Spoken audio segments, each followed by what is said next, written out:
Honestly, destroying the cars proved harder than I anticipated. Half the time I was just trying to figure out if the red dot was a buzzard or a car. I bet you guys can't tell the difference. My first plan was trying to tail the technicals while aiming up and down and hoping that enough bullets would hit. That didn't work. I then tried to hold all the way down because I knew the cars couldn't look too far down. That didn't work. And we also tried the good old pull the pin kill. And that didn't work. What was the game-winning strategy, you might ask? Well, I got one word for you. Explosions! With the rocket launcher runner and the looking as far down as possible strat, we were able to more consistently take out bandit technicals, and we eventually got enough parts to sneak into the bloodshot dam. Badma was up next, and let me tell you, I died so many times trying to fight this guy. Death after death just kept piling on, and there wasn't anything I could do about it. I mean, I guess I could have tried to survive the fight, but then how would I get the double XP from pull the pin? You guys think I'm gonna farm up to level 16 and not take the twice as fast option? Come on now. Alright, real talk. We farmed Badma up to level 16 so we could get the most important skill of the run. Light the fuse. Now if we end up falling into fight for your life, we will have an extremely useful tool for revives. No more lack of movement and no more estimating how high I'm aiming because the splash damage means I could just get close and throw them at the ground. And if I'm feeling extra confident, I could just hold E to go full minesweeper mode and murder everything around me. Doing this made the Bloodshot Stronghold relatively easy, right up until the toilet room, where my arch enemy, Verticality, found us yet again. It was back to being an absolute guessing game. And boy, am I glad that I took the time to get Light the Fuse here, because even with it, closing the distance between me and these crazed marauders was harder than normal. Anyway, Mad Mike eventually showed up, and I decided to use my out of sight, out of mind card here and just ignore him. I hit the next new use station and planned to run away after I came back, but my skyrocket murked him without me knowing, so I'll be taking that card back, thank you. After finding Roland, I got stuck in this hole and just could not find my way out of it. I ended up having to die to get out, which felt pretty cringe and embarrassing. And after that, we made it outside and I put the stinky on myself. Actually guys, this was 100% on purpose. You could tell because I got to pull the pin. Yep. After I paid the toll, I started fighting my way through the bad guys. Nothing too crazy, but I did put the stinky on this loader, so I'm glad we got at least one this run. After fighting through all those loaders, we made it to our next fight. If you're new here, you probably don't know that the Warden can take Roland to the Hyperion Friendship Gulag if you don't kill it fast enough. Yeah, and with our current setup, I estimated that chance was pretty high. I went in for my first attempt and got a few second wins before dying about halfway through his health bar. It honestly felt like a tough fight, and I had no idea how close or not close I was to killing the Warden, so I scrambled to get one more good attempt in before it was Gulag time. Can't tell if I used my BuzzX Rampage or not, and I burned it or not, but...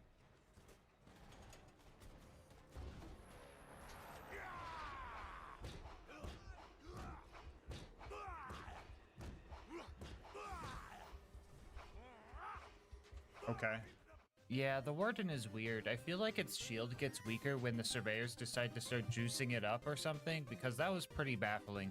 After saving Roland, I replaced my first shotgun with a sniper before realizing that didn't make any sense, and then swapping to a TDR SMG I found and heading back home. At this point in the game, my memory of enemy levels is a bit skewed, so I decided to do the Marcus dummy missions for a little XP boost and to secure a slag pistol for future fights. It's not the best option, but it's the only guaranteed slag weapon I could get realistically. Anyway, I also missed Michael Mamaril right here. I never see this guy, and this challenge run made sure to keep it that way, but oh well, off to Tundra Express. Burning the Varkids here was kind of annoying because I messed up and lost my free tinderbox, and my skyrocket was just way too strong. I could have used this fire shotgun I found, but alas, I didn't know it was fire. I eventually got stuck on the fire melon and managed to wake up Mordecai, meet Tina, dodge a train, and grab the badonkadonks. The first one was pretty easy to grab, but for the second one, I needed to do a little bit of parkour to bypass the confusing staircase system. On the way to blow up the train, I gained the title of only person ever to unintentionally die to these giant cartoony proximity mines, so that was pretty cringe. I also had my first fight with a ladder and my second fight with a train. We made it to Wilhelm, and this was probably the toughest fight yet. Every challenge about this run piled on right here. I had no idea what level he was, so I had no idea how much damage I was dealing, or if I was even beating out his shield regeneration. I couldn't see incoming attacks, so I had to use audio cues to kinda guess where to dodge. And to top it off, Wilhelm is pretty hard to melee because he kinda has this spike shield effect when you get too close. I gave it a few attempts before almost calling it quits for the day. But on my last attempt before that, I heard Wilhelm start doing callouts, indicating his health was low.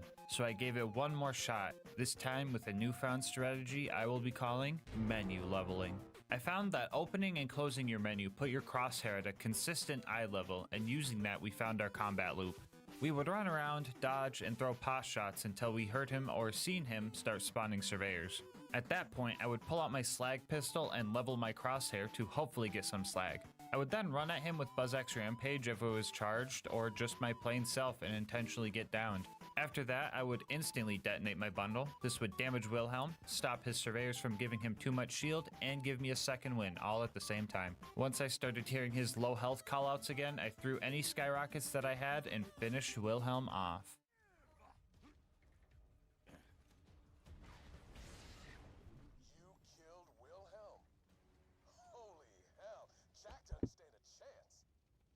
When we got back to Sanctuary, I got rid of my Vault Hunter relic because I knew Lieutenant Davis was going to give me a new relic, and the one we got was probably the most useless thing I could have gotten. Honestly, I didn't know what it was, but I liked it anyway. It was way better than Lilith's gift of literally taking my home and my minimap. Like, bro, what am I supposed to do now? I ended up running towards the cliff to spawn next to the door, which was unnecessary because an objective marker did show up. But if you watched my vids before, you know that I'm all about the high road. And if you haven't watched before, consider subscribing. It helps the channel a lot, and if you've made it this far into the vid, there's a good chance you'll want to watch more. Anyway, we made it to the fridge and had a surprisingly easy time finding the levers to open the doors. Getting across the Hyperion Bridge went well too. I was a little worried about using the gondola to get across because I wouldn't be able to see it, but the thing is super loud, so I knew exactly when it stopped right in front of me. We made it to Mr. Noodle, and I was pretty scared of what this fight could entail. But then, like, the kill almost looked like it was ripped straight out of a casual playthrough. Like, if you haven't spammed skyrockets at this guy before, have you even really played Borderlands? Anyway, so that was like 3 wins in a row. Overlook, though. That was an L. Things started strong, but quickly took a turn when the toaster showed up. Yeah, I didn't think I was going to be able to kill this thing, at least not fast enough to make it worth my time. My favorite part about this whole section is when I got to watch myself try to repair the beacon while I was in Light the Fuse because I had no idea I was even down. Yeah, that was just really funny to me for some reason. Anyway, the beacon actually didn't go invincible this time around.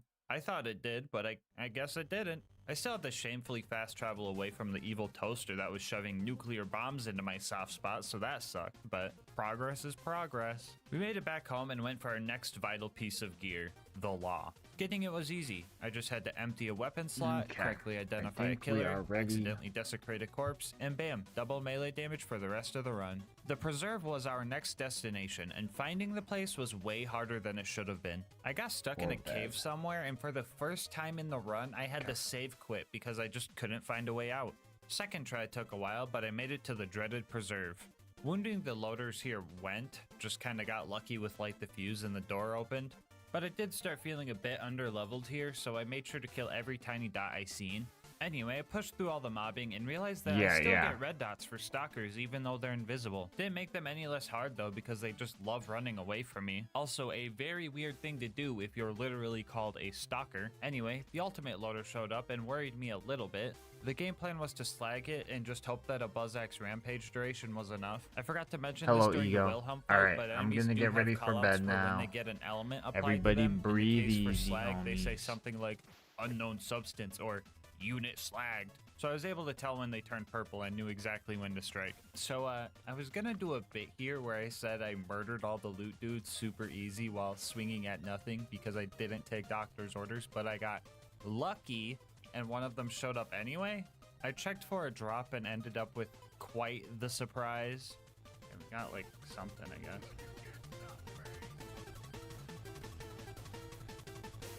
Don't tell me it was a grenade.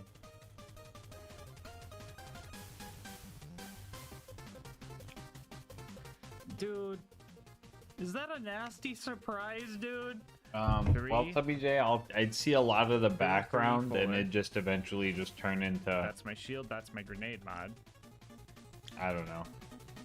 I mean, yes, you still have all the same buttons and all the same restrictions. After a little bit more mobbing, we made it to infinite Bloodlane. amount of This was going to be our tries, first you real would fight with a eventually flying enemy, get so I just wasn't sure good how it at was going to go, enough luck to but I've press been the right practicing for buttons this to fight win the it. whole run. So let's do this. But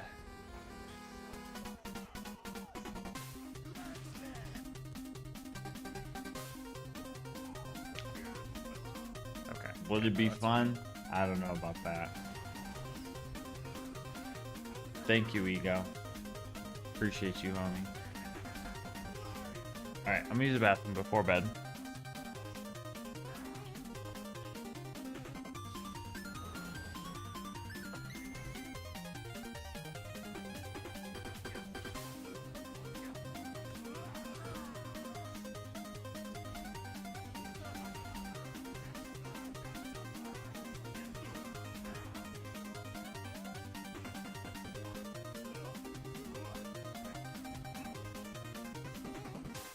Okay.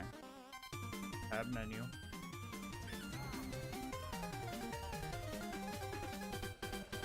Okay.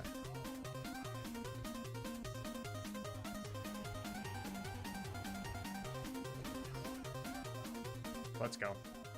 Let's go, dude.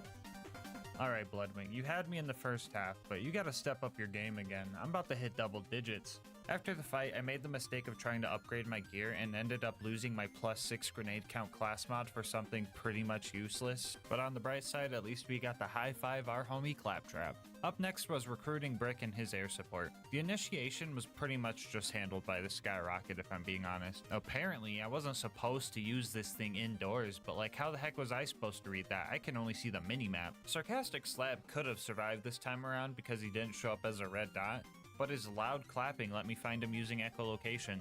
Get it? Because the minimap comes from the echo.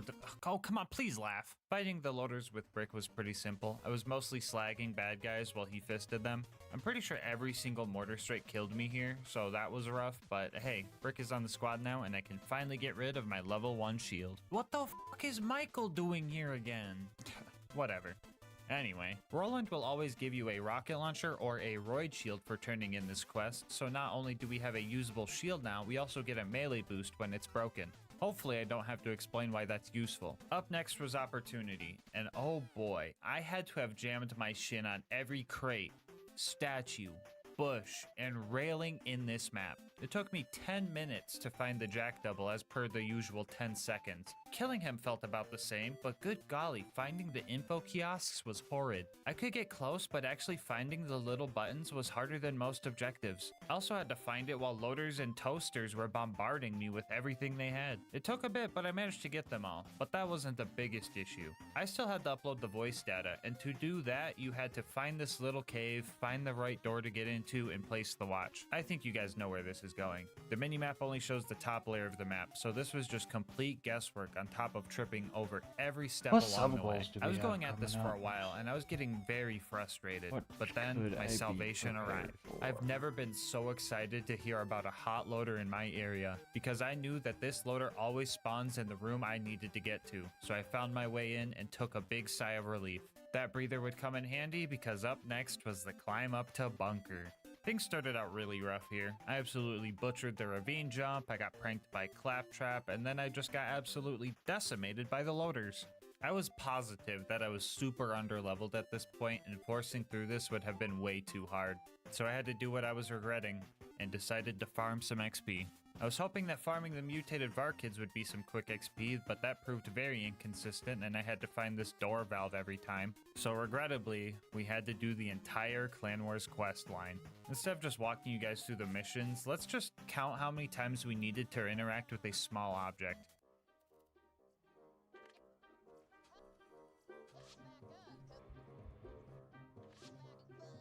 Nice.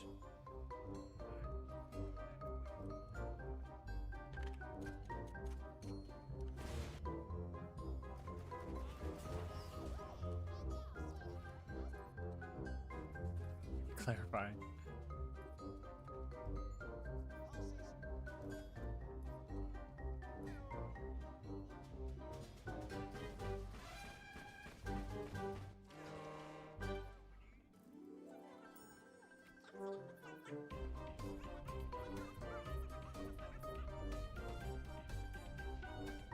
Uh.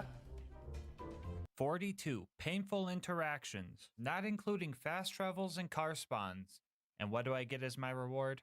I get to do this for the next hour. I was hoping Mick was at least level 22, but he was only level 20, and the experience falloff was rough. So this last jump from 24 to 25 was a majority of that hour. How many Maggies did I miss? Ooh, I we have got no wax idea. armpits I couldn't at see. 2450. And rewatching an hour of footage to give you guys one number seems like a silly thing to do. Oh, that's Hey, we still got don't show 'em that. distance. Get We that got out of some here. distance Anyway, to after that. accidentally going to the Hammerlock DLC, we made it Thank back you for to the full 1000 screen cups and tried reminder. climbing the mountain again. Things felt a lot better this time around. The toaster only took a few tries, the baby You toads got were a wax pushover, armpits and on the big toaster at got cheesed the good 2450. old-fashioned Yikes. way.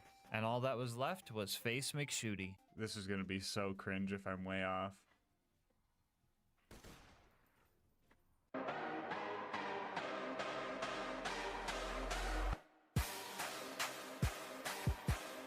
Alright, so, the bunker.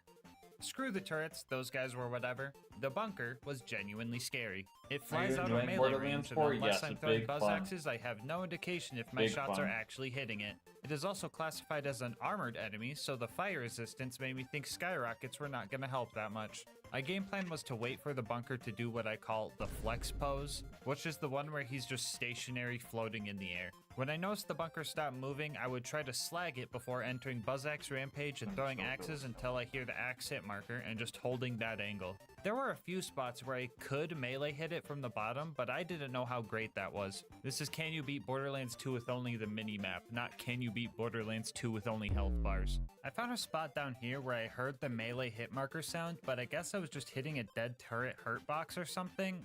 It's super complicated. This game's made of spaghetti. I shouldn't have known this, but someone in chat gave me a hint, which they weren't supposed to do, so I had 3 options. Use the hint and stop doing this strat because it wasn't actually dealing any damage, which felt cringe. Keep using the strat, consciously throwing to replicate what I would have done without the hint, which felt cringe. Or spec into silence the voices and just tell myself that throwing axes was safer because I didn't want to hit myself, which felt less cringe.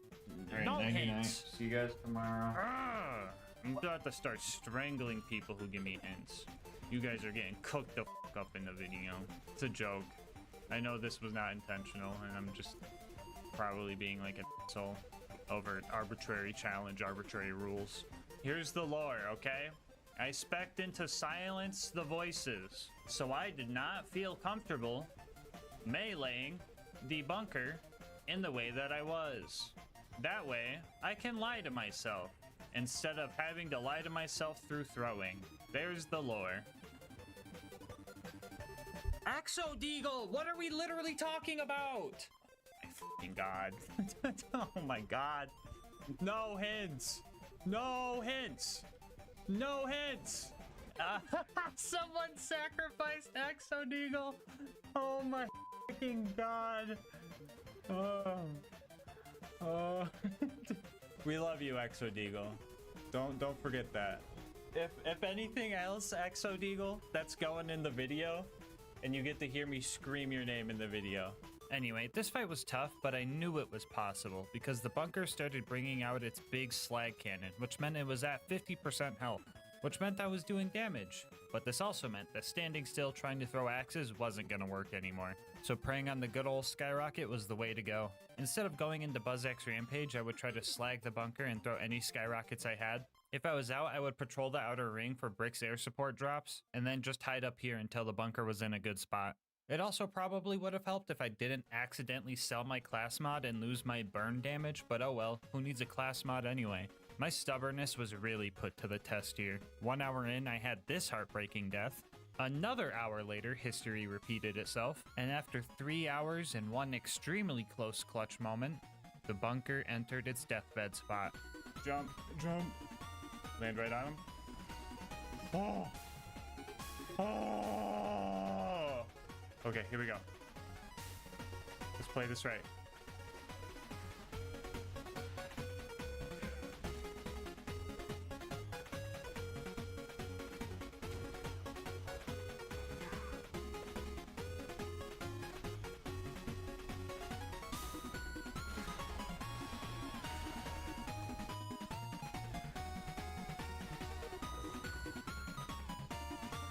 Oh, thank God, dude. After finding the bitch that the bunker dropped, I descended down to Angel Core, where the only challenge was pressing this button every time I died and trying not to cringe at Lilith. I couldn't really tell where the injectors were, but some trial and error with my skyrockets was all I needed to fix that issue. Some other stuff happened that I couldn't really see. I think Roland's fine, but I know one thing's for sure. Lilith stole my friggin' mini-map again. Anyway, after making it out of Marcus's closet, we got the Order Shield to combo with our Law Pistol and made it to the Iridium Blight. We took a few side missions here because I thought they would be easy. Yeah, I was totally wrong. I tried to visit Jack's grandma, and it took me 10 minutes just to find the door to get in. The other mission was actually pretty easy. Jack just gave me a bunch of Iridium to jump off a cliff, but I've been doing that the whole run, so that was pretty easy. After those two side missions, we made it to Sawtooth Cauldron. Yeah, do I really have to tell you guys why this place sucked? Oh, I do? Okay, well, cave. I've been over it before, so this time I'm just gonna show you what I went through. Nope, this is being generous. You're gonna get exactly what I went through. This whole cave system was full of stairs, railings, boxes, bad guys, and lava pits, and it was completely untraversable because the map was displaying the top of the buzzard nest instead of the cave where I needed to be. My only hope was to go around to the west entrance of the cave where I knew the surroundings a bit better and try to take out the ambush commanders there. For once in my life, I was actually glad to constantly respawn at the Death Cubby. After I got there, I pretty much roleplayed like I was playing one of those games where the objective is just to completely dismember yourself to make the score go up. You would have thought I had a Mountain Dew addiction with the amount of double XP I was getting down there. Alright, so guys, how was that? Was that fun? Did you guys have a good time watching that? That was like 30 seconds of only being able to see the minimap. Okay, now try doing 22 hours. Okay, hopefully that gave you guys a little taste of what this was like. Borderlands players hate Sawtooth Cauldron anyway, so I bet this was therapeutic for some of you. After I killed the ambush commanders, I got lazy and save quit to go to Boombringer to blow it up. The game said I looked at the explosion, which was a fucking lie. I'm looking at cardboard, so that got me a little angry. So I took out my anger on Mortar and took the elevator up to the buzzard's nest. It was very important that I sent the elevator down before leaving it, because finding that other button without an objective marker would have been horrendous. I died many times up here trying to kill the buzzards. Throwing skyrockets and getting lucky with light diffuse was pretty much my only hope with these guys because I had no way to tell how elevated they were. I lost track of how many times I had to take the elevator up trying to kill these things, and the last one survived my stormtrooper aim for quite a while before I managed to take it down. Oh, I forgot to mention that we grabbed $9 off of Kai's body while we were here. It will come in handy later, I promise. We made it to the boneyard and leveled up. I didn't realize we leveled up, so get used to the skill point blinking now. I'm still surprised how much easier driving was compared to walking. Like, this shot through this narrow gap made my jaw drop while I was watching through the footage. I'm also surprised that I didn't perma-slag myself a single time here. I have trouble doing that when I can see. The tunnel pumping station, aka the Sergeant Loader Gang hideout, was another one of those places where the minimap just told me nothing. I was stuck in this little corner I didn't even know existed for such a long time, but we eventually hit all the levers, rammed the pipe, and somehow climbed the ladder sideways to make it to the Badlands. This part was concerning. Killing Saturn was just off the table, but I still had my out of sight, out of mind card that I stole back from Mad Mike. Running past Saturn was still pretty tough. Like, I had to scramble to get on this elevator fast enough, and then I had to deal with loaders, giant evil toasters, frickin' stairs. A few resets in, my muscle memory guided me all the way to the top floor before the exploders got to me again. I wasn't mad at all though. I knew how to get to where I needed to be, and it was just a matter of staying alive.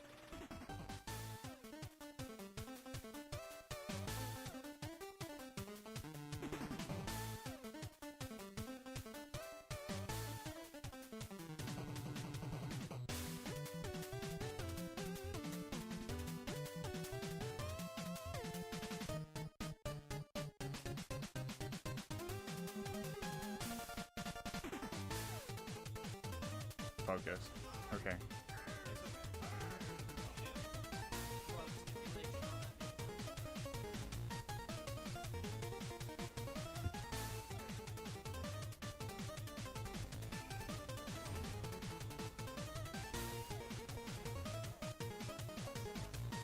Come on. Come on, no. Oh, that fucking constructor stole my kill. Oh, no shot. Hold on. Okay. Run, run, run, run. Okay, I'm not in. I don't think I'm in. And then I go to the right.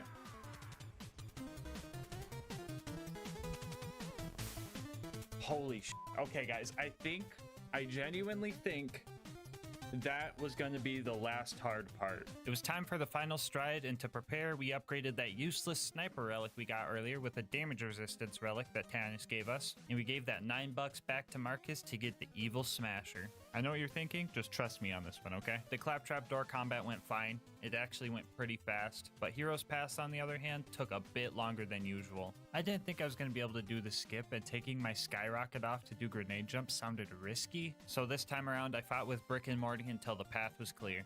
If I do this skip, I'm just saying, if I hit this skip,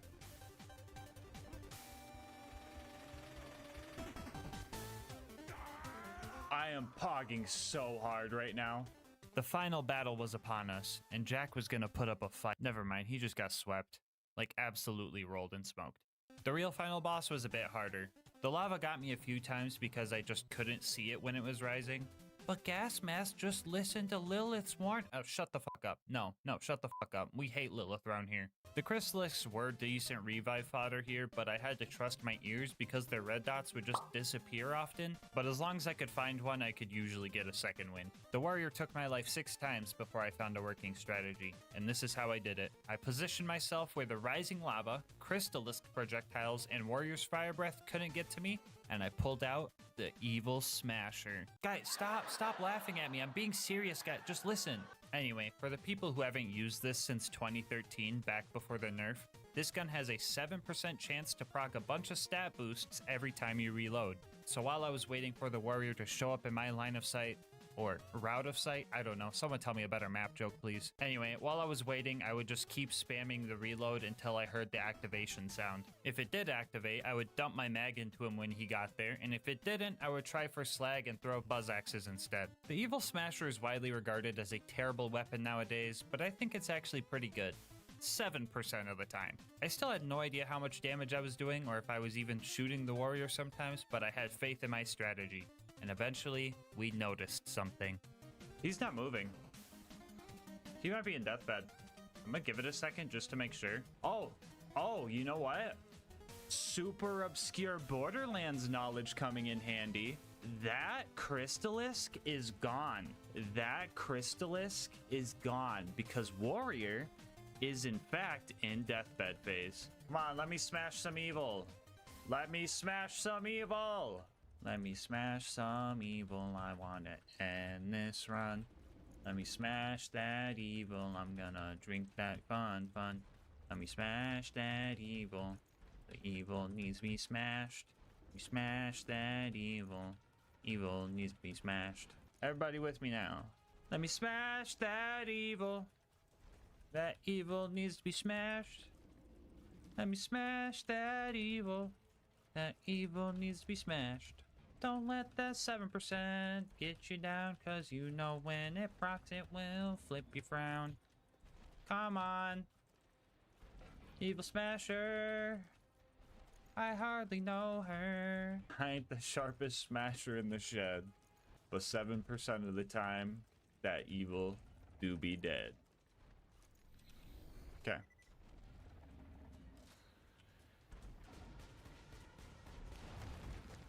Get named. Let me smash that evil. That evil needs to be smashed. Let me smash. Ah, fuck. Bozo. No!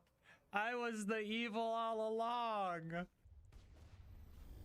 Oh, first try. You wanna know why it was first try? Because it knows that we're about to be smashing some evil.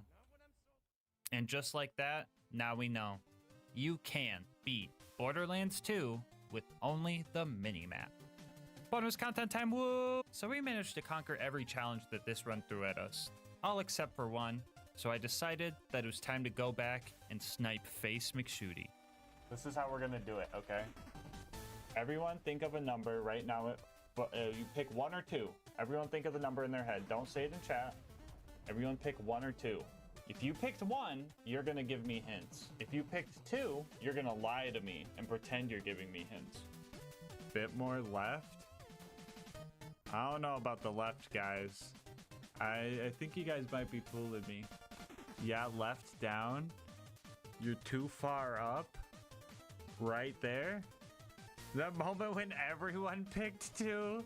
Get out of here. Up? Okay, everyone saying up is a fucking liar. I've caught you. More left cheeseburger, more? How about that? How's that? Okay, okay. No Mask Jr. First time chatter. No, okay. I can trust No Mask Jr. They weren't here for the rules. Oh, No Mask Jr. Let's fucking go, dude. Yes. Holy shit. Oh my god. Before you go, I just wanted to say thank you so much for making it this far into the video. If you want to support the channel, make sure to like, comment, and subscribe. It really helps with the YouTube algorithm, and I love hearing your guys' kind words and ideas for new runs. If you want to support the channel more directly, consider becoming a channel member to get videos a day early, saving yourself some money over at Instant Gaming using my link, or going to GASMASK'S.com to get some... Editor, what is that? No, fix it. There we go. Or going to GASMASK'S.com to get some merch. I'll leave my Discord and Twitch channel where I stream these runs live in the description. And last but not least, shout out to Mango Soda, who made this video's thumbnail art. They do commissions and will also be linked below. But until next time, breathe easy, homies.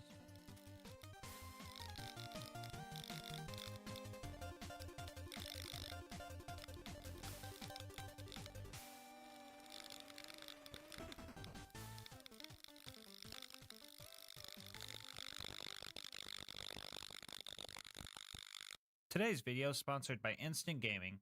More on how you can save money on the games you love later in the video. The date was April 2nd, 2013, and Gearbox just released the patch that would drive the evil Smasher into an early grave, never to be taken seriously again.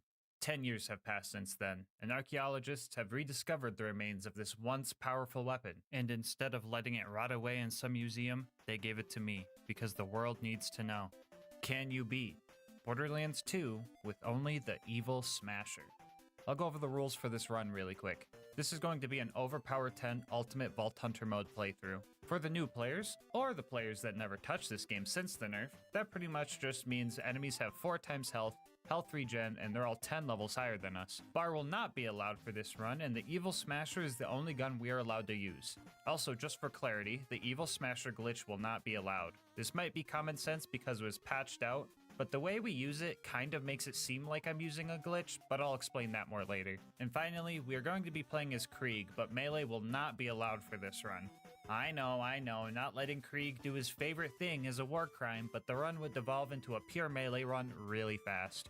As for the gear, I'll be using a basic shield, Vault Hunter relic for funny drops, and a low-level slag grenade because Krieg has no slagging skills. But if you're one of those people and want to see the slagless version of this run, I'll have a link to that down in the description. As for the class mod, we'll be using the Legendary Reaper, mainly for Bloodbath and the extra kill skill duration. And here's a quick peek at the build. Feel free to ask questions about it in the comment section, and I'll answer them when I can. With all of that out of the way, let's hop into the run. Right off the bat, we can't really fight anything, because the Evil Smasher is garbage. Instead, we have to start farming to activate its effect. Every time you attempt to reload this gun, you have a 7% chance to get a bunch of stat boosts that last for the duration of the mag. For simplicity, I'll refer to these powered up mags as Smasher mags. So yeah, you kinda see what I mean when I say this looks like I'm doing a glitch. All I'm doing is canceling a reload animation by swapping weapons and then trying again. Anyway, after we see this explosion in front of us or hearing the activation sound, we have 26 rounds to fight with, which lets us kill about 2 bad guys, assuming they're slagged, before we have to run off and try to get the 7% again.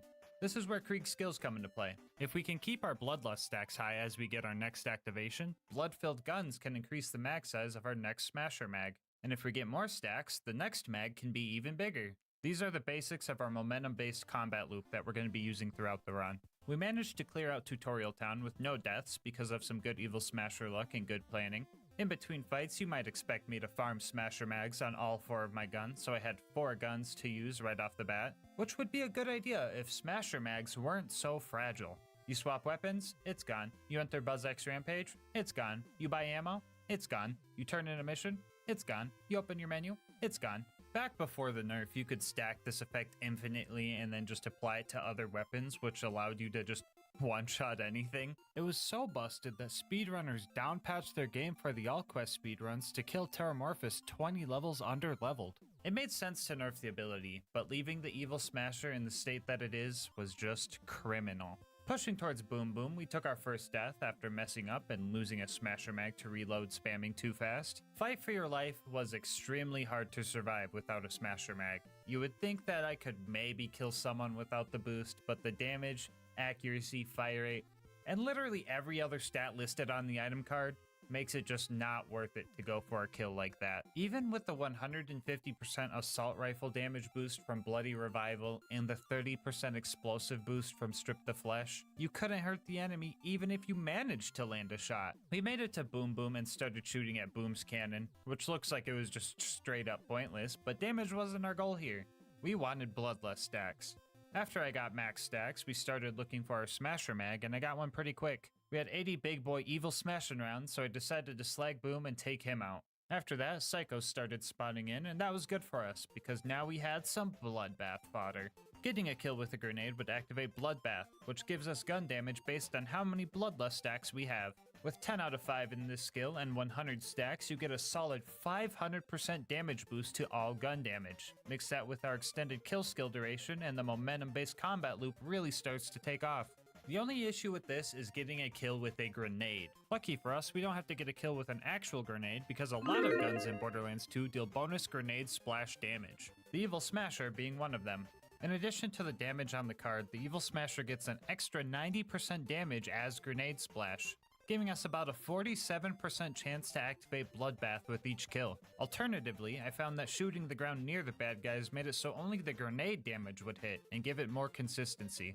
Anyway, nerdy Borderlands mouth out of the way, we used the Psychos to activate Bloodbath and dumped a huge Smasher Mag into Boom's cannon. All of that worked just for mediocre damage output. Yay! We managed to take out Boom Boom with no deaths, and then we were immediately bodied by the basic mobs afterward. We pushed our way through the mobbing to save Claptrap and made it to the Flint fight. The plan for Flint was pretty much the same as Boom Boom, but this time with a lot more dying. I spec'd into a few skills in the Hellborn tree, including Flame Flare, which made me stay on fire for longer. This is good if I can light myself on fire using delusional damage, but not good if Flint puts his OP10 fire dot on me. I burned through a lot of mobs here trying to get second wins, no pun intended, so I had to reset the map and reclimb the ship so that I had some weak guys to get Bloodbath off of. That took a while, and so did getting another Smasher Mag to restart the fight. Jeez, man, if the Evil Smasher has a 7% chance to proc, but Silenced Voices has a 12% chance, why do they feel so far apart? Alright, watch this. We're gonna see how long it takes to get a Smasher Mag. And while we wait for that Smasher Mag, I'm gonna put this up in the corner and tell you about our partner, Instant Gaming. I've been using Instant Gaming for a while now because it's a great place to find deals on games I want to play. Thanks to them, I managed to snag Fallout 3, Fallout 4, and Fallout New Vegas, all with great deals on them. I also love using Instant Gaming if I'm looking to get games for friends or games to play with friends. My favorite part about Instant Gaming is that once your account is verified, it's super quick and easy to get your games.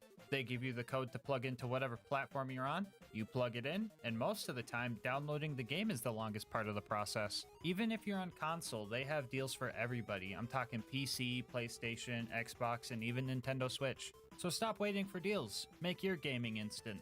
How about this? Think of a game you've been wanting to play and use my link in the description to just see what kind of deal they have on it. And if you do end up making a purchase, just know that on top of saving yourself money, you're also supporting the channel. Anyway, guess who still hasn't gotten a Smasher Mag? One eternity later, I found some creative cover and managed to build up enough damage to finally take Flint down. We made it to 3 horns and started our Sanctuary initiation. You know the usual, ramming door guy, saving Reese, and retrieving the power core.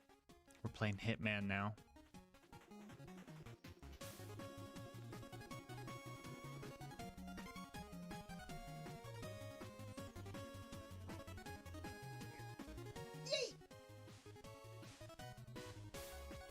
Put the stinky on him.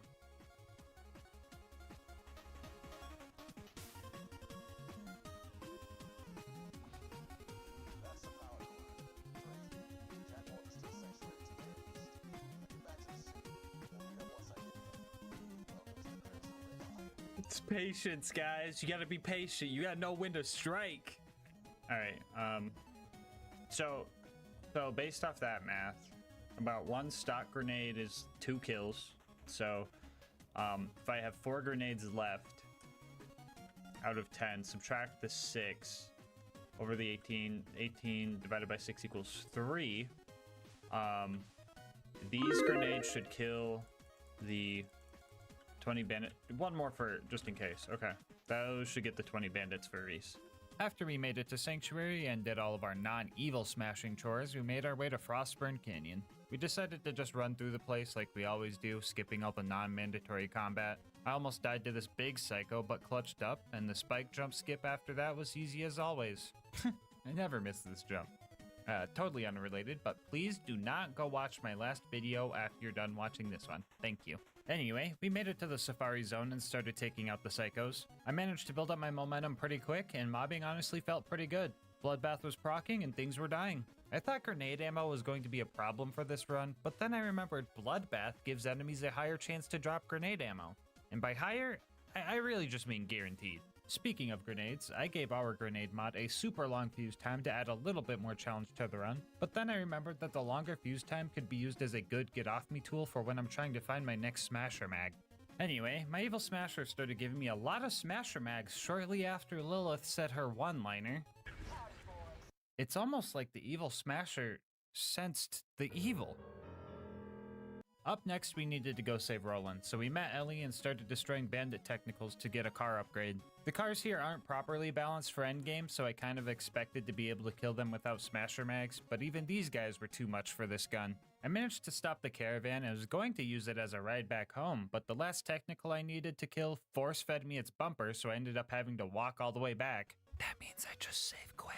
With our new car, we managed to sneak into the Bloodshot stronghold and start our fight with Badmaw. Honestly, this guy was kind of wrecking me. Circle strats on this guy have always been really tough, and getting smacked with his door makes a second helping of car bumper sound appealing. I was even failing at cheesing this guy because 2 loose shots would just leave me dead. All of my healing came from Thrill of the Kill, which makes 140% of my overkill damage come back to heal me. And since all of my guns are basically level 90, using that overkill damage to heal my level 80 health bars like Zenyatta popping all on a baby. Doesn't feel good? Let's hope that they don't rework that game again, so this joke makes sense for at least a month. Anyway, my point is, I had no way of healing if this was going to be a one-on-one fight. So after dying like 8 times, I save quit and used all his goons to build up momentum. As long as I could get kills fast enough, I could keep healing, and I managed to finally take Badmaw down.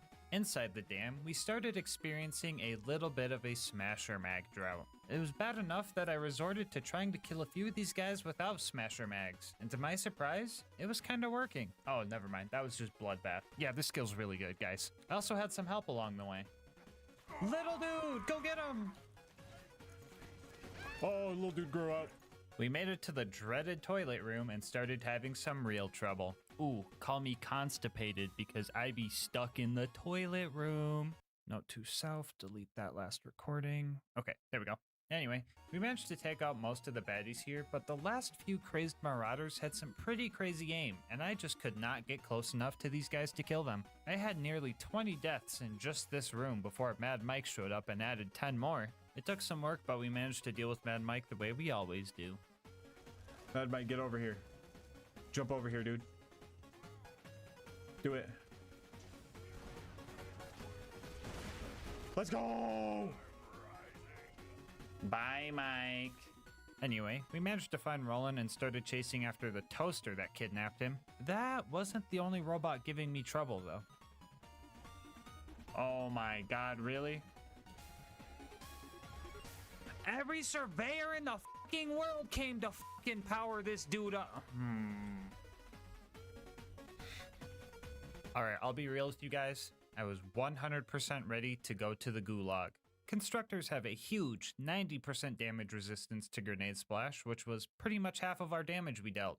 Not to mention that this thing can't be slagged. Nonetheless, I decided to give it my all. I used a loader nearby to pre-stack and start the fight strong. And I played like I could win. Because I could win.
We had so much momentum going.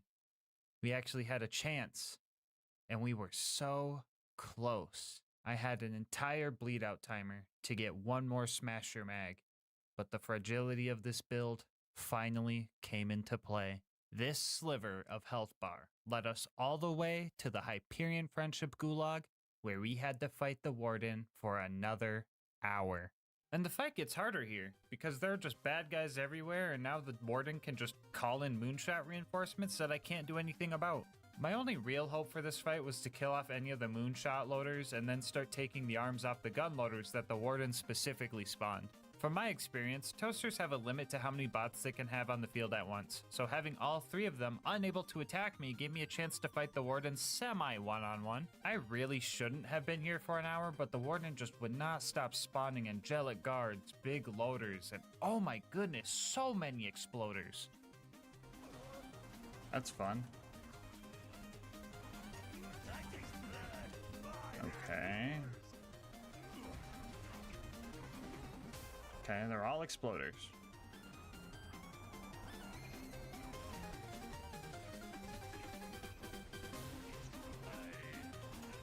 Alright.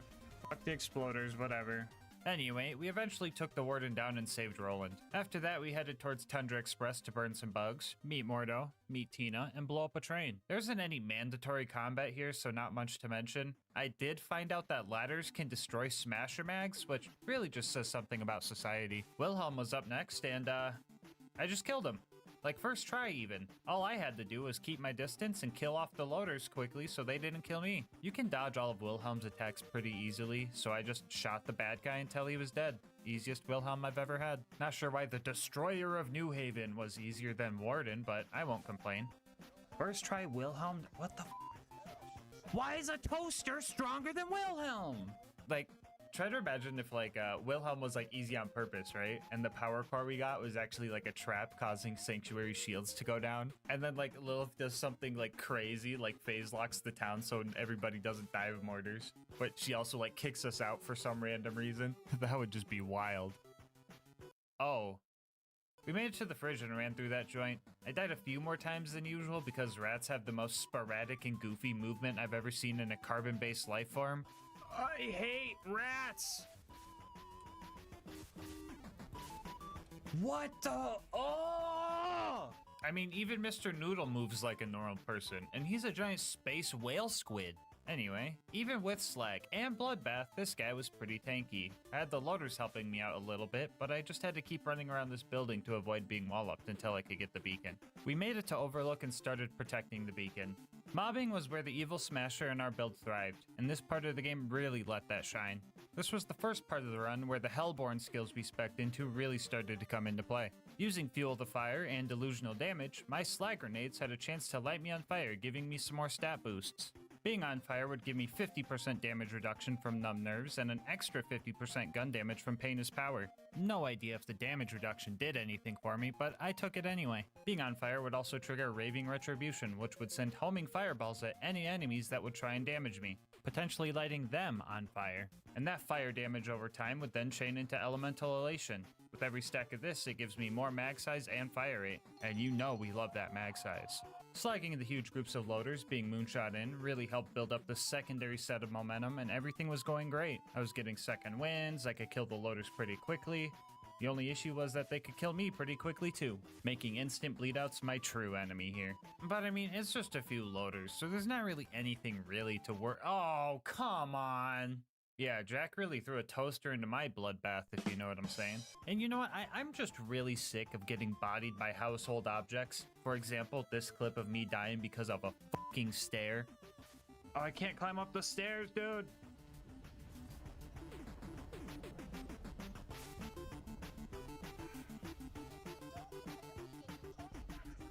Oh! Yeah, after that, I just let the beacon become invincible, and I just started messing around, honestly.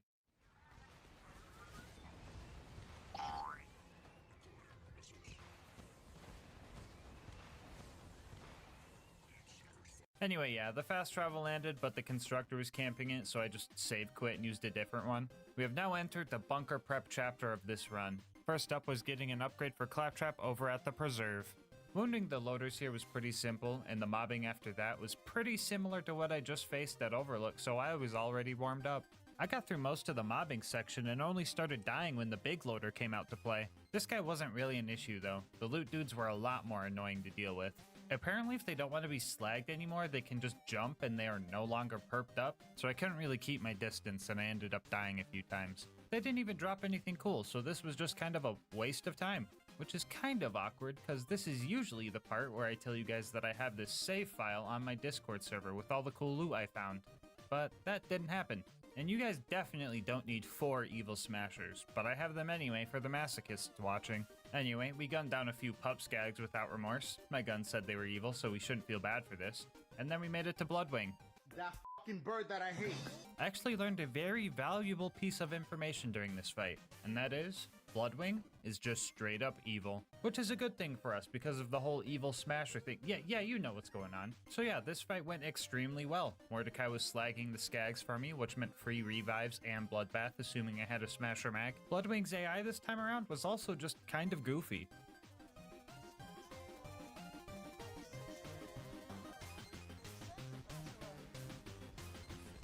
This game is so cursed.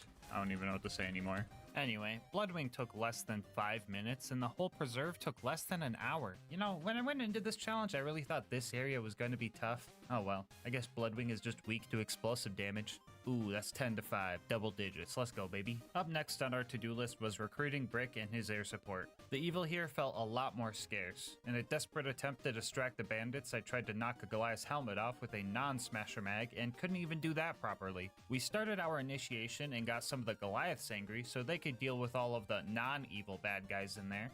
It also helped take some of the aggro off, which helped their survivability.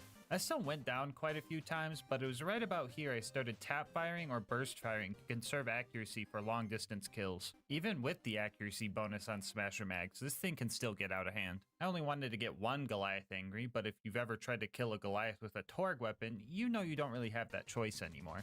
Anyway, we passed the initiation and it was Sarcastic Slab's turn to be tested. Evil Smasher, Evil Smasher. Is Sarcastic Slab evil? He's not evil. Otherwise we would have procced and would have smashed the evil. Sarcastic Slabs, it's good to go. Good job, Slab. Anyway, we started taking out the loaders with Brick and things got a little goofy. How was a gun loader all the way over here, bro? Is he gonna run backwards on the bridge now? And then we're gonna run across the bridge again?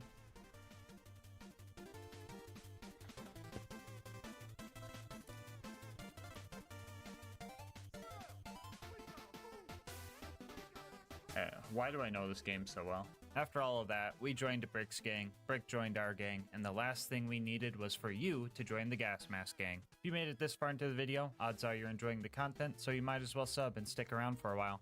You could always change your mind later. The last thing we needed for the big bunker raid was to go steal Jack's voice, so we went to Opportunity and found one of his doppelgangers. I found a decent strategy where I would try to land on his head as the 19 other enemies I ran past to get here downed me. That way I could just spam crits into his head. One Smasher Mag wasn't going to be enough though. The first try I was super close to getting the kill but accidentally fell off. The second time around, I had no luck and couldn't get a second Smasher Mag. And on the third try, an ion loader shot me in the face with one of its shock lasers, making it look like I had the explosion effect of a Smasher Mag, tricking me into wasting time and reloading into nothing. I have never had my metaphorical ankles broken this hard before. After I tried that a few more times, I created a new strat.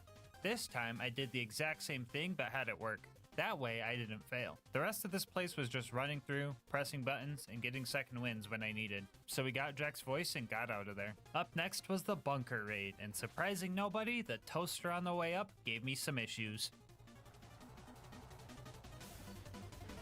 Now that's on some bullshit.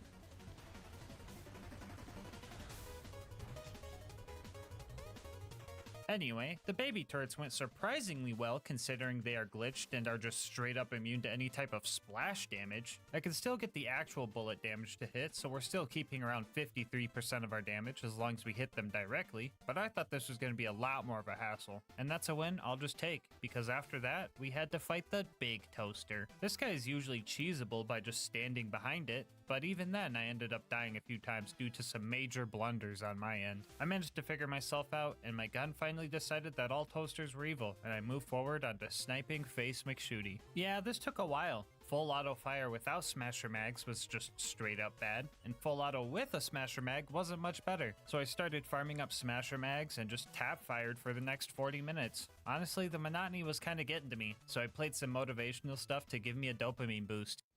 We want to thank you for all your hard work.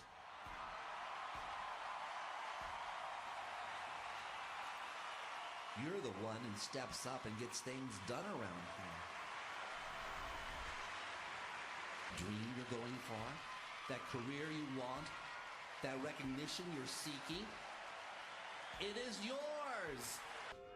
You can't do anything right. You're a hopeless, miserable waste of space. We all hate you. We think you suck. We believe you'll fail. We guarantee you'll be feeling worse about yourself and your life, or we'll give you a concussion. Call 1-555-478-25682. Is your shoulder strap too tight and annoying? Introducing the Titty Bear, the cute little guy that eliminates all those problems. Move the pressure wherever you need it. My shoulder strap used to pull so tight I could Why hardly the f did I get it to Titty Bear, bro? Passenger seat and fits all makes and models. Just snap it on, slide it where it relieves the pressure, and drive away. We made it to the bunker and dealt with the turrets before taking on the bunker itself. I had a lot of stuff going for me on this fight. Plenty of cover, big large bad guy that's easy to hit and stack on, and weak auto turrets that could activate our whole fire setup to get 20 elemental elation stacks. It was here I found my maximum mag size of 117, and I felt powerful. Sure, the bunker was pretty tanky and I had a long fight ahead of me, but I was feeling good. Maybe a little too good though, because I ended up letting my guard down. Turns out the bunker wasn't the only enemy in the sky I had to worry about. 15 minutes into our first attempt, one of my favorite enemies, the jet loader, unleashed this long shot grenade throw. I had no time to react to it, and blam, the slag bomb set me up for death. After that, one of the bunker's missiles sneaks up on me and gets the finishing blow. I had no second wind in sight, and the bunker flew off, securing my fate. I just couldn't get my momentum back for the next two attempts. I would get about halfway before one tiny mistake set me back to square one. And on attempt number 4, the bunker decided to play dirty. Oh my god, he's kidnapping that buzzard. No, my ammo! After one more close call, we managed to take the bunker down and made our descent into Angel Core. Honestly, this place went great. Roland showed up and he came with his own Torg assault rifle representing the Evil Smasher squad. And when Lilith showed up, the Evil Smasher detected a disturbance and I was getting Smasher mags left and right. It wasn't too long before we secured the vault key. Whoa. What's wrong, Evil Smasher? You sensed something? No, don't worry, that's just Lilith. She can't... No! Jack killed Roland, kidnapped Lilith, and the entire bunker raid was in vain. We now had to find Jack in the vault before he had a chance to take the warrior for himself. Our first stop was Sawtooth Cauldron to steal some explosives, and the ambush commanders here were giving me a rough time. It was quickly apparent that we were going to need to have some existing momentum going in order to take these guys down, which is kind of a hard thing to do when you're getting curb stomped as soon as you spawn into the death cubby. My only hope was to abuse the 3.6 fuse time on my grenades to keep the bad guys back and just pray that I could get a smasher mag before they could get to me. Even with momentum, I would get absolutely slaughtered, and every kill was a second wind. Now normally when you're in Fight for Your Life, your kill skills get cancelled out. The cool thing about Krieg though is that he has 3 kill skills in his Bloodlust tree that don't get cancelled out while in Fight for Your Life. I call these the Bloodlust trio, but I hear them more commonly called the fake kill skills. Anyway, Bloodbath is one of these skills. If we stack that with the Bloody Revival bonus and the Strip the Flesh bonus we talked about earlier, you can actually get second wins without a Smasher Mag. Well, assuming they're slagged, you already have high stacks, and you're within spoon feeding distance of them, of course. After a few attempts with some questionable tactics, we managed to take out the ambush commanders, Blast Boombringer, Merc Mortar, and rode the elevator up to the Buzzard's Nest. Fighting the buzzards up here was kind of annoying. Trying to match up timings with smasher mags, high bloodlust stacks, and buzzard flight patterns, all while not dying, was no simple task. It was all pretty RNG dependent, and before you say, oh no shit Sherlock, that's been the whole run, it's the evil smasher, that wasn't the issue. Getting the buzzards slagged was very inconsistent. I pretty much needed to slag them with the initial explosion of a grenade or the first or second bullet the Betty shot out, because after that, they would just fall out of the sky. Now this might not sound that bad, but for reference, I had 12 grenade sticks in a row fail to make the evil metal pigeons purple. I didn't even need momentum to kill these things. A basic smasher mag and slag was enough to take out 2 buzzards, but I was still here for nearly an hour praying for slag. But after a few dozen elevator rides, we took them down and made it to the boneyard. The main scary part of this place is pumping station 2. I managed to crank all the valves in there, but the loaders had me on the edge of death. They absolutely thrashed my bleed out timer, and I had a close call on the way out of there. The rest of the boneyard went as expected, and we made it to the Badlands. Oh great, just a bunch of ugly, rusty old junk loaders to deal with here. That's a piece of cake.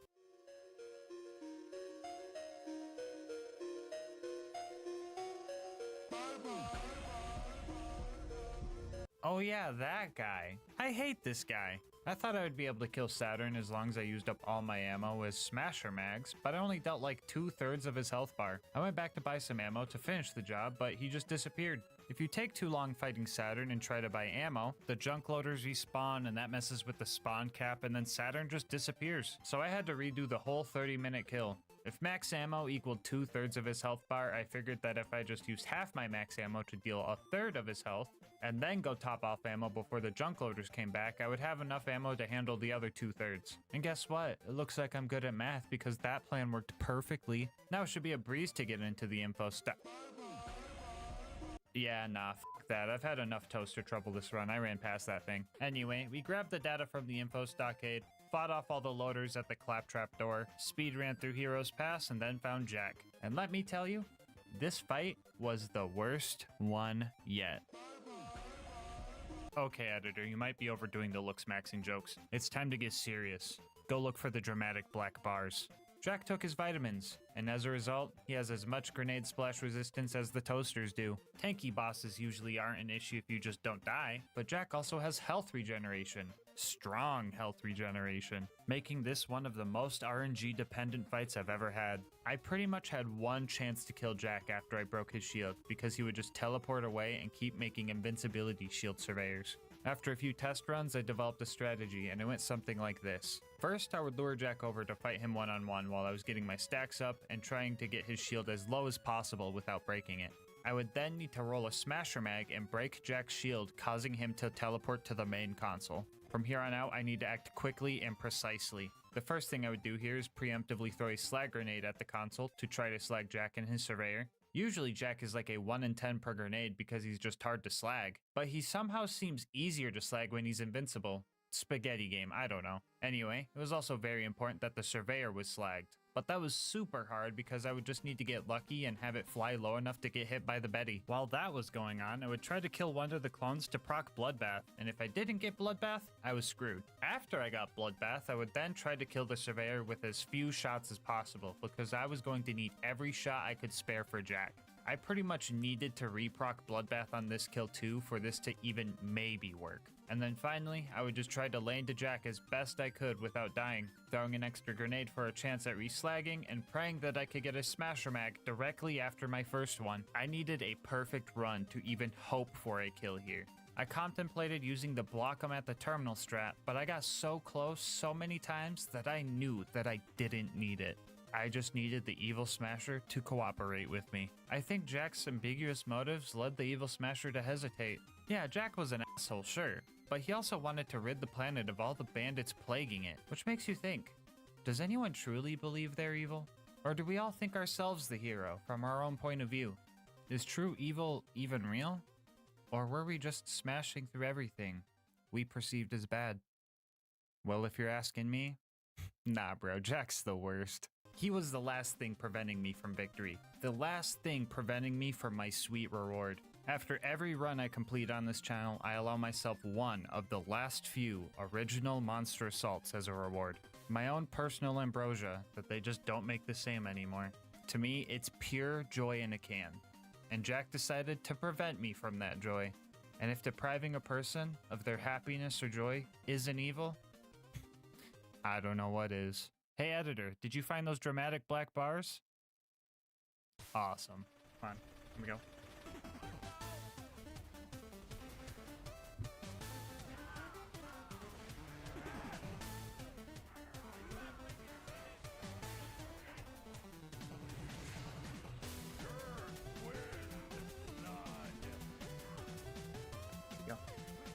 Where'd he go? Where'd he go? He's over there. Okay.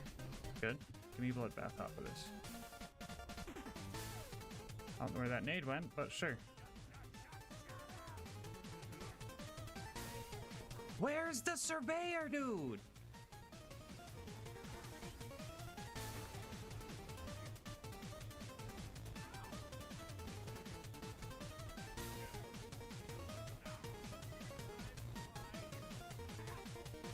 Let's fucking get you. Put the sneaky on. Put the oh, let's fucking go. After 3.5 hours, Jack was finally defeated and the warrior was summoned. This guy's pretty easy to avoid and therefore just took some time to kill. Honestly, Jack was the true final boss of this run and the warrior was more of just a victory lap. So I spent our final moments of this run chanting our theme. I think this is the final mag. Let me smash that evil. Evil needs to be smashed. Let me smash that evil. Don't go shoot the rack. Let me smash that evil. Evil needs to be smashed. Let me smash that evil. Evil needs to be smashed. Get Not today. nay. Not today. You know, maybe Jack wasn't so bad after all. I wonder if this monster would have tasted as good if the fight was easier. Maybe he intentionally put me through that hardship to make my victory all the more greater. What do you think, Evil Smasher?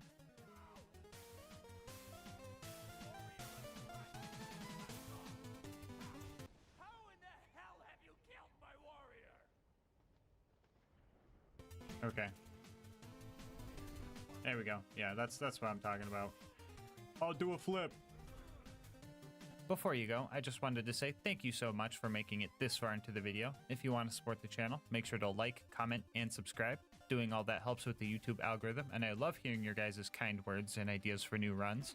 If you want to support the channel more directly, consider becoming a channel member to get videos a day early, saving money over at Instant Gaming using my link, or going to GASMASK'S.com to get some merch. I'll link my Discord and Twitch channel where I stream these runs live in the description. And last but not least, shout out to Mango Soda who made this video's thumbnail art. They do commissions and will also be linked below. But until next time, breathe easy, homies.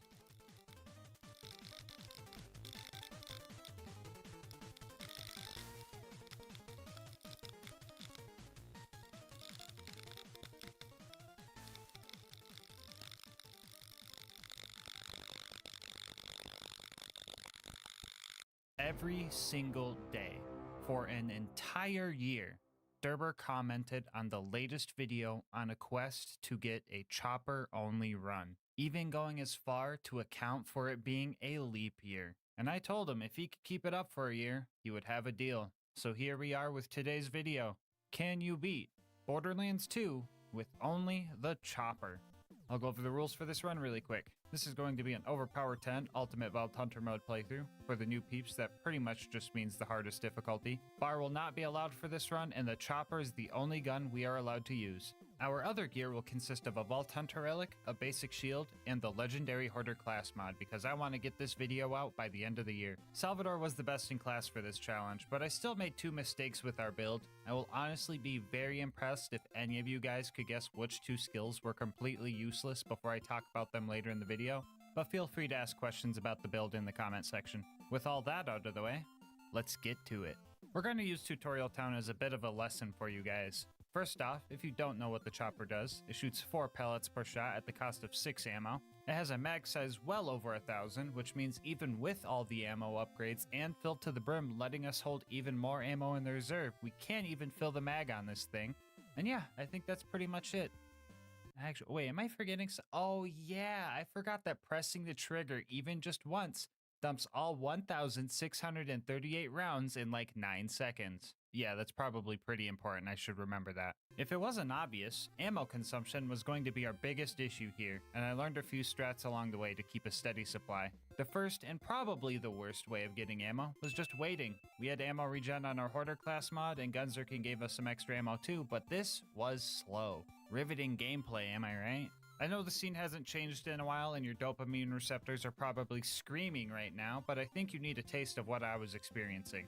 This waiting was the sole reason I opted out of making a rule against canceling the chopper's fire via melee, swapping weapons, or giving them the bird. Because while not stopping the chopper from, chopping does sound really cool, all it would really do is just make more of this. Anyway, Tutorial Town was slow. I was learning how to play around this gun and experimenting with different skills, like 5 shots or 6, which is a kill skill that gives us a chance for ammo to be added to our magazine instead of removed. Which sounds great, but in practice it wasn't that good because we already had to spend half of our ammo just to activate this skill.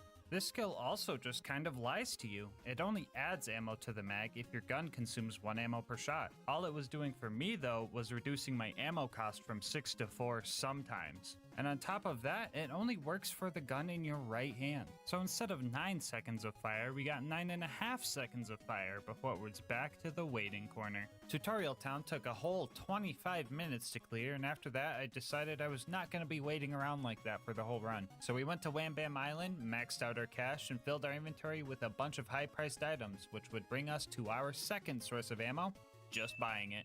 This strat was most useful for bosses that had vending machines near them, but the money farm was mostly just overkill because our third source of ammo was just way better. And that source is just dying.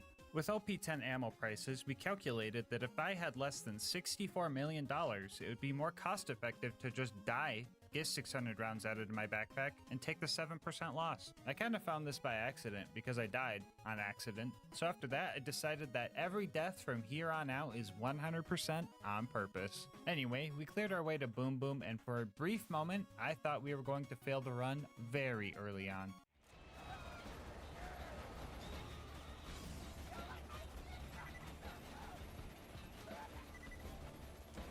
Yeah, so a slagged armored enemy literally getting lobotomized by 2 corrosive choppers only loses like a quarter of his health and then just starts regenerating faster than I could keep up with my ammo regeneration. What the f, Gearbox? I did everything you taught me to do. Long story short, this guy is not a robot. He's just armored, so landing any shots on his body is still great with corrosive damage, but if we're putting 1,000 bullets up his fleshy nostrils, fire is actually the optimal choice here. Look at the difference. There's the DPS we needed for— oh, we still ran out of ammo. What do I do now? Well, first, we take out our anger on Boom by killing him in the back alley, and then we let the psychos that spawn after he dies hit us down to low health, so we could utilize Inconceivable, which gives us up to a 50% chance to not consume ammo based on how low our health is. This skill procs for half a second, and the whole time we just don't consume any ammo. There were a couple things about this strat that were hard to play around. First off, I couldn't gun zerk because then I would just regenerate health and lose all the free shot chance. And second, I was effectively playing with 1 health and risked getting one shot by pretty much anything. I managed to pop Boom out of his turret, but that doesn't give you a second win, so I ended up dying. Remember, these are all on purpose. And when I got back to re-kick him out, I guess he got perma-slagged somehow. It's probably some glitchy stuff with him getting in or out of his turret while slagged. I don't know, spaghetti code game. But it made kicking him out again and finishing him off pretty easy. After that, I used the mobs to farm up some ammo for the climb up Flint ship. It was a bit of a grind climbing up here. My main strat was to use Fistful of Hurt to stagger an enemy and get up close and land as many shots into their forehead as I could. This was pretty much a mandatory strategy because the accuracy only barely exists on this thing. Fun fact about the chopper, it is essentially just coded like a burst fire gun with a very long burst count, which means 2 things. First off, if we enter Fight for Your Life while firing the chopper, we burn a quarter of our ammo during the animation, which is just kind of silly to me, especially if you can manage to get a second win like this. And second, Salvador's keep firing skill was doing literally nothing here. This skill doesn't work with any type of burst fire weapons, even if you do hold the trigger down. So just remind me to respec when I get to Sanctuary or something. Just like scream at your TV or phone or whatever you're watching this on, I'll hear it. Anyway, we made it to Flint and started our fight. If you've watched some of my past videos, you might know that getting close to Flint just really isn't an option.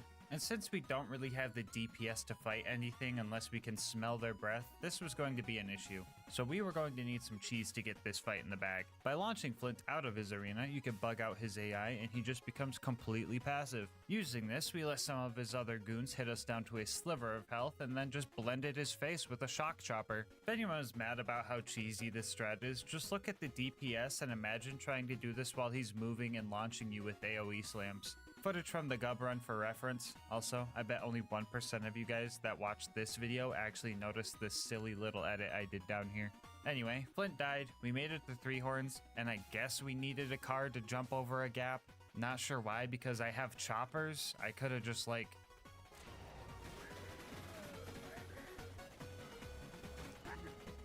Anyway, we threw some sick flames on the car, rammed door guy, blended door guy, got stinkied by a rack while trying to save Reese, watched Reese die because of that fucking bird that I hate, rebalanced the world by getting a stinky myself, I put the stinky on him, and made it to Sanctuary. If you're wondering about me killing the 20 bandits for Reese, I unloaded like 1,600 bullets in the camp, so statistically I probably killed more than 20. Anyway, the Sanctuary chores we have to do here are pretty boring, so to drown out the monotony and the sudden influx of screaming I am now hearing for some reason, I'm gonna tell you guys about our partner, GASMASK'S. Alright, I know what you guys are thinking, but GasMask, aren't you a monster guy? And yeah, I do like monster, but ever since they turned assault into assault, let's just say I've been broadening my horizons. Lucky for me, GASMASK'S reached out and set me up with this starter set, no strings attached. And honestly, I was pleasantly surprised. My favorite flavor I got to try was Copium. It's got an awesome cranberry flavor, and look at this little dude. He just like me for real, for real. I also got to try Raw Meat, which is a watermelon and cantaloupe flavor combo. Now normally I'm not a fan of melon flavored things, but holy moly, this one was good. And last but definitely not least, we got to try Lean, a peach tea and lemonade flavor, which is super delicious. I actually have to hide this flavor from Melissa so she doesn't hog it all, so if she asks, just tell her I ran out. The shaker they sent me is also super high quality. Shakers I've had in the past tend to leak on me when I shake them, which like, dude, you had one job. But this one does its job, and it has an anime baddie on it. Win-win. Don't like anime baddies? No worries, they've got you covered. Sensitive to caffeine? All of their flavors come in caffeine-free variants. They've got you covered. Want to try a few flavors before full-on committing? GASMASK'S offers free samples. They've got you covered. Also, starting July 26th, GASMASK'S will be starting their big Xmas Came Early sale, where you will get a bonus gift with every tub you buy. So if you want to try GASMASK'S for yourself and support the channel at the same time, head on over to gamersubs.gg/LGM or use the link in the description, and make sure to use my discount code LGM to get 10% off of your order. Anyway, let's see if Sanctuary is over with. Oh, still working on that door, Jessup? No, it's cool. That's cool. That's fine. Anyway, Frostburn Canyon time. I said screw it and ignored all the bad guys on the way up to the giraffe exhibit because I was going to do plenty of mobbing up there. The psychos were pretty easy to handle with the chopper, and we even let them get a few hits in for more free shot chance, but the armored psychos slowed us down a little bit. So I opted for the good old put the stinky on them strategy in order to save some ammo. Well, that, and I was really sick of my 8-year-long reload time and really sick of Lilith.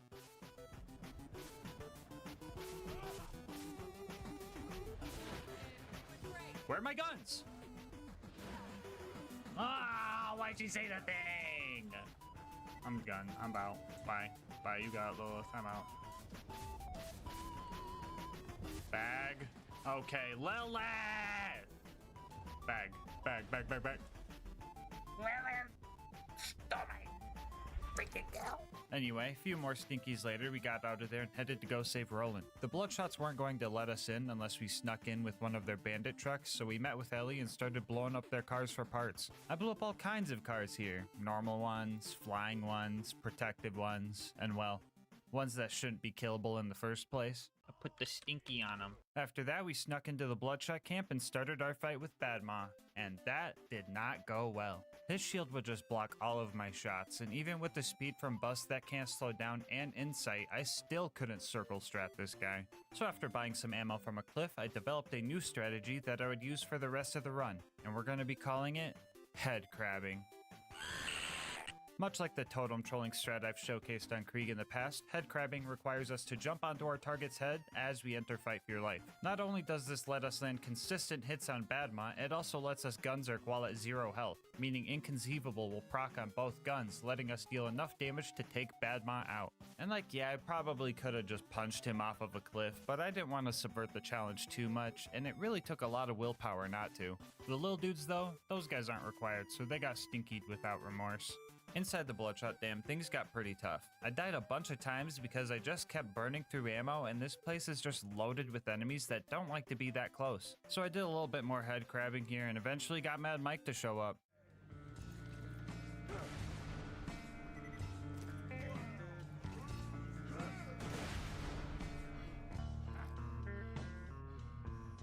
Anyway, we found Roland, and then the toaster found Roland, and then we found the toaster, and then we tried to fight the toaster, and then bad things happened. I managed to interrupt its construction process, but the exploder it was making blew up and downed me, which absolutely confused me. That didn't really matter though, because this run was destined to go to the gulag. So then we found the gulag, and then we found the toaster again, and then we tried to kill the toaster again, and then we failed again. Yeah, this fight sucked. We had to resort to the age-old strat of hiding and waiting for ammo regen. While I have you alone in this back alley where no one can hear you scream, I just want to say I think you should consider subscribing. If you've made it this far into the video, you're probably enjoying the content, so you might as well sub. You can always change your mind later. Anyway, I noticed something odd during this fight. When shooting the chopper, the reticle doesn't get larger like most guns do when firing them. It just kind of has a static set accuracy to it, which also made me notice that steady as she goes wasn't improving our accuracy either. Which also reminds me, you guys definitely did not yell loud enough when I went to Sanctuary last time because I forgot to respec my skills. But I'll forgive you, just remind me next time. I eventually started utilizing Get Some to get some cooldown for gunzerking. That way I could regen ammo faster, but I wasn't sure if the 6 ammo per shot to get 3 seconds of faster cooldown actually sped things up, especially if enemies just regenerated that health, but I figured if it was a boss like Warden that didn't have health regen, it would be beneficial anyway. After 45 minutes of edge of your seat gameplay, I managed to take the Warden down in style. Roland ended up taking nearly 50 deaths to save from the dust to here, so I hope it was worth it. We got our next mission to go steal the vault key from a train. Usually this part of the game goes super quick because all I have to do is meet Mordo and Tina, then just run and grab everything I need to blow up the train. But this time around, a Goliath blaster shot me down with some Stinger missiles, so that was pretty wild. But we still managed to blow up the train and started our fight with Wilhelm. Our first attempt was honestly going pretty good, right up until the part of Fabled Tortoise popped out of a bullymong pile and Wilhelm killed me while I was mid-neuron activation. That thing distracted me. What was that? I got killed by this thing. What the fuck? After that though, I started getting kind of sloppy. We pretty much had to just wait for ammo regen over in this corner to win the fight, but Wilhelm's surveyors were just not having that. C-Mag, I can reload.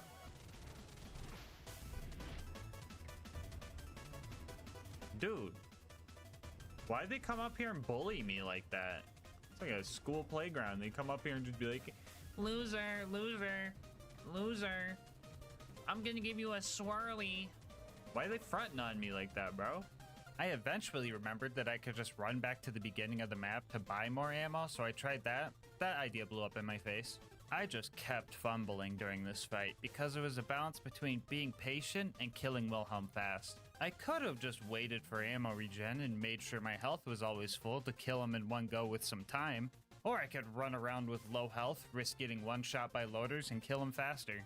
I just couldn't make up my mind, and the loaders that Wilhelm spawned eventually hit their respawn timer and started causing even more trouble. Eventually, Wilhelm decided to make the mistake of launching me off of a cliff, and then I really locked in. Alright, he's dead now. He's dead. Put the stinky Okay, on him. hold on, hold on.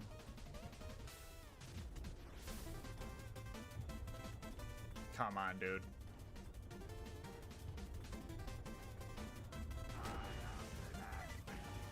Just fucking die.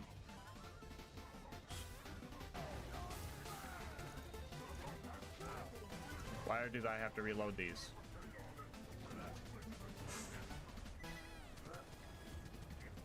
Oh, dude. Oh my god, seriously? Dude, so fucking close. Dude, just fucking die. He's right there! I'm getting edged.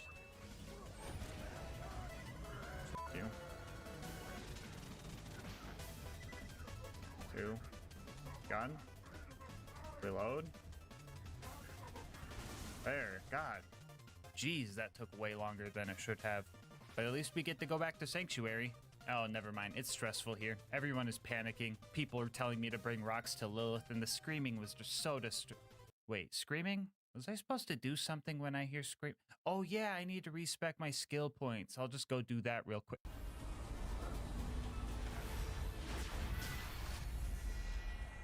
Sorry, kid. That was an accident. Ah! After a quick sprint through the fridge, we found Mr. Noodle and started our fight with him. Things were going good. I found a spot where he couldn't get to me, so I had the ability to regen ammo in peace. And we almost had him, but his shield regen ability just barely saved him. Oh. Oh. I'm getting edged. Fuck, I'm safe right here. I gotta pee again, bro. I think I'm safe. 2 seconds later.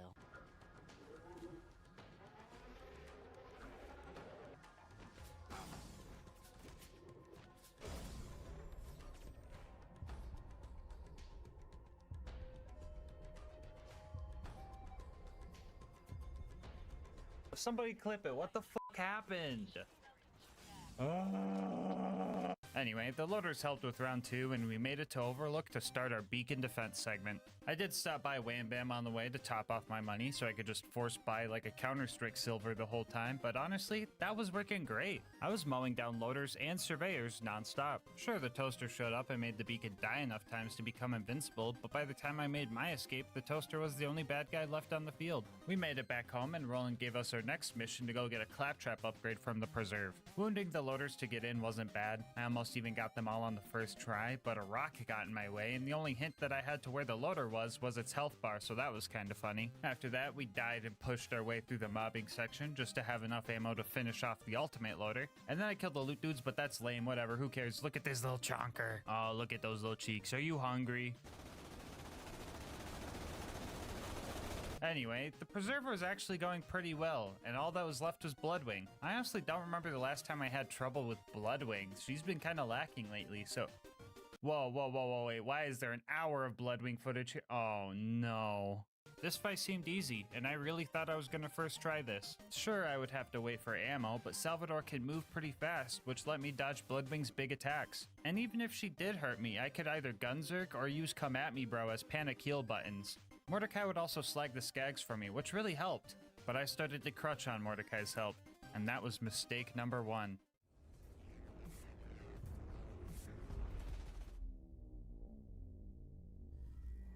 After that death, Borderlands Spaghetti Code threw me a curveball, and I got a glitch where Bloodwing kept her fire resistance through changing elements. A fire chopper on her shock and corrosive phases should have melted Bloodwing, but that just wasn't the case. I knew of this glitch's existence prior to this run, so mistake number 2 was underestimating Bloodwing. This made the fight way harder, and instead of being able to use a neutral element for 1 phase and an effective element for 2 of them, we had to use a neutral element for 2 phases and an ineffective element for 1, which leads to mistake number 3, not bringing a non-elemental chopper with me.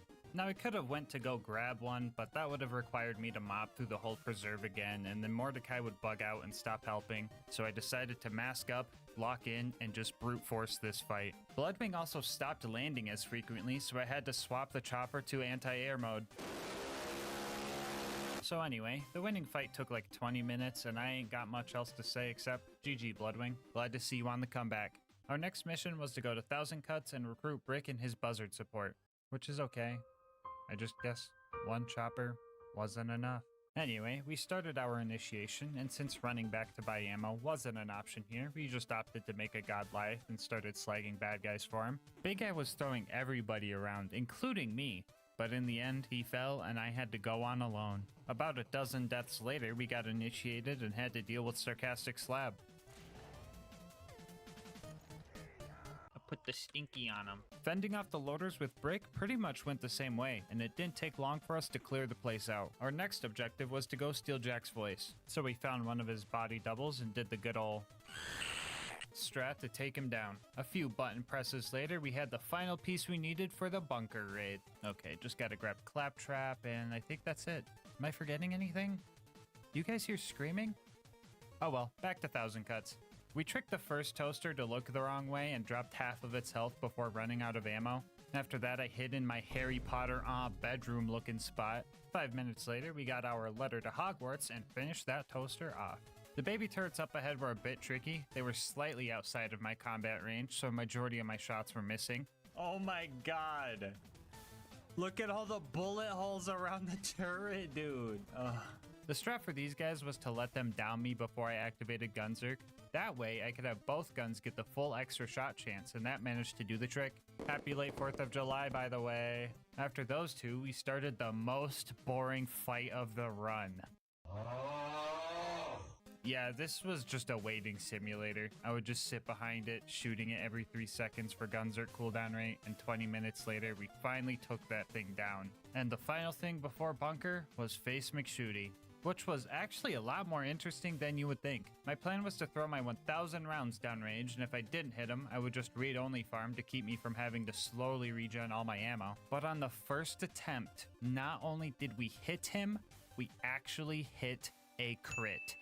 But we didn't notice this right away because the objective didn't check off, so I kept going because I thought my eyes were messing with me and continued for another 20 minutes. After that, I started to get suspicious. I knew I could hit him because Get Some was activating, but even the body shots weren't registering for the mission. I did some testing and everything seemed normal, and the chopper could in fact kill him with crits. We also reviewed the footage and there was a crit on the first attempt. I had a theory that this could have been some type of range-based thing, so I tested that for like 40 minutes before I finally found the answer.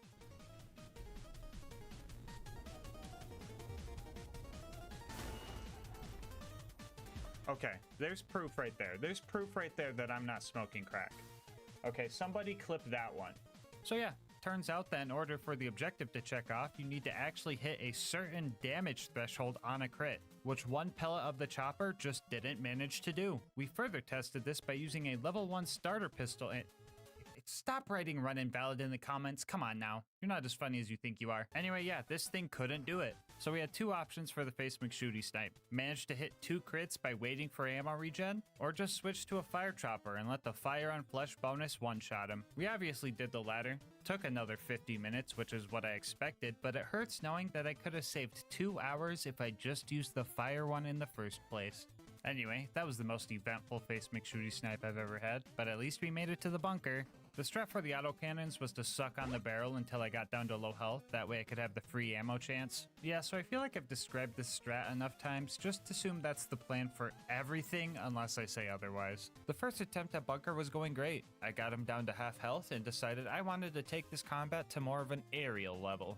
Yeah, that didn't go well. The next few attempts after that ended pretty deep in. 2/3 of the way through the second attempt, I tried to fly again, and the attempt after that, I just got Hail Married by a random landmine. Very ironic for a chopper to do if you ask me, but oh well. After that, I used the chests outside to top off my money supply and locked in for attempt number 4. 20 minutes of paranoid gameplay later, I got the bunker into his deathbed phase, and then I realized I forgot to switch the chopper to anti-air mode.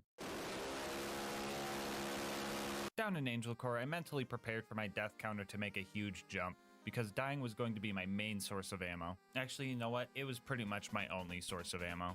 My prime directive for the next 50 minutes was going to be press button, kill loader, then die. Something sped up the process. Angel was dropping ammo crates for us, and Roland's turret gave us some crazy ammo regen. Saving him was definitely worth it, even though he is only here for like half a wave of loaders before Lilith takes his place and does literally nothing. I was just thinking, I had a feeling it was coming. Roland was the MVP down here, and for that reason, I made the plan to change history, to save Roland from his demise down in Angel Core. I was going to take Jack out before he had a chance to take Roland out.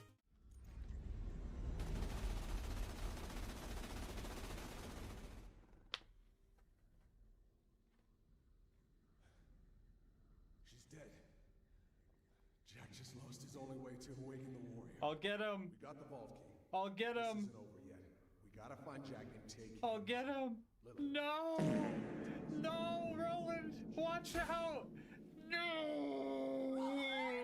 Anyway, Sawtooth Cauldron is up next. We needed to steal some bombs to blow up a bridge because Brick's buzzards can't just fly us across because Actually, wait, why can't I could just fly myself across? What am I even doing here?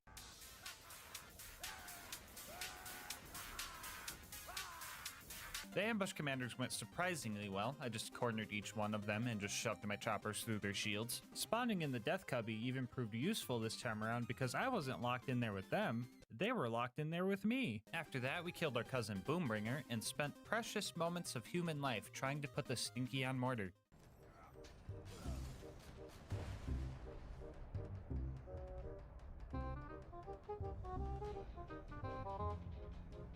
If you can't.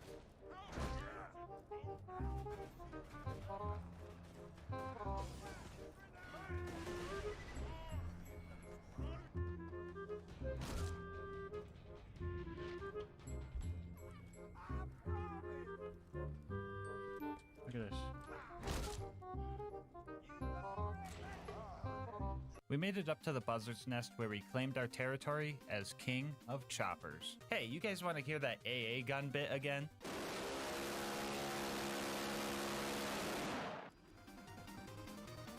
This sounds some crazy shit. Oh! Anyway, we flew out of that joint and made our way to the boneyard to turn a bunch of valves and blow stuff up. And then we made it to the Badlands to completely ignore Saturn. Before you start booing, this is how much damage I could deal with max ammo. Keep in mind that it takes 5 minutes to regen back to full ammo after each burst. This wouldn't be challenging at all. It would just be 3 hours of waiting. And I also don't have enough hard drive space for all of that. Alright, fine. How about I make it up to you guys by, I don't know, adding the Hammerlock DLC to this challenge instead? Speedrunners beat that thing in like 7 minutes. I should be fine. Anyway, we ran past everything before I even realized we were there and got the info that we needed. The final stride towards the vault starts out with the Claptrap door, where we completed our last mobbing section of the run. After that, we ran through Heroes Pass and then ran through Heroes Pass again because we forgot to wait for Claptrap to stop yapping, and then we found Jack. So, real talk, killing Jack in the conventional way was just not going to happen. He's got some crazy health regen, which is most definitely faster than my ammo regeneration, so a little bit of cheese was necessary here. Option 1 was the good old block him at the terminal strat. Once we got this set up, we just had to get him slagged while having low health, and then fed him a fire chopper to finish him off.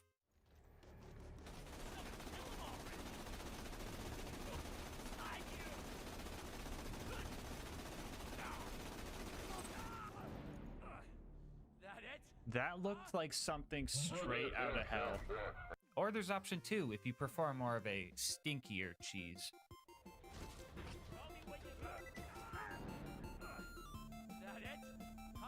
Either way, Jack dies and the warrior shows up. Our final test of patience before we finish the main part of the challenge. 1.5 hours to reflect back on the run before finally taking the final boss down and tasting victory. So yeah, you can beat Borderlands 2 with only the chopper. Bonus content time, whoa! As I said before, we are also going to be taking on the Hammerlock DLC. Everybody's favorite, I know. This DLC immediately starts it off with the action. You spawn in and have to walk all the way over to Hammerlock, and it's just so riveting. After that, we gunned down some squatters that were taking up room in our cabin. They didn't like us kicking, or I guess in this case, punching them out of our property, and they got all demonic. And fun fact about these guys, they just don't take fire damage. Like, damage numbers don't even show up, and I didn't know that, so I thought my sanity was finally slipping away from me. After we dealt with way too many of those guys, Hammerlock got us a boat and sent us to go fight Thermitage, which seemed undoable, until Twitch chat pointed out that its health bar is a lie and it's an armored enemy. That's twice in one run now, jeez. Oh well, it got melted as soon as I started throwing acid at it, so what's next? Oh yeah, more of these guys.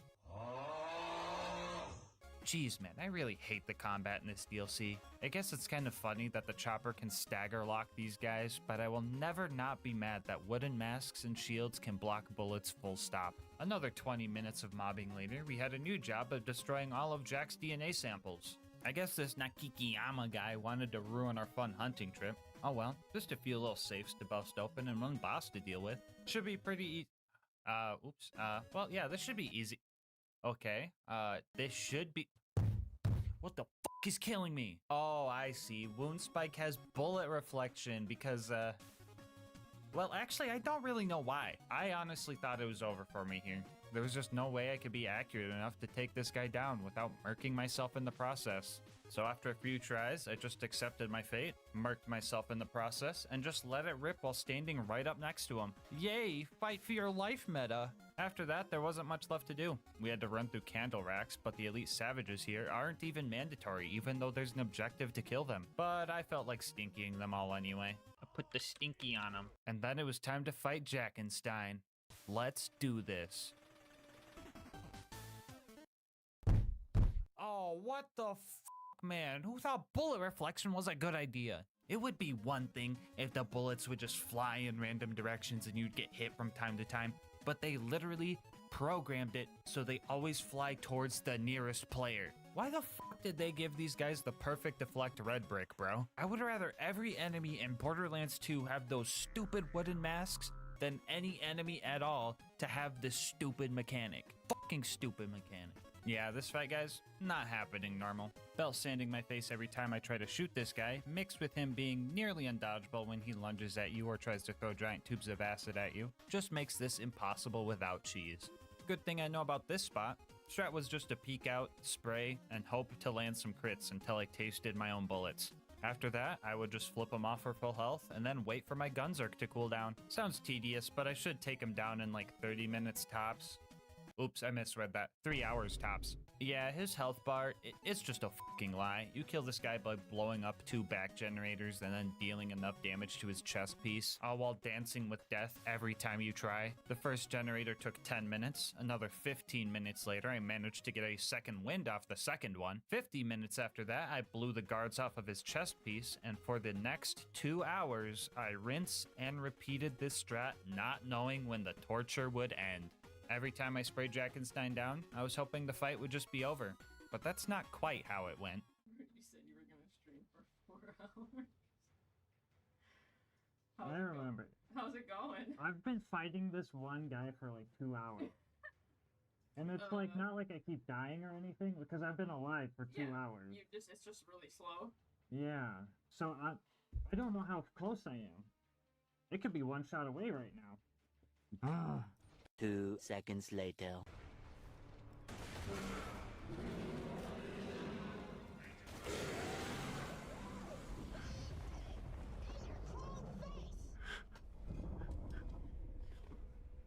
Well, in case anyone wanted to know, it looks like you can beat Sir Hammerlock's Big Game Hunt with only the chopper.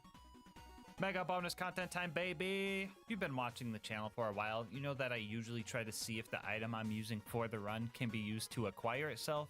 And if you don't know where the chopper comes from, well, it comes from Dexidius, the Invincible. To spawn this guy, you need to run around the grotto and put a total of 96 iridium in these 4 furnaces. Go pull this lever, get your ass handed to you for an hour while you kill off waves of demonic savages because you couldn't kill the witch doctors fast enough. And then this giant fucking stick bug comes out and you have to roleplay Dr. Pimple Popper until this thing dies. And trust me, there's no head crabbing this Strider. And yes, this video does have 2 Half-Life references because I practically spent half my life trying to kill this thing.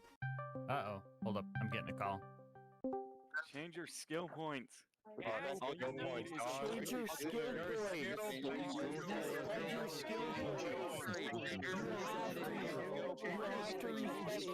Oh yeah, I was supposed to respec, wasn't I? Oh, thanks for reminding me, guys. You should have said something earlier.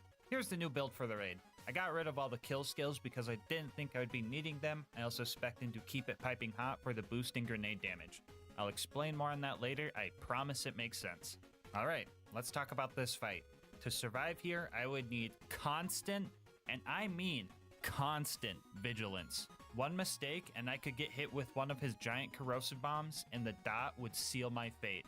I gathered up all the high-priced items I could so I didn't have to wait on all my ammo to naturally regenerate, but even buying it was scary because his attacks could hit right through walls. I developed a strategy where I would mark stuff as trash in my inventory so I could sell it faster, and when I would buy ammo, I would spam enter and left click to get my ammo faster and get the heck out of there. Usually if you're attempting this fight, you would be here for 10 minutes maybe using the Lady Fist B combo, but instead we are using a gun that doesn't even deal enough damage to one-shot face McShooty, so we had a long and stressful fight ahead of us. Another fun fact about Dexy is that the amount of damage he takes when a pimple is popped is amplified by any grenade stat buffs you have. So more grenade damage equals less pimples to pop. That's why we spec'd in to keep it piping hot. We only get the buff while Gunzerk is on cooldown, but if GASMASK is constantly being activated, that still gives us the boost. I could only deal real damage if Dexy was distracted by spores. Usually the spores get murked in one shot, but the corrosive spores were actually very helpful because they could survive like 50 hits from Dexy. A lot of our downtime was running to spawns and hoping to see some green cauliflower homies and getting them not to follow me across their map with their insane persistence. On my first attempt, I actually made it pretty far. I took out 7 pimples before I got snuck up on by one of Dexy's attacks that dotted me to death.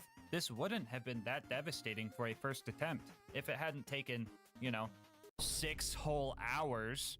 With an estimated kill time of 12 hours, I pretty much had 1 try a day to get this kill. Attempt number 2 ended because PhysX decided to crash my entire PC, and attempt number 3 ended in a game crash even without PhysX because Borderlands hates me. And yeah, this was pretty rough. 12 hours of Dexy attempts and 2 crashes really had me second guessing my life decisions. I mean, is anyone really going to be mad that I didn't fight a whole OP10 raid boss, notorious for having hard to hit crit spots, with a gun that has 1 accuracy? I don't think any of you guys would be mad if I just didn't do this fight, but I can think of one guy that would be pretty mad if I didn't take this stick bug down. And I see him in the mirror every day.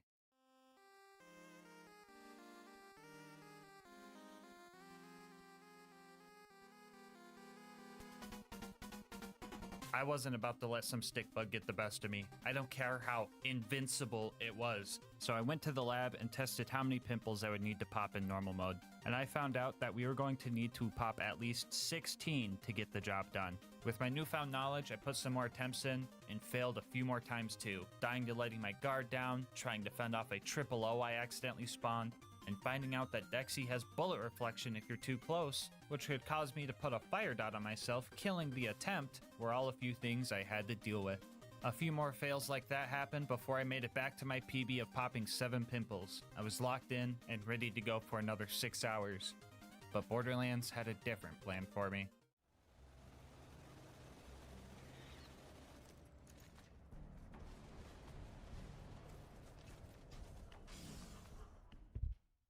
What? Okay, so you're probably like, what just happened? Which, fair. Me too. I played the footage back and seen that Dexy's left chest pimple popped without any damage numbers and then just died 6 hours into what should have been a 12-hour kill. So I contacted my local Dexy expert, Abrupt Dusty. He's made some cool videos like this or like this, so go check him out. I'll have a link to his channel in the description, but I asked if he knew what happened and sure enough, he did. Apparently, some random no-name triggerman managed to get the last hit on that pimple. And when that happens, it does a huge chunk of damage, around 50 to 60% of his health bar huge. I was honestly so shocked and I wasn't really sure how to feel. On one hand, this was going to be super great to put in the video because it's super interesting, but on the other hand, my satisfaction of earning this kill was kind of taken from me. So I took some time to think it over and just processed everything going through my head. And now that I've thought about it, I think that kill felt rewarding just enough. Psych, that Triggerman 12-hour stick bug fight round 2, here we go. He didn't drop the chopper anyway. So, major attempt number 4. The good news is we hit a new PB of 11 pimples. The bad news is this is Borderlands we're talking about, the spaghetti game. No, I was playing great. I was playing awesome even. I really got my combat loop down. I was really focused, but then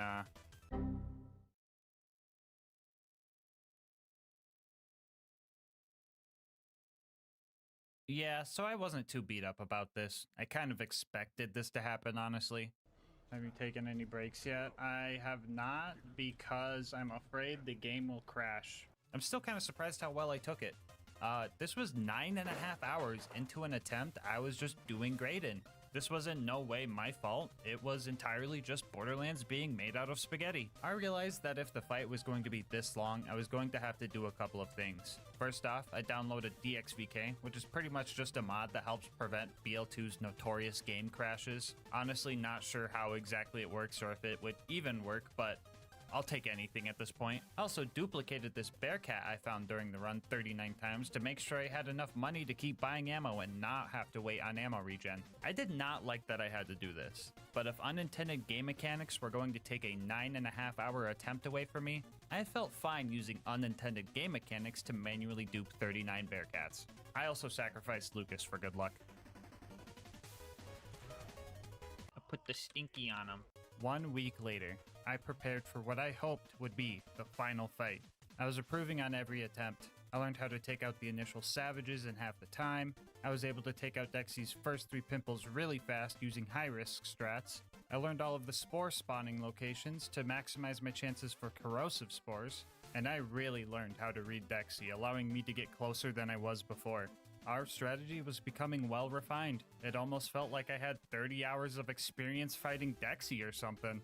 On day 4 of Dexy, I hit a new personal best of 12 pimples popped before this rock ended my 7-hour fight. Ah! That's fucked up, dude. That's real fucked up.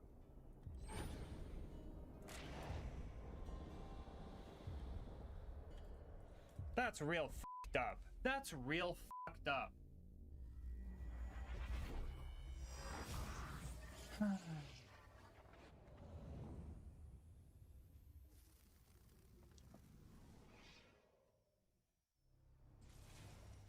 think of your death as failure. Think of it as fun.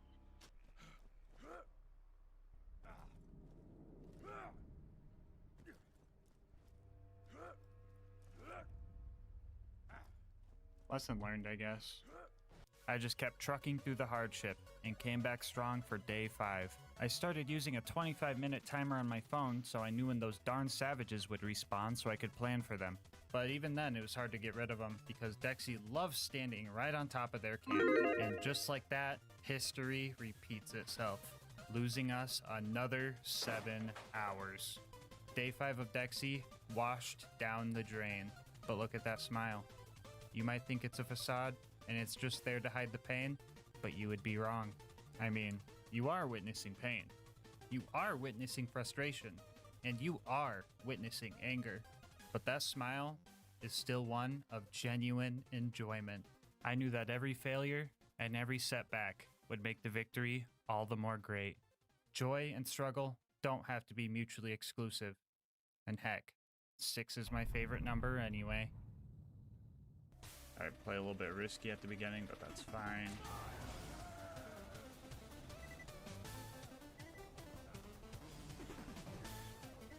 Alright, so it looks like we got every element except corrosive on this first wave. That's fine.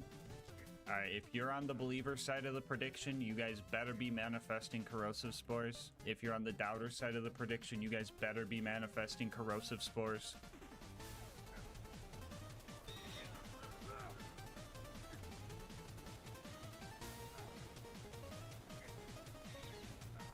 There's 3. Okay, we're getting good at getting the first 3. And now we let the patience kick in.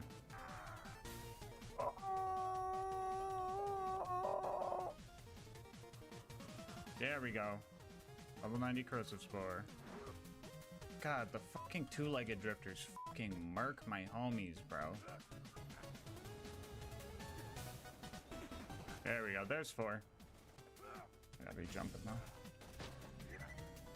Oh, I killed him. Ah!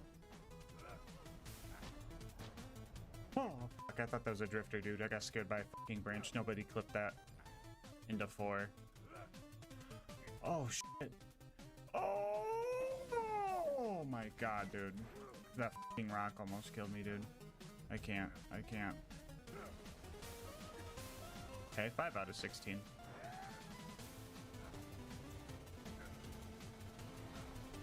Okay, 10 more.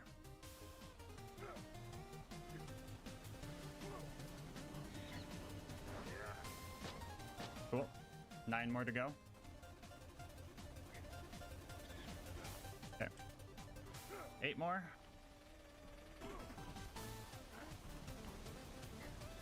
There we go. 7 more.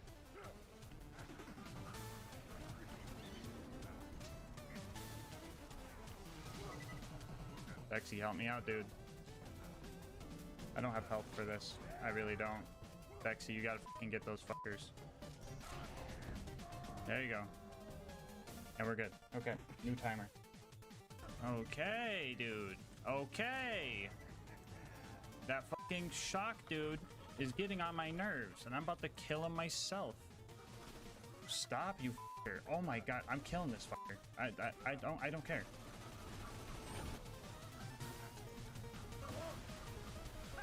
Jesus. What the fuck even was that? There we go. 6 more, 6 more. That was the back of the head. Okay. 5 more. I see you. I see you, though. That was a fucking big brain play, Dexy. I will fucking give you that one. Oh, I did not mean to bird there. Oh, I'm throwing. I'm so fucking throwing. Okay, we're good. We're good. I need to get the fuck out of here, though. 4. 4 left. Jot her down. Headshot. 3 more. 3 more. That was his head. What's he doing over here? Dude, this is freaky, dude. This is like foreign territory. I don't like it too much. It stresses me out.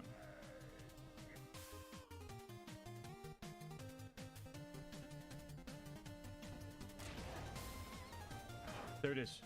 There it is. 2 more question mark? Why are you over it? What is in this corner that you want? What mystical powers are you seeking from the waterfall?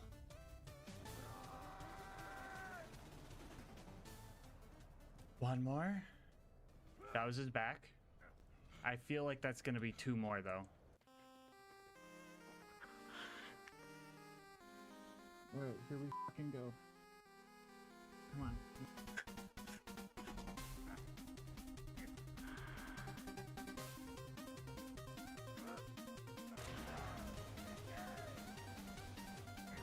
One more. We got 1 more, guys. 1 fucking more. 1. 1 guaranteed.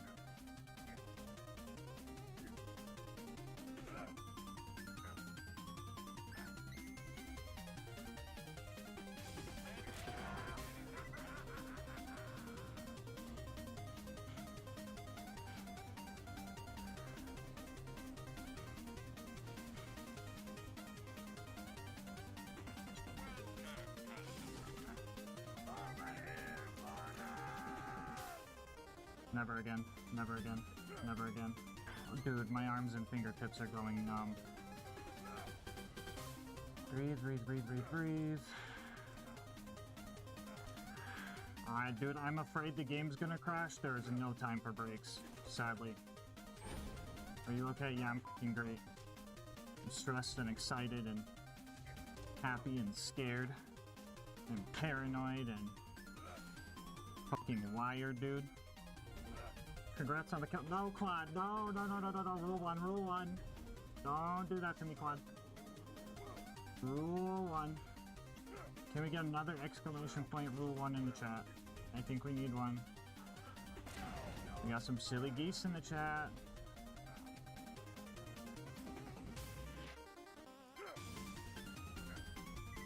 Oh my god. We almost fucking lost it there. We gotta fucking get Gunzerk now. If we got dotted there, we would have fucking lost it. How'd that fucking hit me, dude?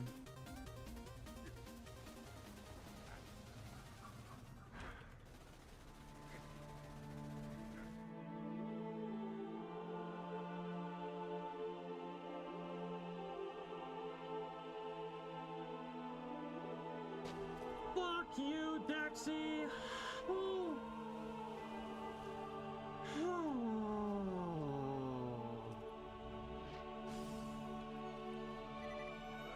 Oh, let's go, dude. R.I.P. Bozo. Put the stinky on him. 9 hours and 15 minutes. Get nay. Oh. Holy shit, dude. That's fucking crazy. Put the stinky on him. After 48 hours of Dexy attempts, we finally took him down, and my thirst for a challenge was quenched. I woke up the next day, and I had received the most wild email I have ever gotten, and I just want to show you guys this thing. Yeah. No idea how my heart rate monitor knew I was playing Borderlands 2, let alone streaming it, but geez, man, I was on edge. I doubt the 6,000 calories part is right, but I definitely did smell like a gamer after all of that stress sweat. But it was all worth it, you know? Getting that kill was one of the best things I've ever felt playing a game, and I don't regret a single second of that 48 hours. But I felt like something was still missing. I felt like the chopper wasn't used as chaotically as it was intended. I mean, yeah, raid bosses are designed to be fought with 4 players, so it's not like I could just lay into them and expect to win. I had to focus and use tapfire strats for cooldown and just be locked in the whole time. And also, I didn't get a chopper to drop on this kill. So let's do it one more time, the right way. Alright, remember guys, if it bleeds, we can kill it.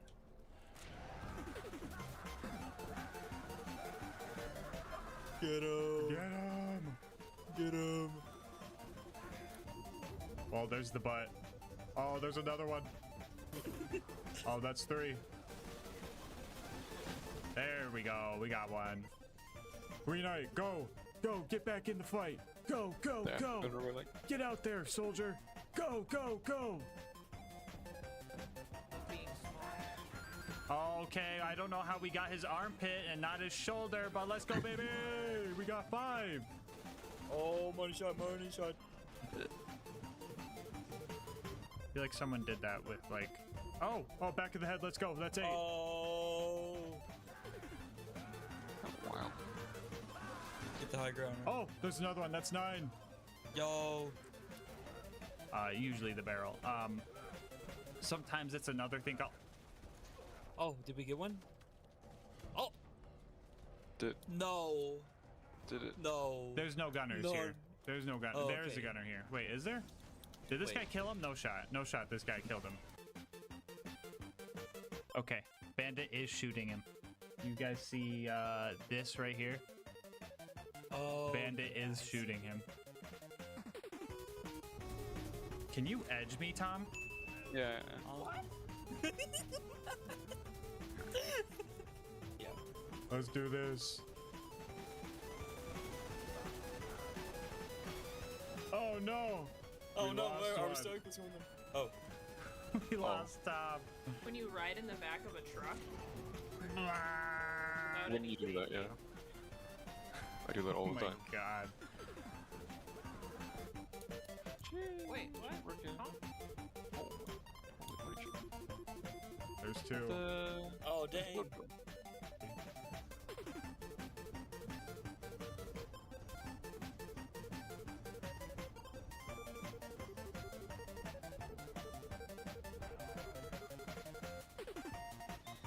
Time though.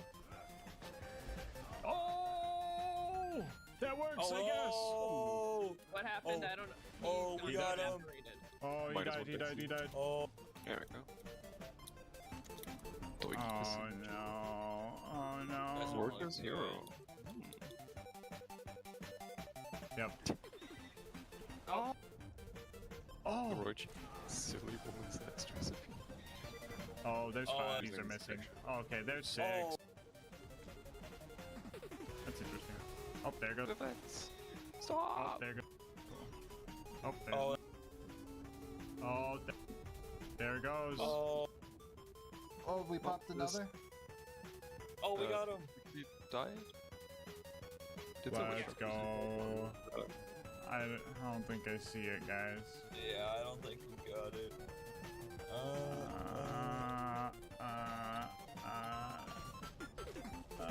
Well, that was a 50-minute kill. Nope. Well, okay, so I tried where you would do. Wait, why didn't you? Because I feel like knowing what. I just see it dead. Oh, Alright, nope. the wiki. Can't. I didn't even process. R.I.P. What? bozo. That was 52 on the dot. That was 52 on the dot. That is crazy. Oh, wait, we got... Oh, wait, never mind. We got a legendary. Why would you do that? Why would you do that? Hands forever. He exploded. He always likes... Slightly different. There it is. 4004. Oh, what the f is that, dude? Doll spinny gun? What? No. What is it? Oh my god! Oh my god! Yeah, we got Can someone revive me? And Like, no. milk. It's just Literally. oh. Actually, Lucas is a. Yeah. I'm like, what the? Yeah, Oh. wait. 3755. 3755. Come on. 37. Really Oh. Lucas, stop. It actually worked this time. We got it. Party chopper. Let's Oh, we go. actually got it. Oh, we got actually it. got it. We know what we have to do. Alyssa does not know what we have to do. We gotta let it rip. Well, Derber, I sure hope that was worth the wait, especially considering that this whole run took 80 hours. Before you go, I just wanted to say thank you so much for making it this far into the video. If you want to support the channel, make sure to like, comment, and subscribe. Doing all of that helps with the YouTube algorithm, and I love reading your guys' kind words and ideas for new runs. If you want to support the channel more directly, consider becoming a channel member to get videos a day early, grabbing something over at GamerSupps using my link, or going to GASMASK'S.com to get some merch. I will link my Discord and Twitch channel where I stream these runs live down in the description, and last but not least, shout out to Mango Soda who made this video's thumbnail art. They do commissions and will also be linked below. But until next time, breathe easy, homies.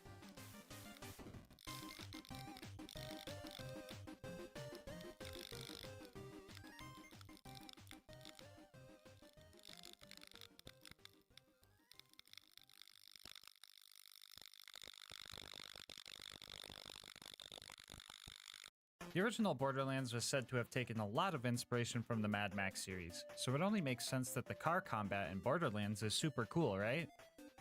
Right? In any case, today we're going to try and answer a question that everyone has never thought about. Can you beat Borderlands 2 with only cars? Before we hit the road, I'll go over the rules. This is going to be an Overpower 10 Ultimate Vault Hunter mode playthrough, and all damage I deal to enemies must be from vehicles or because of vehicles. We will be playing as Krieg for this run, and I'll explain a bit more on that later. For our gear, we will be using a basic shield, legendary sickle class mod, and the afterburner relic. Yeah, to the guy that commented saying I should try to beat the game with only the car relic, you might have been joking, but I wasn't. Here's a quick peek at the build. Most of this isn't important, but Fuel the Blood, Fuel the Rampage, and Fuel the Fire are all vital to this run. With all of that out of the way, let's strap in and kick this run into gear. Oh, wait, we might have an issue here. I'm totally forgetting something. So normally we don't have access to cars until after we fight Flint, so normally, no, you can't beat Borderlands 2 with only cars. But you didn't come here for that lame answer, you came here for a challenge. So today's question is actually, can you beat Borderlands 2 with only cars? If you also use a mod to allow cars to enter maps they usually aren't allowed in. Using a couple mods, we can allow vehicles to enter maps that usually kick you out of the vehicle, and we are also able to change this door to take us to the Torg DLC, where we can grab a car and take one back to Tutorial Town. Quick little shout out to Pyrex for making that very obscure mod for me. Anyway, in true Cursed Run fashion, we got a couple of bully routes to spawn, and since cars are considered armored, corrosive damage was going to be something we would need to worry about. It's also not like we could dispatch of these guys quickly either, because our damage as well, I guess it exists. So right off the bat, things seem really bad. Enemies can kill us really fast, and we can kill enemies very slow. But one advantage we do have is stun locking. Even slightly nudging most basic enemies causes them to ragdoll for a few seconds, and as long as we keep doing this, they won't be able to blow our car up. Wobbling might be banned in Melee, but you know I'm capitalizing on it here in Borderlands. The Bullymongs proved to be far easier than the bandits. Unlike wild animals I could just drive away from, bandits had guns that could continue to damage me from afar. If I started taking too much damage, I would have to drive somewhere safe and wait for the car to start regenerating its health. I thought I'd be safe in this cozy little cave, but I guess not. Oh, what the f***? No, you are not jumping down here. Nice try, bucko. After some confusing interactions with the wall and clearing out Liarsburg, we met Hammerlock, he changed a tire for us, and we started our way towards Boom Boom. Average F-150 driver. While clearing out the last batch of bandits, I discovered that Torgue shotguns really freaking hurt, and we took our first death of the run. Oh, by the way, the counter will be counting car deaths, just to clarify, which leads me to one of the worst parts of this run. Losing a car means I have to go all the way back to the Torgue DLC and get a new one. I decided to allow a flight mod to go back to vehicle stations since this run was modded anyway. We aren't really doing anything challenging by walking back there, so to save time, hard drive space, and to get this video out earlier, we would just fly back to get a car. Anyway, after clearing out the bandits and accidentally learning how to parallel park, we finally made it to Boom Boom, and this fight was tough. You might think Boom's cannon was the scary part, but to my surprise, I was actually able to take multiple hits from this thing. Busting him out of his turret got a little weird, but that part was relatively easy. Dealing with their health regen and my lack thereof was the main issue. I could stun lock them, but repetitive collisions would slowly wear down my vehicle. I could definitely handle a one-on-one fight, but if I kill Boom first, I still have to knock down a few psychos to try and focus on Boom. I would also pretty much need constant crits to outpace Boom's health regen, but Boom was a lot easier to deal with. So I decided that killing Boom first would be best because he was the harder one of the two. And well, he just kinda died. I guess if you hit a guy really hard with the car, they just end up dying a few seconds later. I think this has something to do with his get-up animation not being able to go through because he was stuck in some weird geometry. He actually died like this twice because Lil Boom was using a Torgue shotgun. I told you guys about those earlier, right? Anyway, after 1 hour and 4 car deaths later, we finally beat out Boom's health regen and were able to continue the run. We were able to drive past a lot of the bad guys on the way up to Flint, but we still ran into a roadblock. My car was just way too big, and I could not get any further than this part right here. So it looks like no, you can't beat Borderlands 2 with only cars. Unless you guys want to allow one more mod.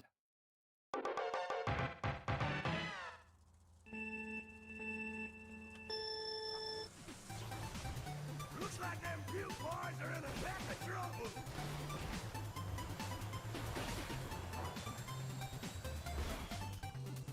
Alright, can you beat Borderlands 2 with only cars if you use a mod to allow cars to enter maps they usually aren't allowed to and the cars are 50% smaller?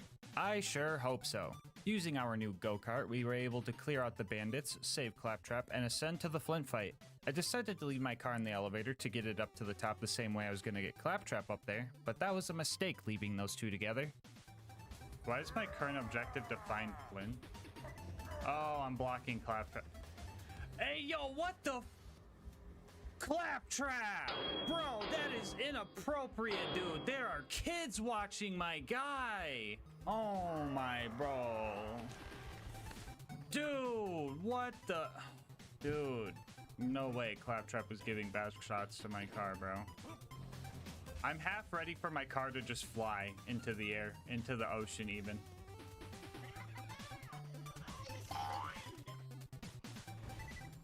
Okay. Now for the Flint fight, I probably could have done this super easily. Vehicles are resistant to fire damage, and Flint just kind of rolls up like an armadillo if you hit him with a car. But for some reason, I was bent on just ramming him off the edge of his boat. And because of this, I lost many cars and had to keep driving all the way from the beginning. I also didn't have the elevator option anymore, and some of those stairs and tight turns were pretty tricky to maneuver. Okay, fire barrels hurt. Lesson learned. After way too much wasted time, I finally got Captain Roly-Poly to fall off the edge and took care of his goons from afar. After that, I just laid into Flint until he died. Cool. Rock out. Yeah, jam. Oh my god.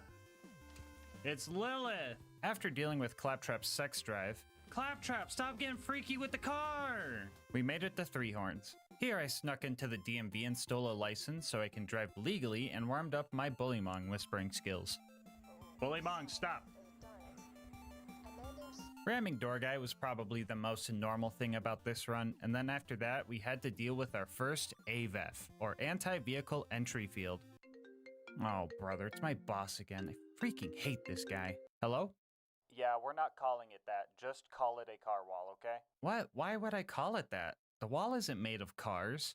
Bro, What are you on? You're just complicating things, and AVEF doesn't even roll off the tongue. It's just an invisible wall that doesn't let cars pass through. Yeah, so it's an AVEF. No, it's not a fucking AVEF. Just call it a car wall or you're fired. Man, one day I'm just gonna be my own boss, so I don't gotta deal with that frickin' buzzkill. Anyway, yeah, I couldn't find a way to get through this wall, so I was going to have to get creative, because I had 3 psychos I needed to kill to save Reese. Those bullymongs I met earlier were nearby, so I decided to have them help me out by relocating the psychos to a place I could reach them. There we go. There we go. Yeah, that's what I'm talking about. That's what I'm talking about. Yeah! Yeah, my bullymong brethren! Hurt them more. That works for me. So the guy that's down here. Oh my god, they're all down here. Let's go. Perfect. The stinky prevails. Good job, guys. Proud of you, bullymongs. Love you. I managed to save Reese by watching him die, but then I remembered I still had one more psycho to take care of. I needed to get the power core, but their camp was in a spot where having the bullymongs relocate him was not an option. So I had to get a little bit creative. How do we get a car in here? Here, let's look around the map. No shot this works, just saying. If this works first try, I'm gonna be amazed.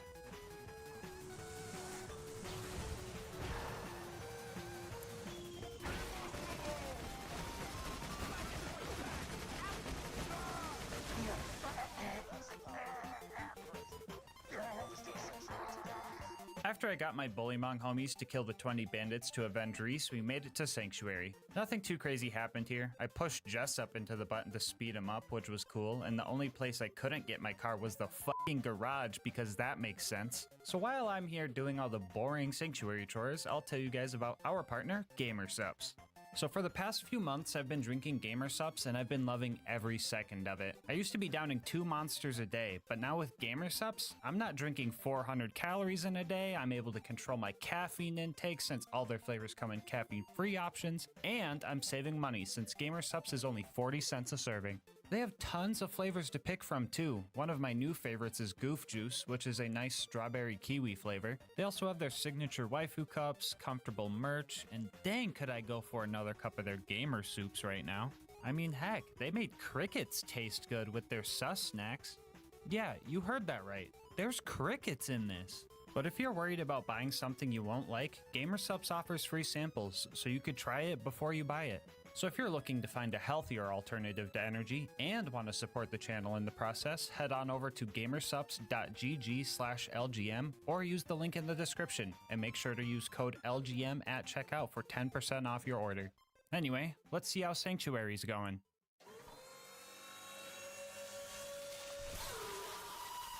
Our next destination was Frostburn Canyon, but well, let's just say we ran into another roadblock. So these invisible car walls tend to be pretty tall, but they eventually do end and you can get over them. For the purposes of testing how high these walls were, I decided to pull out a special vehicle I'm gonna call the Meat Bicycle.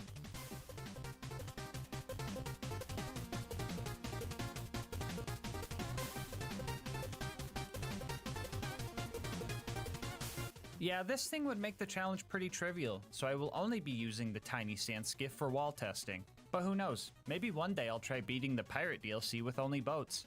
So if you end up liking this run and want to see that run, you should leave a comment and maybe you'll see it in your subscription feed one day. Just saying. Anyway, this wall tall.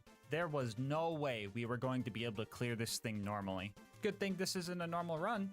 And also good thing that we're playing a game from over a decade ago and there's some jank that can help us. Introducing scroll boosting. By setting our boost key to scroll wheel up or down, we can use the free scroll mouse to do this.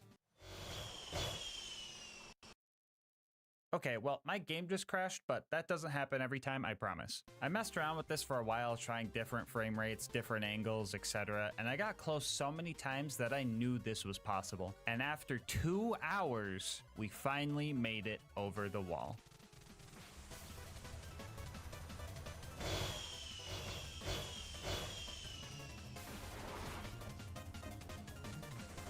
Anyway, thanks for the raid, Jolts. You came just in time. 2 hours later, everybody! Now that we made it to Frostburn, we could drive past all the bad guys, do the skip, and... Well, alright guys, don't worry. I found another way to get into Frostburn that was pretty consistent, so I didn't have to spend another 2 hours on this wall. Second time around, I actually hit the spike jump skip and found Lilith. Surprising nobody, I immediately tried to put my bumper into her forehead. Sadly, she survived, and everything that normally happens during this part of the game happens.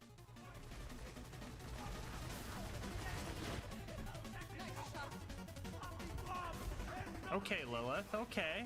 I'll give you that one, okay? That was kind of cool. There she goes. She ruined it. She ruined it. She ruined it. Anyway, we had some close calls with some slag and corrosive guns, but we made it to the end, and I seen what I thought was my only chance I would probably ever get to do something I've been wanting to do for a long, long time.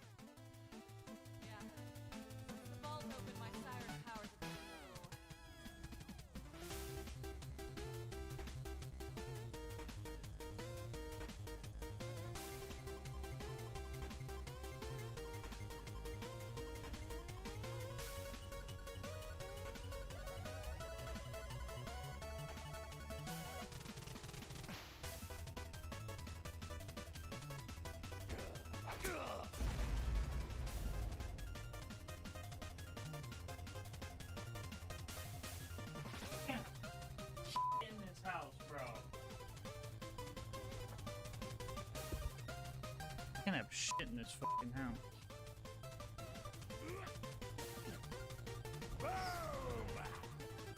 For anyone wondering, this is what happens when Lilith teleports you while you're in a car.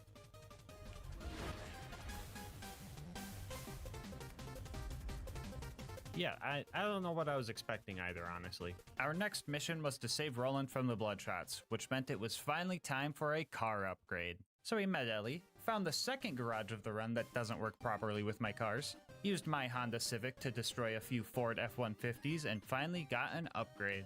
So, for most of the rest of the run, we'll be using the Saw Blade Technical. A lot of you guys might think the Barrel Technical is better and know that it is the fastest vehicle in the game, but do you see these saw blades I'm shooting? Yeah, those get melee damage boost, because that makes sense. Do you know who has good melee damage boosts? Krieg does. Not only is our car now tankier, we also have some significant damage to handle the rest of the game.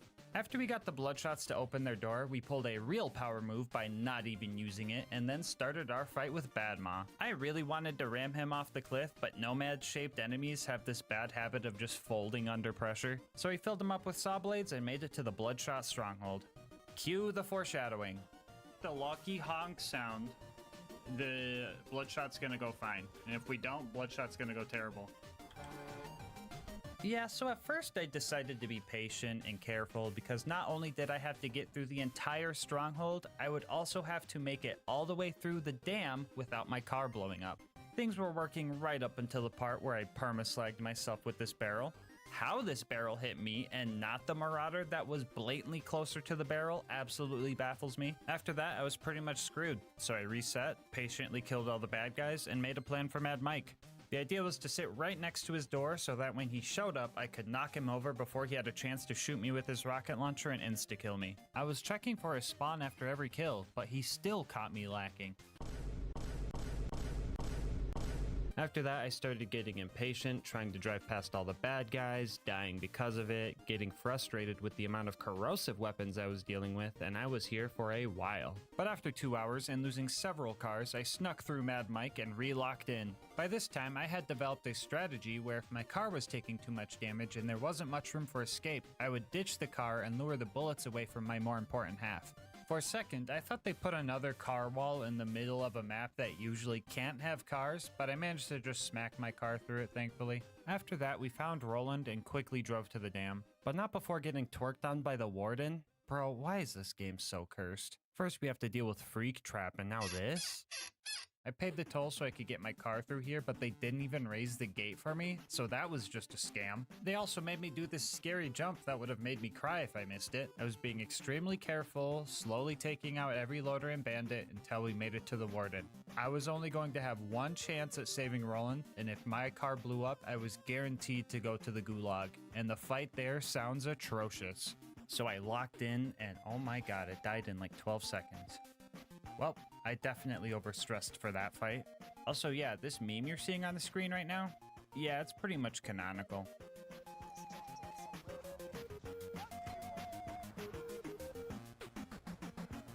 Put the fucking money in the bag. Put the fucking money in the bag.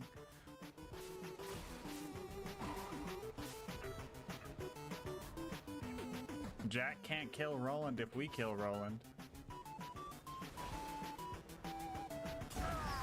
Anyway, Roland was saved and our next job was to go rob a train in Tundra Express. Upon arriving, I had a little bit of a scare. Yeah, cars definitely weren't meant to be here. I was a bit worried about lighting the Varkids on fire, but I bumped a fire melon and it just worked, so that was cool. After that, I met Mordo and Tina, had a minor fender bender, got the badonkadonks, watched Tina turn them into bombs with her mind, practiced my vertical parking, had another minor fender bender, and made it to the end of the line. So the Wilhelm fight was pretty, normal, actually. Ramming into Wilhelm sometimes staggered him, which felt illegal to see, but I couldn't get him to fully ragdoll, sadly. So I just kept my distance and laid into him until he was super low on health, and then I decided to try to finish him off with my front bumper, and that's where things got a little goofy. Oh no!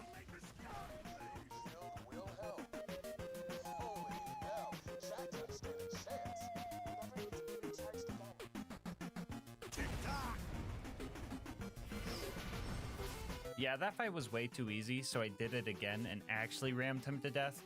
Didn't look as cool as the first one, but oh well. We made it back to Sanctuary with our catalytic converter we stole from Wilhelm, but things started getting scary. Lilith stole my car, so I rage quit. She said that if she can't have it, I'm not allowed to ride the cool flying city, so I tried to scroll boost back over this bridge and everything just fell apart.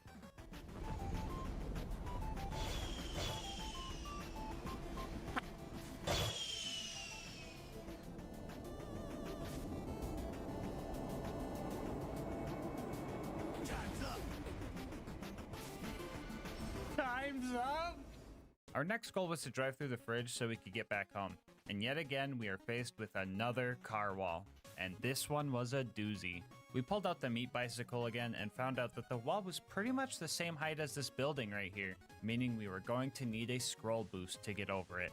I was here for a long time trying to find a good angle or ramp to make it over, but every time a jump looked promising, my game would just crash. At this point of the run, my total crashes far surpassed my total deaths. A couple of homies in the Twitch chat kept saying I should try and hit the jump with the runner instead of the technical, but I was being stubborn because I thought that I was going to need the technical for its speed. Speaking of Twitch, you should go check me out over there if you want to watch these runs live. Anyway, I did eventually break because it seems like the technicals crash the game way more often when scroll boosting. And when you mod them to be this tiny, trying to boost with them gets a bit squirrely. As soon as you press your boost key, the bandit trucks pretty much wheelie 90 degrees up, and unless you're on flat ground and just going straight, it's really hard to actually get speed out of it. So I caved and swapped back to the runner.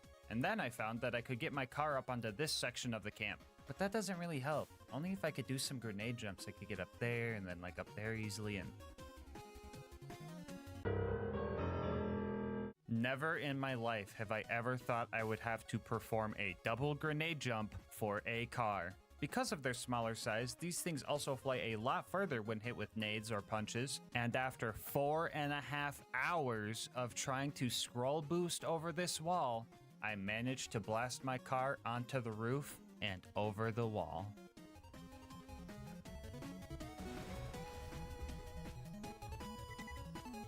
Guys, wait, everybody hold, everybody hold. Everybody hold. We might be good, we might be good. Okay. I'm gonna get out of my car real quick. So now, I believe we could just drop in right here. I think, I hope.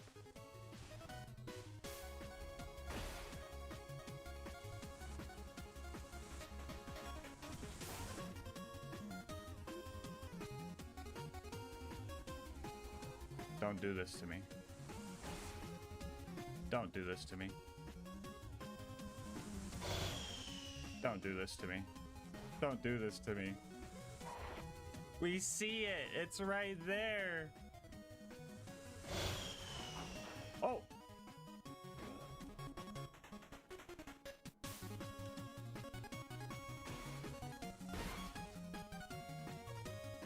Well, that fucking sucks. So basically, I think the car was still hitting the invisible ice that Angel melts for you here or something.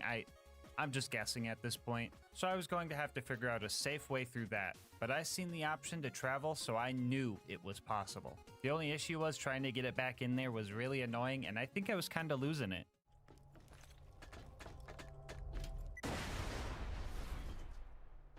Somebody clip that. Did anyone else hear the Mario theme there?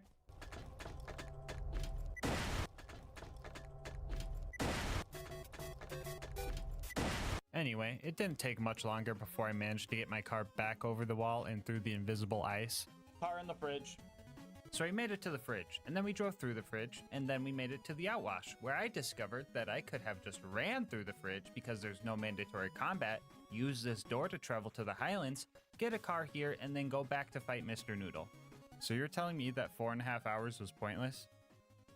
Wouldn't be the first time. Alright, real talk, I'm just messing with you guys. I knew this door was here the whole time, but I felt that it'd be cool to get the car into the fridge anyway. It just felt right since I knew it was possible, even though the challenge didn't require it. Anyway, we were having some issues dealing with the constructor before Mr. Noodle. I felt really squishy and felt like my damage was starting to fall off, but my brain didn't think, maybe it's the squishy low damage car you forgot to swap out. But I did remember that I had something the constructor didn't. Tires. So I drove past it, slowly fought off the thresher that ate my new alternator, and made it to Overlook where car walls stopped us again. Geez, why do they even put these here? Are cars really that strong to prevent entry to a basic map? Oh, you could just drive around it. That's pretty cool. So I knew that the beacon defense section was not going to have very many breaks, and finding time for my car to heal was going to be tough. So I decided to sneak 2 cars into town and have one hidden way back here. That way, when one car is taking a beating, I can make a little pit stop and swap out cars so they could heal. And that strategy was honestly working super well. That is not the pit crew I was looking for. I mean, the beacon still got messed up, but I didn't lose any cars in the process, and for the first time in a while, I was actually able to kill the constructor instead of just rushing the fast travel to escape, so that felt pretty good. We made it back home and got our next job to go to the... Oh, brother, this is gonna be obnoxious, isn't it? So, even getting into the preserve is a bit annoying. Pretty much needed to climb the mountain and cross the waterfall to get in. I talked to Mordecai and started wounding the loaders. That was going fine, but I did have to deal with some saw blade technical jank.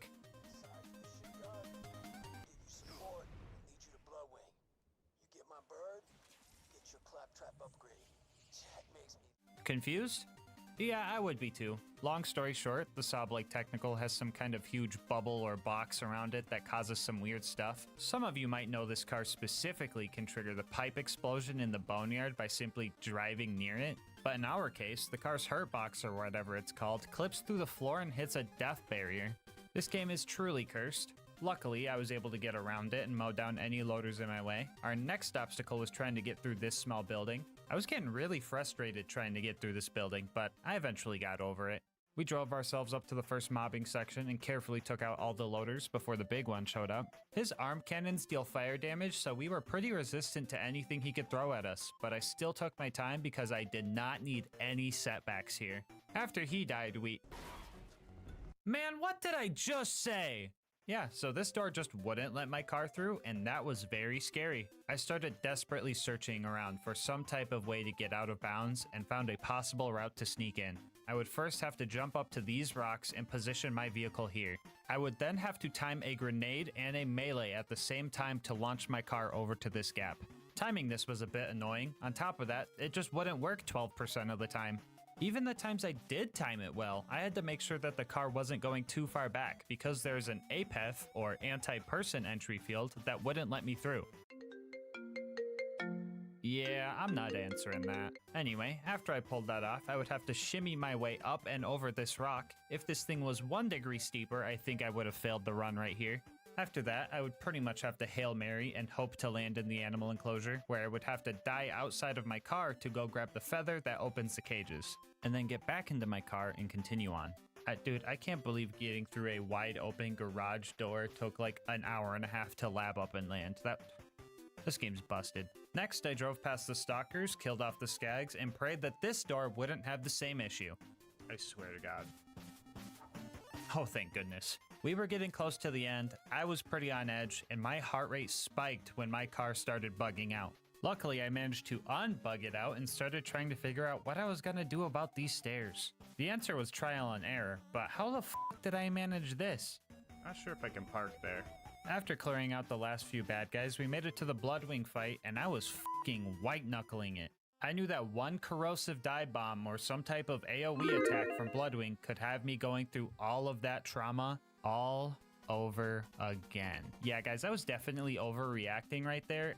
In reality, she only managed to do one claw attack in fire phase, one claw attack in shock phase, and in corrosive phase, she only got one claw attack and one corrosive ball off before the 84 saw blades I put into her appendages finally grounded her. That was an extremely easy fight that I definitely stressed over for no reason. I can't feel my fingers right now, bro. That fucking looked easy, but that was fucking nerve-wracking. Driving into her automatically picked up the claptrap upgrade, and I started doing donuts. GG, Bloodwing. Another point for me. I realized I forgot to do the loot dude, so I redid the whole scary out of bounds jump again, and all I got was a freaking gub. Wow! Anyway, with another scary part of the run done, it was off to recruit Brick and his air support. Huh?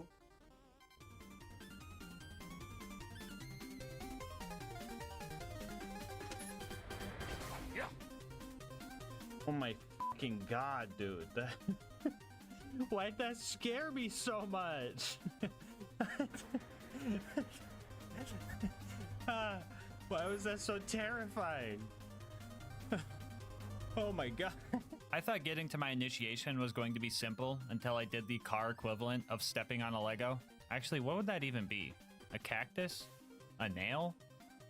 A police spike strip? Luckily, we had an alternate route that was less scary, but still janky. It looks like I'm gonna clear this jump, right? I am being robbed. After I cleared the jump properly, I tried to put the stinky on Face McShooty. That didn't work.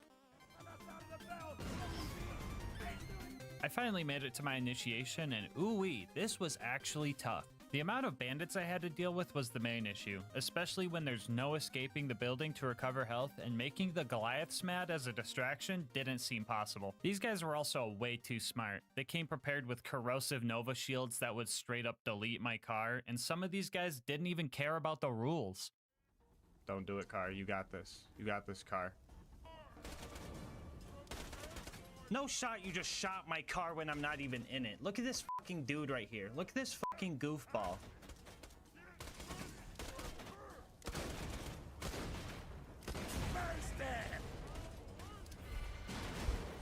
I'm suing, bro. I'm suing. After totaling way too many cars in there, I managed to get past the first wave of big guys and mowed down the little guys until we finished the initiation. Then I hugged Sarcastic Slab with my car, I gave Brick a ride, and we started taking out the loaders. And that was going well until I forgot about the previous no parking area. After grabbing car number 42, we started launching loaders. I noticed that warloaders and superloaders would actually ragdoll when I ran into them. Usually these guys aren't affected by knockback moves, which also means they are stinky proof. So this being a once in a lifetime opportunity, I took it upon myself to stinky the unstinkyable. Yes! First ever warloader stinky. Oh. Rick? Rick? Well, he said over here. Up next was the Jack double assassination job. You could tell this one was a fake Jack because when I shattered his shins with my car bumper, none of the loaders really cared. After he died, I grabbed his pocket watch from a pile of saw blades, found out I could throw my car at people by punching it, debated whether or not it was allowed for the challenge, thought that if someone threw a car at me and I fucking died, it would be safe to say they killed me with a car, decided that it was allowed cause funny, hit some info kiosks, did some stealth car shenanigans, and acquired Jack's voice. We now had everything we needed for the bunker raid, and let me tell you, this was an uphill battle. Breaking the ankles on the first constructor went fine, and the baby turrets were only mildly annoying to hit. And yeah, we actually had a pretty sizable lead on all the enemies spawning because they were just really slow. But you know how it goes being in first place.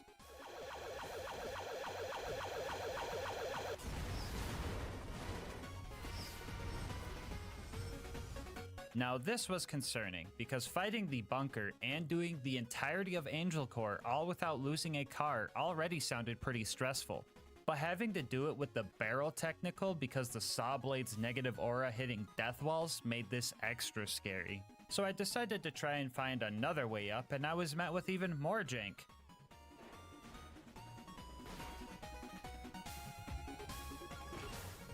Yeah, so dying here and having to retrieve another car makes it so car walls just show up, but only sometimes? Yeah, I don't know, guys. I would either have to win a coin flip or just re-kill the toaster and turrets again to get past these doors, not to mention having to kill all the mobs on the way up as well. I was able to take out the big toaster from afar and managed to line up a jump to get up there safely, but the door still didn't open. This usually means something that the toaster created was still alive out there, so I had to go finish off the rest of its bloodline. Or oil line? Power line? Screw it, let's just cut all their brake lines. Anyway, hunted down every loader in the vicinity and had a little lapse in judgment. Fuck, I forgot about that. God damn it, dude. Why'd I do that? Other than that, I hit one more goofy death spot I drove over 50 other times just fine, before I finally managed to kill all the necessary household appliances to make it to the bunker. So I got here and started taking out the autocannons, which wasn't bad, they weren't too tanky. I was mostly worried about the laser countermeasures you were supposed to jump over. I really hope I don't have to explain why I can't do that. I don't know if it was the high up third person perspective, but I never noticed that the light railings turn red when lasers were coming. I also never noticed they would start on one end and work their way around the ring. Yeah, some pretty trippy stuff, but the lasers didn't do much damage, so that was cool. The bunker showed up, and for the first half of the fight, it was pretty simple. I just held both triggers down and ignored his autocannons because they don't really deal damage. But at the half health mark, I locked in and started playing safe because I knew that the slag cannon could deal some serious damage and possibly slag me. But even that was kind of easy. I don't know why, but the bunker would straight up overshoot and just miss every time. I tested this a bit later and this thing just straight up whiffs consistently. I know this guy wasn't programmed to fight a car, and maybe he's just aiming at my third-person POV or something, I don't know. I just thought it was kind of funny. So after finding that out, the second half of this fight pretty much played out the same as the first half. And it turns out, the slag lasers didn't even do that much damage. Dude, what am I so scared of? I really thought I was gonna be squishy this whole run. Hey guys, Future Gas Mask here. So during this run, I was under the impression that my car was matching my level of 80 and I would be decimated by things like Boom's Cannon or Bunker's Slag Laser. But it turns out, cars scale to your OP level, so my health bar was actually able to take some of these hits. I still got the dumb under-level damage debuff from being level 80, so OP10 was still harder than non-OP levels, but hopefully this explains why my car seems to be way more tankier than it should be. Anyway, another scary part of the run was going to be Angel Core. I needed to get through all of it without losing my car or it will restart from the beginning when I leave. And the worst part about this whole thing? I couldn't even reach the beginning because my car was still too big for this door. I was getting pretty desperate and frustrated, especially since Silence the Voices still managed to kill me in a fucking car-only run. Afraid that this might be the end of the run, I attempted to do the elevator skip speedrun strat with my car, and that went about as well as you could imagine. With no Lakitu bro able to save me from falling off the map, I resorted to my next idea, which was to see if the normal runner would fit. It would suck to lose the damage and extra health, but the runner felt like it healed faster, and that might have been important for Angel Core. But this one also didn't fit. Out of ideas, I planned on resorting to something I really didn't feel good about. The plan was to have my bro Luigi, oh, sorry, I mean Lucas, join the game and go press the travel button while I'm still in the car. That way I could get it into Angel Core. And right as he joined in, a small glimmer of hope showed up. I somehow managed to get my car sideways, and it was now halfway through the threshold. Talk about twisted metal, am I right? I was practically prairie dogging this thing, and after a few more good pushes... We're in. Oh my god. The run's alive, baby! No player 2 needed! Get the fuck out of here, Luigi! Now we just need to make sure not to lose our car in Angel Core, and we are home for... Oh my god, did it just vanish into thin air? Oh, thank God it came back after the cutscene. Ooh, that was a close one. All right, so my initial plan for Angel Core was to play it safe. I would press the button to open the door, peek out with my car to deal some damage, and then retreat before the doors closed. But my car had enough prairie dogging for one day. Well, I'm in it now. Locked in, I started fighting the loaders the best I could, making sure to knock them down and making sure not to get cornered by them. If an ion loader showed up, I would let them be. That way all the loaders would group up and I could heal on the other side of Angel's bubble. The laser turrets were a bit scary here, not because they dealt damage, but because they can stop me from healing, so these guys were priority 1. And as funny as it would be, I tried my best to not run Roland over, so I could avoid any potential soft locks. I was yet again gripping the wheel tightly, as this was a pretty stressful fight. I could have probably picked up my chair with how hard I clenched when this angelic guard slagged me and almost killed me.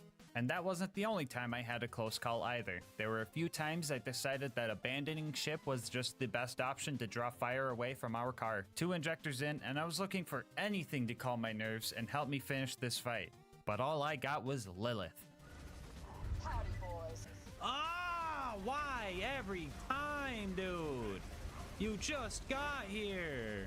Alright, for real though, the last wave of war and super loaders isn't too bad. Their fire cannons are kinda useless against me, so I managed to take them out and make it through Angel Core first fucking try. Well, the bunker raid went well. Now I just need to use my car to block Jack and save Roland. Oh my god, did it just disappear into thin air? No! Oh, never mind, I still had it. Wait, if I still have my car, that means it never disappeared. And Lilith just moved it? Meaning that Lilith helped Jack kill I knew she was a bad guy, I told you guys! Anyway, I couldn't get my car out of Marcus's shop, so I left it there for him. He's gonna be so confused when he finds it. He's gonna walk in there and just be like, What the? Marcus Kincaid, you are now the proud new owner of a miniature saw blade technical. Our next objective was to go to the Hyperion Info Stockade, and usually at this part of the game, the bridge gets raised, causing us to have to go to Sawtooth Cauldron to get some bombs to blow it back down. But as usual, I did not feel like doing all of that. They said I needed a bridge. I say, just fly!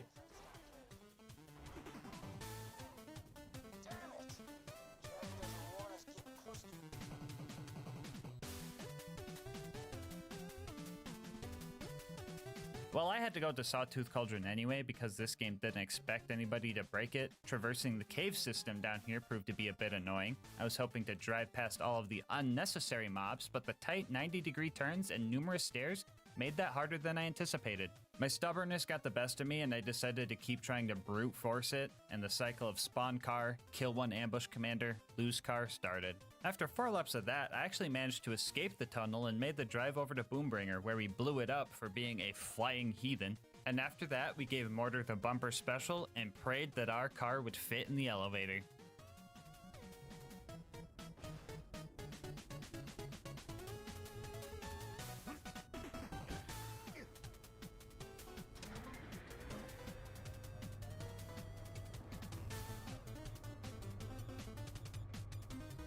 Yeah, so my car would just phase through every part of the elevator except the floor. If I would have also phased through the bottom, this run would be dead. So the fact that the game was cursed just enough and in a good way to get me to the top was absolutely crazy to me. I know I always complain about this game being spaghetti coated, but tonight, I think we should all have spaghetti for dinner. What do you guys say? I was on top of the world up here, and I was taking out buzzards with no issue. I felt invincible, and there was nothing that could... Oh, hello, Goliath Blaster. Right at 4 out of 5 buzzards, too. Anyway, we rode back up, killed the last buzzard, secured the bombs, and drove off the buzzard's nest. Woohoo! Can I park my bicycle here? After that, we made it to the boneyard where we did all of our usual valve cranking and pipe bursting, but then we ran into another car wall. If we managed to get our car into the pipe, we're stopped by a car wall. If we managed to ramp up the rocks, we're stopped by a car wall. And if we spend an hour trying to land on this pipe, jank myself over this wall, and boost wheelie jump onto this platform, we are still stopped by a car wall. We brought out the good old meat bicycle and found out that even with scroll boosting, there is just no way we are going to be able to clear this wall. So it looks like the run ends here. Or does it? To progress the story, we need to make it to the Hyperion info stockade, infiltrate it, and grab the info. And at no point is there any mandatory combat. And as per the rules, the car is not required here. Yeah, I know guys, it kinda sucks that I can't get a car into the Badlands and fight Saturn. This is a lie, I don't wanna fucking do that. But sneaking in might be tough when we don't really blend in and can't fight back at all. But for now, I'm gonna have to say goodbye, car. Until I see you again. Alright, so sneaking past all of the guards is going to be pretty tough. With enough persistence, we could grenade jump up to the front door and tank enough bullets to make it inside and grab the goods. But grenade jumping as Krieg is tough because the developers made him extra heavy so that he wouldn't get tossed around during melee combat. Which makes me realize, Krieg is canonically heavier than a car? Yeah, that makes sense. After about 30 attempts, we managed to sneak in and get the goods, and with the location of the vault now known, it was time for our final drive towards Jack and the Warrior. So, the run up to this point was going surprisingly well, considering that I could only use cars. But you guys want to see my death counter double? So first off, in order to get to the fight at the claptrap door, we need to do some super jank to get past this car wall. First, we need to boost jump off this part of the map and get enough distance to bypass the death triggers. We would then have to drive towards the claptrap door where we would just... Yeah, bro, I'm not even going to try to figure out how this one works, but anytime we lost a car from here on out, we would have to do that. The claptrap door went well, and right before I made it to Heroes Pass, I realized I forgot to snipe face McShooty, so I drove a runner up to the bunker's entrance and tried to snipe him. Emphasis on tried, because I just wasn't hitting him at all. I had Luigi come back again to see if the bullets could even reach him, and they weren't even close. But you guys remember when I said I couldn't put the stinky on face McShooty? Looks like I was wrong. I'm gonna sing a song. Shoot me at the end of it. Da da da da da da. Thank you. We made it back to the claptrap door and headed towards Heroes Pass. And fun fact, this little platform here, cars just fall right through it. I wish I knew why, and it's kind of scary to know that just at any point in the run, I could have just fallen through any floor, but it was only this one specifically? What? This wasn't a real issue since I could just get enough speed going up the stairs to jump over the gap and press the button before I fell through, so we made it to Heroes Pass. Usually I do a couple of speedrun skips to bypass all of the combat in Heroes Pass, but that wasn't an option for this run, so I had to wait for Brick and Mordecai to open the way, which wasn't so bad, especially because Brick would distract the RPG loaders for me, or at least most of the time. Every run through here would also require us to do a wheelie jump over this bridge gap, but with little room to gain speed for the boost and our backboard being made out of trampoline, this jump ended up causing the most deaths out of anything during this run. I would also have to full-on save quit after every death because Brick would turn into a literal brick if I left and re-entered this map, soft locking us. So we made no progress if we lost a car and would have to restart all of the mobbing all over again. Also, the claptrap door was another one of those coin flip doors that would only stop me sometimes. Still not sure what decides this, but oh well. It only takes me 2 minutes to figure out if it's gonna take me another 2 minutes to figure out if it's gonna take me another 2 minutes. The final door I needed to wait for was pretty tough to get by. A lot of loaders were thrown at us here, and the sheer number of them could kill me quick. It wasn't always those guys getting me though. The amount of corrosive and slag guns that the Hyperion guys had was absolutely crazy. It felt like every attempt that I got past the claptrap door, I had to deal with at least one of those elements. The numerous barrels scattered in this map also messed me up a few times, and that dumb guy behind the steering wheel? Don't even get me started with him. And after nearly an hour, I finally managed to get the last door open and had a straight shot towards the vault. On the bright side, I don't have to wait for Brick and Mordecai anymore since they opened both the doors. But on the downside, dark side? Passenger side? I don't even know. All I know is that RPG loaders suck. And with no brick there to distract them, I was going to have to make this jump while dealing with an RPG loader every single attempt. If he spawned on the lower section, I pretty much just had to hit him directly midair, and if he spawned on the upper section, my only hope was to break his ankles as he rounded this corner. But 90% of the time, he would just shoot me with the rocket launcher, and I would turn into the little psycho from the intro cutscene of this game. After finally making it to the vault, I was ready to fight Jack, fight the warrior, and end the— oh, bro, really? Oh, brother, dude, why is there a car wall here? Cars aren't even supposed to be in this map. Why? Ah, dude, whatever. I guess what are my other options? Great. Yeah, so on top of doing the goofy jump to get into Heroes Pass and hitting this jump without getting blown up, I also have to hit this jump right here. And guess who did it first try? Yeah, not me. Second try though, we got it, and we were able to start our fight with Jack. I was a bit worried here. I couldn't make Jack ragdoll, and the Saw Blade Technical's goofy hurtbox made it so I was touching lava and taking damage even when I wasn't even in it. For this reason, finding cover to heal was a bit scary, but there were some safe spots. After I broke Jack's shield and his shield drone, I ended up breaking his AI, and he just kind of let me have it.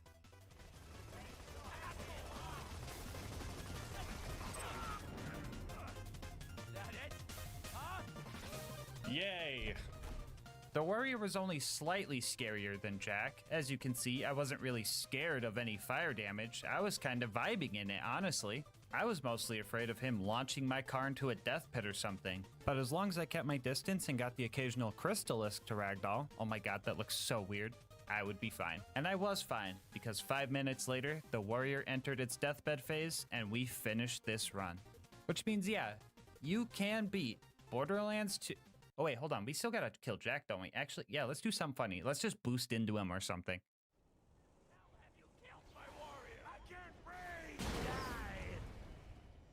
Yeah, I wasn't lying when I said I was gonna double my deaths, because for the next 2 hours, I was trying to get a car back to dying handsome Jack. Oh, but you could just let Lilith kill Jack. No, shut the fuck up. You know we're not doing that. No. So after dying to this jump, RPG loaders, and corrosive weapons 20 more times, and dying to this jump 7 more times, I finally made the jump again and found out that Jack can't even be killed by running him over. So I decided to just kill him with the goofy alternate fire saw blades that deal like 300 damage. So for real this time, yeah, you can beat Borderlands 2 with only cars. Bonus content time, woo! The last thing I wanted to do was thank Ellie for giving us the upgrade needed to beat this run. Without her, we would have been in so much more trouble. We would have been squishy, low damage, and I don't even know if we would have been able to make some of the jumps we needed to. So to show my appreciation, I stole a bunch of Ellie statues from the local bandits and decorated Ellie's garage before doing one last victory lap.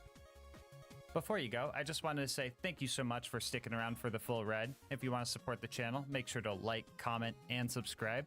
Doing all of that helps with the YouTube algorithm, and I love hearing your guys' kind words and ideas for new runs. If you want to support the channel more directly, consider becoming a channel member to get videos a day early, getting yourself something from GamerSupps using my link, or going to GASMASK'S.com to get some merch. I'll leave my Discord and Twitch channel where I stream these runs live in the description. And last but not least, shout out to Mango Soda, who made this video's thumbnail art. They do commissions and will also be linked down below. But until next time, breathe easy, homies.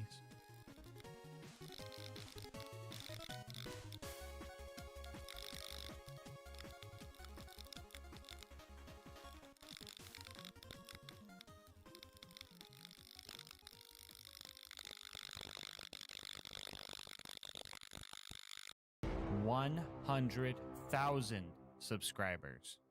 100,000 of you guys banded together, and we reached this incredible milestone. First and foremost, I want to say thank you guys for making a dream come true. I love you guys, and I literally couldn't have done it without you. And I'm just kind of at a loss for words. So thank you guys. Thank you. Secondly, though, I just gotta say, I freaking hate you guys. Alright, can you beat Borderlands 2 with only the Wanderlust? I desperately wish I could say, I don't know, maybe, and call it a day, but a promise is a promise. So let's get this over with. As for the rules, this is going to be an Overpower 10 Ultimate Vault Hunter mode playthrough. For the newbies watching, that means all the bad guys have 4 times health, health regen, and they're all 10 levels higher than us. Bar will not be allowed for this run, and the Wonderlust is the only gun I'm allowed to use. Gulp? I know that sounds bad, but here's the bad news. We kinda have to play Gauge for this run. That being said, if you're a Gauge main, don't like sensor beeps, or are sensitive to flashing lights, viewer discretion is advised. Here's a peek at the build. For anyone wondering, Death Trap will only be used for very specific circumstances. I also won't be speccing into any upgrade skills for him, so even if his dumb AI would let him, he won't be able to kill anything at this difficulty. For our other gear, I will be using a basic shield, Vault Hunter relic, low-level slagging grenade, and the legendary Anarchist class mod. With all of that out of the way, let's get started. Right off the bat, I am faced with one of the hardest parts of this run. Mustering up the willpower to click continue. Now, if you aren't familiar with the Wonderlust, first off, I'm jealous. Second, you might be wondering what this thing's gimmick even is. Well, it's a Mali 1 E-Tech homing dart, but with 0 accuracy. Yes, that's its gimmick. You heard that right. So if anyone asks, I'll be gaming with this eye for the entire run. It might look like it's accurate right now, but that's because it's so inaccurate that the reticle doesn't even know what's going on. I am fairly certain that my bullets travel through the 4th dimension before reaching my enemy sometimes. And when using this thing, the only way to choose who you want to shoot at is being closest to that specific enemy. But the problem with that is, if the bad guys keep moving, they take turns healing, and you never really get anywhere. Sure, the baby mobs like Monglets and Brats can be taken out with relative ease, assuming they're alone. But you can say that for any unattended baby. And once you get to the tougher mobs like Bully Rots, you start to realize that the weapon you are holding was never once tested by the game devs. Why is this working? Huh? Can you guys spell today? Can you guys spell? Why is this working? That's the biggest typo I've ever seen. So, our short-term solution to dealing with this Bully Rot was to just stop shooting. It was literally dying faster by just watching it from afar than if we tried to shoot at it, because this thing might as well deal negative damage. The bandits taking up Tutorial Town were a bit easier to kill. 1, because they're squishy and not giant heaps of just pure raw muscle mass. And 2, because I've been passively stacking Anarchy this whole time. If you're unfamiliar with Anarchy, double jealous. You can build up these stacks by damaging or killing enemies, and these stacks give you bonus gun damage, but also start taking away your accuracy. So over time, our damage will slowly increase, and if we can get our stacks high enough, we could take this weapon from unusable trash to barely usable trash. And big emphasis on if, because trying to get second wins with this thing feels like going all in on green on the roulette table. You know it's bad when you die multiple times in Tutorial Town, and you know you're doomed when you have to purposefully die to get more ammo in Tutorial Town. It took us like 20 minutes to kill the 6 bandits guarding the place, and after that we pushed through a few more mobbing sections before our first boss fight. At least I got cover. At least I got cover. I'm so glad they're ignoring the slagged dude. I'm so glad they're ignoring the slagged dude. Anyway, we made it to Boom Boom. Now, if we can barely tickle the health bars on basic mobs, how do you expect the Wonderlust will do against a boss with health regen? A, straight up annihilate them, or B, so little damage that you legitimately cannot see their health bar move. If you chose B, good job. And if you chose A, restart the video until you choose B. So a lot of you guys seen this coming, but if we can't kill Boom Boom, that only means one thing. What? No, editor, no, we're not giving up. What? No, what are you doing? We gotta do something much worse than that.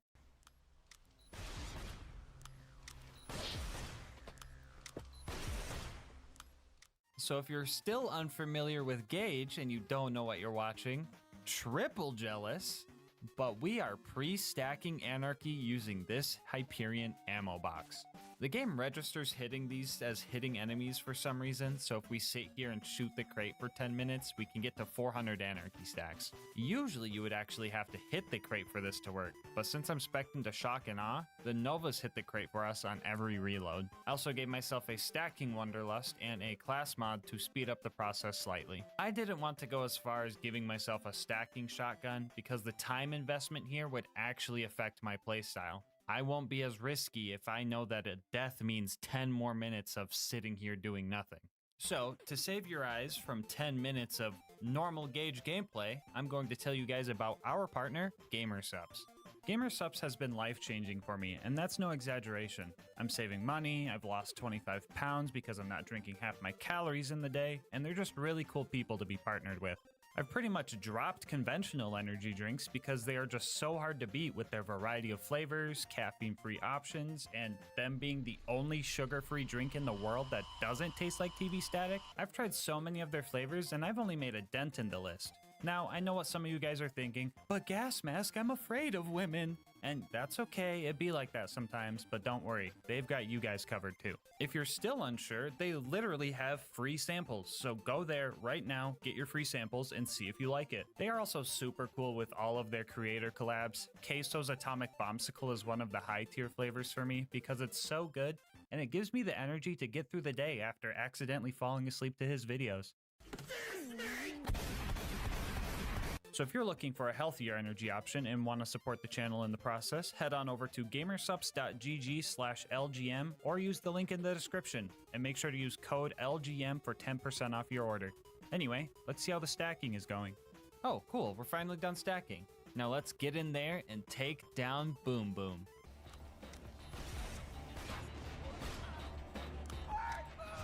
Well, fuck.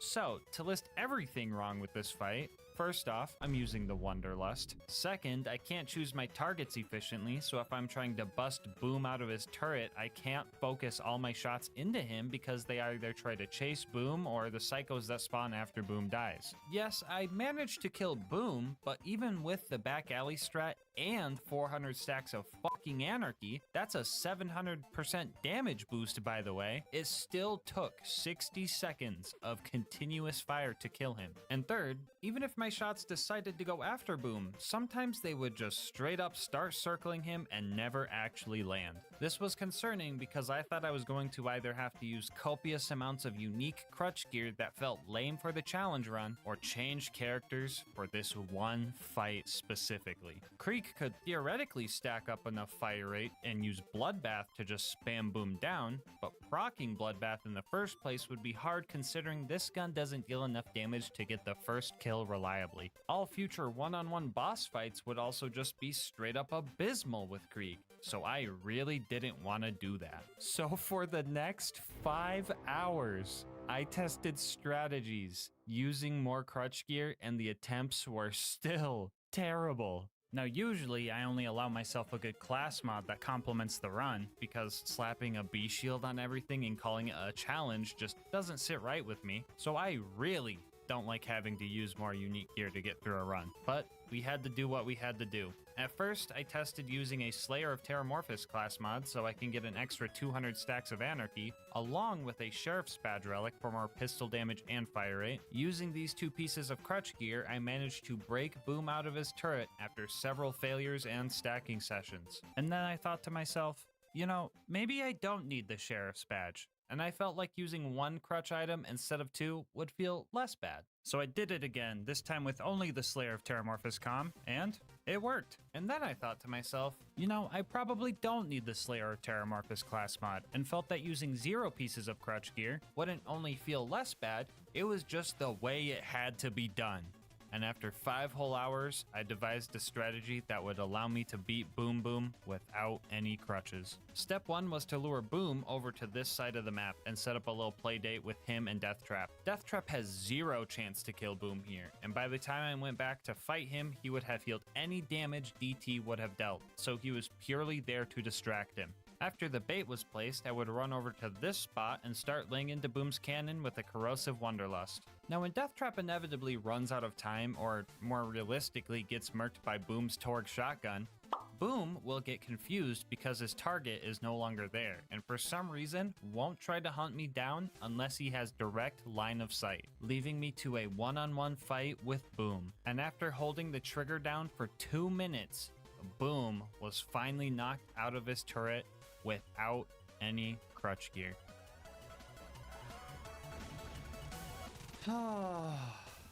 Okay, that's the culmination of the past 4 hours of attempts led to me just holding the trigger in one spot. Ugh. However, the fight isn't done yet. We still gotta kill Boom Boom, and that's where another really goofy strategy comes into play. So you see these guys right here? Yeah, they're armored enemies, so corrosive weapons deal more damage and fire deals less. Except for when you hit them in their fleshy crit spots, then it's the opposite. But the Wonderlust can't hit crits because the code treats the splash damage from E-Tech pistols as a launcher splash for some reason. And no, before you ask, that does not mean it receives launcher damage boosts, even though they could really use it. And yeah, I know this game is confusing, but something that is interesting here is that no matter what element of launcher splash you use on Boom Boom, they will always take the same amount of damage. Now this might sound like no big deal, but we actually lose the corrosive damage bonus we should be getting because of this weird quirk. So, just this one time, and only this one time, shock build gauge is optimal. Now, any other time, I would say shock gauge is just a terrible waste of skill points because even when fully spec'd into shock damage, you still deal more damage by just matching elements to your enemy's health bar with fire and corrosive's natural 75% damage boost. But in our case, the whopping 15% damage boost you get from 5 whole skill points into Wires Don't Talk actually made using shock the best option for killing Boom Boom. Shock gauge just this one time, okay? Alright, so the best way to kill these guys was to just straight up hide down here and start shooting. Now one could argue the good thing about having homing bullets is that you can just shoot from cover. But to the average non-masochist, I can only guess you would not call this fun. Sitting here would also make the psychos run far enough away that all my shots would home in on Boom, and I just had to pay attention to damage numbers to know when I had to swap to my Slag Wonderlust to make sure I wasn't healing him with my bullets. 5 hours later, one boss down, 15 more to go. With the 400 stacks I already had, I managed to kill all the bandits on the way up to Flint. Don't get me wrong, this gun wasn't wrecking bad guys, but second wins didn't feel like going all in on green anymore. More like going all in on black or red. So we made it to Flint, and this fight was also terrible. With a nice little cheese angle, I could dent his health bar a little bit, but as soon as he entered his fire phase, his damage reduction and health regen would undo all the hard work I put in. So some high-grade sharp cheddar cheese strats were pretty much required here. First off, we needed to get Flint out of his arena, and the best way to do that was with a stock grenade and a little bit of luck. For it. It worked. Now hopefully he stays down there. I did manage to get him out of his arena, but at the cost of all 400 of my Anarchy stacks. So what do we do now? We pre-stack on Flint. At this point, I could not be bothered with holding the trigger down for 10 minutes every time, so I started using this marble coaster to hold my mouse down. Now, if I worked at Gearbox and it was up to me, a stacking coaster should have come with every copy of the Gauge DLC, just saying. Anyway, after we got back to 400 stacks, we topped off our ammo and tried to actually make his health bar move with our Shock Wonderlust. Fine, there are 2 reasons to use Wires Don't Talk, okay? But no more, that's it. So I'm gonna speed this kill up. Feel free to try and guess how much ammo we will have left out of the 900 we started with.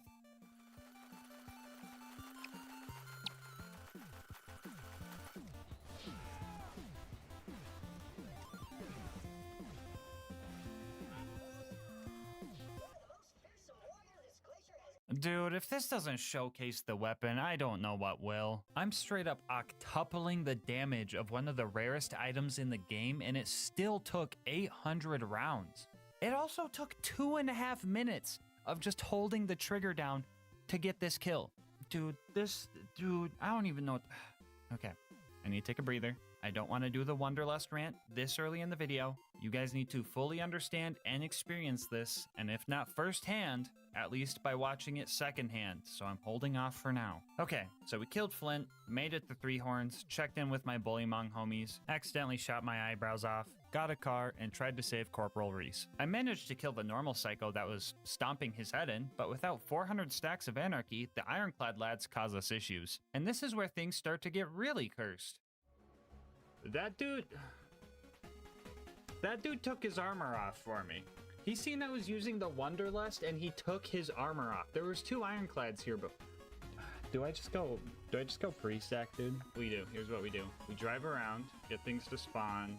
We drive over here, get these skags to spawn, get the local bully monks mad, and now they should have taken their armor off, hopefully. There we go. And all it took was knowing about spawn cap mechanics. Wild. Anyway, after spending 30 minutes dealing with 3 basic enemies, I killed the Power Core Psycho, shot a few rounds into the bandit camp so that they would home in and kill the 20 bandits to avenge Reese, and made it to Sanctuary where I did all the chores before going back to the stacking crate. Yay! What do I even do for this part of the video? I already did an ad read, but like, wait. You guys made me do this challenge. You guys should get an ad read every time we have to come to this crate. Well, in that case, go check out GASMASK'S and grab some merch. I'll have a link in the description. Anyway, we made it to Frostburn Canyon and started our sprint towards the giraffe. I was very careful running past all the non-mandatory fights because I did not need to risk losing my stacks unnecessarily. But after that, I hit the spike jump skip and made it to Lilith. So at this point, my mental was just kind of falling apart. I was playing as Gage, I'm using arguably the worst gun in the game, and Lilith was doing her usual cringe stuff. We're not doing this. Of course, thank you, Lilith. Very cool of you to say that. I definitely needed some emotional support, so make fun of me all you want, but I love Omar. It's Omar! It's Omar! Oh my god. I don't do it for you guys. I do it for him, mostly. I know at the end of my day, Omar's there.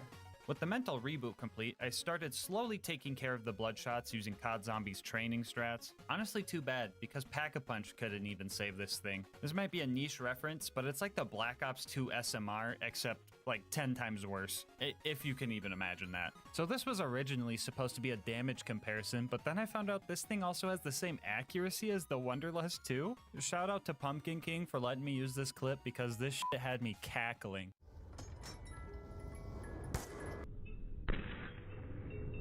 What the hell? Anyway, I ended up dying when the bad guys started aiming at me with their guns. I really should learn how to do that one day. But that wasn't too bad because there was an ammo vendor here and I was able to just stack off of the bandits to get back to the edge of viable. Yeah, so I'm gonna be honest, I don't have much else to say for this fight. This gun is so boring to use because you literally just don't even aim it. It's like if Gage was a gun, minus all the damage. After we managed to kill all those guys, our next goal was to get into the Bloodshot Dam and rescue Roland. But first, we were going to need a new car to sneak in. So we met Ellie and started hunting down bandit cars. Cars don't get the 4x health multiplier from UVHM, so we should be able to one-shot them with our super cool and rare pearlescent weapon and nearly 300 stacks of anarchy, right? Yeah, you fucking wish. This gun is so dumb. I absolutely refuse to believe that they tested this thing at all. I'm getting sidetracked. Let's not start the rant yet. We still got a ways to go before that. The cars weren't that bad. Just gotta keep breathing easy. Everything's gonna be fine. Oh, what the fuck? My stacks, dude. No. Now I gotta do another ad read. I don't want to do another one. You know what? Just take this mid-roll. Anyway, we snuck into the Bloodshot camp and started our fight with Badma. I know you can't see him right now during this fight, but we are killing him, I think. Yeah, honestly, I was trying really hard to play into the strike of this god. Sorry, I just threw up in my mouth a little bit. Yeah, but honestly, I feel like the whole firing from cover thing and killing bad guys slowly is just way more dangerous than just dealing enough damage to kill things fast. And if you disagree, tell that to the 2.5 hours of stacking I've done so far for this run. After we heard Badma die, we started carefully fighting our way through the stronghold. It was very important that I had 400 stacks for the Warden, otherwise I would have no chance of getting Roland out before the Warden takes him to the Hyperion Friendship Gulag. We were actually doing pretty well here. I got through all of the mandatory combat and even managed to kill Angry Michael without getting blasted by his launcher. But that's where I got impatient. I tried sneaking past the rest of the bandits and just like that, rip stacks. I decided to just run past the rest of the mobs and at least make it to the dam and hopefully find a way to pre-stack there. The bandits and loaders here were so preoccupied with each other that I was actually able to get 400 stacks from afar, but then my game started acting up. Yeah, the Wonderlust would only start homing in on loaders, completely ignoring all the bloodshots. And I was really confused and it looked like my game was just falling apart, but it turns out it was.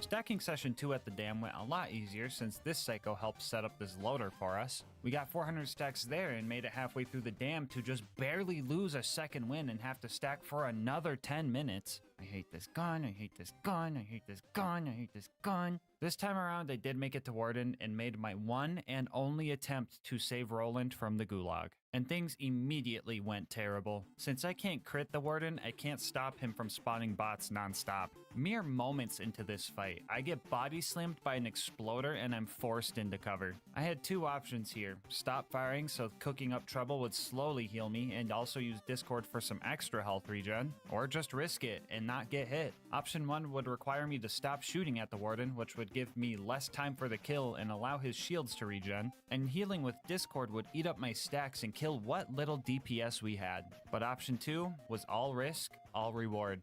I stood under this ramp where the exploders wouldn't be able to pathfind me, and the gunloaders would have a hard time landing shots. The main problem with this strat was the Wanderlust would sometimes shoot at the loaders instead of the Warden, and in order to see if I was even hitting Warden, I would have to do some risky peek outs. Things were looking grim. I was low on ammo and wasn't going to have enough to finish the fight, so I had to run out from cover and grab as much as I could. I had to briefly hide behind the crates that were supplying me, and then I went in for the final shootout. And in this moment, all the blood in my fingers and arms left, and nothing but adrenaline was coursing through me. In one last attempt to win this fight, I put my Wanderlust directly into the back of the Warden's hull, and seen if the roulette wheel was on my side today.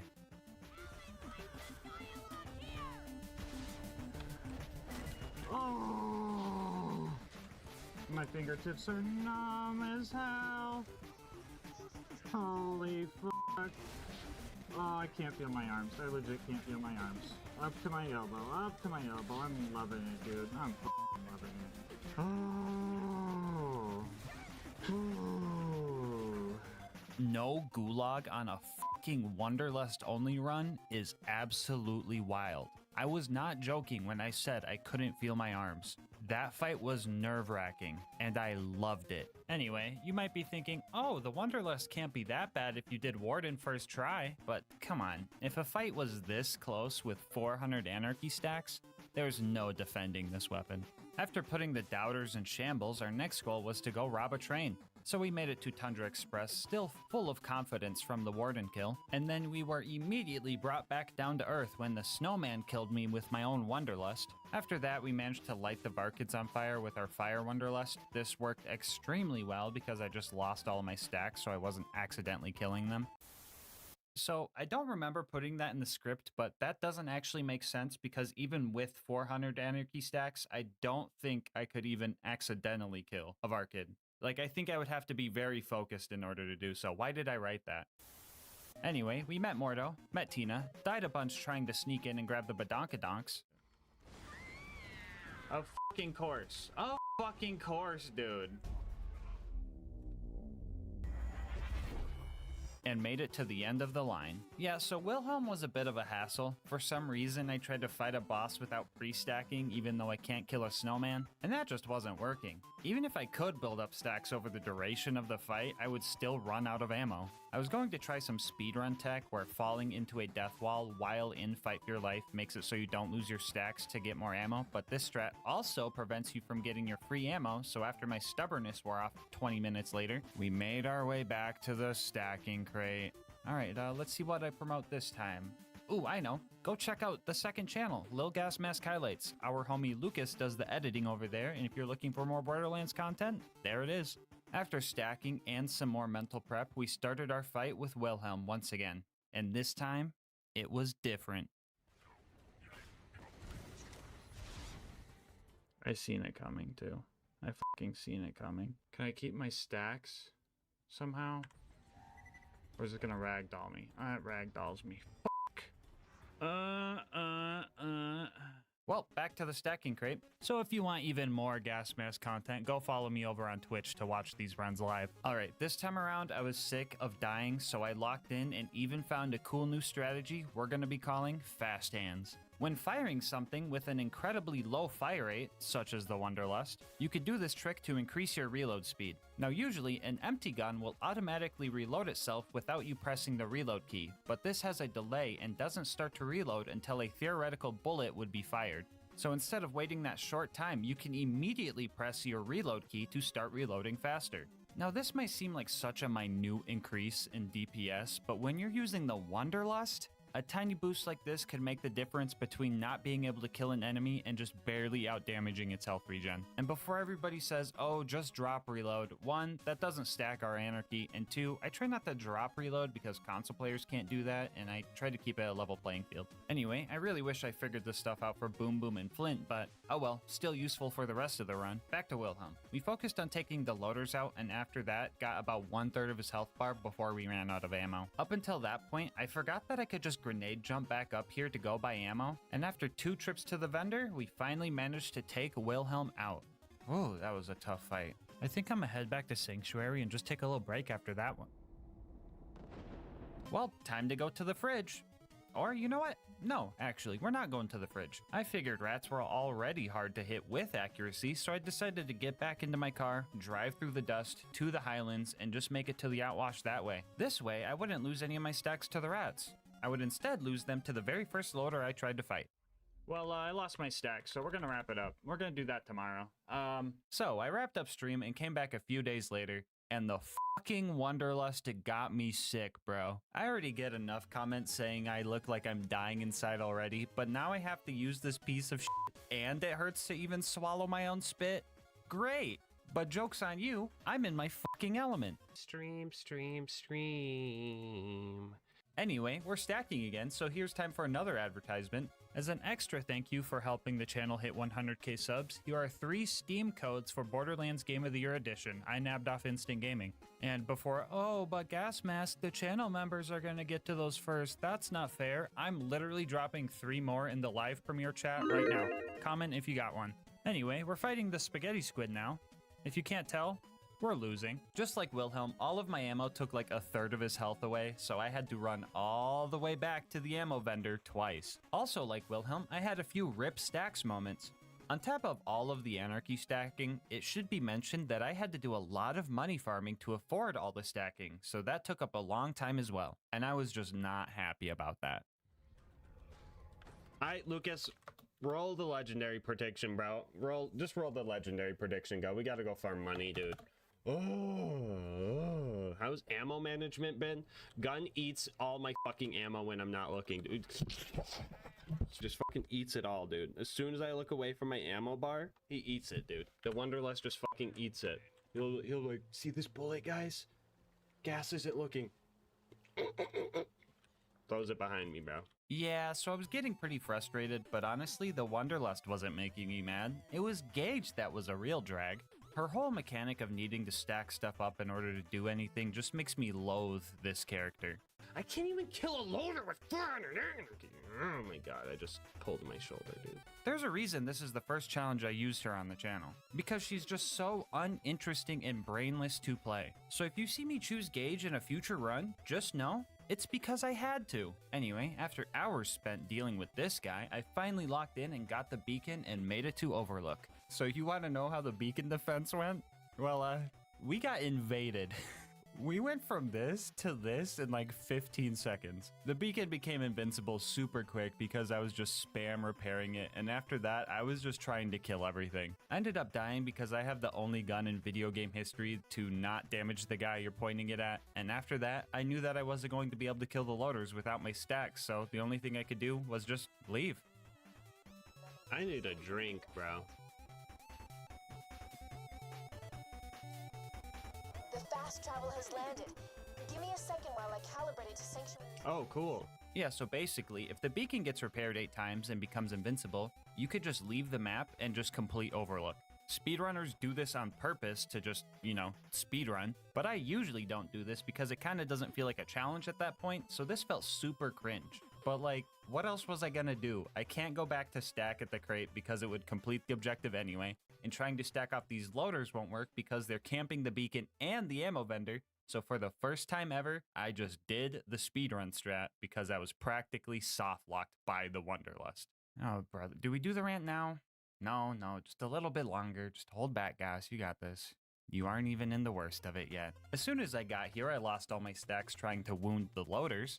At least the Wanderlust is good at wounding loaders. No, it's not, because it didn't wound the loaders. It's not good at wounding the loaders. Yeah, so wounding these guys was annoying because they would just heal before I had a chance to wound another, so I had to do a trick where dying while they are wounded tricks the game into thinking they're still hurt. Had to swim with the fish a few times to get past this point, but after that, I could stack up for the rest of the preserve. Hey, you guys want another mid-roll? Too bad. Welcome back. Anyway, the mobbing here is going. I almost made it all the way back to the ammo vendor training the big loader back, but I ended up dying to the loot dudes right after. I didn't even have to fight these guys. If I went back to the stacking crate, the entire preserve would just reset, so I decided to just suffer through the rest by trying to stack on the loot dudes until I got my stacks back and then dying, and then trying to stack on the skags until I got my stacks back and then dying, and then just keep doing that over and over for eternity, really. We eventually made it to Bloodwing, and I was not ready for this. I fucking hate Bloodwing. At this point, pretty much every enemy I've killed in the preserve has hit their respawn timer, so trying to go back to buy ammo to restack for the dumb bird just wasn't an option. So I was like, screw it, I'll just stack on Bloodwing. So my first 2 tries ended pretty quick, but my 3rd try, I was actually kind of popping off. Mordecai would slag the skags for me, and the skags here are also programmed to spawn under-leveled, so my odds of getting second wins were actually pretty high. I just had to make sure I was conserving ammo for them. The whole thing was this weird dance between having enough ammo to survive if needed, but low enough ammo that Mordecai would keep sending me pistol ammo drops. And this 3rd big attempt was going well. I used a Shock Wonderlust for Fire Phase, and when Shock Phase rolled around, she was still fire resistant. Well, fuck you too, Borderlands, not this shit again. Well, if this is gonna keep happening in my runs now, I'm gonna name this bug the Phoenix Glitch. I still have no idea what causes this to happen, but if someone could figure it out, I would totally give them a shout out in a video where it was useful. But for right now, I am screwed. If I save quit, Mordecai will bug out and won't help me with the fight anymore. And if I try to just fight Bloodwing, I'll have to kill her with Shock and give Gauge Mains a 3rd reason to use Wires Don't Talk. Oh, and I can't even pre-stack either, man. Dude, I'm screwed. This gun is so freaking... Even the skags were like, hey bro, you're better off trying to use the Logan's gun. Like, what? And at this point, I just felt doomed. This gun is so freaking bad. But then again, that's never stopped me before. Not that one though. Not that one though.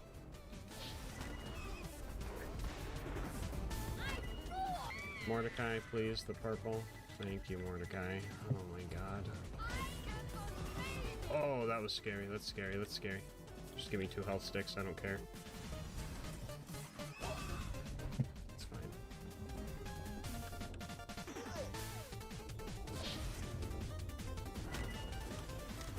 Ooh, I don't...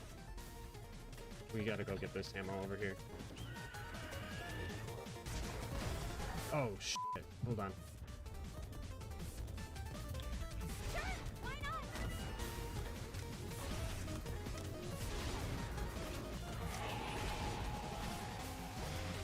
Easy peasy. Perish Blood Ring. Right here for me. Let's go. Alright, so that fight fucking sucked, but I think I got the point on this one. Sure, I was struggling the whole time, but I did do it without pre-stacking, and she had the Phoenix glitch. And also, if you get killed by the fucking Wonderlust, that's just an automatic L. Like, how embarrassing would that be? So I will take the point on this one. I started this fight with 0 stacks of Anarchy, and when Bloodwing finally went down, I was sitting at a whopping 374 stacks. And to BM a little bit, I topped off to 400 on her dying body. GG, Bloodwing. Lost even though you were cheating. On the way out, I had Mordecai destroy all the loaders for me. I always save this Stalker sack in particular because it can spawn a loot dude, and this time, we got lucky.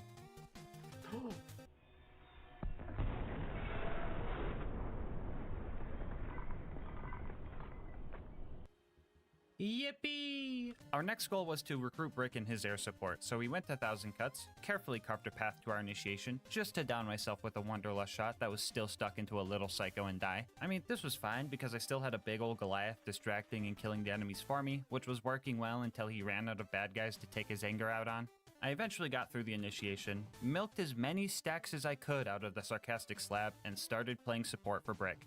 It was pretty obvious he was the DPS character of us two, so I was just sitting back and making sure he just punched purple dudes the whole time. But most of the time, it honestly didn't even matter if they were purple. Back up. There we go. That's what I like to see, Brick. Is he coming? I guess he's coming with. Oh, no, dude. No. Frick. Frick, help me out. Chat, what do I do? Chat. Fuck, I have to. I'm sorry. 1 second.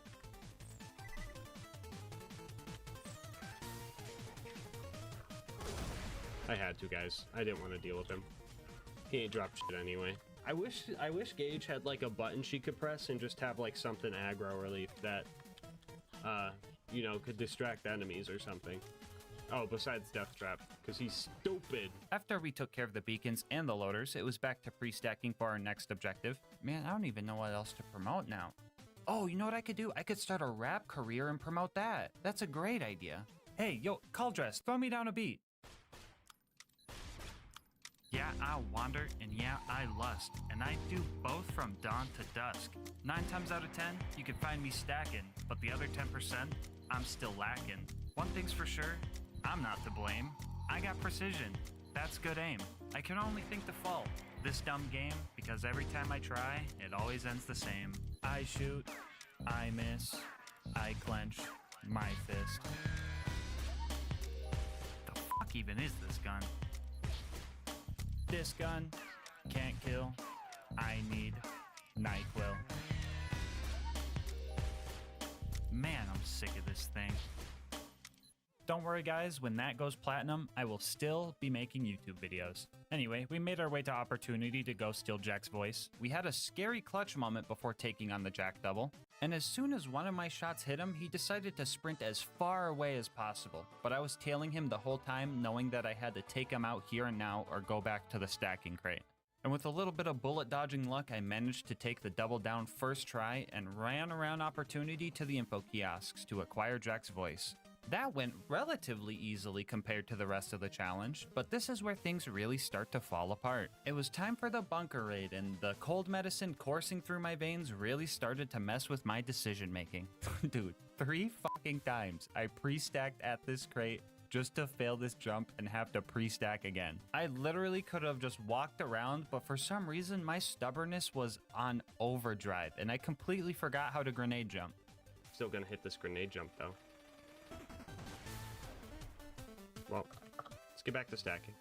I decided to reboot myself like a haunted animatronic so I could finally make it over this gap and start our fight with the staircase. Took a bit to take it down, but after that we ran into a real problem. Now this entire run, I've been pretty used to dealing no damage, but when it came to these baby turrets, I was dealing no damage. For those who don't know, these wall-mounted turrets are glitched and can't take any splash damage, and since the Wonderlust does pure splash damage, we were screwed. But I mean, if they're gonna cheat, I'll just use Death Trap to get through this part. Oh, yeah, we're super screwed, aren't we? Because in order to pass this barrier, we're going to need a build that is only just barely more viable than Shock Gauge.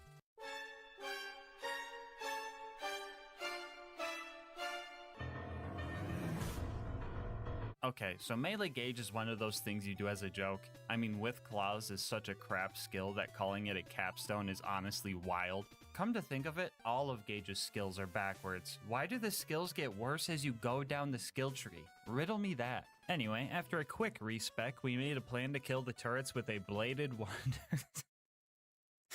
what am I doing with my life? A bladed Wonderlust and melee gauge. Step 1 of the plan was to pre-stack on an ammo crate near the turrets. After that, we would look for level 89 turrets because these guys can range from 89 to 91, and the difference between the two can really feel like night and day. If we didn't get level 89 turrets, we would have to run back through the scary red circle field so that they would despawn and respawn with a different level. We would then set up our distraction by spawning Death Trap and baiting the turrets to fight him. DT would sit there pretending to help while I would slag the turrets using Betty bullets and start swinging with my Wonderlust. Well, I know it looks like I'm using some crazy claws, but the blade on the Wonderlust is boosting my damage, I promise. And just in case there's some extra new people here, this game has a little quirk called Infinite Vertical Melee, which lets you melee anything directly below or above you from any distance, so I know it looks like I'm killing this thing with my mind, but that's just how the game works. After dealing with both of those turrets, we could not push forward because I had to go back to the normal build and restack again. I don't know if I could plug myself anymore, so shout out to Bulby, They make all the cool music I use in my videos, so if you've been vibing with it, make sure to check them out. Link in the description. Anyway, after that, we ran our way back to the mountain and started our fight with the Super Toaster. Since I'm playing Gage, I find it appropriate to be a nerd and start yammering about a strat I did for this guy. So for the run up until the baby turrets, I've been using the binary version or the ×2 prefix on the Wonderlust to increase my DPS. Now usually, the double prefix isn't always the best option on pistols because it kills your accuracy and lowers your DPR or damage per round. But this gun is so bad that I think it's the only gun that makes the DPS boost from the binary prefix make it so you actually use less ammo because the enemy has less time to regen. This gun is so cursed. Anyway, this giant toaster doesn't have health regen, so for this guy specifically, I pulled out a Wonderlust with the damage prefix to make the absolute most out of my ammo. I knew that even with this strat, he was going to have a good chunk of health left over, that I would have to just wait for the constructor to slowly nuke itself to death for the final chunk. Full ammo with the damage prefix Wonderlust got it down to about 1/3 of its health left. And at that point, I started opening all the ammo crates I could reach safely, and after a few nukes, I found just enough ammo to finally take this thing down. And now we've only got one more thing before the bunker, and that is the Face McShooty snipe. Alright, by the way, I'm not moving my mouse at all. It's on the right, and then bam, bam.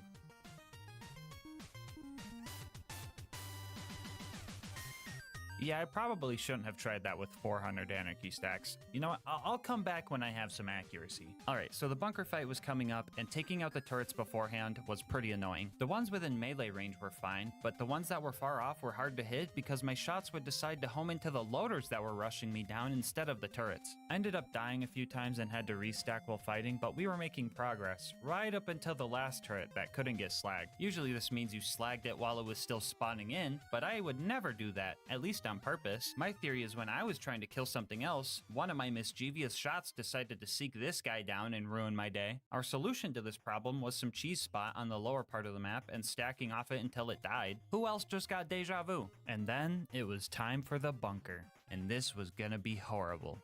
Lee easy. I camped the fuck out of this guy because there was no reason to get close to the loaders and make those guys angry when I could just sit next to the ammo vendor and let the Wonderlust do its thing. Which is cool that I first tried a boss for once, but dang was it boring. I can already tell my aim for the next time I play Borderlands is going to be terrible because I'm so used to not aiming, but I feel like Gage mains can just say that in general. Wait, conspiracy theory time. Gage mains are made when someone takes a Gage playthrough too far. And when they start playing another character, their aim is so bad that they can't do anything, but instead of blaming their own skill, they just say, oh, I'll just play Gage again. And then the slippery slope starts creating a cycle. Angel Core was up next, and this is where things went to shit. I know this is the third time I've said something along those lines in the video, but it just keeps getting worse. Shooting the injectors was entirely luck-based because our shots would not home into them, so that's kind of funny. But after that, it was just constant stress. If I lost my stacks here, I would have no way to get them back reasonably because leaving Angel Core to go pre-stack would reset the whole section. Things were going okay at first. Roland showed up with a green rarity Torg assault rifle, so I was able to play support for a bit, but I still ended up dying because I wasn't able to shoot the ion loader that was in melee range. I tried desperately to stack off the enemies using Angel's ammo to fuel us, but after Roland left, a wave of 3 laser turrets and 4 loaders put us in a very rough spot. And after we died again, we were soft locked. You know, usually when someone says they're soft locked, it means a glitch is preventing them from progressing, so they have to save quit out of the game and reset. But there was no glitch happening here. We were soft locked by our lack of DPS and our inability to get ammo to stack because of the horde waiting for us on the other side of this door. And trust me, I tried the most convoluted stacking strats in here just to end up wasting an hour of my life. With no other options, we rode the elevator back up and started stacking. And 20 minutes later, we died to the exact same wave. That would just completely overwhelm us. And once again, we rode the elevator of defeat because we were soft locked. Third time's the charm though, right? Yeah, not in a gas mask run. This time we got glitch soft locked. Angel and Roland kept telling me the injectors were unshielded, but they weren't. And the Tesla towers were really starting to... What the fuck do I even call this? These motherfuckers are playing Skyblock. This game is so fucking cursed. Gage is so fucking cursed. And the fucking Wonderlust is so fucking cursed. You know what? I'm even willing to say it. The Wanderlust is just fucking cursed. I refuse to believe that anybody even play tested this weapon, and honestly, I don't think a lot of you guys play tested this weapon either. Recently, our homie Mick made a video ranking all the pistols in BL2. You should watch that if you haven't. But yeah, in the video, he ranked the Wanderlust as the second worst, but only because the starter pistol can't go past level 33. What I'm about to read to you are real comments left on that video. When I read these to you, please think about all the struggles you've seen in this video so far. Here we go. Isn't the Wanderlust meant to be used on Gage? How did you not think to test that? Honestly, the Wanderlust is okay on Krieg and Gage. Krieg, it can activate Bloodbath, and Gage can have so much raw damage that it can kinda work. Breaking news, local Wanderlust hater doesn't know how to play Hellborn Krieg or Anarchy Gage. This thing on Gage would be actually fucking insane. The Wanderlust completely bypasses the downsides of Anarchy while still having just high enough base damage to kill stuff. Still not good, but does have this niche use. The Wanderlust in my eyes wouldn't be the worst pistol, mainly because Gage actually makes surprisingly nice work of it. Given how it is designed to be shot while taking cover, a 1 accuracy pistol that can get a massive damage boost from the 8 times damage of 400 Anarchy, yeah, it can be surprisingly useful on Gage. Guys, this will be the video that breaks me. It's rant time. First off, the Wanderlust does not bypass the negative effects of Anarchy. It just gives you the negative effects without the benefit. Something like the Hot Mama Sniper would bypass the negative effects of Anarchy because it always has 100% accuracy while aiming down sights, but the Wanderlust doesn't do this. This comment also says that it has high enough base damage to kill stuff. What? How about this? Let's compare the Wanderlust to its non-unique counterpart, a normal E-Tech homing dart. All of these stats are the exact same, and we already know the Wanderlust loses all of its accuracy. Now, which of these two stats do you think got increased to balance out the Wanderlust and make it worth using? Well, the Wanderlust does get a whopping 3% status effect chance boost, which is pretty much useless. But what about the damage? A measly 10% buff? Maybe a 20% buff? Yeah, how about a near 30% nerf? Yes, the pearlescent version that you can only get at level 62 or higher and only found from Tubbies loses 30% of its damage and all of its accuracy just to get a 3% boost to dot chance. Just use a fucking dart at this point. Sure, the homing isn't as strong, but at least you can choose your targets, and I would say that's way more important. On top of just using a dart, use a different brand of dart while you're at it, because Maliwan is the only one that takes 3 ammo per shot and has probably the worst DPS out of all of them. Hyperion and Bandit ones don't need to reload every 3 shots. Flat up ones can actually spray down some damage, and T-tier ones have some of the best chuck damage in the game. This thing is hot garbage. But Gas, it's pretty good with 400 Anarchy stacks. Yeah, you know what else is good with 400 Anarchy stacks? Literally every weapon in the game. You know what's not good with 400 Anarchy stacks? The fucking Wanderlust. May I also remind you that this thing came with the same DLC that gave us Digistruct Peak and the OP levels. I think it's fair to say that if a DLC gives us a gun, it should be at least reasonable to use that in said DLC. So what kind of sick joke is this thing? I couldn't even beat the OP4 Peak with an OP10 Wanderlust and 400 Anarchy stacks, because the Wanderlust killed me. And I know it was the Wanderlust because I had full health right as Scorch rammed me, meaning there was a projectile in his forehead that bypassed my health gate. This thing does not go crazy with Max Anarchy. You go crazy with Max Anarchy. One of the arguments I did like was saying to use this on Krieg. Shout out to our homie Mr. TX01 for the gameplay, but with Bloodbath and Krieg gun build, you can do some really cool mobbing with this, since every kill will re-proc Bloodbath, giving you a constant 500% damage boost. But unless you jumpstart it with a fastball kill to get your first proc, you aren't going to do much with this thing. But also, just use a fucking dart. Here's a fun little challenge for you guys. I want you to comment down below and tell me why this is a perfect Wanderlust in my eyes. There are a few reasons, but I'll pin the most detailed answer. Good luck. I can't think of a good reason to use this thing. Really, TX? You think you got a good reason? Alright, let's hear it. But what if it's fun, though? Now, call me a sadist, but I find that this gun can be genuinely enjoyable in the right hands. Just not Gage's hands. Oh, actually, good point. Games are meant for fun, and if you enjoy using the Wonderlust, that is awesome. I mean, look, I've made this channel off of using terrible guns, and the challenge that this gun has provided has been genuinely fun. So if you think the Wonderlust is fun, use the Wonderlust. I'm not here to tell you not to, but please, oh please, actually use the Wonderlust before you say it's good. The amount of times I see people go, no accuracy, it's factually busted on gauge, is the biggest hasty generalization fallacy I've ever heard. Too often, I see people not trying things and just assuming based on what other people have said. Please experience this thing firsthand. You've seen the struggle in this video, but I still encourage you to get the save file from our Discord server and test it yourself. And if you like it, that's awesome. I know I go pretty bare bones for my runs and don't optimize every little part of the build, but you can build around just about any gun in this game. And for some people, that's just the beauty of Borderlands. Fun is different for everybody, and part of the fun for me is that feeling when a hard fight is finally won. And that's where I find beauty in Borderlands. I personally don't like the Wonderlust and wish that a super rare item like this was worth the payout, but the challenge it possesses is one I have no regrets taking on. I love the beauty in the struggle, and honestly, I don't know if I would change anything about this game, because I always have fun with it. Well, you know, except for when I'm fucking stacking, ugh! Long story short, I hate Gage more than the Wonderlust. Well, I think I got all of that out of my system and ended on a pretty wholesome note at that. But I bet you're wondering about Angel Core now. Well, after failing a few more times to that same big wave and the Wonderlust one-shotting me because it bumped the cover I was trying to use, I tried a new strat and got a little lucky. The plan was to start firing before the big wave started, so I had a bunch of projectiles in the air that would all home in at once. It was like some Netero 99th hand type of thing. This reference is also double funny when you realize the Wonderlust also can't kill an ant.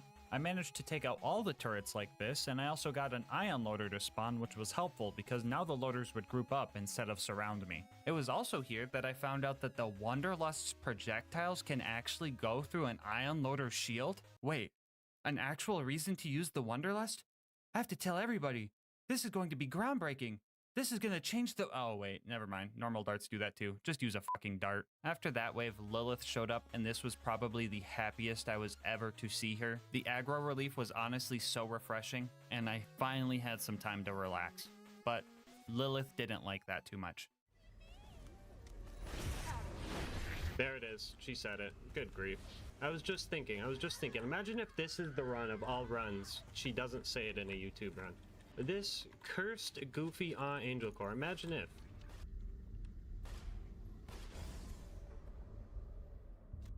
What the fuck?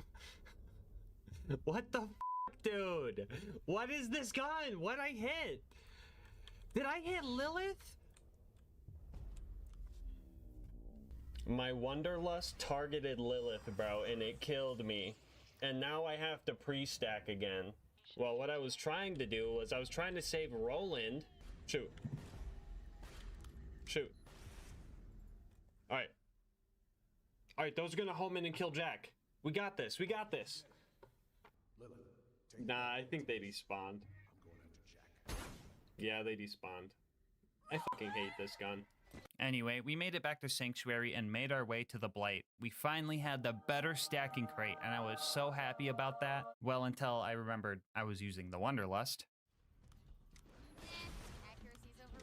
No, not the bully. I can't stack here, guys. The fucking Wonderlust shoots the bully mongs. No, bully mongs. I'm sorry. I didn't mean it, dude. Hey, hey, hey. Hey now. Hey. Calm down. Hey, listen. The gun didn't hurt. You're fine. Okay? It didn't do that much damage. Okay? We're cool. I know your homie's over in Three Horns, okay? I know him. Yeah, I know him. I also know Anger. I know him too. Yeah, see? We're cool. We're cool. It was an accident, okay? Thank you. Thank you for understanding. Dude, your spine looking dope, by the way.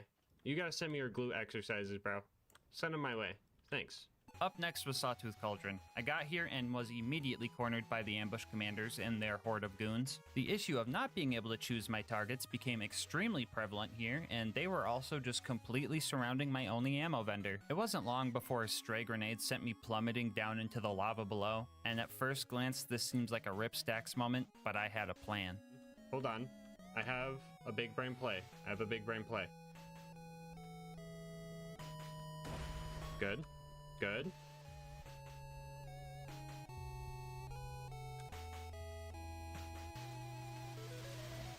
We still got all our stacks.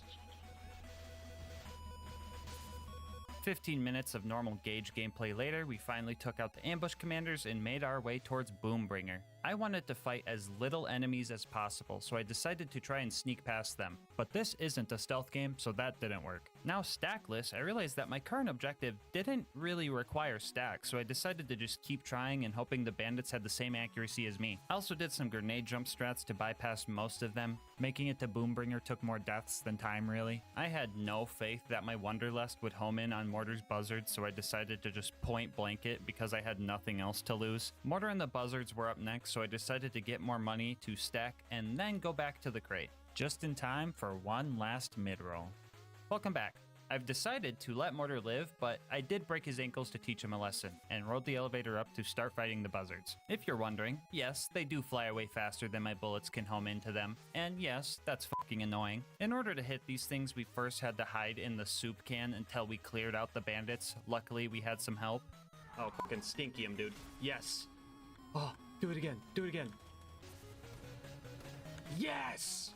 And after that, we just had to time our shots so they were pretty much jousting the buzzards instead of trying to chase them. I managed to get 3 of them before this scavenger ruined everything, and I didn't want to go back to the crate, so I decided to just stack off the guy with broken ankles before making our way back up.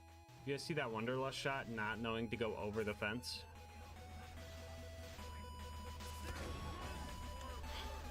Thank you, Wonderlust. Very cool.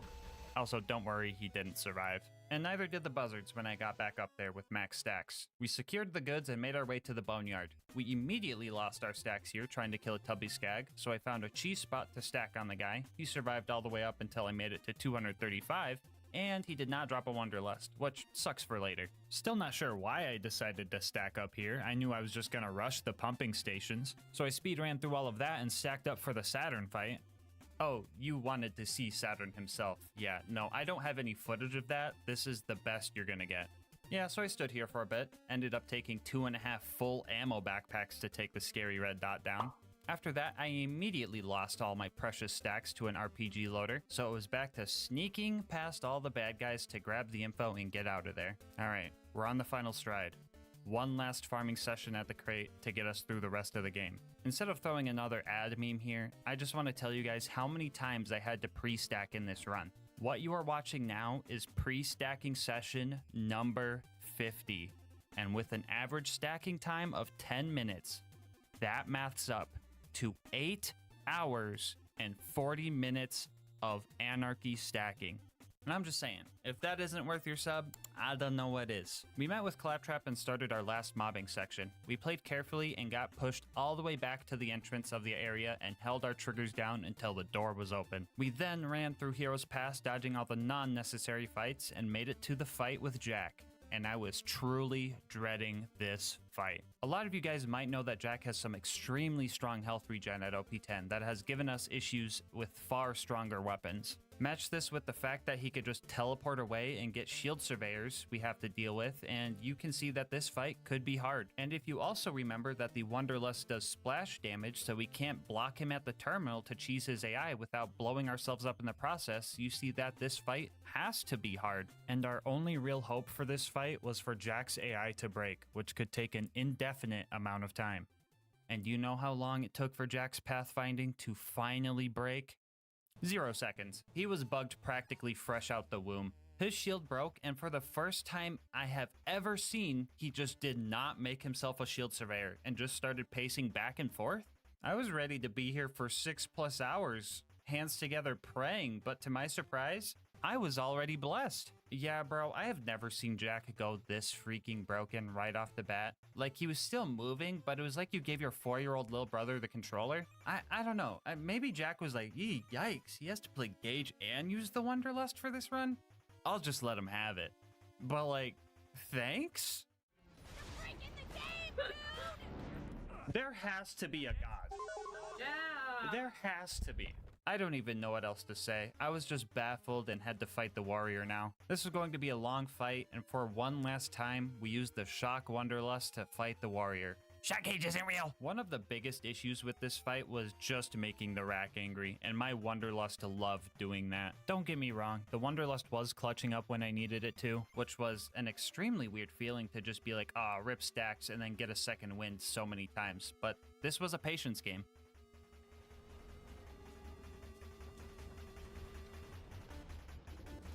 I offer you peace. You see this gun I'm holding? It can't decide who it fires. I'm a level with you, Volcanic Rack. I can't aim this thing, okay? You see the bullets chasing you? I have no control over that. This guy, I know, he came up in your house and he's ruining everything. I'm trying to get rid of him, okay? I'm trying my absolute best to get rid of this dude for you, okay? But I need you to evacuate the area. I see your homies over there. And I know you've taken casualties, and some of them are me. But let's be realistic here. If I don't take that thing out, you're all gone.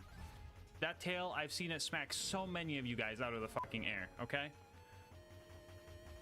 So let's truce this out. Cool. Pal, is there something I need to give you? Do you want a high five?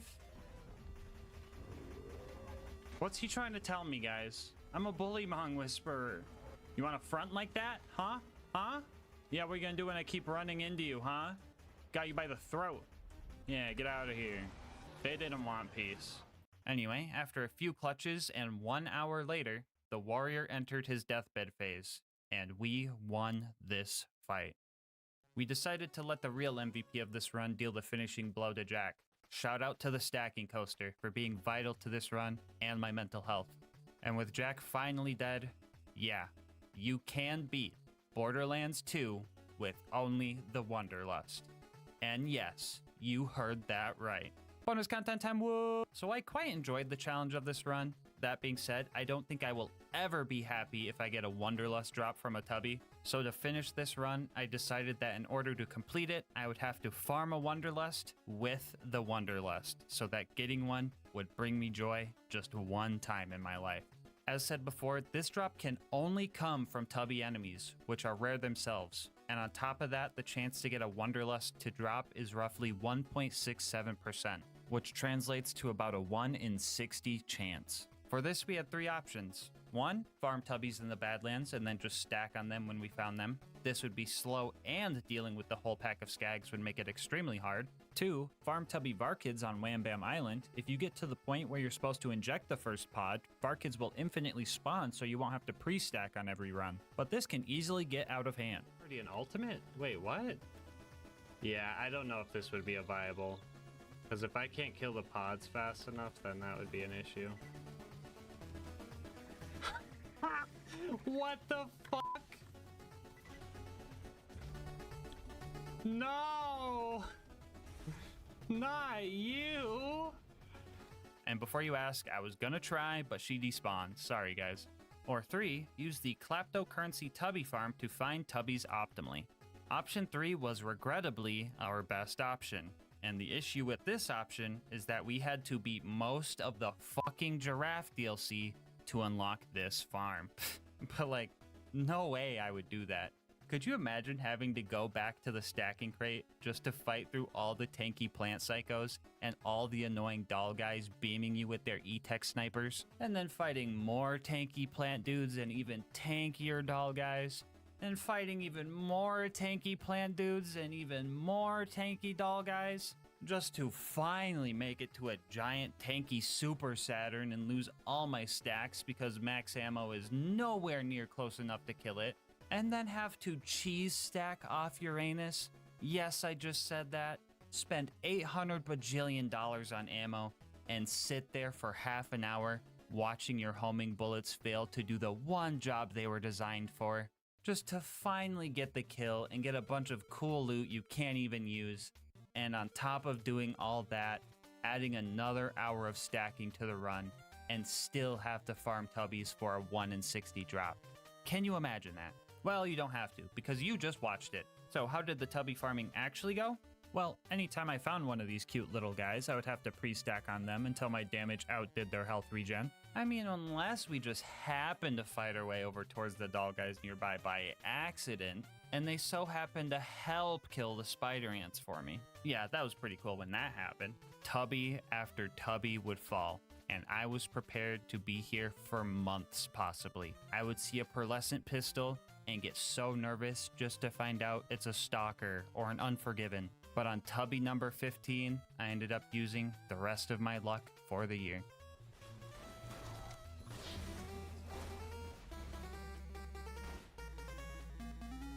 Don't forget to look away. I mean, the prediction's up. It almost fell through the fucking floor. You guys see that? There's no way, right guys? There's no way it's happening. There's no way Quad Blades win this, right? Quad Blades isn't gonna win this. Quad Blades isn't winning this, right guys? That's just not gonna happen.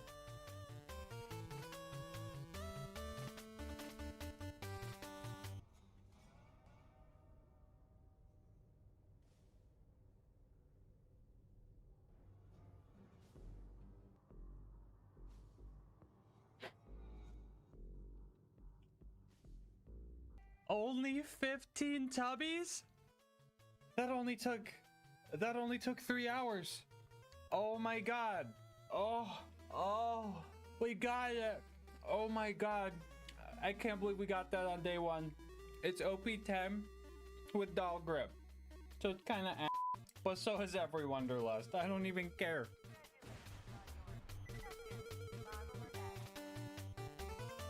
Oh. Let's go, it bounced in! Before you go, I just wanted to say thank you so much for making it this far into the video, and once again, thank you guys for 100,000 subscribers on the channel. You guys are awesome, and I cannot express my gratitude enough. If you want to continue to help the channel grow, make sure to like, comment, and subscribe. Doing all that helps with the YouTube algorithm, and I love hearing your guys' kind words and ideas for new runs. If you want to support the channel more directly, consider becoming a channel member to get videos a day early, getting yourself something over at GamerSupps using my link, or going to GASMASK'S.com to get some merch. I will leave my Discord and Twitch channel where I stream these runs live down in the description, and last but not least, shout out to Mango Soda, who made this video's thumbnail art. They do commissions and will also be linked below, but until next time, breathe easy, homies.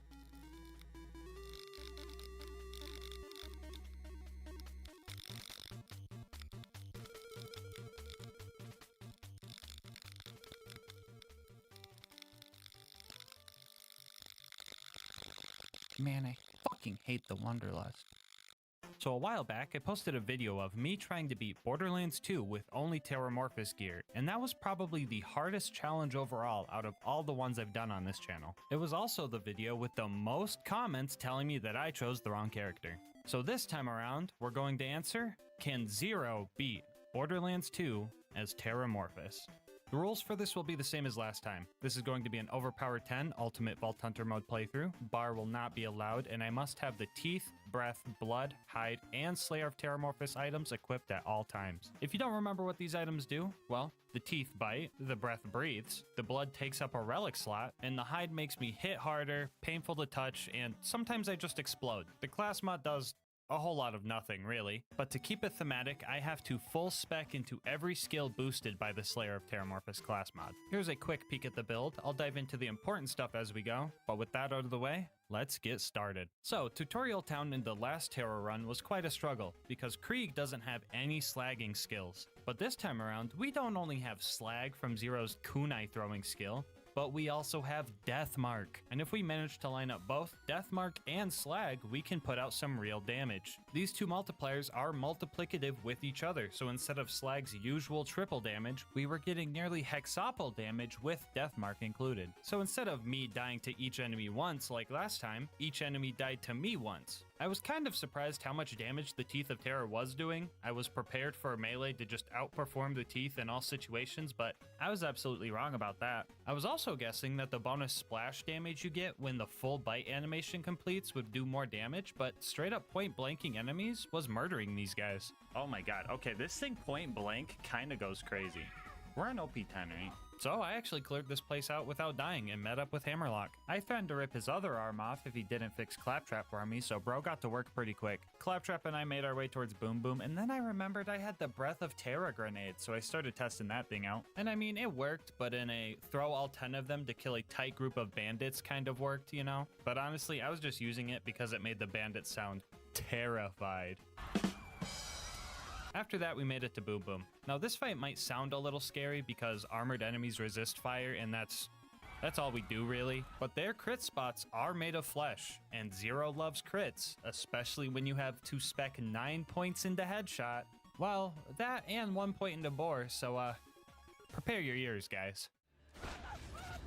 Alright, so if you're new to Boar, it does some goofy stuff with overlapping hitboxes. My bullets are hitting his body and his turret multiple times per shot, and that loud chunking sound you're hearing is the Boar sound effect being spammed. And this is a tame example of this Boar sound. There's some bosses that just straight up get murked by this skill alone. Very sorry, but this is going to take a minute. I would try to slag Boom here, but I recently found out that slagging him in his turret doesn't actually make him take more damage, he just turns purple. And surprising nobody, the same applies to Deathmark here, because this game is more spaghetti than the Thrasher Arm section of the Terramorphous fight. I'm honestly kind of baffled that I never noticed this in my 4,000 hours of playing, but oh well. Jeez, thank goodness that's over, dude. I feel like my ears are ringing. Anyway, after knocking Boom out of his cannon, I retreated to the shadows and planned to assassinate them both. Absolutely huffing the copium, I was assuming I was gonna need melee for the rest of this boss fight, but to my surprise, that just was not working. To be fair, my Roid shield was still up, and in order to get the damage boost, it needs to be broken. Breaking it myself is kind of hard. I could use the Breath of Terra, but that would easily eat my health bar, and I could throw some kunai, but the randomness of the elemental damage would also mean I would just likely mark myself. And even if I could break my shield, I nerfed myself a little bit by giving myself the worst possible parts on the Height of Terra because I thought having too much Roid damage would trivialize the run. So I figured that I might have been focusing too much into Zero's playstyle, you know, backstabs, assassinations, and I needed to play more into Terramorphous' playstyle, just biting their fucking heads off. I'm gonna munch. I'm gonna crunch. Was that the bite of 87? Oh, holy shit, Teeth of Terror. Oh my god, Zero's crazy.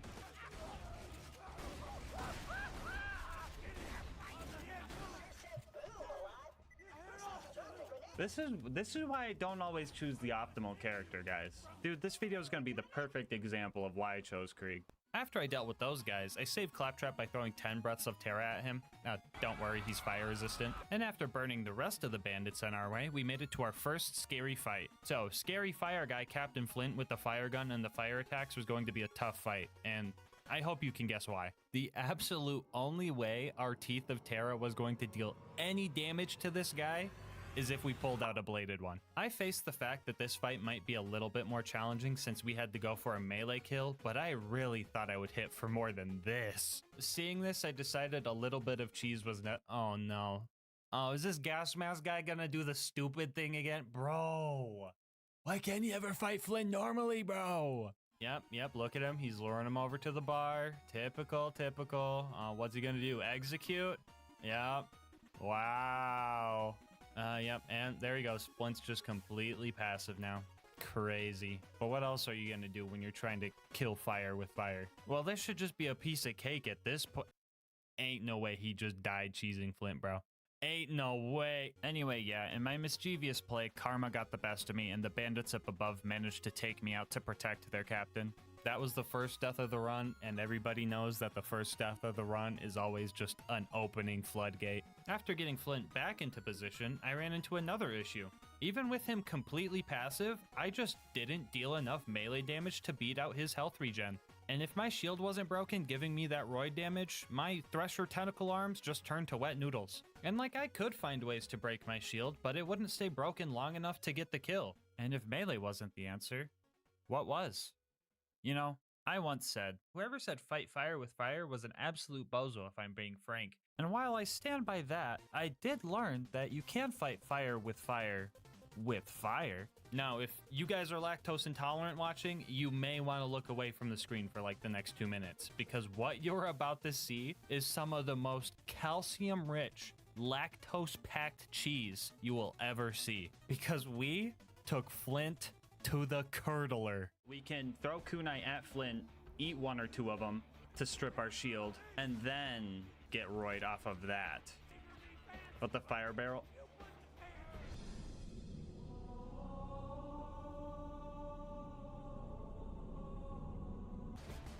Oh, shit. Wait, right here. Wait. Can I hit him from here? Oh, that's crazy. And he gives me the crit.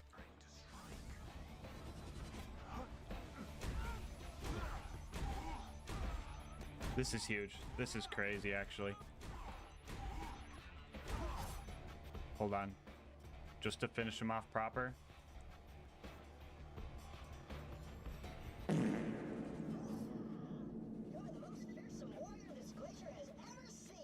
So yeah, I'm like the only person in the world who has ever killed Flint with a fire barrel. Just a little flex, you know. Anyway, after clearing out the bandits and getting revenge for ruining the one life, we made it to Three Horns, where we met up with the Bullymong homies and got a sick matching car. To the Terramobile!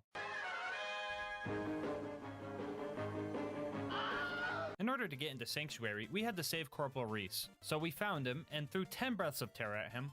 Do worry, he is not fire resistant. After that, we put the Stinky on the Power Core Psycho so that it would respawn over by Sanctuary, and then got out of the camp quickly. I almost forgot to avenge Reese though, so I threw a few kunai and more breaths of terror into the bandit camp to make sure I didn't burn him alive in vain. So we made it back to Sanctuary. You don't want to hear about me pressing 84 buttons here, so instead I'm gonna talk about our partner, GamerSubs.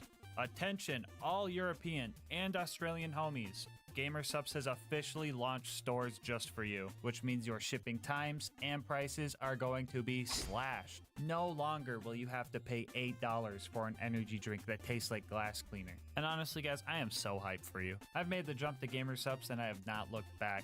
It tastes better, it's sugar-free, and less than 1 calorie per serving, so it's just better for you. And they have anime ladies. And I know some of you guys don't like anime women, and that's fine, but to that I say, fuck the cup, drink the juice. They have plenty of flavors based on old men if you're looking for something safe for work, but I mean, hey, if you do like anime women, don't fuck the cup. Just drink the juice. One of my favorite things about GamerSubs is the control you have. Flavor too strong? Add more water. Flavor too light? Add another scoop. Too much caffeine? Get a caffeine-free variant. Want to try something new? Start mixing flavors. Like, bro, you guys are literally living in a timeline where mixing Red 40 into your lean is just straight up the healthier option to a conventional energy drink, and you're letting that slide. That's just crazy. So if you want to try the best energy drink out there, head on over to gamersubs.gg/LGM or use the link in the description to get started. And make sure to use code LGM to get 10% off your order and support the channel. Every tub sold gets us closer to the LilGasmask X GamerSubs collab, and I could be the anime baddie on the cup. Don't fuck it. Anyway, let's see how the run's going. This is the Firehawk. Come to Frostburn Canyon or people will die.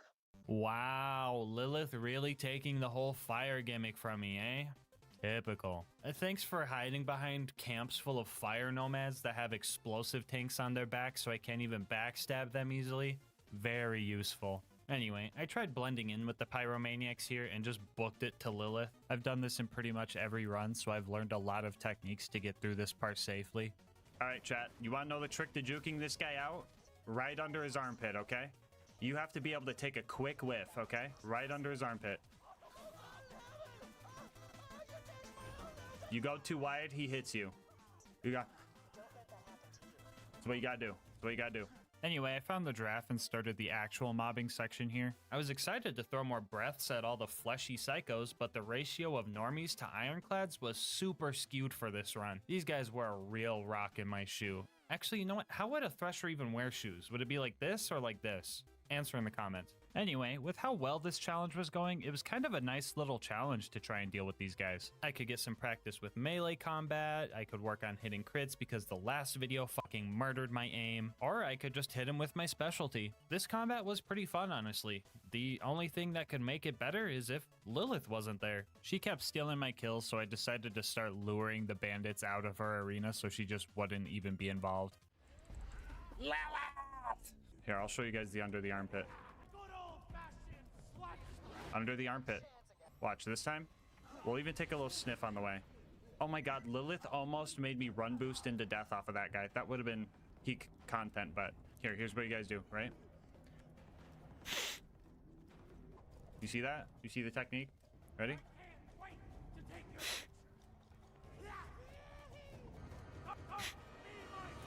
It's that easy. It's that easy. Right under the armpit. I put the stinky on him. Anyway, I finished off the bandits and we made our way to the Bloodshot Dam to go save Roland. They didn't think our car was cool enough, so we had to go meet up with Ellie to get a new car. It was here I got the one and only kill with the spike damage on the hide of Terra. Sure, it was an infant spider ant, but we count those dubs. Anyway, we had to kill some bandit trucks and steal their parts. This part was a little scary because I had to get pretty close to these cars in order to bore them, and they could just kind of do a hit and run if they really wanted to. But I actually managed to kill all the technicals and still have time to peacefully ride the caravan back to Ellie's for the first time ever. We finally did it. Finally had a run where we could just take a peaceful ride back to Ellie. Let's go, chat. Let's go. Oh my god, bro. Oh, hell no, man. What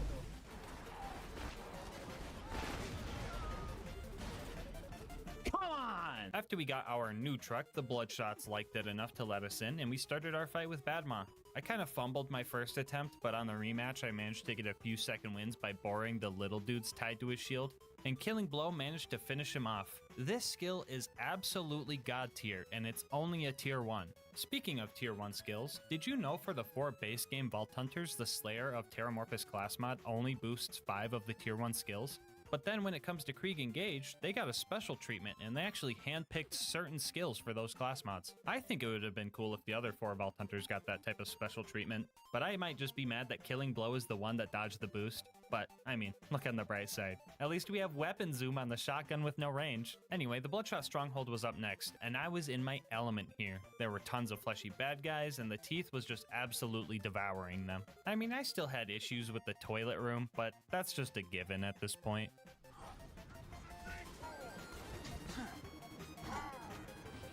No! No! You are not gonna clog the toilet! They call me a motherfucking plunger. Put the stinky on him.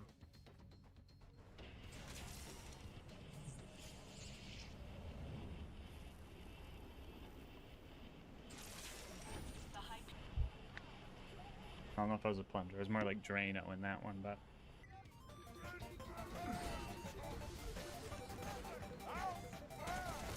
Don't make me be Drano again, bro. Don't make me be Drano again.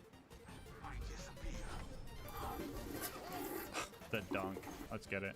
Anyway, we cleared out the rest of the mobs and gave Mad Mike the flushed away treatment before reaching the end of the fleshy enemy era.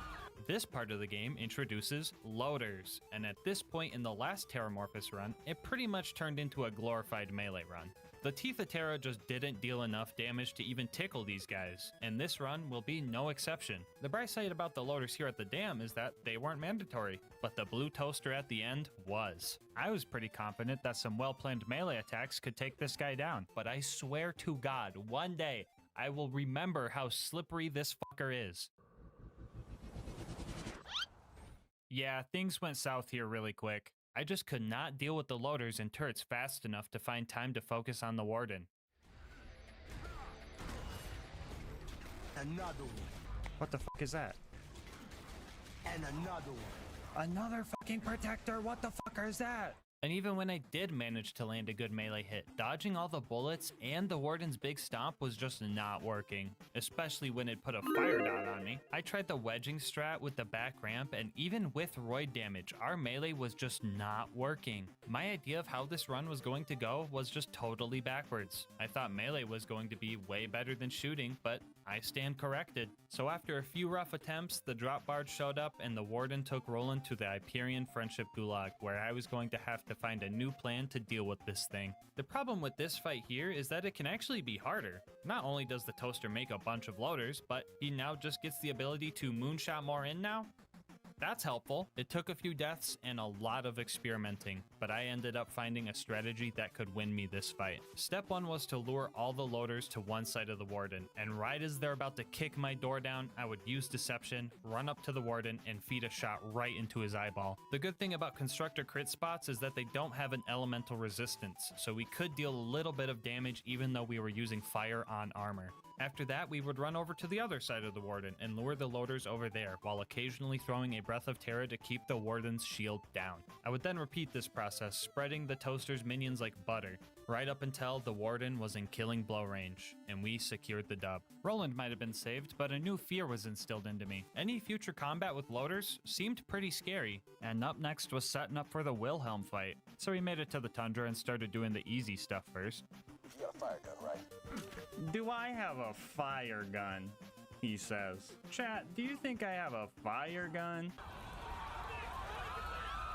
Anyway, we met Mordo, we met Tina, got the explosives to blow up the train, and had a casualty along the way. He's gonna deflect the train. Bro killed my decoy. No. So the Wilhelm fight was up next, and while I was ready for a challenge, Borderlands was ready to troll.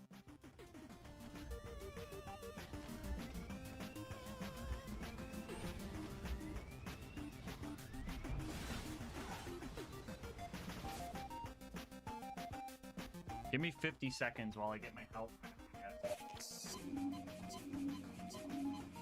Perfect.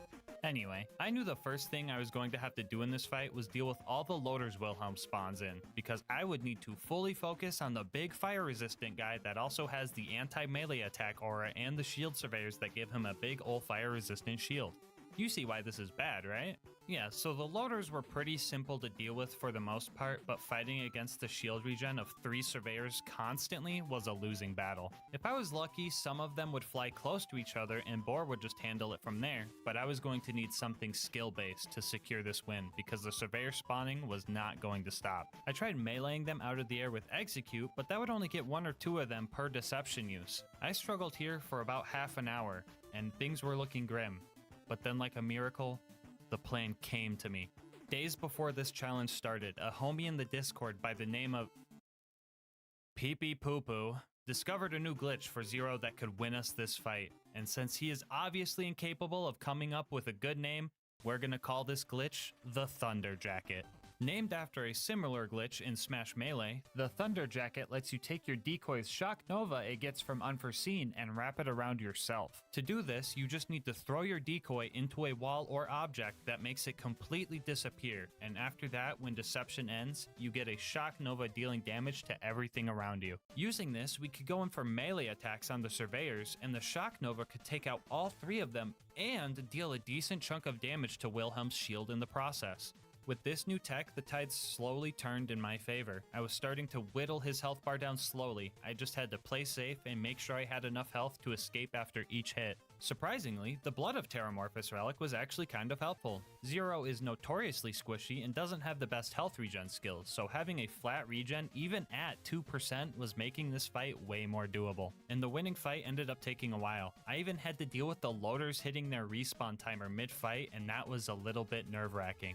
But after fighting Wilhelm for over an hour, he finally hit killing blow range, and I locked in to finish this fight. Is that a repair surveyor? Oh god, it's a repair surveyor. Hold on, we gotta get that thing out of here quick. That is a repair surveyor.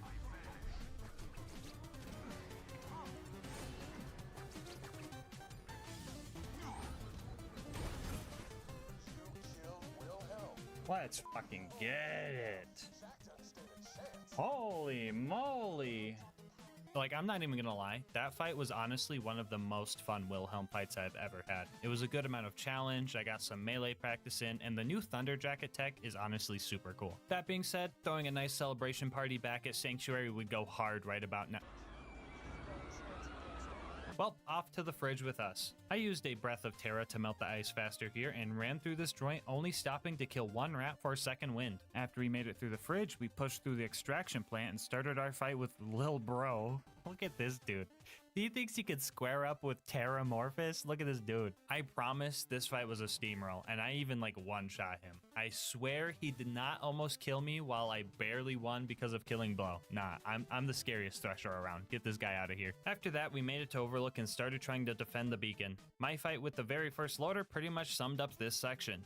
The beacon's already dead, guys. Just an FYI, the beacon's already dead. Yeah, so I gave it my all here, but my all wasn't much. 90% of my kills were second wins, and the other 10% were just me getting lucky with Slag Kunai. And don't get me wrong, having Slag in this run was a godsend, but the consistency was pretty bad. And honestly, I think the loaders knew I was struggling a little bit, and they started BMing me.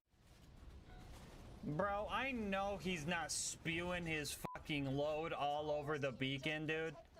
That's disgusting. Yeah, so the beacon got bodied enough times to become invincible, and the fast travel just eventually landed, and I had to make my shameful escape from the toaster and the 24 loaders that just invaded Overlook, but that's their problem now. I've got the preserve to worry about. So I thought that lining the loaders up and using Boar to wound them all at once would be a good idea, and maybe it would have if I wasn't locked to the worst possible element right now. So I had to do the good old die as they're wounded and confuse the game strat so the door would open. After that, I struggled through the rest of the loader mobbing here. I decided to try the kunai eating strat again to just brute force the rest of this, and it was kind of working. I mean, most of my kills were just clawing at loaders while dying anyway. The kunai were just streamlining the process and getting to the end part. This wasn't the worst loader mobbing. I did have a bunch of stalkers distracting them for me, so this part was relatively okay. And the symbiosis didn't end there. I was lucky enough to find a slag stalker homie to help me with the big loader when he showed up. Yo, slag stalker. Oh my god, I recruited a slag stalker. That's crazy. No way, you killed my homie. No. No. We gotta avenge slag stalker, guys. Yeah, so basically we just had to do hit and run strats here and waited for health regen in between hits to just whittle this guy down. After that, we dealt with the loot dudes. These guys get unslagged if they go airborne for some reason, so the knockback from execute was kind of screwing us here. So I immediately went back to symbiosis strats and got the local skags to kill the lil dudes for me. They gave me a bunch of good relics to use because they knew I needed an upgrade, and they also gave me a bitch, but I had to politely decline because my items are glued to me for this run. After that, we ate like 14 pup skags before making it to the Bloodwing fight. The main concern with this one is the first phase where she's fire resistant, but that was easily fixed by patiently waiting for her to land and meleeing her into shock phase. Here we could fully commit into shooting her with the teeth. Most of the time she was out of our range, but when she was, her size made it easy to land every single pellet. Corrosive phase came along, and that was pretty much synonymous with killing blow range, so we took Bloodwing down first try. Alright guys, real talk.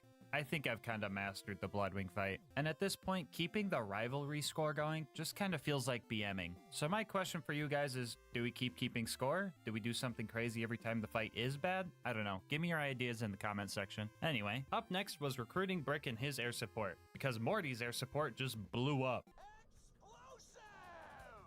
Some more fleshy combat here was a nice change of pace. Don't get me wrong, I love some good challenging fights, but sometimes bro just wants to throw 10 breaths of Terra at a group of little dudes. Sure, I added a few deaths, but the initiation was pretty much a breeze, and I got the cremate sarcastic slap. Jack didn't like me hanging with Brick, so he started moonshotting some loaders down. Brick and I were clearing these guys out easily for a bit, but then they started cheating. Oh, hi. I got scammed so hard. Because you're doing a fucking eye laser. No! I'm killing this fool.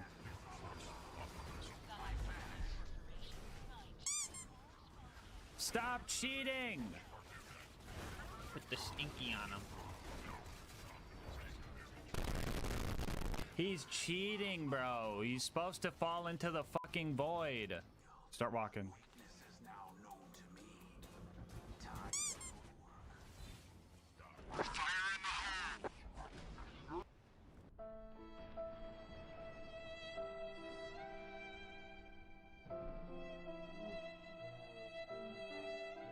And on top of cheating, they also just started being really weird.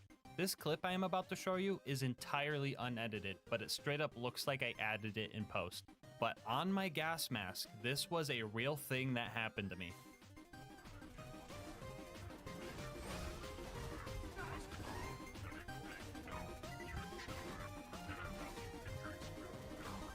Yeah, bro, this game just gets more and more cursed with age. 20 years from now, Borderlands 2 is going to be completely unrecognizable. Anyway, we recruited Brick and set off to Opportunity to assassinate a Jack Double to steal his voice. My first attempt, I made the mistake of going in without any health, but on round 2, I did the same thing, but this time got close enough to make it so he couldn't run away. And after a few button presses, we had everything we needed for the bunker raid. So, toaster number 1. The strat for this guy was to throw out Deception to trick it into looking the wrong way, and then start doing hit and run strats landing quotation mark big quotation mark melee hits. Since he is looking directly away from us, we would get the backstab bonus, and his missile barrages would sometimes just fly into a wall. Sure, I still had to watch out for nukes, but I could just eat those. After 18 deception backstabs, it was in killing blow range, so I decided to just use Fight for Your Life to milk out the roid damage. Not to toot my own horn, but I did kind of a big brain play here too. I waited until I heard my action skill cooldown sound so I could instantly sneak through the bad guys behind the door that just opened up. After that, we made our way to the baby turrets. Usually these guys can be pretty annoying with their splash immunity and all, but these guys actually leveled me up on a player level. The whole run, I was struggling to find a way to strip my shield for roid damage and focusing on trying to get the max damage from Deception by landing melee hits at the very last moment. But then these turrets reminded me the whole point of having bad guys is that they try to shoot you. And if that's the case, the most optimal way to use melee with this gear is to let the bad guys do the hard work for you and then throw out your kunai and go in for a slick, quick kill. Thank you, Sensei Baby Turrets. I will use your teachings to kill off the rest of your bloodline.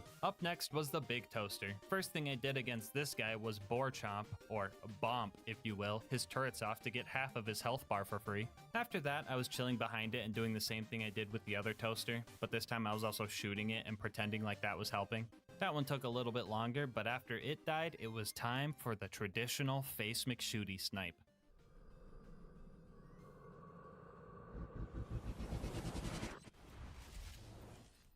No, brother. That was close. Alright, so for anyone wondering, velocity did not help this, but we still had to take Face McShooty out in style.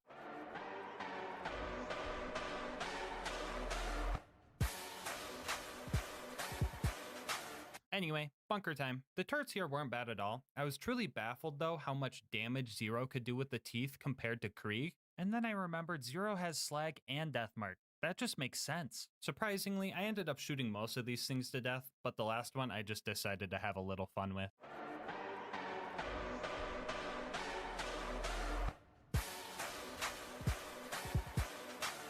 Alright, we've dealt with all matters of armored enemies before, but this one was the biggest one yet. We had a long and hard fight ahead of... Yeah, insert joke I stole from Obo Shoes about the bunker being a giant Crunchwrap Supreme that I just ate in one bite again. I don't even know at this point. Bathe in it.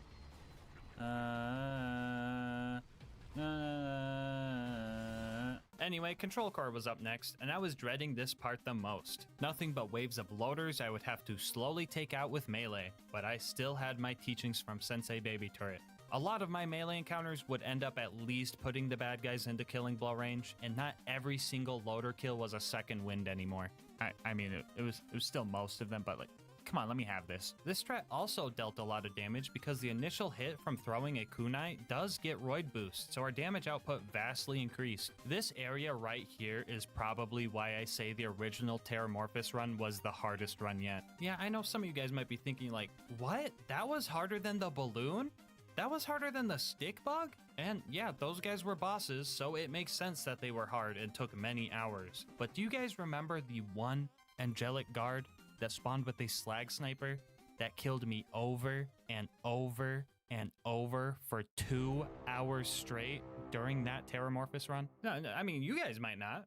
But I sure as hell do. That run is the perfect example of why I don't always choose the optimal character. I don't want to make things too easy. That's not the point of a challenge. Challenge is the point of a challenge. I knew Krieg would be terrible without Slag, but I thought the fire melee guy using all the fire melee gear sounded the most thematic and fun, so that's what I did. But now we're here with Zero, and the learning curve is different, and some of the new strats have been really fun to work around. But this is probably one of the easiest runs I've ever done, I'm not gonna lie. Like, sure, the loaders were annoying, but it wasn't really hard. It kind of just felt like if every time I ran up to a loader instead of us fighting, we just played rock, paper, scissors, and the loser died. And, you know, I would die, but I could just try again. And now, I want to do Terramorphous runs on all 6 characters eventually, but not all at once. So if you want to see more, I've made a channel point redemption over on Twitch that will let you pick the next character I do this on. Now, if you're not a Twitch watcher, channel points aren't real money or anything. I got all my greed out in my last video, don't worry. You just get these by watching, and if you watch long enough, you can find out what this run would be like if I can't crutch melee the whole time. Anyway, Angel Core was slow but steady. My gameplay loop was refined at this point. Let loaders hit me, get my damage in, and retreat. And everything was going fine. But then Lilith showed up. She threw a whole rock into the system. This one big loader killed me like 20 times because she would just show up to bait out an AoE slam that would just wreck me. He also lost both of his backstab crit spots, so it was even more annoying. Y'all say my hate for Lilith is unjustified, but she straight up just steals my kills in Frostburn and then literally doesn't do damage here just to mess up my combat loop. Like, what? This game has to be cursed, by the way. Like, bro, Lilith was actively making attempts at my life. Like, watch this. She full-on body blocks one of my shotgun blasts to block my second wind here. Or like right here, I was waiting for this ion loader to strip my shield with its bubble attack, and then Lilith shows up, whispers her dumb one-liner in my left ear, and then just interrupts the ion loader, messing up the whole plan. She was just ruining everything, bro. I'm gonna blame all the Angel Core deaths on her. Anyway, after that, Jack showed up to murk Roland and kidnap Lilith. Oh no to the former, and thank God to the latter. But we still had to go to Sawtooth Cauldron. It's been 7 hours with PhysX. Yep, PhysX ain't getting me today. Oh my god, look at this dude right here.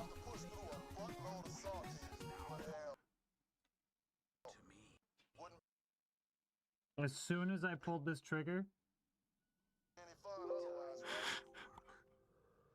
Jokes aside, Sawtooth wasn't so bad. I got to fight more fleshy dudes and use the fun grenade mod some more. The ambush commanders here were a bit of a mouthful, but nothing crazy, and I'm using mouthful as a Teeth of Terramorphous joke, not a me on my knees in front of them joke. Anyway, I got to Boombringer, and I was in dire need of a second wind here, but I couldn't look at the explosion, so I did a quick 180 to retain my cool guy status before clutching up and getting the second wind anyway. The buzzards up in the nest were up next, and I used my usual hit 'em as they hatch strat. Y'all want the elevator meme a third time?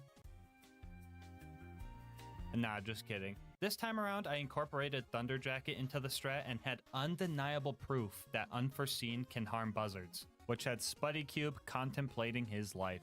If you know, you know. Another cool thing about throwing your decoy into a wall is that it makes all the enemies just start walking around as if they never started fighting in the first place, and that makes them a lot easier to hit. Anyway, after a few dogfights, we managed to take out all the buzzards and secure the explosives we needed to get to the boneyard. We did our usual valve cranking run here, and by that I mean I got permaslagged and blown up with rocket launchers.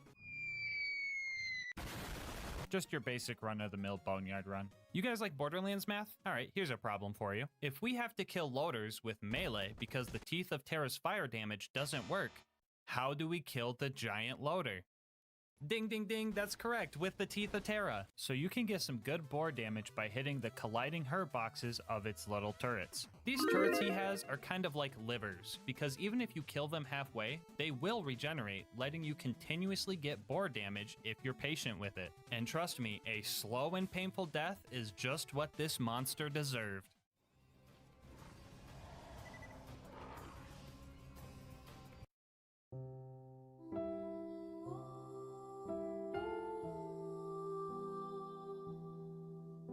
Minutes and one close call later, we avenged our little homie, snuck into the info stockade, and got the info we needed. The claptrap door was up next. If I had to deal with this fight earlier in the run, I might have had more trouble, but I knew how to fight loaders now, and I knew how to use Thunder Jacket to bring the surveyors down. I was using everything I learned throughout this run, and I was doing great. I mean, meleeing hot loaders was a necessary evil, and I was kind of overdosing on blue light therapy, but we still breezed through this. After that, we started fighting through Heroes Pass. Usually I use a couple of speedrun skips to get through this part faster, but I'm not allowed to unequip the Breath of Terra to do the grenade jumps I would need. So after fighting through the first section with Brick and Morty, I decided to improvise.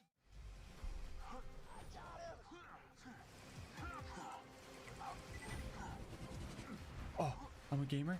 I'm a gamer. Hold up. Oh, the skip. Let's go. No nade needed. You guys got the rest. I believe in you.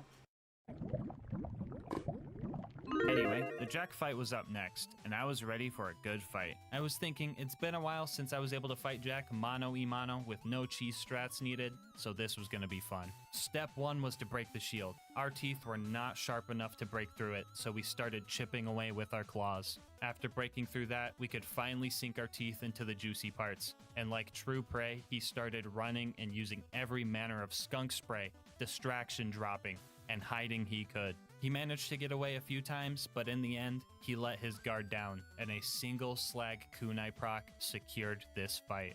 Which means, yeah, Zero can beat Oh wait, almost forgot about this guy, hold on.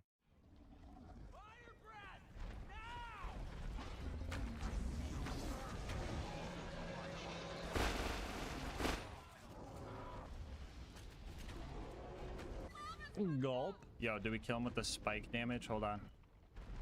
Stop me.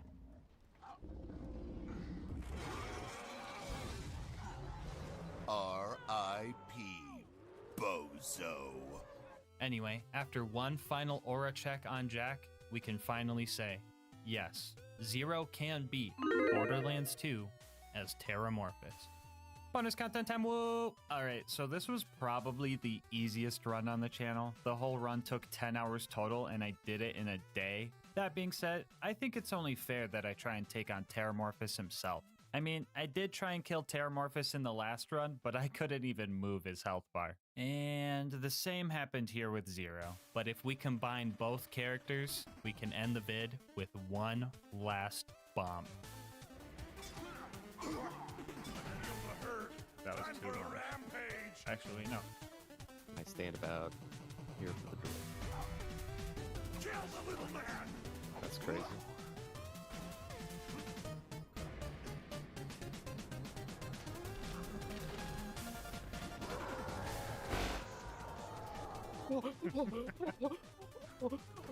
Easy.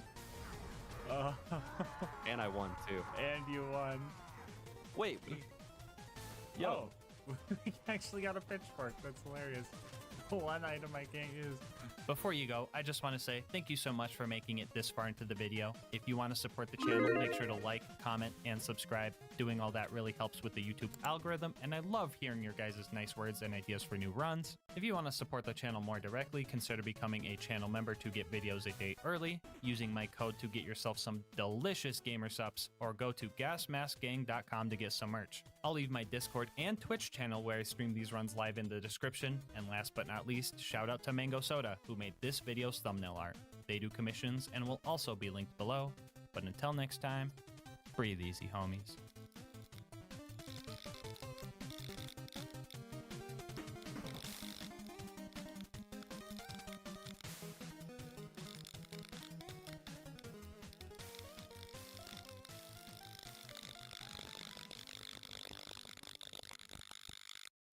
Alright, if you played Borderlands 2, or even any of the Borderlands games, you know the guns can get pretty wacky.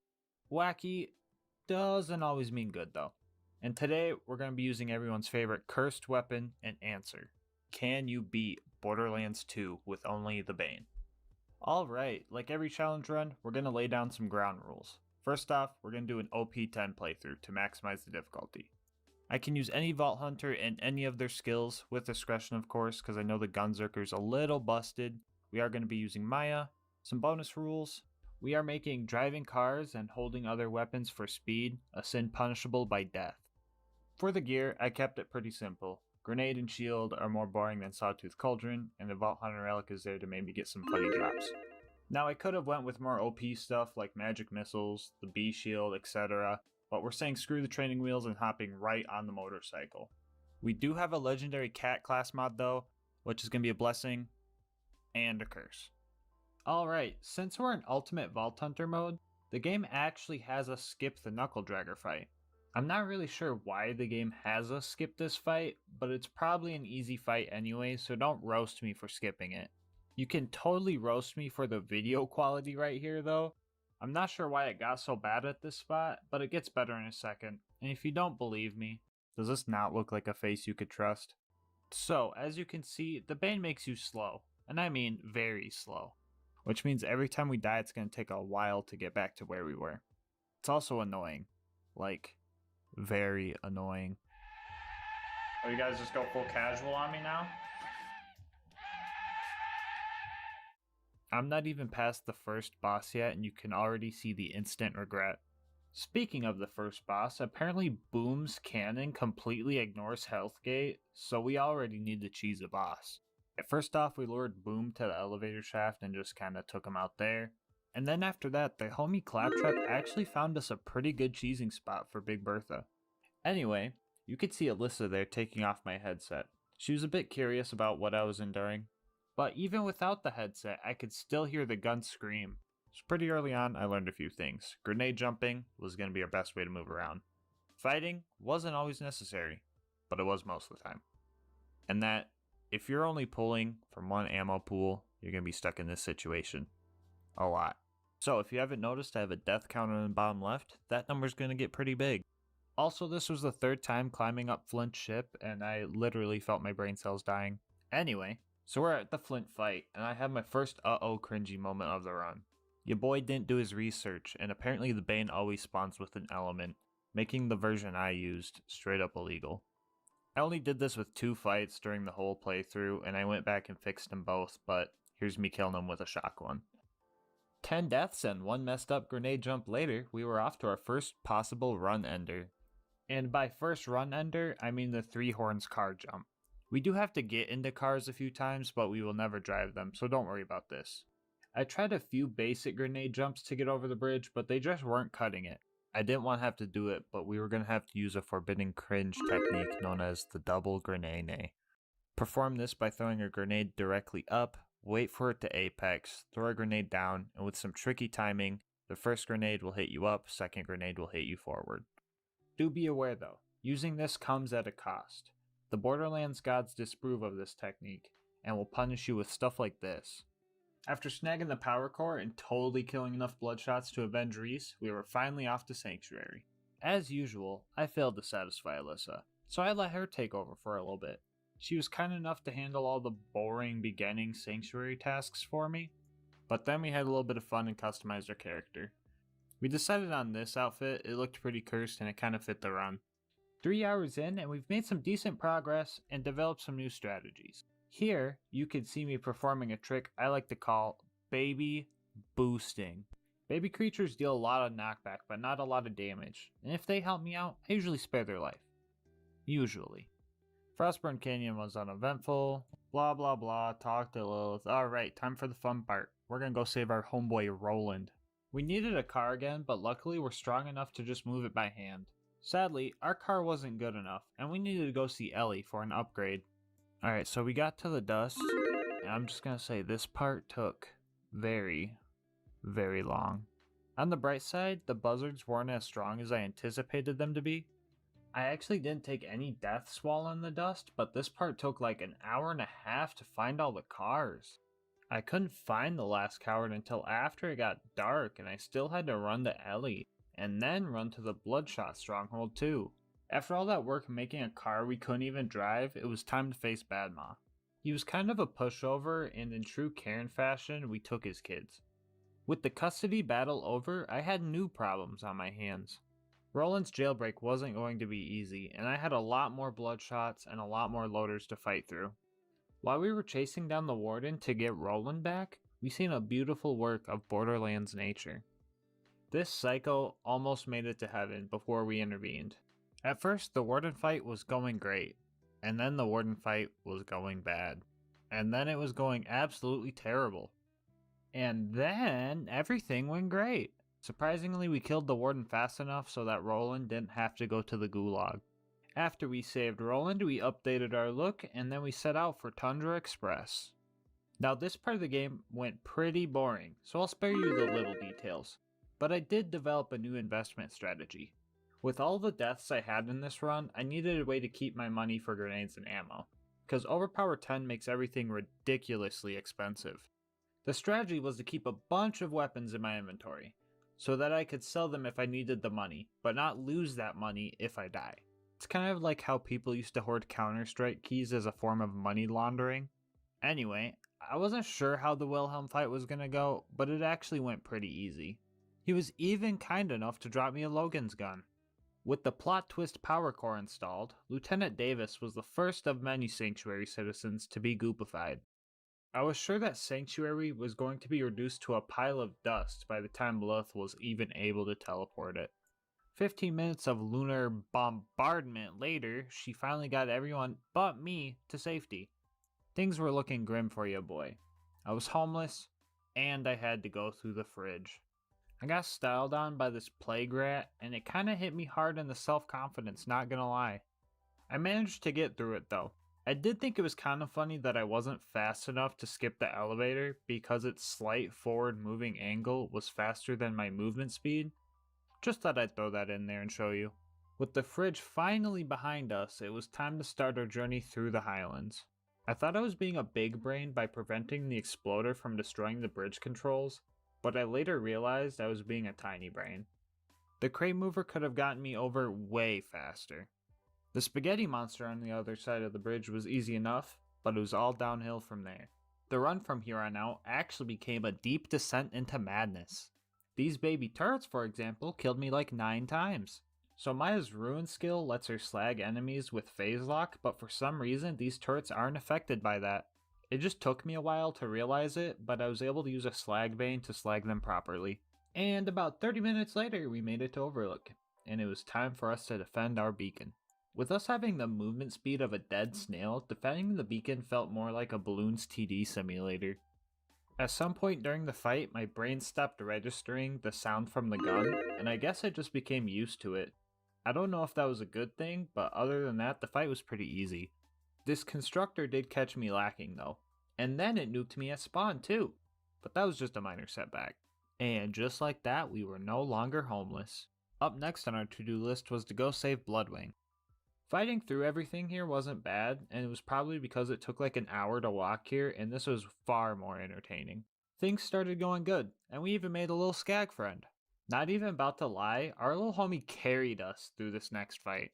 Shortly after though, our fun would be over, and it was time for pain. This fight went down easy at first, but alas, it was done illegally. This was the second fight where we used the non-elemental bane, and with the help of Gibbs' save editor, I reverted the game back to this mission and took Bloodwing on properly. Alright, if anyone's wondering, I also used Gibbs' save editor to give me the gear for this run, and I did not sell the illegal bane, I just dropped it on the ground. Alright, back to the run. Long story short, the whole process sucked. I had to go through the preserve again, this fight was stupid hard, I died like 30 times, and this was my first instance of actual anger. Bloodwing was just relentless with her attacks. On top of that, I had to resource manage the few skags that actually spawned for revives and kill skills, and dodging any attack from her required a well-timed grenade jump. I came close so many times, so I knew it was possible. For the most part, this fight was luck-based. She ended up landing on the ground in her last phase, and I was able to finally take her down. This was honestly the worst part of the run. Next on our recruitment list was Brick. Running to him took about an hour, but convincing him to join us was a walk in the park. Only if that park was filled with target circles though. With the squad finally reunited, they could all stand around Sanctuary while I did all the hard stuff. I'ma be real with you guys, I got really lucky during the Jack double fight. This phase lock right here would save the run in the oddest way possible. You see, the Jack double cannot be picked up with phase lock, and he is also programmed to run away from you. Mix that with our movement speed and it was obvious we didn't have a chance to catch him. But when I phase locked this loader, Maya's converge skill actually yanked the Jack double into this weird knockback limbo. I was able to get an easy kill and also hear some of his weird dialogue. He says some funny stuff like, I can run a mile in 2 minutes. The rest of Overlook was pretty bad. Died a lot, took a long time, the usual. And on top of all that, Angel was making fun of me.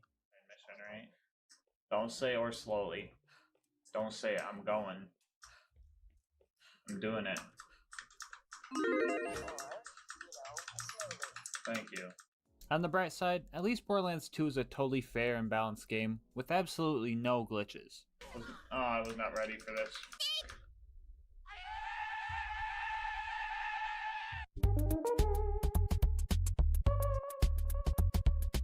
Alright, that's it. You know what? I'm gonna write a bad review. Borderlands 2 is totally unplayable. Nothing is balanced, the gun noises are all unrealistic, the gameplay just feels really slow for some reason, and all the guns that drop are garbage.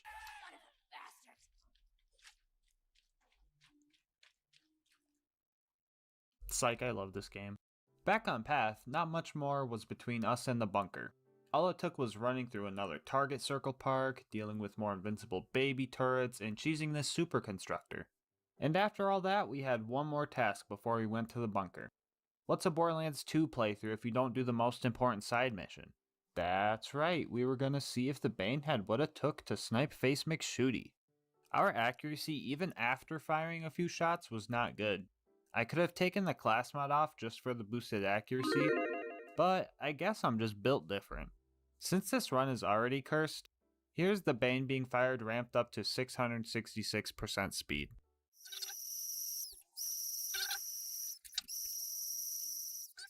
It only took about 1,000 bullets to get the headshot, but the Bane can snipe Face McShooty, and it will be ranked appropriately on the Face McShooty tier list. I'll be using this same list for future runs as well. The large turrets protecting the bunker were absolutely nothing compared to their small turret counterparts, meaning everything that I've learned from my 2008 Monster Energy condoms is a lie. Killing the bunker was easier than I expected. I died a couple of times, but each fight was like really close, so I wasn't too worried about it. Control Core Angel was pretty average under this run's context, but I almost had an issue with getting back into the main area after dying.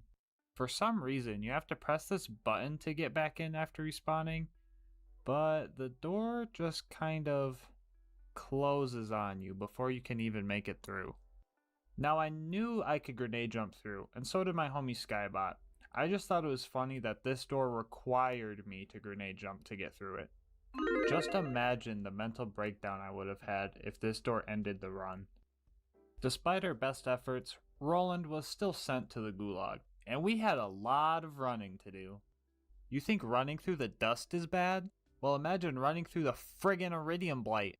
The Blight friggin' sucked because I knew that the worst part of the game was coming up, yet I still had to run over and trigger the bridge blowing up scene, die a bunch, all this just to go to the friggin' cauldron. I decided to get there and pick back up where I left off the next day, because screw Sawtooth Cauldron. All my homies hate Sawtooth Cauldron. In between streams, I watched a speedrun of the Sawtooth Cauldron, and I had a plan to get in and out of here as quickly as possible. Step 1. Take out the guards. Step 2. Meet up with Double Agent Lil Lunatic. Step 3. Grenade jump like a boss. Step 4. Royally mess everything up. Step 5. Repent. Step 6. Repeat step 3. Step 7. Get the goods and head out.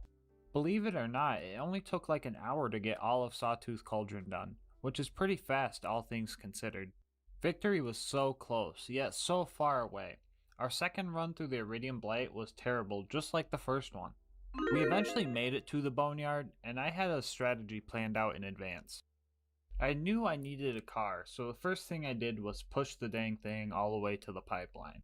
I tried a trick where I would bounce on it as I pushed it, and it kinda worked, but I don't think it helped much. The car was in position now, and I just needed to run to all the pumping stations. It took me a while to hit all the stations, but I had a few skags to baby boost me along the way.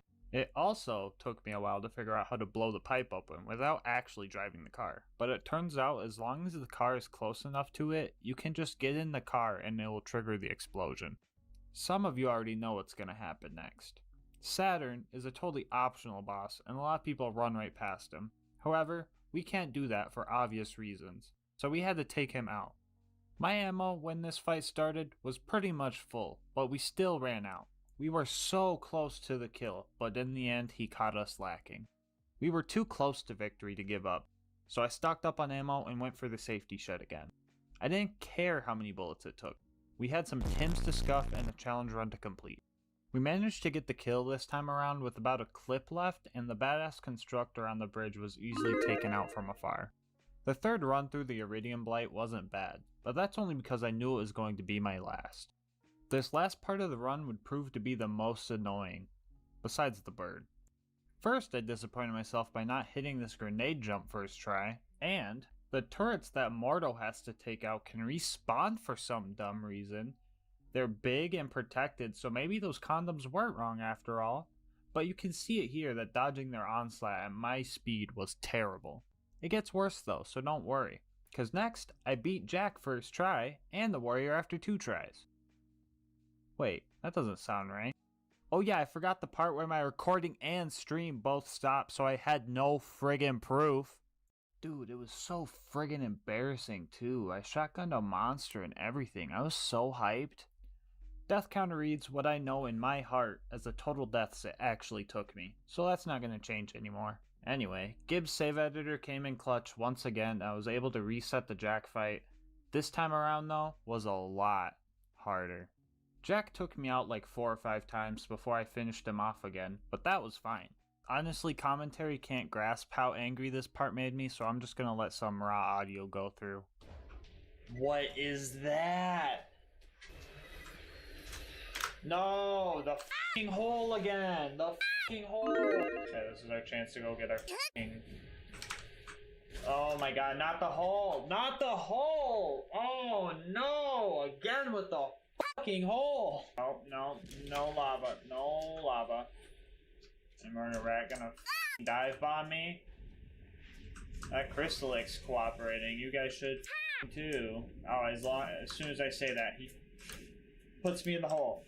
He puts me in the f***ing hole as soon as I say it. Oh my god! Okay, okay. Think. How much time? 15 seconds. Get on this rock. Watch for Crystallis troll in the hole.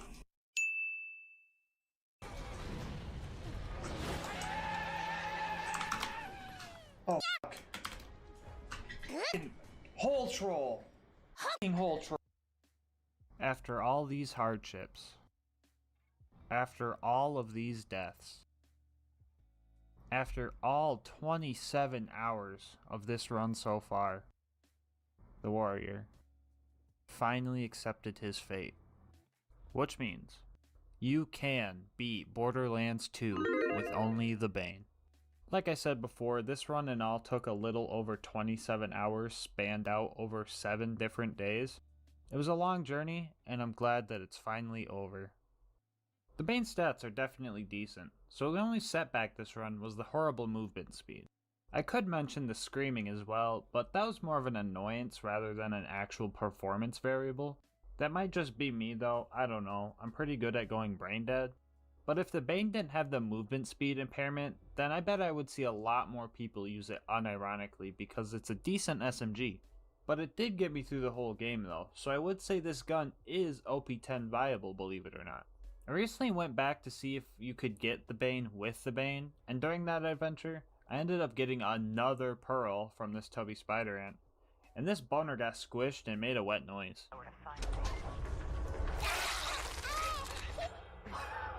Anyway, I did manage to get the Bane with the Bane, and decided that I had my piece with this run. This is my first video, and it took a while to make. I put a lot of effort into this, so any feedback would be great. You can do that the simple way, or the specific way. And if I hit 100 subscribers, I'll even do a face reveal. I have another challenge run video in the works, but I'm still open to hear your picks for what gun I should try this challenge with next. It's also pretty obvious, but I did stream this run on Twitch, and I'll do the same for future runs, so maybe come and say hi. Anyway, that's going to wrap up this video. I hope to see you next time. Until then, breathe easy, homies. You ever play that one Borderlands 2 Space DLC and ask yourself, how could I make this any worse? Odds are, you probably aren't a masochist, so maybe it's just me. But today's challenge is going to be long, hard, and full of innuendos. Today's question is, can you beat Borderlands the pre-sequel with only the probe? The rules are simple. We're playing on UVHM to maximize the difficulty. I can use any Vault Hunter and any of their skills, with discretion of course, so I don't just avoid the challenge entirely. No bar allowed and my gear shown here. I use this stuff for the whole run, but the general rule of thumb is that we can't use unique gear except for the class mod. Alright, so we start our run, and uh-oh, we don't have a probe. That is because the probe is a mission item, and that mission isn't available until after we fight the first 2 bosses. I thought about just using Gibbs Save Editor to give us one, but I decided that wouldn't be legit, and a little bit of foreplay would be fine. At first I wasn't sure if I should choose Athena to get me through this first part with all of the melee damage she has, but I later decided being able to hold double the penetrating power would be better for me in the long run. Also, Nisha kind of has a melee build that would do the job fine. First off, we had to save Jack, and it was actually easier than I anticipated. Nisha's The Unforgiven skill makes every enemy that was shot during Showdown explode when Showdown is over, and luckily for us, smacking their cheeks also made them explode. Nisha also uses a whip, so going into fight for your life wasn't a guaranteed death sentence. Without being able to probe the enemies yet, we were going to rely on 2 things. Whipping, of course, and also stomping. Ground slams weren't as helpful on the space station because the gravity was normal here, but it would come in handy later. So Flame Knuckle shows up, and I'm ready to call this run not possible because I did not expect to win this fight. But it turns out, he deals like no damage. The first phase of this fight, he was mostly just focused on Jack, who was pretty much doing nothing anyway. So it was just 10 straight minutes of whipping and stomping.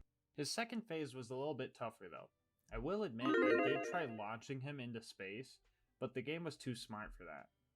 The main struggle with this fight was the fire damage over time he could inflict. If I was ignited, it was certain death for me. I died a few more times during this fight, but I managed to take him out by using Jack as a distraction. And it turns out, he wasn't happy to see me. He just had a nukem in his pocket. Anyway, Jack did some curse stuff, I was yeeted at the moon in some fancy toaster, and we met the bestower of the probe. But our dominatrix days weren't over yet. We had one more client, boss that needed punishment. Getting to deadlift wasn't the worst thing, but it was definitely a little annoying. But when it came to actually fighting him, it was terrible. His attacks were very strong, and he wouldn't stop moving, so I had to lure him away from his beloved jump pads. I didn't think he would actually chase me down there, but I just had to be patient. He eventually came, and his torture began. After 10 minutes of precision slamming, he finally perished, and I could finally go get my trophy. I managed to rob him for everything he owned, but I also forgot the Moonzoomy key, so I felt kinda dumb after that. But everything was going great. We finally got our probe, Nurse Nina showed us how to use it on her lucky volunteer, and we respec'd our skill points so we could double fist our new weapon. The next target on our list was Red Belly, and it was going to take some work to get to him. So the probe's initial purpose was to aggravate some Kragans instead of killing them. So the damage on the gun is extremely low. For reference, one clip from the probe equaled about 1 bullet from a normal Maliwan pistol with matching parts, but it was still able to handle most mob enemies pretty well. Baddie enemies and bosses were a totally different story though.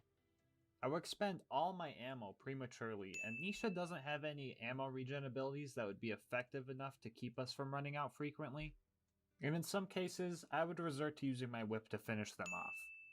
After being attacked by a swarm of numbers, we finally infiltrated Red Belly's base. This part of the run was the turning point from causing pain to receiving pain. The big enemies leading up to Red Belly messed me up a lot. The first one just let me kill him. I don't know if he ran out of ammo or was just into it, but we would meet again. We fought off a wave of baby scavs and their babysitter too, and found ourselves in a pretty spooky part of the run. You guys probably think Pyramid Head is scary, but Cylinder Head was my worst nightmare. Those guys hit like a brick, and I was going to need a better probe to win this fight. Save quit farming to change the element of our probe would come in handy a few times during this run. I got a corrosive one because I thought it would be great for armored opponents like them, so I fought through everyone again, and the corrosive one also sucked. I tried a few times and I realized I needed some fire damage. So I fight through everyone again just to accidentally fire a torpedo gun, reset, and fight through everyone a fourth time just to get absolutely dominated by Red Belly. Belly was the main problem. He would be able to take me down the health gate in a single hit, and if he was lucky enough to set me on fire with that hit, I would have very little chance of surviving through it. I would have to use Showdown, shoot him as much as possible because the probe actually heals you slightly based on damage you do, and pray that it was enough to survive all of the burn damage. Even with the cheese strat that I'm doing right here, it took a lot of time and patience to get through all of this. The smaller one was easier to take on, so it didn't take too long to get rid of him. Back at Concordia, the Merif decided that he did want to partake in some of our services. It was apparent upon first glance that the Merif had a slime fetish, though. He got a little rowdy after we told him that wasn't our forte, so Jack had to put him down. Ew, very nasty. Ooh, spaghetti. Anyway. Alright, back to the run. We changed up our look, did the funny calculator thing, stole a stingray, crashed the game, and then we met up with Pickle Rick. That was probably the cringiest joke you've ever heard, so sorry about that. But anyway, we ran around the map touching knobs and pushing buttons for a while so that we could get on the bosun's ship. All of that was easy, but it was pretty hard when we got inside.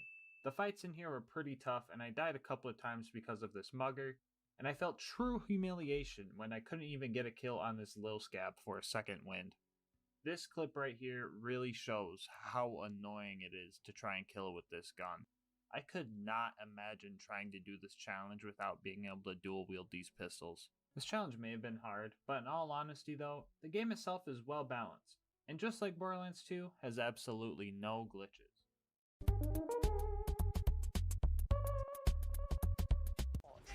What? Anyway, the booster seat baby man was in for a fight, and so was I. Just like the baby man he is, the bosun relied on others to feed him, so taking out his turrets was the first thing that we needed to do. The turrets themselves were moderately beefy, so it just took time. But with no more turrets to suckle on, this fight was like taking candy from a baby. But instead of it being a baby, it was a grown man dating his own computer. We had our AI, and now it's time to build some robots. At first I thought I met a bunch of cute little Torque friends, but then they did the most sus thing I've ever seen. Like, I know this run was supposed to have a bunch of funny innuendos and stuff, but these Torques took it way too far in my opinion. What kind of synchronized f***ing like nut bust was that? Gross, dude. Oh, y'all motherfuckers nasty. I'm sorry, I'm gonna have to do it to you. Rest of this joint was kind of boring. I mean, this is the pre-sequel, so I guess here's a funny gameplay clip. Credit for that. Oh. Oh, you're just vibing? You good? You gonna let me put the probe in? You gonna let me do it? Oh. You gonna let me put it in?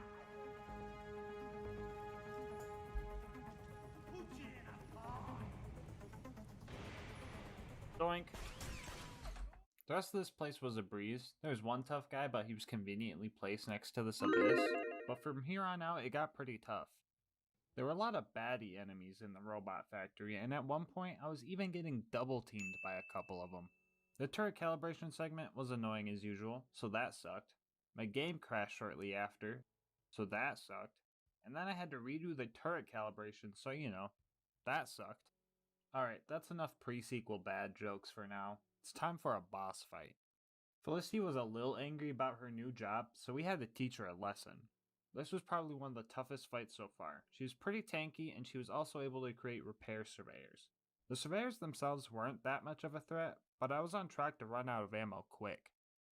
During my second attempt, I ended up opening the last of the ammo crates in the arena, and the fight was really close. Alright, we're going in after this.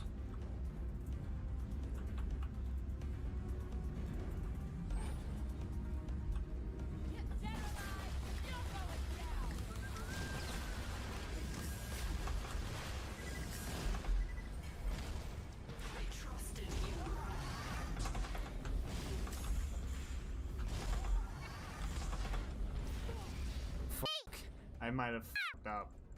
No. No. No. No. Why'd you do?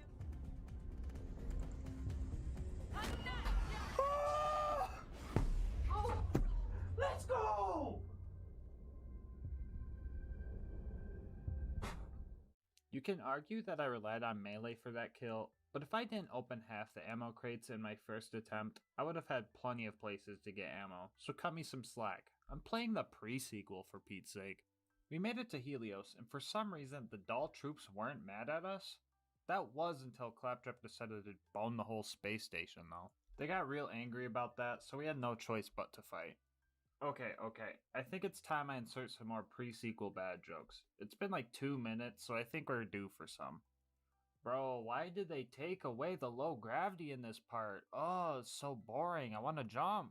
Bro, do we really need to get this guy's picture of his kid for him, dude? What the heck even is this writing? Yo, did they really bring back rabbit stalkers for this one part of the game? Oh my god, Gearbox.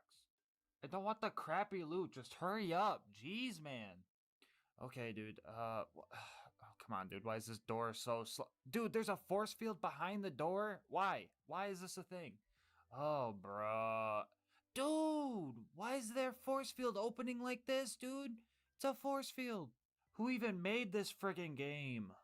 Okay, that should hit the quota. Anyway, this bodybuilder took me out and is a real homie right after and just let me pass anyway. This guy was the closest thing I had to a friend all run. The brave lad jumped in like the buff anime protagonist he is and started chopping up this torque queen with his katana. Sadly, our homie's plot armor wasn't strong enough to take on the torque.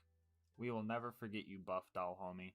Last thing we had to do here was take out this guy, which was easy, just time consuming, cause we're pretty much using a Nerf Maverick to fight things. We ended up saving everyone, then we decided we didn't need the Harry Potter lookalike and his goons, so we murdered him. All jokes aside, this part of the game is usually always enjoyable for me. There are a lot of jump pads and flying and stuff, and falling in the void is more funny than annoying here, so it's actually kind of vibing. I kind of blew right through this area too because there wasn't really any mandatory fights. This level of difficulty wouldn't last long, however. Let me show you why I almost lost this run. Honestly. No! Yeah, guys, that shield regen is friggin' busted. Every time I was close, she denied my satisfaction. Also, who put the new use station behind this electric field? Someone please tell me. Okay, time for some strategy talk. So it was obvious that this fight was going to be tough. So we had to save quit farm for some parts that would hit the spot just right, which is basically shock element and a Jacob's grip. This combination would give us the best damage per shot. After many deaths, I was on track to beating her. At the time I thought that staying far away and letting her aggro on Jack would stop her constant shield regen move, but in reality there is a good chance that she just has a limited use of that move. So the fight got easier, I guess, but there's still a lot of built up frustration in this fight that I ended up releasing here. Oh, little baby. Oh, little baby. Oh no. Oh no, you can't do nothing. You can't regen no more shield, little baby. I don't got any more little rockets. Oh no. Anyway, Sarpedon wanted to go for round 2, and this time, she didn't even last half as long. We finished her off, and Jack was waiting ready for the money shot. It was finally time to disable the eyeball laser, which was simple. We just had to use our big injector on it. I think we injected a little too much though, because everything got a little weird. Anyway, Jack sent us on our final mission to finally beat this game. On the way in, we came across this injured soldier, and I decided to let him go because I kind of felt bad that my man's was level 0. And we also needed to conserve ammo for the next boss. RK5 or whatever was actually kind of annoying. The two main problems with this fight were lack of ammo and actually landing shots. Molly 1 pistols in general have really low shot speed, and with Walmart Bunker being so far away and moving at pretty high speeds, I had to aim ahead of him in order to land any shots at all. Mix this with the limited ammo crates and the fact that Showdown doesn't account for the distance, and you get a whole lot of wasted shots. Things only get worse though, because I won the fight and beat the game. Wait, that doesn't sound right. Why does that sound familiar? Oh yeah, my footage cut out right at the end of the run, just like last time. How does this happen twice? I redid the fights, but I didn't have footage for this one still for some reason, so I fought Bootleg Bunker again for you guys. If you want a teaser for my next challenge run though, just look at the death counter. Make sure to subscribe to see what monstrous idea caused this pain. Alright, we finally made it to the last boss, and for the peeps that are wondering about the pregnant alien boss, I'm sorry, you guys are getting kink shamed today. The Sentinel fight was actually really long. The whole fight has like 7 phases, and to give you an idea on how long it took, I grabbed this Mox Tail for a little bit of extra gun damage, and it's supposed to last 30 minutes. We made it to the arena with about 28 minutes left, and the long grind started. Like I said before, this fight took a while, but to be honest with you, it wasn't the hardest thing in the world. That title is reserved for me when I finally get to stop playing the pre-sequel. Okay, let's wrap things up. All jokes aside, I actually enjoyed this fight, because everything in this fight was skill-based. Every move that the Sentinel threw out was dodgeable with some sort of precise movement, and I think the pre-sequel should get some props for that, because in Borderlands 2, some enemies are just straight up undodgeable. I think we're going to end this fight by showing you guys a couple of clips from the battle and the finishing blow. The fight itself was probably a full 30 minutes, but I'll keep it short. They messed up. Not that much. Release 5 naked people. Oh, We come can on. all work together. Oh my god. Oh no, that is not good. Dude, you need to perish like now. You need to perish like now. No, please. Let's go. No barf. No barf, gang.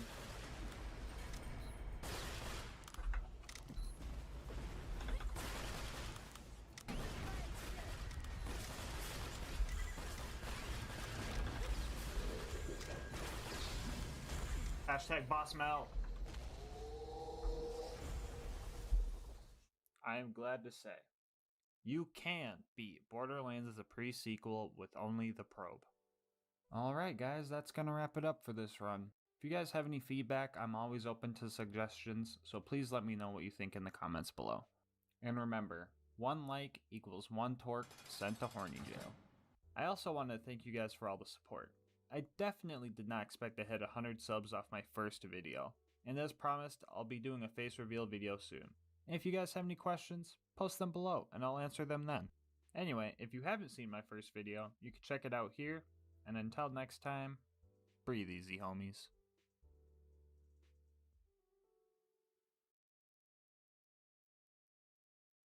Borderlands 2 offers millions of guns, but for the most part, we all use the same 10 or so because the rest just aren't viable. But where's the fun in that? Well, in my never-ending journey to prove the viability of low-tier weapons and gear, I have come across a challenge that almost broke me. Today we will be answering, can you beat Borderlands 2 with only the elephant gun? A quick rundown of the rules. We're playing on OP10, all Vault Hunters and all skills are allowed, and of course elephant gun only. As for the rest of the gear, I'll show it on screen. It's all pretty basic except for the class mod, and if you think the class mod is too OP, think again. According to my computer's really weird calculator, the class mod will be taking about 2/3 of my already small shield. Mix that with Squishy Boy Zero and his lack of health regen, and you get pretty much one-shotted to health gate every time. Alright, first thing I did when I started this run was put every point I could into the sniper tree. Usually there are a lot of low tier skills that don't help a lot much damage wise, but with the A- accuracy and awkward handling of this gun, I was going to need all the help I could get. Also, now's probably a good time to mention I made sure to put Jacob stocks on all my elephant guns. For the viewers that don't know, the Jacob stock will increase my recoil by a lot, making this challenge even harder. Right off the bat, I determined the strategy for using this gun would be to reload after each shot. This way, I get the 1 shot 1 kill damage bonus every shot, and it's actually faster to shoot and reload than to just shoot again normally. Within the first minute, I already thought this challenge was impossible, but then I realized I just wasn't slagging anyone or throwing kunai. A running theme in this challenge is me trying to throw my kunai out and not getting a single slag kunai to proc. The elephant gun can definitely be used for mobbing, you just need to be good at the game. Which I wasn't, but I was determined. I hoped by the end of this run I would be a Counter-Strike pro. One-shotting enemies is easy as long as you can slag them in deception. Doing this also doesn't cause you to alert other enemies, which if you think about it, kinda makes Borderlands 2 a stealth game. So some enemies would be super easy, but sometimes the same type of enemy would be a real pain. Like this ironclad psycho took 6 bullets to the head, and this one took 1? It really just depends on if they get slagged. We made it to our first boss, and we started to have a bad time. Boom's cannon ignores health gate as usual, and our sniper isn't accurate enough to actually snipe consistently, so we had to resort to other means. Between Boom and Boom, it was obvious we should take out Boom first, which I tried to do without cheesing, but he just wouldn't die. I managed to one-shot him right as he downed me though, so that was kind of annoying. Boom, on the other hand, was just super obnoxious. I tried climbing the tower behind him, but the psychos were just throwing tomahawks like it was a Black Ops 2 Sticks and Stones game. Boom also tried to launch me out of the arena, but I'm a Borderlands 2 genius, so his cheap strats weren't gonna work on me. I managed to snipe this rack and live to die another day. Or another 10 times until I realized I should change up my strategy. The new strat was to just keep running circles around him and landing crits when I could. This strat was used a lot during this run, so for future reference, I'll refer to it as tetherballing, so it sounds like I invented it. I finally knocked Boom out of his booster seat, and he died the same way Boom did. The path to Flint wasn't bad because a lot of the fights weren't mandatory, so I ran past a lot of enemies. My last Borderlands 2 challenge run didn't have this liberty, so I decided to milk the shit out of it. I was sure Flint was gonna end the run, because its mask blocks crits, and no crits equals no dead fire guy. What you're about to witness is the cheesiest boss fight you have ever seen. We're not talking about that good gate-crushing G cheddar. We're talking about that tricking Flint into thinking you're in melee range but you're actually not, then shooting him in the back of the head 46 times until he is diagnosed with death stinky cheese. The homie killed me 10 times, but what's funnier than that is the fact that I was able to get over 10 stacks of critical ascension on him with this piece of rifle. It was finally time to go to Sanctuary, but we got bullied by some Mongs along the way. Ah! No!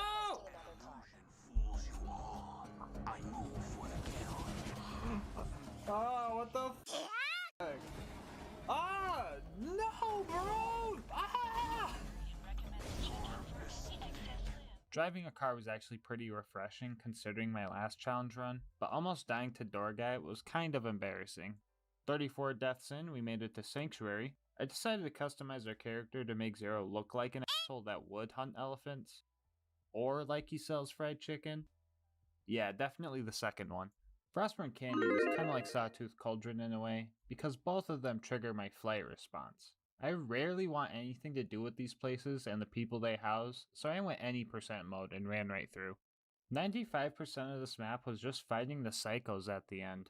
Lilith kept messing up my shots, so this took way longer than it should have. Anyway, long story short, everything was going fine until the big psycho showed up and took my life 10 times. Probably would have been fine, but Lilith decided to play hacky sack with them every time I had a shot lined up. After that, we had an easy task for once. You would think killing cars would be tough because you can't crit them, but Zero has Boar, so these things actually got decimated. I think my car destroying abilities got to my head though, because I decided to take on the local raid boss, the Caravan, but I quickly realized that I was still no match for him. Instead, we took on a more realistic challenge. Bad Ma. Nomads with shields in general are a pain, but they are extremely obnoxious if crits are your only means of damage. He killed me 5 times before I found a working strat to take him down, that strat being a mixture of tetherballing and playing Duck Duck Goose around this building. Dubert also helped us seal the deal by distracting Bad Ma so he could land a final crit. I was so appreciative of Dubert that I decided to let him live. The beginning of the Bloodshot Dam was going good. I was hitting all my shots and bandits were dying quick. I was starting to think that this gun wasn't so bad after all. It can hit really hard if you use it to break deception, and I was having a lot of fun with this gun. But this would be the last time I felt joy in this run. Actually, the last time I felt joy at all. For the life of me, I just couldn't kill Mad Mike. His launcher definitely had some rocket speed parts, cause when he shot, I just didn't have any time to react. He killed me like 7 times, but like most mini bosses that give me a hard time, I ended up one-shotting him. This is the part of the game where we get introduced to Roland, which is cool, but we also get introduced to loaders, which is bad. Also, did I mention you can't crit surveyors? Cause you can't. It's like really f***ing dumb. I died way too many times here, but I managed to get to the warden. The fight went decently smooth because he has a big ol' stationary crit spot and Critical Ascension put in some work. But I was still very fed up with this part of the map, so I finished Warden off with a spiteful 360 no scope. Get it? Because there's no scope. I really didn't want to fight the rest of these loaders, and I guess Roland didn't either, because he just let me turn the mission in before we killed them all. This is why people like Roland more than you, Lilith. Come on, you gotta step up your game. Speaking of cool characters, Tina made us some bombs so we could go hijack a train. The loaders on the train weren't too happy with us, though. I wouldn't say we fought the loaders blocking our way. It was more like we slowly dismantled the loaders blocking our way. There were some surveyors too, but if you just jump in place, they get a little confused and stay still, which was a lifesaver for this challenge. So the Wilhelm fight was weird, because it felt doable and impossible at the same time. He has shield regen surveyors, missiles that can track you even in deception, and can spawn loaders, which are just an added annoyance. But on the other hand, he has a decent sized crit spot, the drones could be bore killed very easily, and the drones were good for second wins. My advice for anyone taking on this challenge is to keep your distance, and keep one drone on low health so you have a second wind ready if you do go down. Also, if you want to try this challenge for yourself, I'll put a link to this save in the description. I'll throw in some of my past videos save files too. Anyway, the fight went a lot better than I anticipated, with only 3 casualties. Okay, maybe 4. The next part of the game can be summed up pretty quickly. Lilith made me go through the fridge. To be fair, I literally just ran right through it, but the game gets exponentially worse from here. Everything was going kinda fine until this angelic guard from hell popped up. And I'm no English teacher, but I'm pretty sure that's an oxymoron. Anyway, the loader alone was already obnoxious, but I also had to deal with the fucking Terramorphous wannabe heads with the undodgeable whip arm attack. My last bit of luck got me through this fight. It was distracted by some loaders and I was able to slag it long enough to kill him from a safe distance. Overlook went as expected. I got there, placed the beacon, befriended the wounded loaders, started putting them back together, met their mother, had an argument with their mother, committed mechanical genocide, and went home. Back at Sanctuary, our boy Michael gave us one last chance at playing the game like a normal human being. And boy, I wish I took his offer, because the preserve was hell. All the hardest enemies for the elephant gun to kill were here. Stalkers, loaders, skags, the f***ing bird! The loaders were the first obstacle. Apparently getting both of your arms shot off isn't considered a wound. I'm pretty sure all 5 of these loaders right here were missing at least one limb, but it just didn't register. So we just had to do it the old-fashioned way and just murder them all. Stalkers were really annoying because A, they're stalkers, and B, they're stalkers. I just feel like trying to land crits on them is so awkward because they move really quick and just turn fucking invisible. The ultimate loader was close to being a run ender. If I can't crit something, I pretty much have no damage. And once you shoot the arms off this guy, it no longer has crit spots. The only reason I was able to take it down is because it didn't have health regen like most normal mobs do. It took a while, but it was killable. Skags are probably the easiest of all the enemies here, but I got pretty unlucky with the rabid spawns. Okay.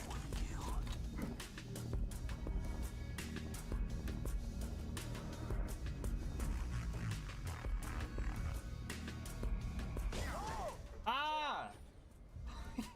Critting skags isn't always easy, so I resorted to grouping them up and trying to bore them. I managed to kill enough to get the door open, and it was time for the Bloodwing fight. Right now, it probably seems like getting through the preserve doesn't seem as bad as I made it sound. But imagine doing all that 5 f***ing times. Oh my fucking gosh, man. Why the f*** did the game crash so many fucking times? On top of all those crashes, Mordecai decided not to help and slag the stupid fucking skags, so second wins weren't even an option. I was in the preserve for 7.5 fucking hours. My guy, look at my deaths. You know how many I walked in with? This fucking many. Oh my fucking gosh, man. Okay. Alright, I was holding that in for about 2 months, so that felt pretty good to let out. Anyway, like I said, Mordecai wouldn't slag the skags for some reason, so I had to devise a new strategy because Bloodwing's attacks are just plain out undodgeable 99% of the time. Step 1 of the plan was to use our secret weapon, which was this 12-year-old Monster Energy sniper shot. I was saving it for a while, but I couldn't think of a better time to use it than this challenge. Step 2 of the plan was to get the skags out of my way.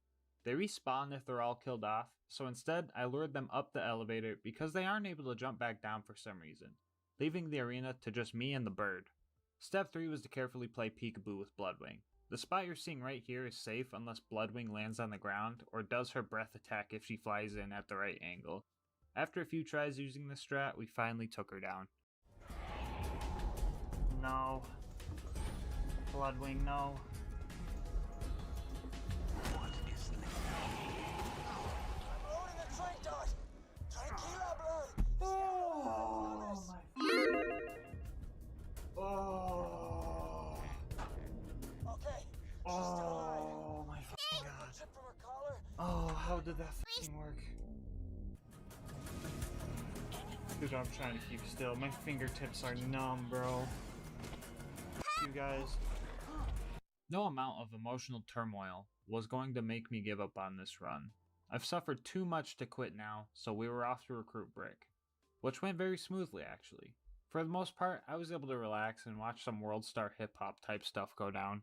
Opportunity was up after that, and it went pretty bad. The Jack Doppelganger should have been an easy assassination mission, but everything went terrible. He is pretty tanky and tries to run away from you. On top of that, the engineers had a thin piece of metal that somehow blocked crits. Sometimes I'd be able to shoot them off, but I felt kinda random and luck based. Also, there's this one ion loader who was a master at strategic positioning because his actions caused like 10 of my deaths. But like most mini bosses that give me a hard time, I ended up one-shotting him.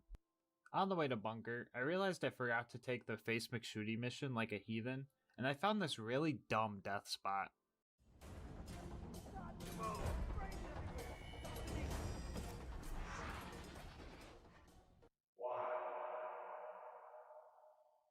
The path to bunker was an uphill battle.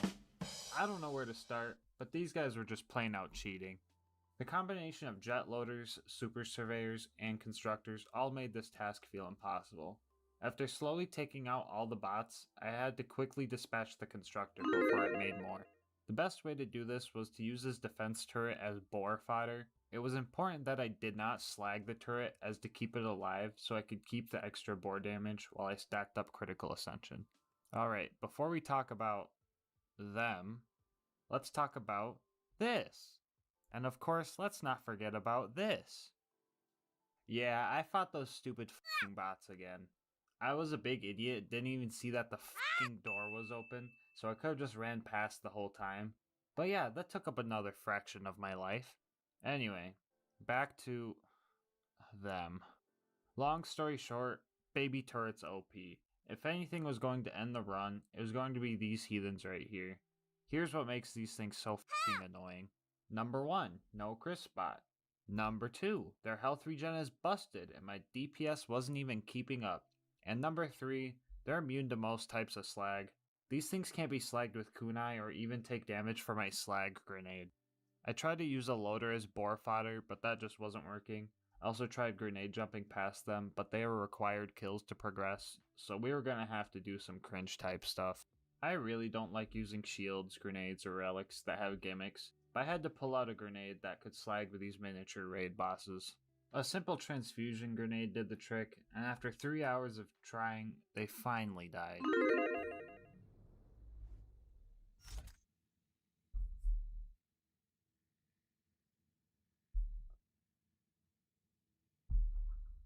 Oh. Alright, this place wasn't as bad as the preserve, but I did rack up like 80 deaths just trying to get to the friggin' bunker. Anyway, the super toaster on top of the mountain wasn't bad, it was mostly just this ultimate loader that was making the fight hard. But the critical ascension makes quick work of constructors, so nothing too painful. Speaking of pain, it was time to see if the elephant gun could snipe Face McShooty. The main issue wasn't the lack of scope, but more a lack of natural accuracy. Even with the accuracy boost from my skills, it still took about 15 shots before I landed the crit. Nonetheless, the elephant gun can snipe Face McShooty, so it will go on the top rank of the tier list. I knew the bunker fight was going to be tough. Yeah, the big turrets had crisp spots, so that was in my favor. But was I going to have enough firepower to take on the... Oh yeah. Find it really funny that all those big turrets and the big defense spot were like super easy to take out, and then you have ion loaders who won't even let you in their bubble if you're down? Like for real though, whose idea was it to make it so you just start climbing the bubble? Who? Please, someone please tell me. On top of those fuckers, we also had more invincible baby turrets, but now they had undodgeable laser beams, which sadly means I had to bust out the cringe grenade again, which made me feel like a cheater even though I wasn't cheating. We managed to make it out alive with a little over 400 deaths on the board, and I practically dodged a bullet because my game crashed as soon as I made it back to Sanctuary. TBH, I wasn't hating the idea of going to Sawtooth Cauldron. After all, I've been fighting robots who resist normal bullets for the longest time, and squishy bandits seem to be a lot easier to handle. The ambush commanders weren't bad either because their heads are pretty big and deception can distract them pretty easily. I did get pooped on by mortar though. The buzzards probably would have went perfectly if it wasn't for this goon, but I think he tried to fight a buzzard and just flew away anyway, so he wasn't an issue for long. You could get through this next part of the game pretty quick usually. I don't think there is a single mandatory kill in all of the Arid Nexus, which is a good thing because our boy Saturn can't be slagged and doesn't have a crit spot. But even with running right past everyone, I managed to die right before picking up the info we needed. The final mission was upon us, and I was ready to end this. But the game would not make it so easy though. Taking out loaders with Claptrap was fine, but the combo of Super Surveyors took forever to kill. Eventually, I managed to confuse them really close to each other, and Boar took it from there. Hero's Pass was going fine, until I met up with my sworn enemy, Baby Turret. On top of having stupid health regen, no crit spot, and being hard to slag, they are also completely immune to molten lava, I guess.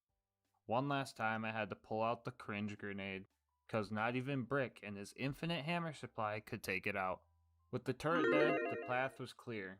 It was time for the big fight. Jack was our first opponent, and he was definitely a tough one.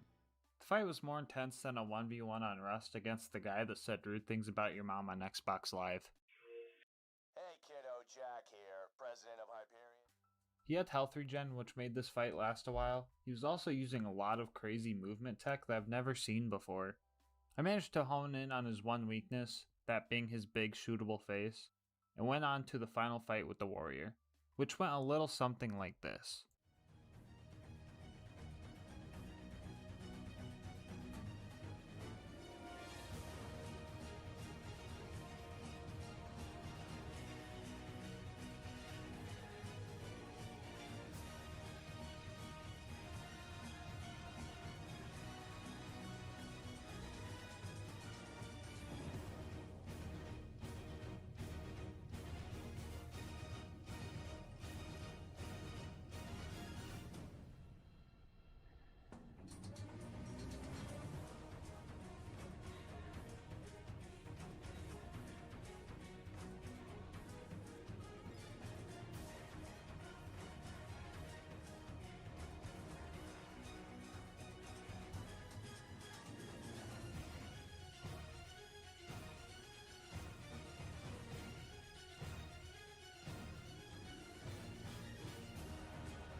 With the stakes raised, I finally managed to take out the warrior.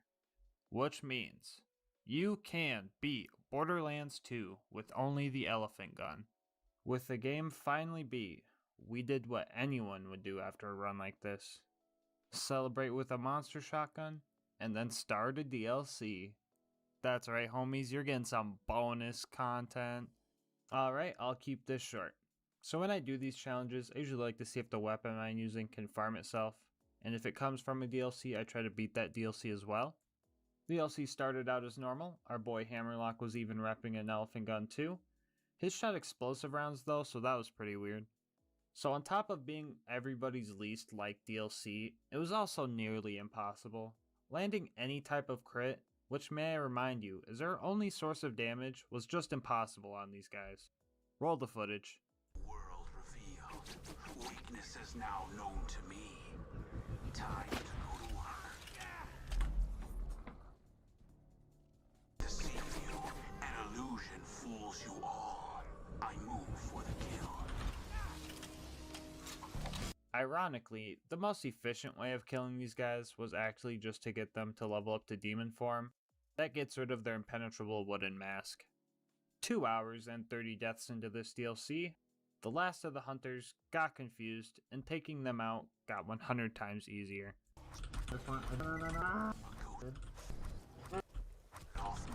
Boat working out?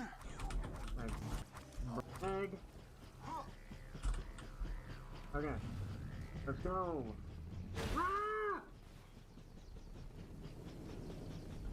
With all the eggs procured, it was finally time to take out Arizona. And she was a pretty tough boss to figure out.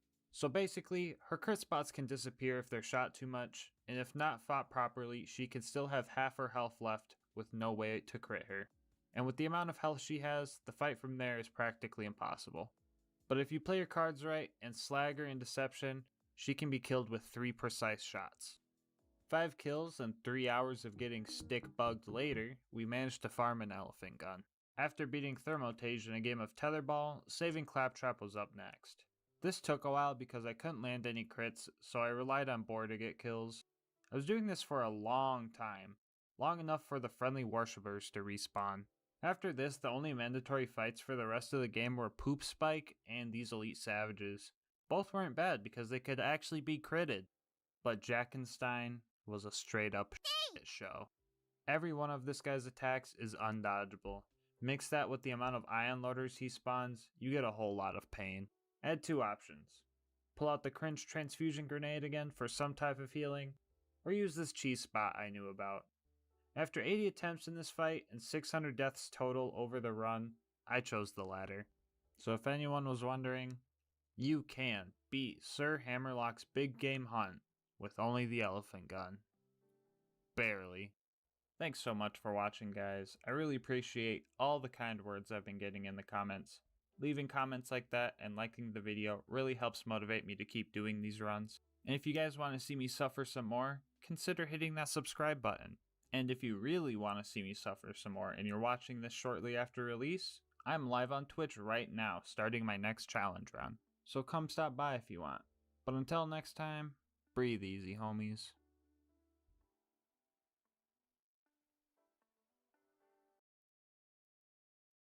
Landed a shot, and it was time to face Bunker's turrets. Irony came to play when the usually weak big turrets were the challenge, opposed to their baby man counterparts. The first 10 were fine, but this last one killed me several times.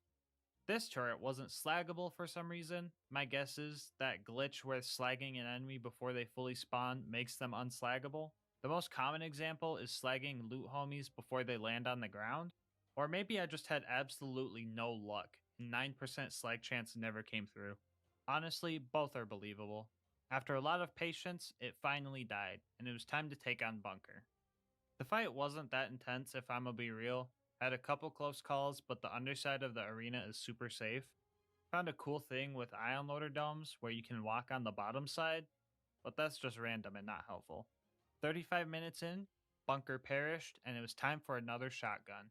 This time around, I tried to race with gravity. The goal was to finish the monster before Sal hit the bottom of the elevator. The result? Bad. The tap twisted on me. I couldn't open the top quickly enough. I feel like I could have had it, but now I gotta wait till the next challenge run. Angel Core was actually going great. I surprised myself when I was able to take out angelic guards for the first time, which made me believe this part was possible. After a good chunk of mobbing, the last injector was finally exposed, and it was invincible. No biggie, I'll just reset the map and... Oh. Okay, I guess the mobbing wasn't that bad. I'll just do it again and then destroy the...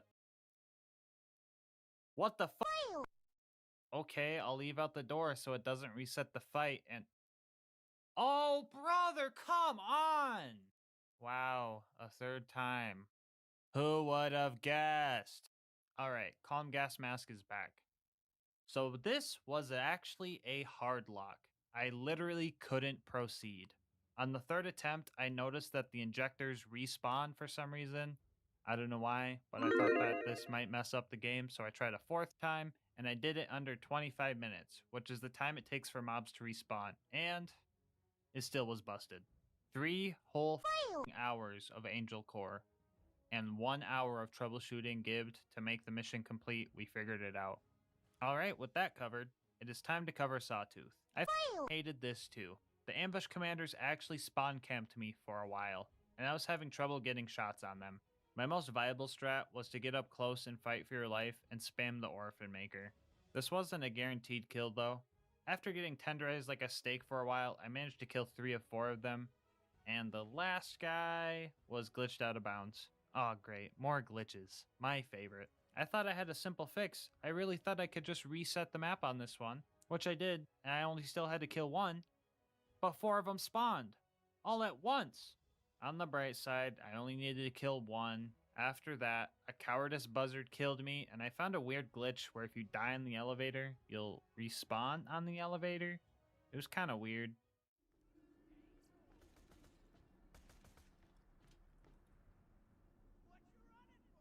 After finally taking the buzzards out in one of my most grueling Sawtooth runs, it was time for the final sprint.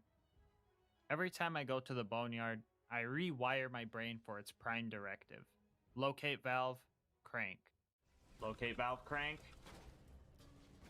Locate valve, crank. After they were cranked, we telefragged the pipe and went to the Badlands. With the amount of mental deterioration these runs put me through, being able to turn my brain off for a bit helps, especially right before the big fight. It was also my birthday, so Alyssa made me baby plum cupcakes. Hashtag wholesome moment. Anyway, I usually run right past Saturn, but since I did that last time, and I really didn't want to deal with him firing at me, I decided we would kill him this time. Now I could have patiently killed Saturn with the Orphan Maker, but I really wasn't about that action. So I propped my Powerade bottle up on my mouse and killed Saturn while I bodied people in Smash Bros. Passive income, man. It will change your life. I bodied Saturn and Mr. Game & Watch practically at the same time. Killing Saturn made retrieving the data a lot easier. It was now time for the final stretch before Jack and the Warrior. Fighting the loaders with Claptrap went like most loader fights. I would kill a few, die, then repeat. This time around though, I was smart, and I baited out the super surveyors by severing their homies' limbs. I also found a couple of warloaders dabbing, and I wasn't about to let that amount of cringe exist in the same realm as me any longer. Like, bro, I'm already here. Quit trying to steal my spotlight. I somehow managed to get through this fight with relative ease, but a couple of bullloaders actually started rolling me. Yeah, I was really nailing this part of the Captain Blade cosplay. I would say bullet deflection, bad slag luck, and the weird double shot explosive thing these guys always have amounted to just the right amount of obnoxiousness. And my choice of gear played absolutely no factor in these fights whatsoever. After they were dealt with, the rest got a little easier. I might be a buffoon for thinking that the Midnight Star could get 1 kill before the run ends, but Mordo and Brick are true homies and backed me up. While Mordo was slagging the enemies, Brick and I were beating them to scrap metal. Happy feet, wombo combo. That ain't Falco. That ain't Falco.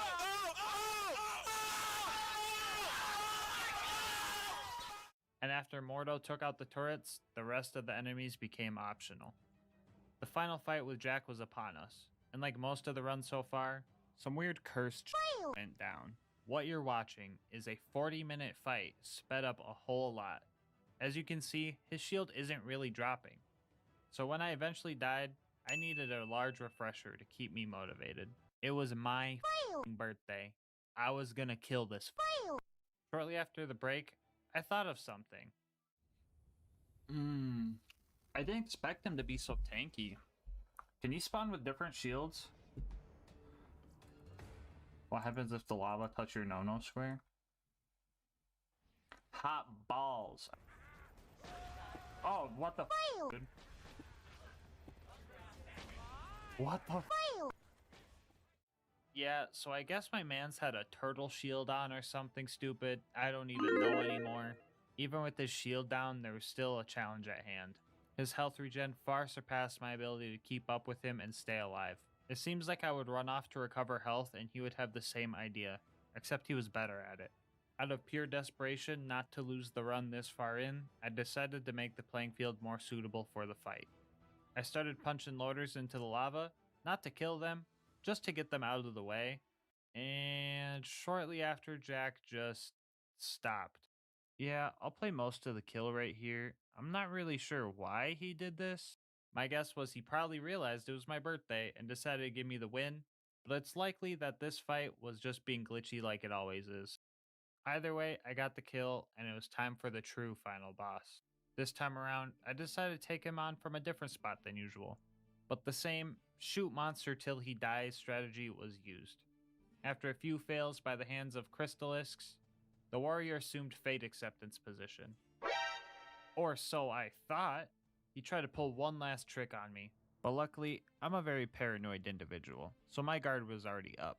Once his health bar was finally down to practically nothing, I seen my chance to get a kill with the Midnight Star. The final boss, taken out with the worst grenade ever created. All to finish off this treacherous set. Nah, psych, it failed on me again. On top of that, I killed the warrior while left-handing the Orphan Maker. I decided that since I was in Fight for Your Life, the self-damage wouldn't have really did anything, so I let this one slide. The warrior dropped a terrible leech, and I finished Jack off with the obvious choice of weaponry. The proof is here. You can't beat Borderlands 2 as Captain Blade, even on your birthday. Alright, don't go yet. I got some bonus content for you guys. Really quick though, it'd be awesome if you guys subbed, liked, and commented on this video. It really helps with YouTube's algorithm, and I also love hearing what you guys have to say. My Twitch and Discord links are also in the description if you want to check those out. Alright, now let's shiver some timbers.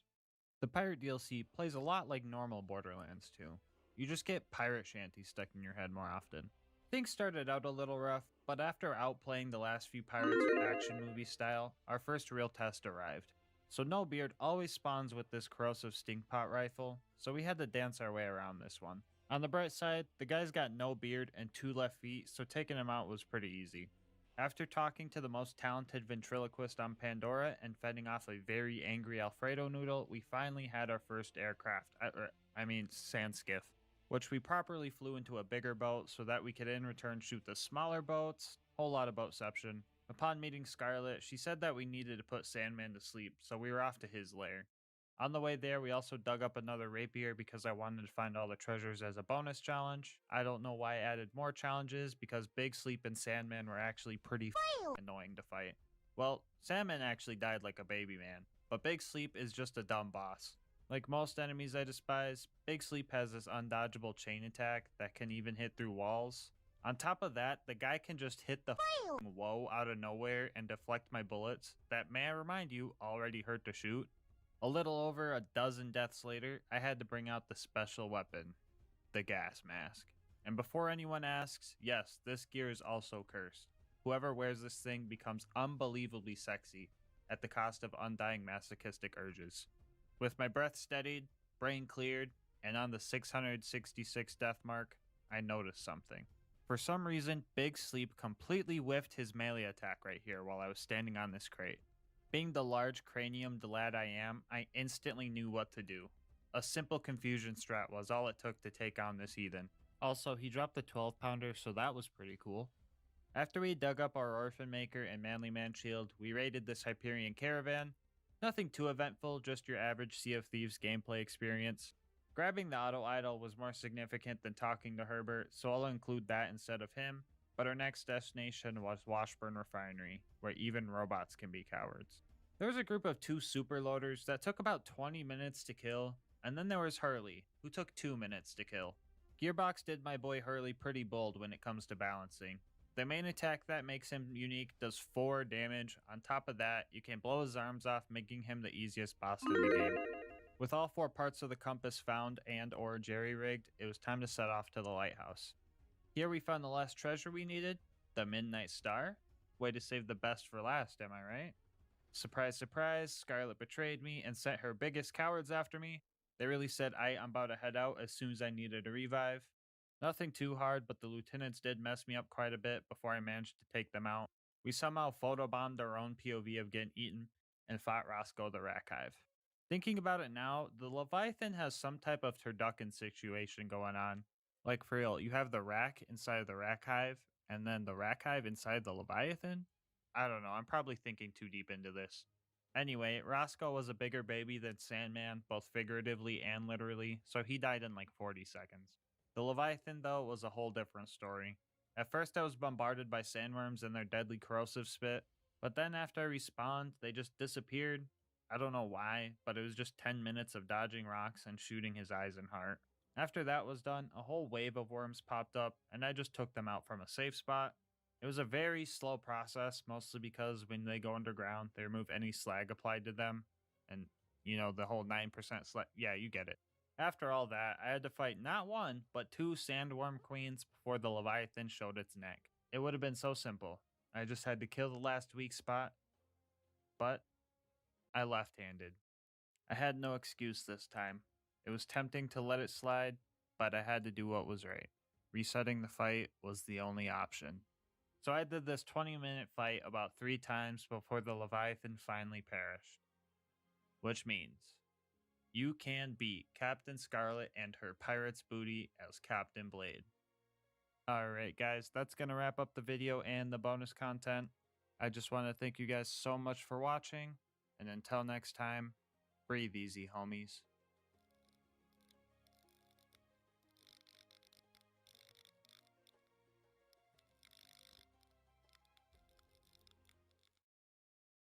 With Tiny Tina's Wonderlands coming out soon, I thought it would be fun to do a theme challenge to build up a little hype for the game. I ran the idea by you guys, and a majority of you wanted to see it. So here we are with today's challenge.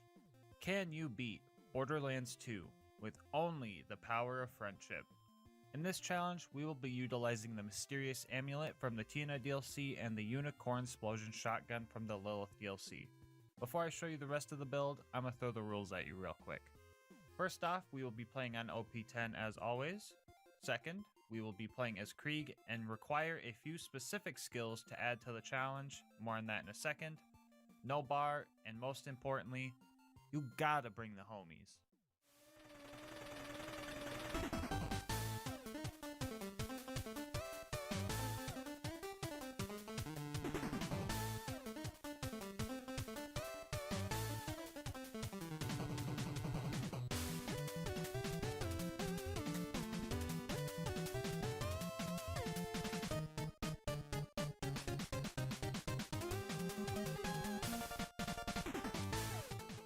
Now that everyone's been introduced, let's go over the rest of the skills and gear. We were all repping the Legendary Reaper class mod for that sweet, sweet Bloodbath boost, and to make kill skills last almost 5 times as long. We also have a basic shield and slag grenade just to balance things out. As for those required skills I was talking about, Fuel the Rampage is required so that team damage is something we have to consider, and Redeem the Soul because real homies would risk it all for each other. The rest of the build is centered around mostly bloodbath and explosive damage with very little melee boosts. I tried to balance it out so melee was somewhat viable, but not our main source of damage. And we also have one unspent skill point for a little trick you guys will see later in the run. Right off the bat, I taught everybody about the build we were working with. Basic stuff like how to heal, don't shoot your homies, try to proc bloodbath when you can, etc. You guys might also notice that we're all leaving glitter trails everywhere we go. And that's thanks to the Mysterious Amulet. The more people wearing one, the more intense the sparkles get. Often throughout the playthrough, we end up crop dusting each other with these sparkles. Our guns even make fart noises to really add to the immersion. We charged into our first battle not knowing how it would go. We were all still learning how to handle this challenge, and some of us even learned the hard way. I tried to go in for some melee attacks during Buzzak's Rampage and got totally decimated by friendly fire damage. We quickly learned to call out melee targets so that we could coordinate better. Like I said before, melee isn't the main damage source for this run, and it's barely viable. But on the other hand, I'd be lying if I said it's absolutely useless. For example, the benefit of getting a kill in Buzzak's Rampage is that you get a ton of Bloodlust stacks per kill, which is useful because getting stacks is hard with our current build. These stacks are what make bloodbaths so potent, and also help with mag size, reload speed, etc. I'm being real with you guys, the beginning fight really fried my brain. Like right here, I just shoot my homies for no reason. I didn't even notice this until editing, so sorry, Queen Knight. Well, the fight only resulted in 2 deaths, so that wasn't too bad. We were off to fight Boom Boom, or at least that's where we thought we were going. It's really hard to see anything in combat. The general rule of thumb is to shoot when you see your health bar or your reticle is red, and just hope you hit something. We weren't that coordinated at first, so this small bandit camp took a while. Eventually, we strategized amongst ourselves and all of us focused fire on the same baddies. Also, just as an FYI, from here on out, the death counter is going to be inaccurate. I just couldn't keep track of everything going on, so this one's my bad. And by inaccurate, I mean sometimes I just held the button down when I was dying, so it went up by like hundreds. Just ignore it. The plan for Boom Boom was simple. I would run in and lure Boom to the elevator first, and we would deal with him there. However, our grenade supplies were low, and we had already looted all the chests around. Buying more grenades wasn't quite an option yet because we were still broke since we had just started, so we had to devise a new plan. If one of us would run out of ammo, we would hop in and try to deal what damage we could while also trying to block him from running away. After we fought our best and did what we could, we would die for the homies, leaving a slag grenade behind from pull to pin. After brute forcing it with this strat for a while, we got the kill. As for Boom, we had a plan for him as well. Step 1 was for me to run up and jump on his turret and make him focus on me, while Lucas would be close by on psycho duty and helping with revives when possible. And Tom and Queen Knight were far off, sending stampede after stampede of shots at the turret. I used some of the grenades Boom dropped to slag him, and after 3-ish minutes, the bloodbath kicked in and the last third of his health got decimated. A couple of close calls and insta-bleed outs later, we managed to get more bloodbath from psycho kills and good slag luck to take him out. After that, I noticed that the door was taking damage, so we thought it'd be funny to kill it without the turret. But... oh no. Wait. Oh no. Yeah, we soft-locked the game. But on the bright side, Boom Boom didn't spawn again, so it was a simple fix. The path to Flint was open, and it was time to make it to the top. A pre-game huddle decided that we would run past the first bit of enemies, which wasn't the easiest, so we made Tom our designated checkpoint grabber, while the rest of us made sure that no one was left behind. Homies never leave each other behind. Even if they fall into deadly hypothermia-inducing frigid cold ice water, we have to go for them. It's not an option. So when Queen Knight fell in, I had to think quick. The plan was to just chain revives back and forth and gain as much distance as we could before hypothermia kicked in. This wasn't Borderlands 2 anymore. It was saving Private Queen Knight. We all died to save her, and she was almost back to safety. The best we could do from here was cheer her on from the sidelines as she ran back to the mainland. A couple of lads even seen us use the power of friendship and decided to join the cause. Oh, there's psychos around us? No, they're homies. They're homies. Oh. After a bit more mobbing, well, I think I was mobbing. It was kind of hard to see, like, anything at all. Anyway, we made it to the Flint fight. Before we jumped in, we devised a plan.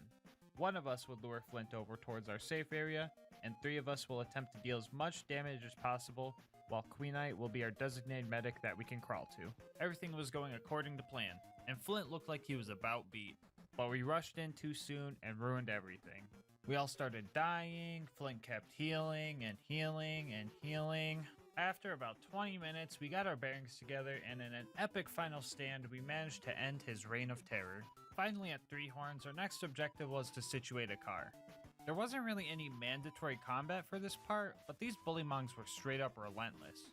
We may have died, but on the bright side, our cars were straight up ballin'. That's right, everything is rainbow around here, even our exhaust fumes were glitter. You know what they say, if you're gonna pollute the planet, at least make it aesthetic. Corporal Reese was in some trouble, and since this challenge is all about friendship, the least we could do is go and save it. Oh, he's dead. Well, in that case, let's just make sure to kill the 20 bandits for him. Finally, Sanctuary, where all the homies are at. Speaking of homies, PK Lucas has a message for the YouTube squad. He also wanted me to show you guys this graph. We are up 8% from the last video, which is super awesome. you have watched any amount of my videos and are enjoying the content, you might as well sub. And if you're already subbed, good job, I'm proud of you. Anyway, back to gaming. Speedrun Canyon had its usual start. I was thinking I was going to smoke everybody in this race, but Tom straight up teleported to the end, precisely why he was designated checkpoint grabber. We had a little bit of trouble on the way when Queen Knight decided that she didn't want to walk anymore and tried to have a psycho carrier. Don't worry though guys, she's fine. Watching her attempt at taming a wild animal gave me an idea. And right then, we devised a new strategy. I call it res running. This strat utilizes fight for your life riding mechanics and redeem the soul's insta-revive to make for an easy medic evac. To perform this when your friend is down, first call out that you're going to res them and tell them to get ready to run. Then jump above them and press the revive button, thus landing on their head and letting them run you guys to safety. If their redeem the soul isn't active, they can also revive you as you're running. The power of friendship and teamwork is a great thing. Our first non-homie NPC arrived to ruin our day. Honestly, Lilith wouldn't have been that bad if her phase blast didn't hurt us. Whatever, we can camp out on the bridge where she can't get us and deal with the 3 super psychos. Or wait, I mean 12 super psychos. It turns out 4-player difficulty also adds more enemies as opposed to just stronger enemies, so I guess that's good to know. All of us were running out of ammo quickly and frequently, and since we were all still broke, I ran back, acquired loot, hit the skip again, and shot my gun 8 times before running out of ammo. Some of us had other ideas, like Queen Knight. Bless her soul. We were shooting, but mostly slicing as psychos for upwards of an hour. After saving the useless character, it was time to save the necessary character that the challenge may or may not have depended on. First thing we need to do is acquire a new whip. The cars we needed to destroy are weak, but I ended up getting ran over anyway. A few times. The second time I was just chilling when a car decided to ram the caravan into the back of my head. The deaths were worth it though, because now we have a truck that can hold all the homies. This is usually the part of the run where I say, bad ma hard, but honestly, there was another big psycho that took longer than him. We cornered him a few times, but good god, these guys are super tanky. Let's all take time to appreciate the fact that these guys don't have health regen, otherwise this would be a quick video. Bad ma, like I said, wasn't as bad, but still took a while. It would have been nice to get Bloodbath from his shield homies, but we killed him off too early. The Bloodshot Stronghold was one of the most obnoxious parts of the run. The mobbing area before Mad Mike is literally a shithole. And the enemies here have the high ground, and getting close enough for efficient kills was just tough. Also, let's not forget about all the Ironclad psychos. But the absolute worst part was when Steam servers went down and kicked everyone from the game. It could have been a simple fix. Just had to wait for the homies to rejoin. But this wouldn't be a gas mask challenge run without dumb glitches. We had a game crash, meaning I had to run through all the obnoxiousness again. Since we got through all the mandatory combat here before the crash, I decided running through the next save was fair since we were practically right there anyway. Finally at the dam, we faced one of our scariest fights we were all dreading, the Warden. Constructors usually have upwards of 90% damage reduction to explosive damage, meaning we were going to have to put all of our offense into this fight. While going through the Friendship Gulag would have been pretty thematic for this run, it was not an option.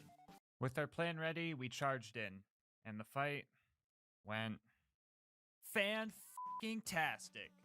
I believe 2 or 3 of us were actually able to get Bloodbath to proc off loader kills, and with the 5 times duration, we absolutely annihilated Warden. And just like that, Roland was saved. Next up was our scheduled tea time with Tina. We decided to split up into 2 teams to get through this area faster. Me and Lucas snuck into the bandit camps for the badonkadonks, while Tom and Queen Knight talked to Tina and made the bombs. With the power of teamwork, it only took us 4 minutes to blow up the train and head towards the Wilhelm fight. This fight started off a bit rough just because he likes to spawn 16 loaders right as the fight starts, but after they were dealt with, Wilhelm created his own demise.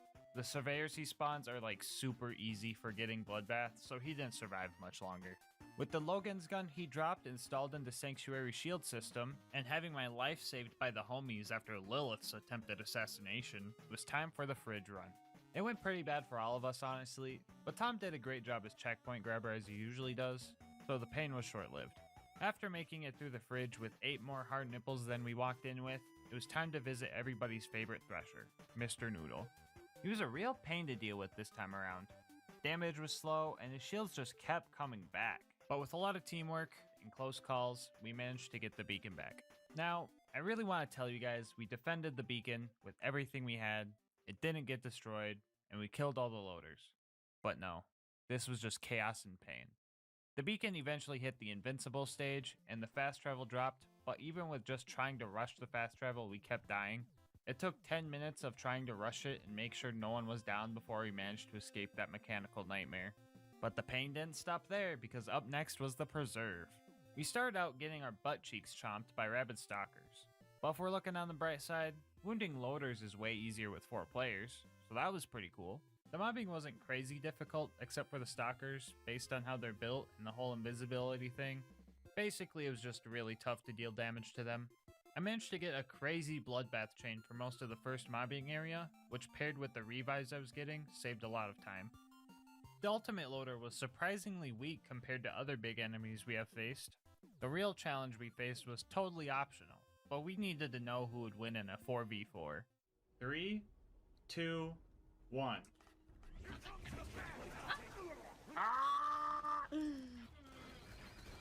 Oh no, this is impossible. Oh no, not the jet loader. Well, we died pretty fast. We managed to take out 3 of them, but with no drops, sadly. But the 4th was a jet loader and flew away. A bit more mobbing, and we made it to the end. Bloodwing was upon us, and she knew I was bringing friends this time around, so she came prepared with her own secret weapon. Not only did we have to deal with Bloodwing, but the jet loader is dropping missile strikes on us as well. Bloodwing being fast and airborne made hitting shots extremely hard with the guns we were using. Her mistake though was landing on the ground frequently, allowing us to focus our fire. We brought ponies to a bird fight, and by God, it was actually working. Our teamwork was on point during this fight. Most of our deaths were fast bleedouts after too many soul redemption revives, but other than that, we were executing SWAT-style maneuvers.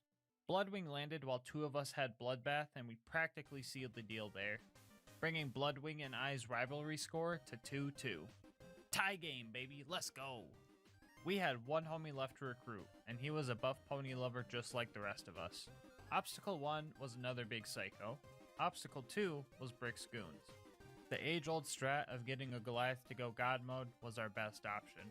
But in the end, we would have to slay the god we created. This is the part where y'all think too hard trying to find a deeper meaning in something I just made up. Anyway, after jumping the sarcastic slab, we started punching robots with Brick. Also, here's a classic Tom joke. Hey guys, how does Brick kill loaders? How? I don't want to know. He breaks their motherboard. That's going in the video. With the boys, and Lilith, finally reunited, it was time to get the last thing needed for the bunker raid.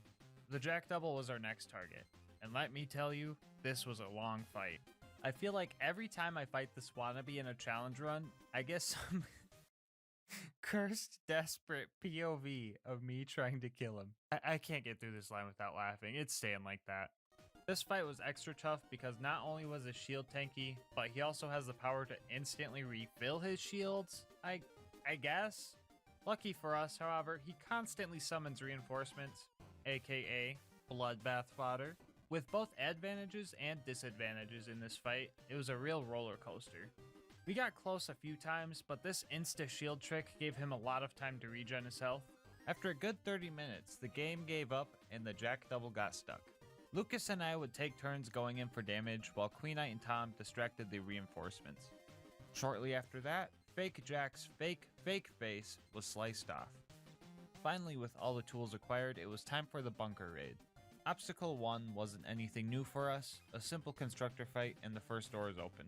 Obstacle 2 was the one I was most worried about, the infamous baby turrets.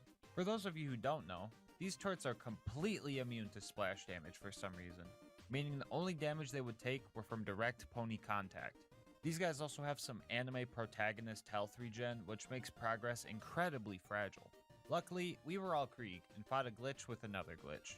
Infinite vertical melee is a thing in BL2 where you can melee anything directly above you, no matter how high it is. I know we didn't use just the unicorn explosion to take him out, but it's because of a glitch, so I think it's fair. If their blast immunity was intended, the word resist would show up instead of damage numbers, so I don't feel bad about this at all. The third obstacle before bunker was our tankiest enemy yet, the super constructor. We all hid and started laying into him as best as we could. Now, if you viewers learn anything from this fight, let it be that horses beat nukes. No. Oh, can I shoot the nuke? Please. Nuke, come after me. Please. Yes. I shot the nuke with a horse. I shot the nuke with a horse. Oh god. Somebody shoot the nuke. No, it's coming after me. Please, no. No.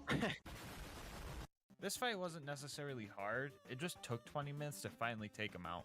And finally, the last test before bunker. Base McShooty. We opened fire and aimed high to lob our shots in hopes to land a hit. We suspected that the shots were disappearing, and we were right. They were actually only making it about halfway. Sniping from this distance wasn't an option, so me and Lucas tried a closer spot. Even at this range, it took a solid 20 minutes to actually hit it though.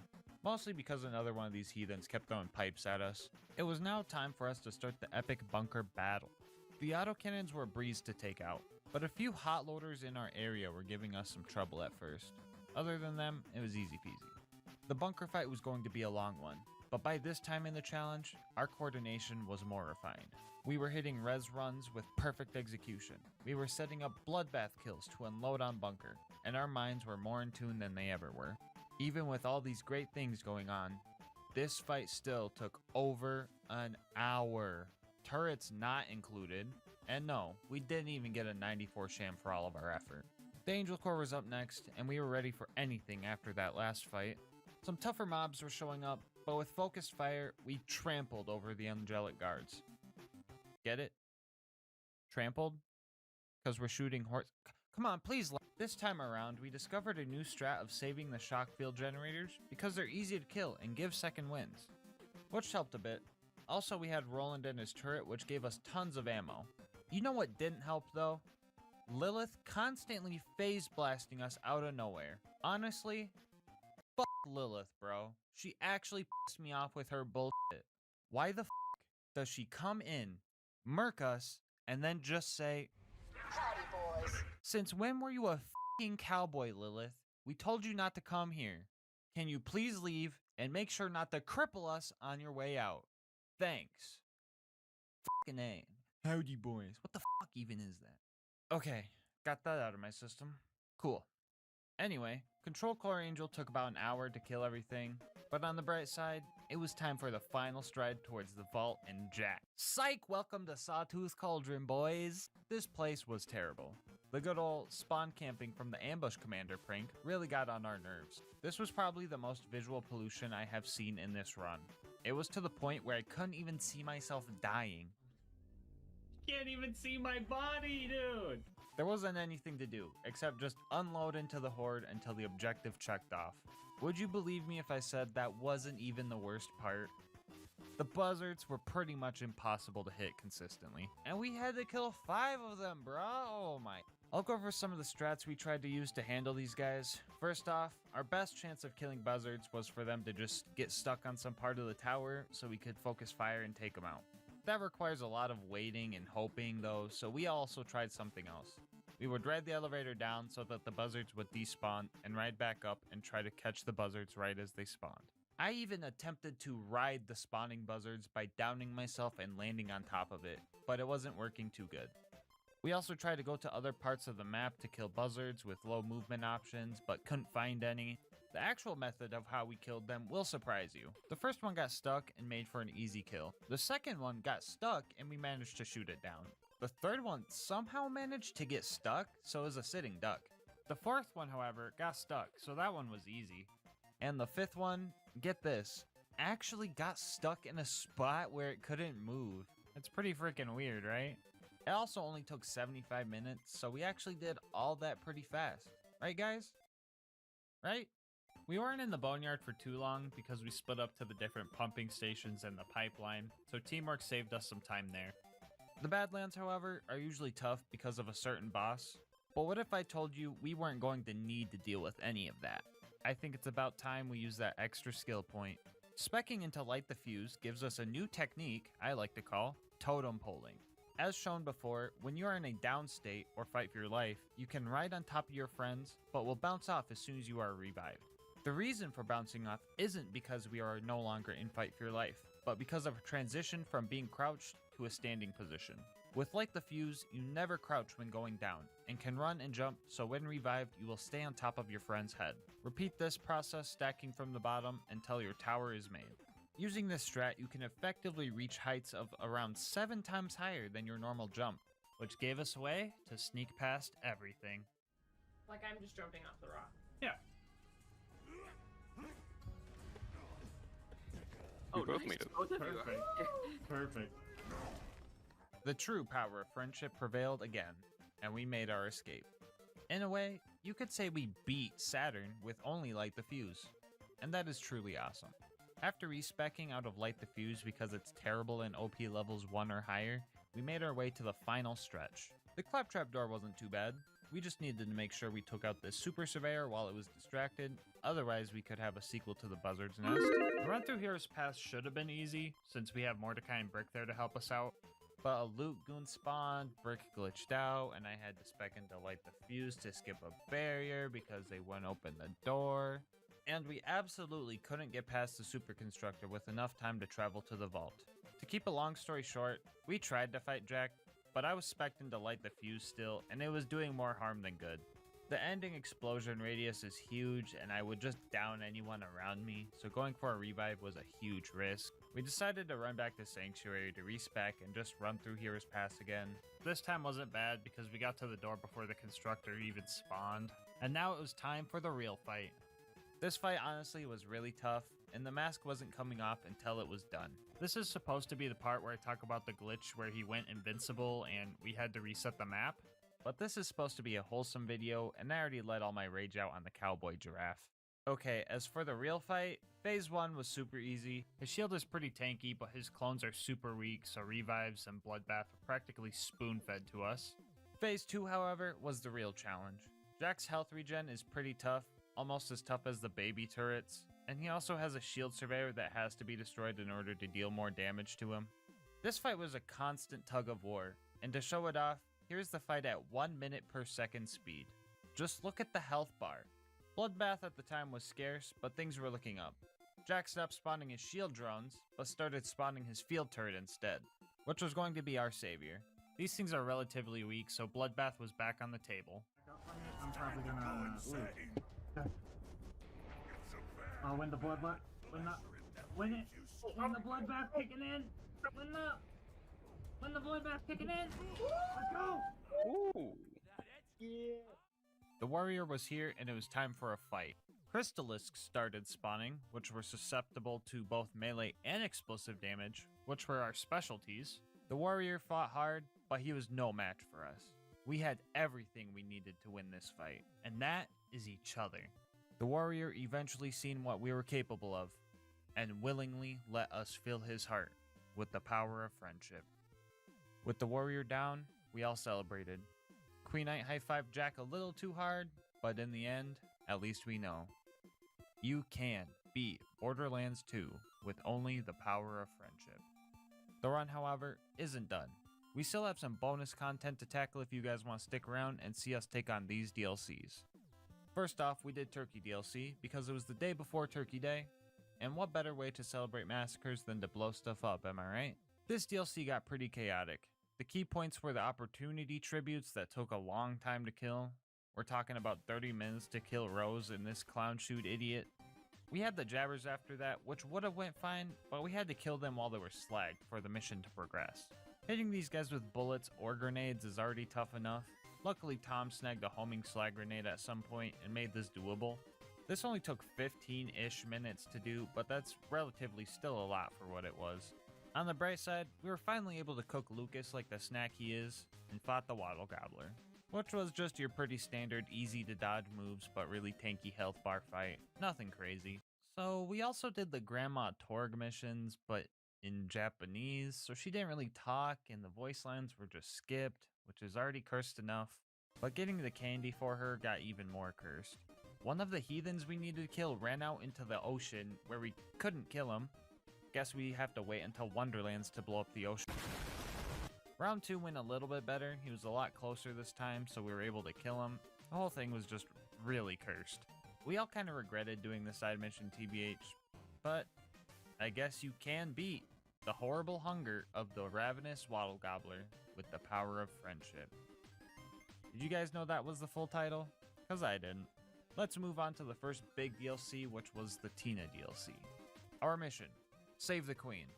Our first obstacle, total pushovers. Literally, the skeletons are so frail that a single shot actually staggers them like a grenade or something. Mr. Bony Pants guy was also a joke, so the docks went by quick. Flame Rock Refuge shouldn't have been hard, but the fire barrels used to light the blimps didn't work for some reason. I tried using Krieg's Fire Breath skill to do it, but that also didn't work, so we just did a quick reset and the problem was fixed. Finally, at the forest, the difficulty started to ramp up a bit. We were no longer fighting skeletons, we were fighting trees. Strong trees. Tina forgot to balance the combat, so this stump was level 138. Like, imagine the peak runs you would need to do to get to OP 58. Anyway, the rest of the forest was alright. We stole the blood fruit pacifistically and made it to the spooky version of the forest. Here we found the most important thing we needed to beat this run. Our homie Roland. After killing a dragon and realizing one of us was a dragonborn, we headed for the Tree of Life, where everything started to go downhill. Actually, downhill doesn't describe it. It was more like things were going off of a cliff. We planned for the Ghost Kings to be tough, don't get me wrong. What really grinds my gears is that someone over at Gearbox HQ decided to make these guys resistant to all elements and gave them health regen. I don't know the rules for who does and doesn't get regen in UBHM, but an exception should have been made for these goons. Taking the first phase out was easy, but when they turned into fast-flying heads of suffering is when we almost gave up. This was one of those times where I was about to ring the bell and deem this challenge impossible.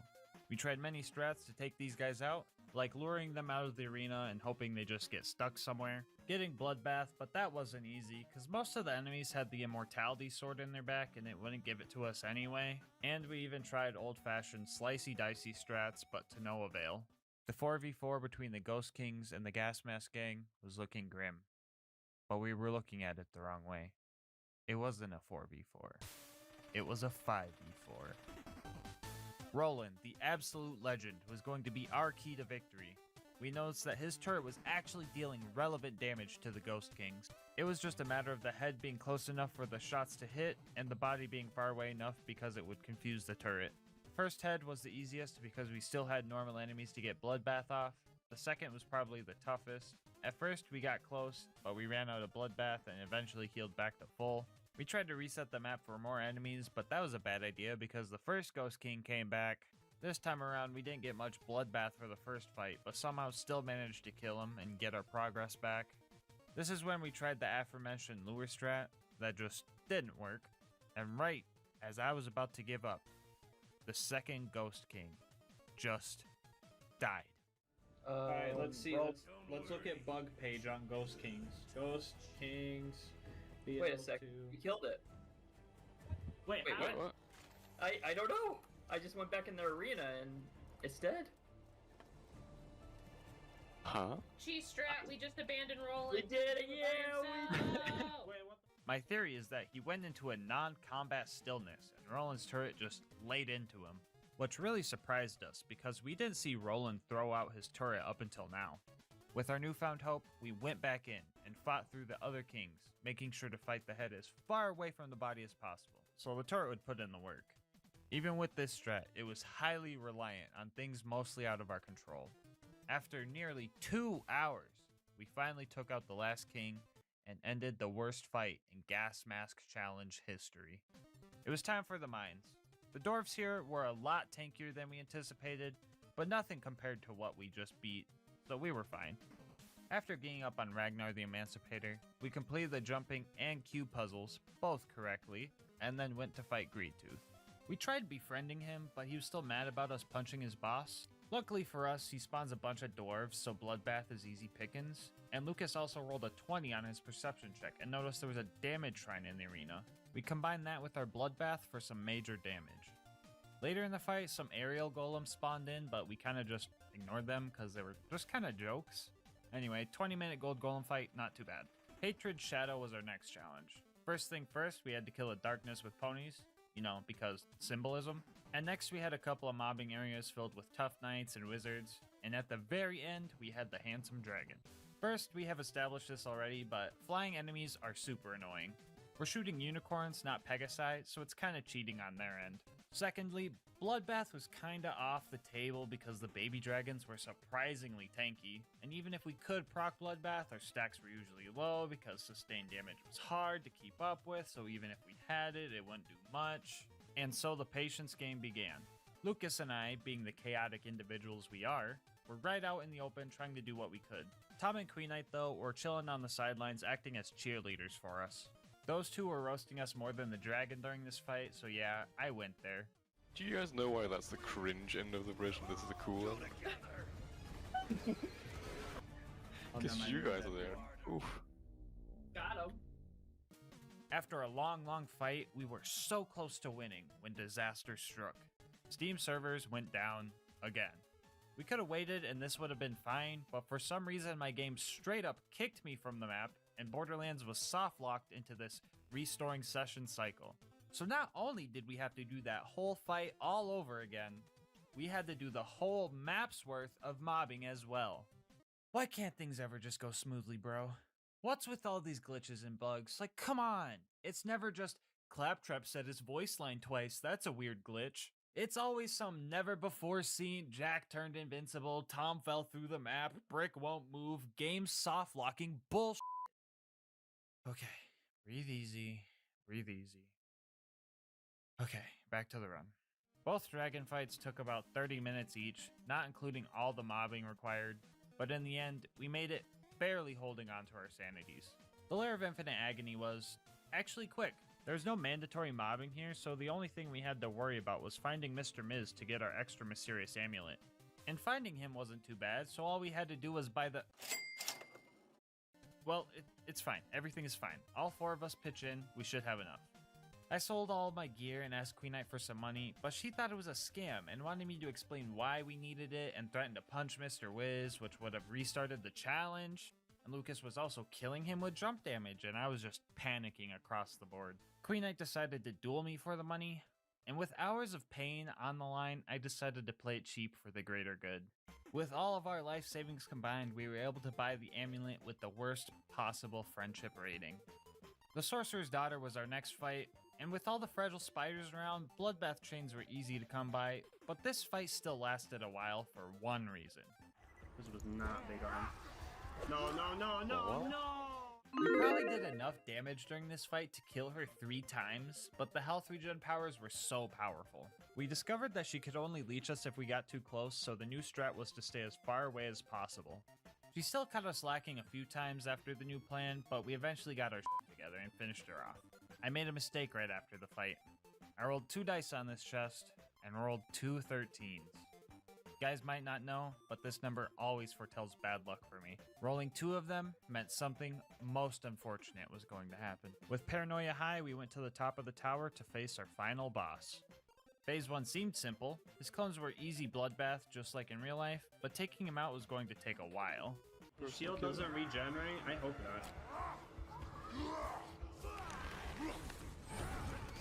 No, why'd you say it? We quickly devised a new strat to save our slag grenades for when his shields were depleted to put as much damage into his health bar as we could. Even with this strat, he managed to recharge his shield 9 times during this fight. Phase 2 was honestly the easiest. No shield regen, and he summoned more pushover skeletons, so nothing much to note. Which brings us to Phase 3. This phase had the largest health bar so far, and the mobs he summoned were dragons again, so bloodbath was no longer an option. We were so close to beating him. But that double 13 I rolled earlier finally came into play. What? What? Why does its health go up? No. What the happened? No. We lost a good 40 minutes of progress, and it only got weirder after that. We almost had to call an exorcist because there were 2 instances of us just flying off of each other. We're flying! What's going on? We're flying! Help me! Help me! stuck on you. What is happening? Our spirits were on the brink of breaking. Only thing keeping us going was each other. And after 2 long hours of fighting the sorcerer, we finally ended his reign of terror. And all we were rewarded with was more ammo. And also the knowledge that you can beat Tiny Tina's assault on Dragon Keep with the power of friendship. One more DLC left, the Draft DLC. We start off trying to defend Sanctuary before these insane X-Daw military goons decide to start gassing us. And with us being the GASMASK gang, we didn't have an issue at all. But Lilith, for some reason, is still calling the shots and straight up kidnapped us, and Hector made off with the most important thing in the universe. Back on actual ground, the game showed us that we're bad at fighting plants for the 2nd DLC in a row. There were a lot of plant psychos, and the chaos was really starting to get to us. We ended up shooting each other multiple times throughout this fight, but the last thing we were going to do is let some garden beat us. Anyway, we met Vaughn, and our next mission became clear. We had to figure out how this gas stuff worked. Testing included collecting infected brains and inhaling the gas ourselves for a sweet damage boost. We got the brains scanned, but the new Pandorans decided to launch an attack on our new base, so we had to defend it. This time around, the baby turrets were on our side, so we were practically Oh, what? They died already? These things were supposed to be invincible. No. So we fought these guys for a while before they ran out of vegetation to throw at us. Speaking of vegetation, our boy Mordo caught the plant disease, so we needed to save him. Luckily, Talon is here to help us kill literally only this one guy in the cutscene for us, and leave us to deal with the other 14 that all seem to have blast-proof shields. These guys were pretty tough, so we did what anyone would do. Inhale some plant gas so our guns were stronger, cause that makes total sense. Talon led us to where we needed to go by pooping out a trail for us, and Mordecai was officially diagnosed with plant. We needed to find a cure fast. Luckily for us, Cassius had what we needed. Getting to him was going to take some work. And by work, I mean using a giant space laser to open a door. We had to fight through some more Garden Gang members to get to the laser, but Brick showed up and he's been hitting the gym. Homie was level 116, so he could bite through any plant. Well, almost any plant. We made it to Helios Fallen, and I think you all know where this is going. We had to fill Uranus with unicorns. I will say the amount of unicorns Uranus was able to handle was impressive. The stamina as well. Uranus was taking unicorn poundings for a solid 20 minutes. Okay, that's my butthole joke quota for the year? Yeah, for the year. Let's get back to something that might actually be funny. The path to Cassius was open and we moved with haste because our homie Mordo wasn't doing too good. Cassius ended up consuming too much plant gas, but he didn't seem to care. He managed to create the cure, but ended up too far gone, so we had to take him out. Fight was going pretty slow just because we couldn't get kill skills, but then we found this hentai room that we farmed for Bloodbath. Nothing too crazy here, honestly. We've had tougher 20-minute fights. A quick run-through of the gas-infested engine room, and we made it to the final boss fight. Hector. Yes, such a scary-looking boss, but such an underwhelming name for a finale.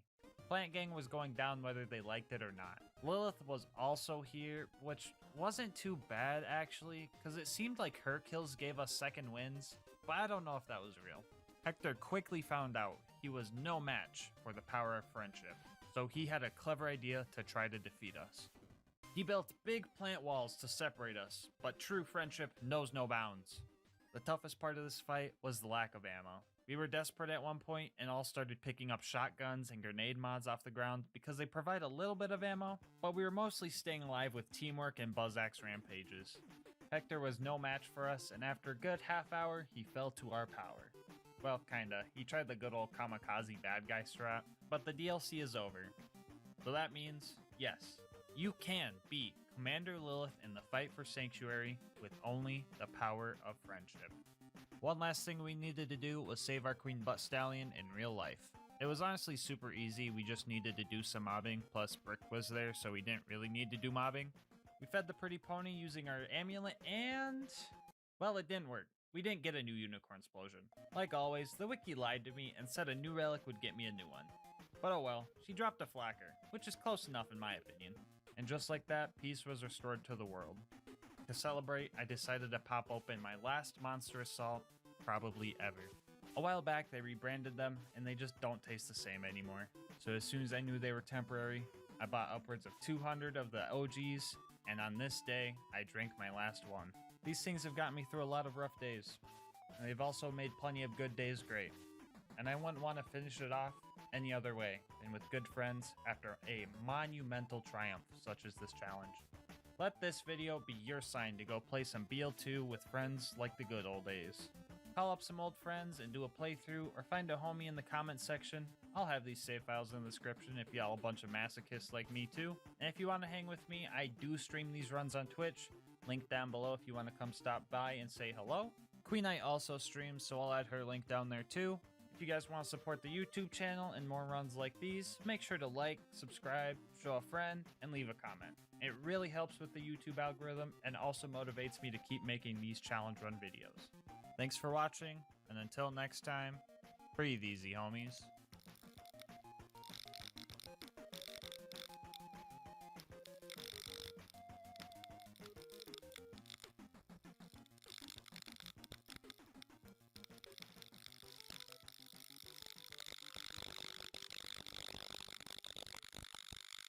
So a while back, a homie by the name of Obo Shoes Games created a video about all the reasons why you couldn't beat Borderlands 2 without moving. And that got me thinking, can you beat Borderlands 2 without walking? Well, yeah, you could just sprint, crawl, or jump everywhere, duh. Okay, let's make it more interesting than that.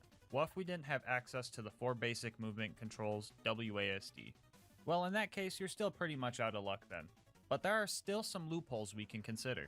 In order to succeed, we will have to really stretch the definition of beating Borderlands 2. My challenge runs are usually UVHM OP10 geared runs, where I test the viability of many cursed and terrible weapons. So we could do it that way, but the UVHM geared speedrun category pretty much already does this via double shot rocket jumping.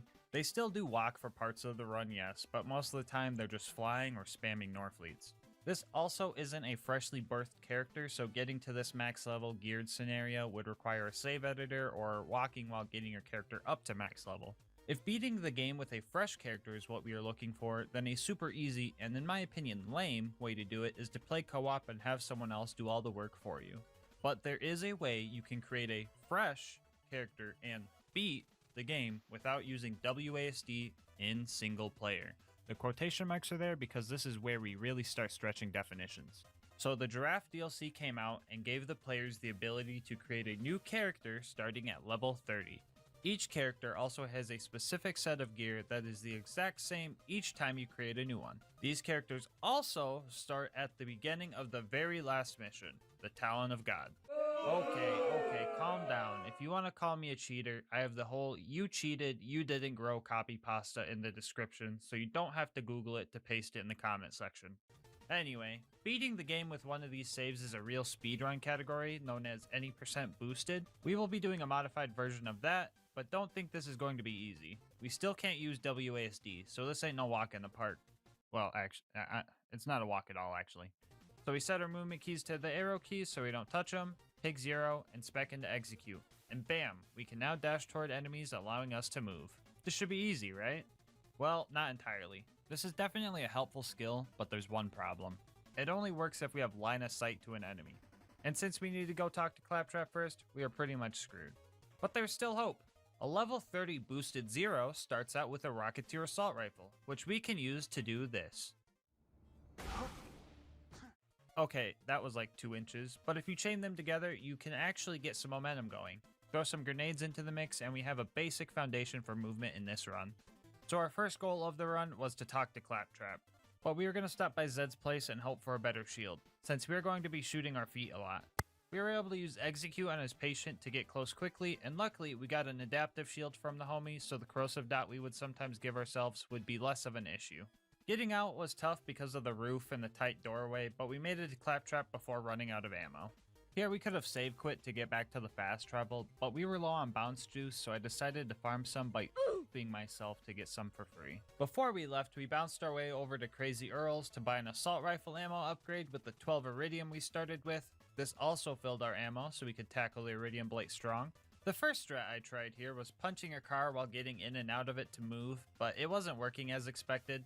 I would have to rocket bounce to re-angle myself constantly, so we gave up on that idea.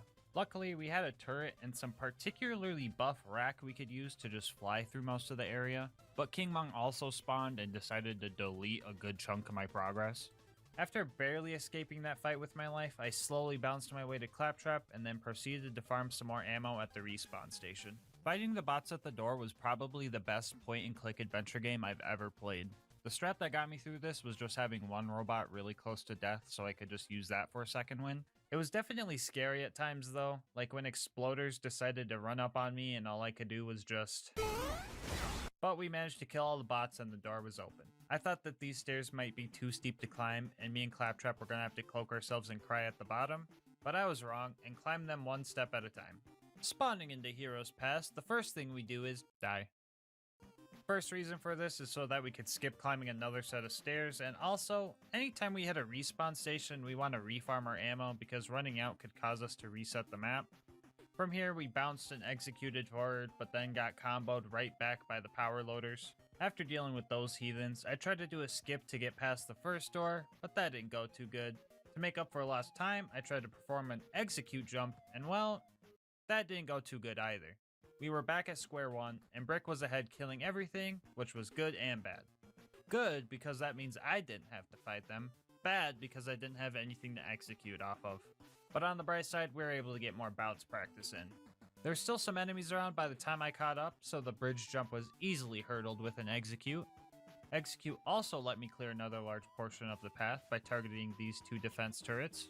I tried using the turrets to just jump over the door, but the line of sight just wasn't there, so I had to scratch that plan. I opted to just kill the rest of the loaders, and shortly after we almost had a big uh-oh moment when I got stuck on the respawn station. I tried to launch myself off, but the new station wasn't registering my shots. Luckily I had a grenade, so I managed to knock myself off. From here on out, I think everything just turned into spaghetti.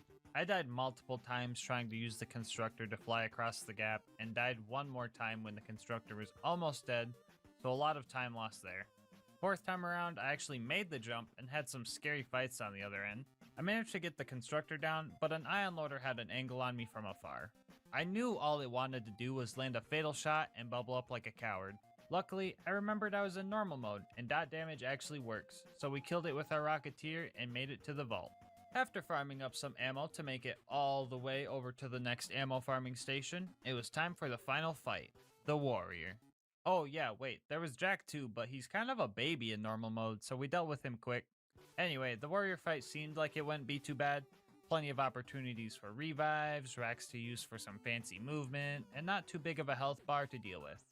But I somehow managed to get launched into lava not once, not twice, but 3 freaking times. At this point, the enemies just straight up de-aggro, so I couldn't even blind fire towards minimap dots. Fourth time around, I resisted the allure of the hot tubs and focused on the ammo stations like a true gamer, and managed to get the kill.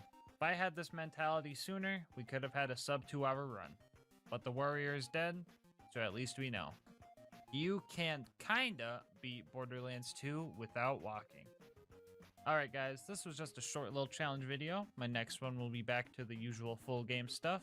Before I go, I want to shout out Obo for the inspiration on this run. I also want to shout out Zubius for the footage he provided, and Holy Milk because he beat my time 4 hours after I completed my run. I'll have links to their YouTubes and Twitch channels in the description. If you want to support my channel, make sure to like and comment. It helps a lot with YouTube's algorithm.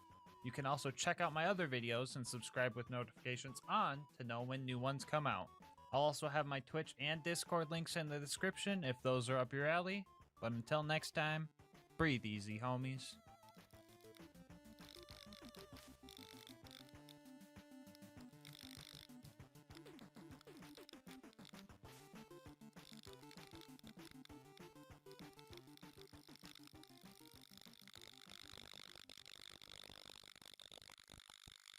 When it comes to the Borderlands games, the first thing you might think about is all the wacky guns you can find. But we can't forget about those scary looking rocks that make things go.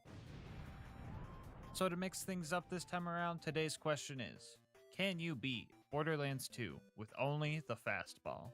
Alright, before we hop in, I'm gonna pitch the rules to you real quick. First off, wait, did we really just put 2 baseball jokes in the intro? Nah bro, we're cutting that one out. Anyway, this is going to be an overpowered 10 UVHM playthrough. The skills Nuke and Scorched Earth are both banned because they would probably carry us too much, but we will be using turrets for slag since Gearbox decided a slag fastball was too fun to include in the game. No bar allowed, and we must have a fastball equipped at all times, meaning we are not allowed to use the stock grenade for boosted jumps in this run. With the rules out of the way, let's get to the build. Here's a full view so that the build critics can start their 4-page essay telling me why I should have spec'd for more gun damage. But the skills I think are important are Do or Die because I need to be able to throw grenades while down, and 11 in Grenadier to make sure I have the balls to beat this challenge. As for turret upgrades, I snagged the shield, maglock, and extra turret skills for defensive help, and double up for the aforementioned slagging. Gear consists of a basic shield because I wanted to do it without a big boom blaster to really flex on them, Vault Hunter Relic because it has no combat utility and getting cool drops is fun, an Expert Grenadier so he can carry more nades, and of course, fastballs coming in explosive, fire, shock, and corrosive elements. Alright, now let's hop into the run.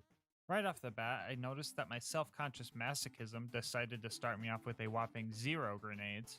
I usually start myself with full ammo but no cash to keep it balanced, but this time I just had to search for everything. All the enemies in this beginning bit are fleshy, so fire fastballs were the way to go. Dealing with the bullymongs was simple, because they're huge targets, but I started having a little trouble when the bandits came into play. Simple math can figure out barely any grenades and missing my shots, or throws I guess, equals a bad time. I had a few bandits left and opened every container in Liarsburg to find more grenades with no luck. I would have bought more, but the town didn't have power, and I was practically broke anyway. So with nothing we can do, I guess the run ends here. Psych, you really thought I was gonna give up here? Not a chance. We save quit so all the containers were full again, and this time around I actually made sure to not miss and only hit enemies if they're perped up so my throws reached their maximum potential. We cleared out Liarsburg and started towards Boom Boom, but I realized I was going to need more than 4 grenades to take them out, so we decided to do some farming, which felt super weird for one of my challenge runs. Now's the perfect time to show off a strategy I will be using for a lot of this run. If Axton throws his second turret down and recalls the first one before it deploys, all of Axton's kill skills are activated, and since we're spec'd into Onslaught, we can use this strat to get a short movement speed boost. After snagging some guns to sell, we went back and made our first attempt at beating Boom Boom. I could also say it was my last attempt because Boom Boom honestly got bodied. Altogether with slag, it only took 11 grenades, so not sure what to say except rip bozos. For the path up to Flint, I switched to my shock fastball because a lot of these guys had shields. This didn't change much though, they still took 1 to 3 grenades to kill, so no big deal yet. I jumped into Flint's arena for an epic fight, but turned out I was fighting Houdini because everyone just up and disappeared. Our first real attempt I used entirely for learning. I tested both shock and explosive fastballs to see which would deal more damage, and explosive was definitely the way to go. The difficulty rating for this fight is a solid 10 fastballs out of 21. Now, I know what some of you guys are thinking. Wait, a GASMASK challenge run and the first 2 fights weren't legally considered torture devices? What's going on here? And fair enough, it's been pretty easy so far, but I will say this challenge had a lot of ups and downs, so don't call it a win yet. Anyway, after shotgunning an espresso shot, or performing an espresso shotgun if you will, it was time to get to Sanctuary. We had to save Reese first, and somehow got a triple kill with 1 grenade. Okay, maybe it was a quadruple, because I think we murdered Reese too. It's fine though, we always avenge him anyway, so no bad karma on our end. We made it to Sanctuary and immediately had to leave because Lilith doesn't know how to just teleport to Sanctuary, I guess. It's fine, I like speedrunning through Frostburn Canyon anyway. Nothing along the path is mandatory to kill, but I do love breaking some ankles here and there. I wasn't worried about the mobbing at the end being too hard. I was mostly just worried about having enough ammo to deal with all the heathens. I made sure to switch back and forth from fire and corrosive grenades to really get my money's worth. That was when I noticed that constantly having to open my inventory to switch elements is a lot less fun than pressing a button to switch guns. Also, picking up weapons to sell is whack because they don't directly go into my backpack, so that's also obnoxious. On the bright side, time stops while you're in menu if you're in single player, so it's not like I was vulnerable. Vending machines are a different story though. The fight took 2 trips to the ammo vendor and 1 death. I would say I didn't suffer, but I also had to do this, so I'm gonna call it a net loss. Saving Roland was up next, and we needed a new car to pool those bloodshots. Cars aren't really balanced for OP levels, so this part was also super easy. I mean, the first car practically delivered itself to me. We made our new car bubblegum flavored because that's what baseball players eat, and casually drove ourselves to the Bloodshot Stronghold. Badma was up to bat, but it didn't take long for me to strike him out along with his 3 little bench warmers. Some of you guys might still be thinking that this is way too easy, like only 6 deaths so far, come on. But it's gonna get tough soon, I promise. The Bloodshot Ramparts and I have a weird relationship. Like, the mobbing here can be so fun at times, but then you get to the swirly bit and everything is just so tough. Everyone has the high ground on you, there are railings everywhere that enemies love to hide behind, and the frenzied marauders are all programmed to be cowards and run away as soon as you go down. I was super unlucky here because 2 of the goons had elemental weapons. Dot damage in UBHM done to the player is almost always fatal, but dot damage done by the player is a conspiracy theory because that shit doesn't exist. Also didn't have any friggin' ammo, so I had to backtrack. Only had 2 goons left before the door was supposed to open, but on the bright side, I managed to run past Mad Mike with little inconvenience. I probably could have killed him easy because he's slow and a big target, but I needed to conserve what ammo I could. We found Roland right as his kidnapception was taking place. Warden snagged him, and that was a big problem for us. I tried to play passive because I didn't want to waste my ammo, but my greed was getting me killed. Grenades or not, the game was rigged from the start. With 20 grenades to my name, I went in to fight Warden, and well...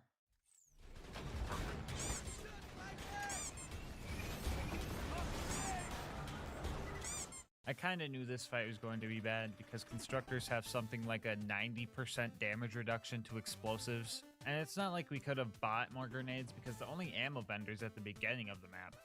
I really tried everything for this fight. I even checked all the chests around, but ended up with more pitchforks than grenades, so yay! With all hope lost, I faced the harsh truth. We were once again going to the dreaded gulag. I'm gonna play Psychic one more time and guess that some of you guys are wondering, how are you going to kill Warden when the fight at the gulag is harder? Worry not, I had a plan. So we head over to the frickin' Cromerax headhunter to farm this chest until we hit max cash, and had an inventory full of guns that were all worth at least $3 million. 30 minutes of that mind-numbing activity later, we headed towards the gulag to make our first attempt against Warden. So first thing I did was find a good little spot where I could lob away. After I ran out of grenades, I'd go back to spawn and top off, then repeat this process over and over and over. This kinda sucked because if I was too slow, I'd have to waste 6 nades on his shield, but at least he didn't have health regen or the run would have ended here. We also used a little strat that gave us some more survivability. If your second turret gets destroyed, you're able to place another one. So we would hide our first one somewhere safe so we could constantly have at least one bubble guarding us. With this strat, it took 8 trips to the vendor, $150 million worth of fastballs, another shot of espresso, and get this, 0 deaths to send Warden to the scrapyard in the sky. This did take a while though, especially if we include the necessary farming, so I give this fight a 160 fastballs out of 21. Yes, I counted. Roland and I dealt with the rest of the loaders together, but Warden decided to crush Roland with its dying breath and I couldn't turn the mission in. It's about time something cursed happened. This is a gas mask challenge one we're talking about. A quick save quit fixed it though, and Roland was finally saved. Our next homies Mordo and Tina were going to help us blow up and rob a train, surprisingly in that order. No mobbing here, just collection objectives, so I was on the defensive for this part. I devised a strat where I would throw my 2 bubble shields down as cover and use them as bases to run to, which is perfect, because I've never actually made it past second base. What? Why are you guys laughing at me? Come on guys, I only ever played baseball once, leave me alone. With the train derailed, we made our way to fight Wilhelm. So here I am, right? Preparing for my second tough fight in a row. My courage kicks in and I run in there. But like, homie just gets styled on. Get nay-nayed. I literally just stood there pressing one button. Like, you see this confusion in my eyes? It was so easy that I had to double check that I was still on OP10. Tell me, who would you rather fight? Wilhelm, the ultimate killing cyborg, or a blue f***ing toaster? Wilhelm fight, 12 fastballs out of 21. So anyway, Sanctuary got bamboozled, so our home plate was thousands of feet in the air, which makes it kinda hard to slide into if you ask me. Next we had to run through the fridge, which, here's a clip to sum that up. Milk it. Milk it.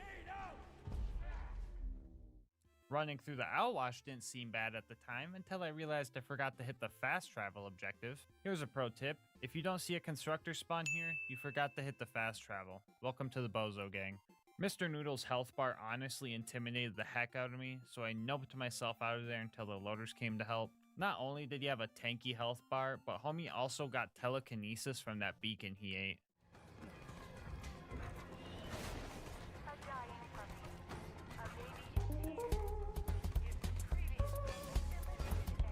Anyway, I needed to play extra careful here because I was using a fire fastball to take him out, but all my potential revives were armored, so going down likely meant death. I played patiently until he was distracted, got him perped up, and took him out. With the beacon back in our possession, it was time to head to Overlook and set it up. The first few waves of gun loaders were going well. Slag and corrosive fastballs can easily take him out, so I just had to make sure I kept my stock up with the ammo vendor. Everything started falling apart though when this happened. Oh my god! Oh my god! You have to repair the beacon. Holy fudge! I kinda held it together after that, at least up until another constructor popped up. Some speedy dodging and a whole lot of turret diversion is what got me through this fight. At one point I tried to hide from a nuke inside of my bubble and barely survived. I sold all of my leftovers from the chest farm and just barely had enough to kill the constructor, and the rest of the bots used up the rest of the ammo I could find in town, so that was a pretty close call. Finally at Sanctuary, we reunited with our homies and devised our next plan. I, however, didn't listen to the plan at all, because I ended up going to Brick's place instead of the preserve. Maybe that's just my subconscious trying to drown this heckhole out of my brain, I'm not sure. The loader wounding bit wasn't bad, but we had some close calls. The mobbing sections were alright, just obnoxious because I had to switch between shock and corrosive a lot for loaders and stalker kills, but the ultimate loader pretty much got deleted at the end. And so did all the loot homies, but they were kinda lame with no drops. The final bit of mobbing had me super spooked when I seen a pup skag hitting Mach 20 because of their shock power up. Honestly though, it didn't matter much. Pretty sure physics says that running full speed into my fastball just guarantees their death anyway. At this point I was pretty much to Bloodwing, but I had no grenades to my name.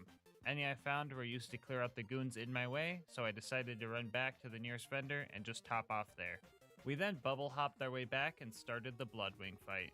We killed one bird with 9 stones, and ironically enough, that means we were efficient. This fight is so weird, because you either body Bloodwing because your damage is so overpowering, or you get decimated because you didn't kill her fast enough and her attacks are friggin' undodgeable. Anyway, the bird is bodied, which means our rivalry score was 3-2. Wait, am I in the lead? Okay, maybe this challenge is too easy. Nah, just kidding. In like 2 minutes from now, I'm straight up hopeless. Anyway, Mordecai must have been really angry this time around because he straight up deleted a tubby stalker in his rage sniping montage. At least I'm pretty sure that's what happened. I didn't get to see it, I just found the corpse and loot. Brick was the next homie to recruit, and he is usually the easiest. I apparently found muscles on the way, which was cool, but I didn't even realize who I was murdering until chat pointed it out. Rip my homie muscles. Gone, but never noticed. Anyway, Brick's initiation went something like this. We put balls in the Goliath's faces until they got angry, watched them take out all their anger on all the wrong people, ate a donut in the corner while they coached a Little League game, swept in last second to take credit for everything, and trick-shotted the sarcastic slab. Fighting loaders with Brick was tough at first because I already grabbed all the balls in this map, so I decided to just help Brick punch the loaders by holding them in place and slapping them with my spaghetti noodle melee damage until they drop some more. Speaking of slapping, it would be cool if you popped on a roid shield and annihilated that subscribe button. Only about 9% of my viewers are actually subbed, so if you're a returning viewer, might as well sub since you enjoy the content anyway. Not only does this make me feel good, but it also helps me get these videos out more often. Anyway, other than the ammo being scarce, it was pretty easy considering the bots had 3 distractions before they targeted me, so let's move on to our next subject. Oh crap, we're already done. Oh brother. Okay guys, I promise this is where the easy streak ends. It's all pain from here on out. You have my word. Up next was our climb to bunker, and to prepare, we did another run of chest farming. This time around, we found a matching grip stalker and a longbow, not sure if that word can get me demonetized right now, grenade mod. So that was pretty neat. So there are 3 doors preventing us from getting to the top of bunker. The first door is guarded by this constructor. This one wasn't too bad since I was able to use my patent pending strat of tricking it to look at a wall so the missiles don't hit me. Had this little hiccup, other than that, this door was doable. Door 2, however, was where our hearts were broken. Longtime viewers know about these little devils, known as the baby turrets. What makes these turrets so bad, you ask? Well, this.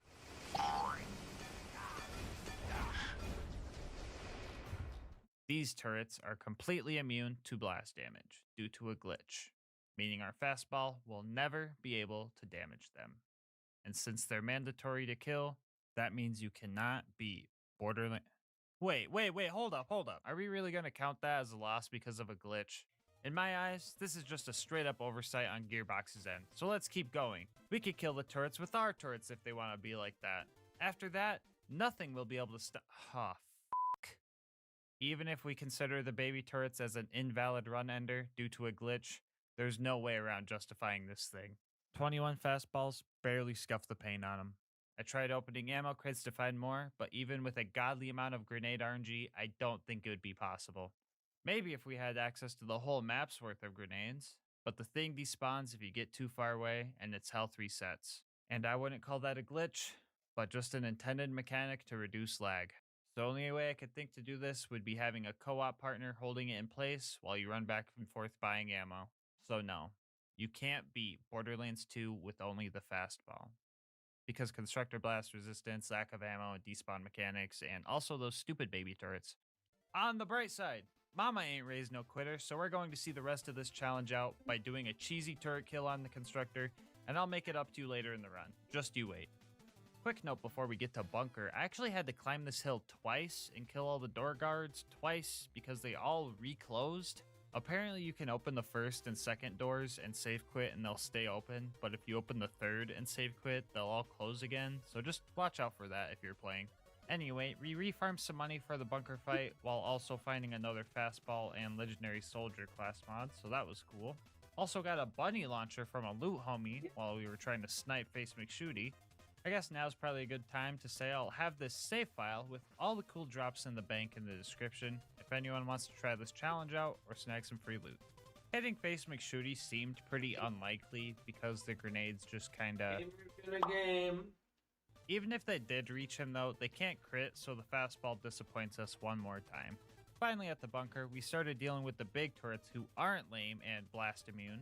The bunker spawned in, and to play it safe, I farmed these ammo crates here for a bit, which was probably a bit overkill since I had enough money to just buy the 33 grenades I needed to destroy it. Also, it's just really wacky how the greatest defense bot ever built took a fraction of what Warden took to kill. Angel Corps was up next, and luckily we had a siren and a trained soldier helping us. Roland was there providing cover fire and health regen, and Angel was providing us with plenty of grenades to take out bots with. Oh yeah, Lil showed up too, but she just straight up ruined my day. Oh, she said the thing, bro, when I trick shot it. Oh my god. You fucking ruined my trick shot, Lilith. Besides that bit, this place didn't go bad. The baby turrets here aren't as glitchy as the ones outside, and everything was armored, so there was no need for switching grenades constantly. Jack ended up killing Roland, which sucked, but also got Lilith to shut up, which was cool, so I'd say that was pretty chaotic neutral of him to do. Up next was Sawtooth Cauldron, which instantly became cursed the second I arrived. Moments after that, we were hiding for our lives as the ambush commanders waddled themselves ever closer and closer. Luckily, our turrets were ready just in time, so we managed to escape that fate for a far more toasty one. Our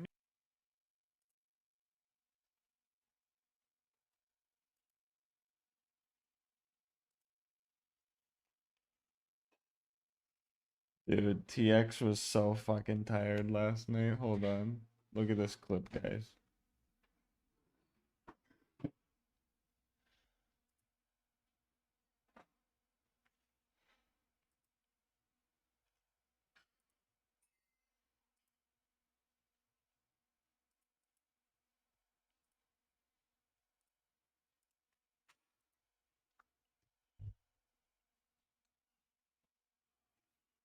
Look at this clip.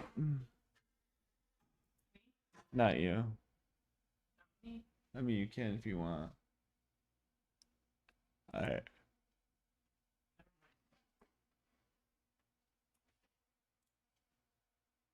Kneecaps if I get on this stupid. I'll be going to bed, be dreaming about having to get on with GASMASK again. He's gonna threaten me again tomorrow morning to bust in my kneecaps if I get on this stupid game with him.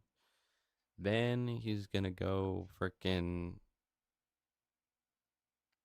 and I'm gonna friggin' here's my knee chat. And then I'm gonna dream about playing this freaking game. Then I wake up. Chat, does he deserve my raid? Let's be real. What has he done for me? Hold on. Alright. Time to send him our good morning message.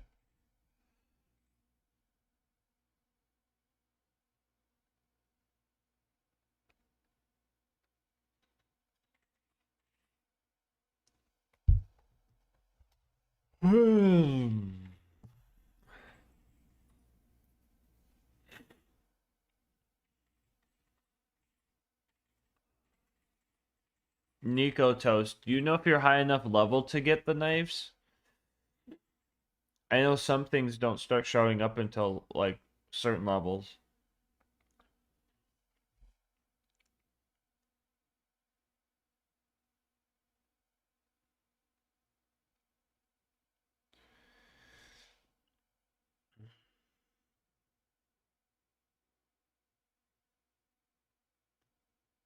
ATX, wake the fuck up, bro.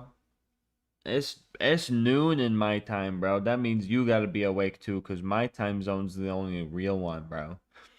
It is noon PM right now, bro. Wake the fuck up, or I'm gonna fucking break your kneecaps, bro. Bro, get on this game right now. Don't blink. Play it for 16 hours straight again with me, and then raid me at the end. Okay? Or I'm gonna take all 3 of your kneecaps, bro. Yeah.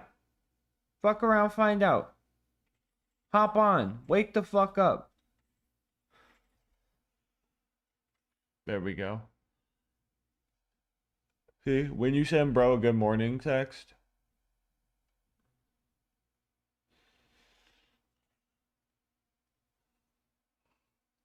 guys, look at Omar.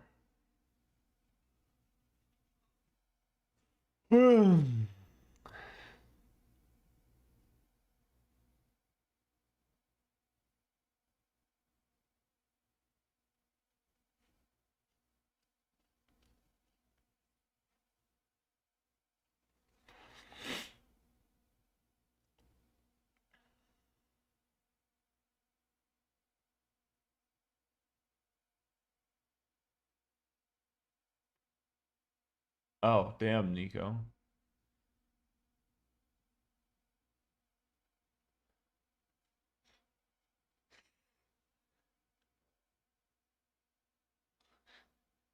Wait, do I send him another message, bro? If he doesn't respond in 7 minutes, I'm gonna tell him I'm loading up the slugger for his kneecaps.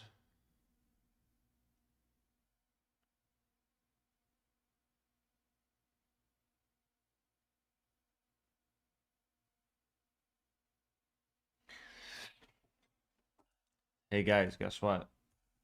La la la la la. Chat, are we ready to get some fucking gaming in today? Are we ready to get some fucking gaming in today? Are we ready to get some fucking gaming in today? Oh, I gotta fucking hold on. I'll go put Omar away. Welcome to the gang. Serenity! Thank you for the sub. Let's fucking go. W Serenity, let's fucking get it.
Ask Omar, will TX get on BO4? Absolutely.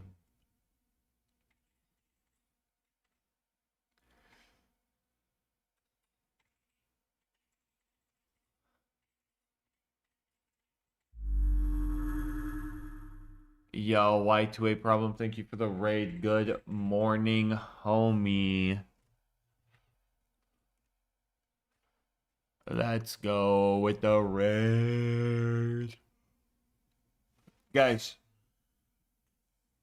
look at Omar. Look how fucking absolutely massive this boy is. This is why I needed a pull-out futon. I don't got room for him.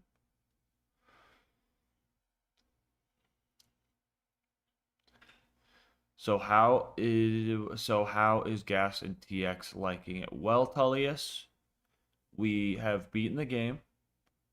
We're doing some end game stuff now.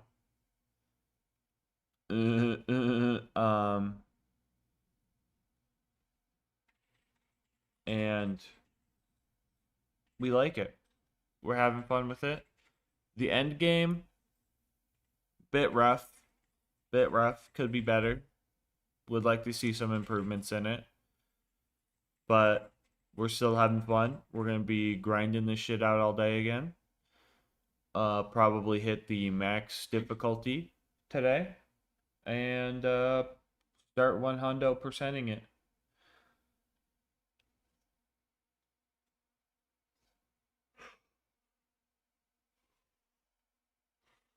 Bro, I just got the game. Let's go.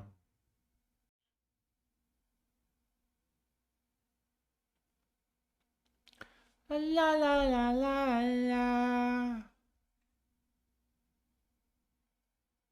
All right, guys.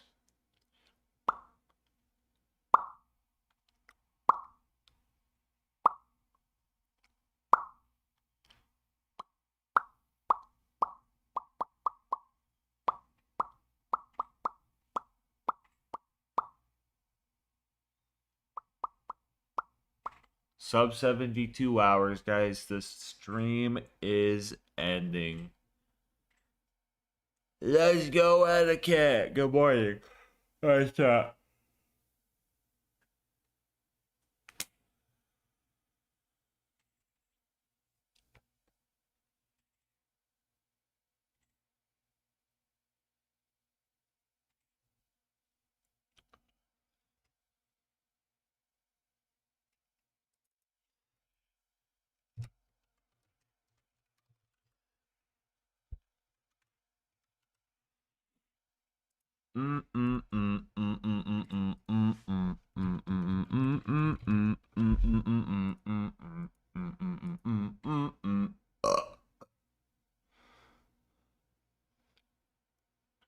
Just saw scientists get captured, yo.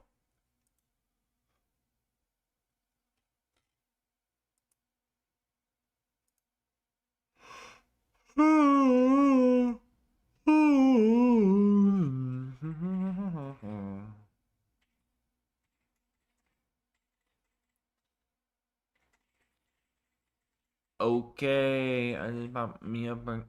Alright, chat. You already know what the fuck is going on. You already know what the fuck is going on. You already know what the fuck is going on. Chat, what are we drinking today? Gamer subs, where you at? What are we drinking today, chat? What flavor do we got? Alyssa, did you pick these flavors out for us or for me or for you? That was for me, and then I got distracted, and then I ate food and tried to do the dishwasher, and then I got distracted. Oh, that's fair. Coconut narwhal, bro. You're a dop. I already know it, bro. I knew it from the start. Mods Magnum Magnum chocolate narwhal.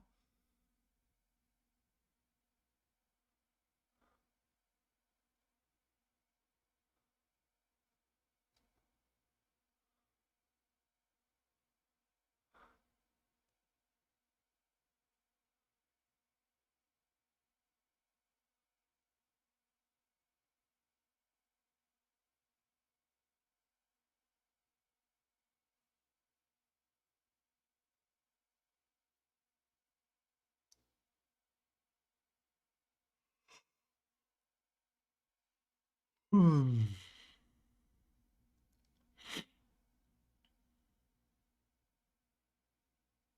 I just came into the stream. You look bad. Show yourself. Show yourself. Show me what you look like. I literally just woke up, bro. Are you okay? Yeah, I just woke up. Sorry, I look a little tired. Like, I just woke up, and I guess I haven't shaved. But, like, it's not bad for I me think to you need not to shave. just like have a flashbang on your face, so you're just like a white apparition, because that's what everybody's used to. Yeah, I'm fine, Fabian. Fabian, I'm fine. I just woke up is all. You're just used to seeing this with no facial hair. You're just used to seeing Tiny Boy. Good morning, everybody. La la la la la la.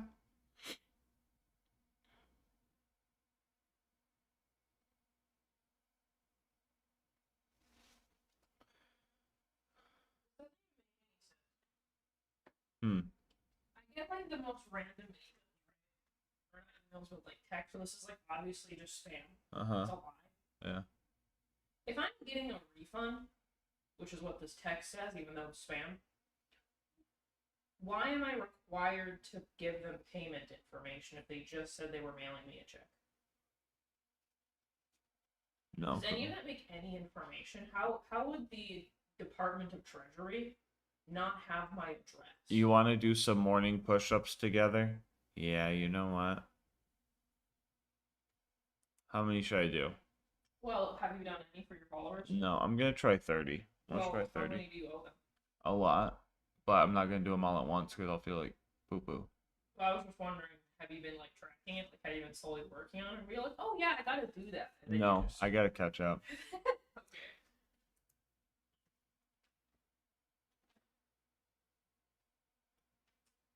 All right. Here we go. La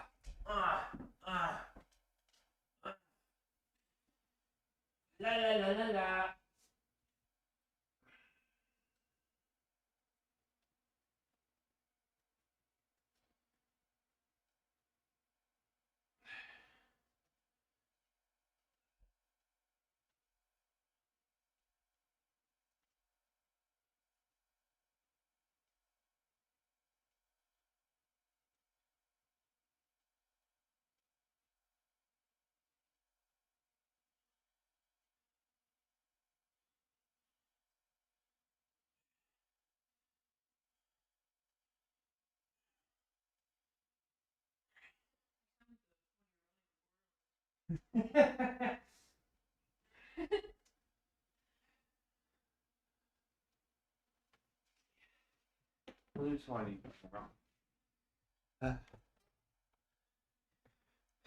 Chat. My fingers are. I'm diverting all my power into my fingers for the last 5 days. Playing Borderlands.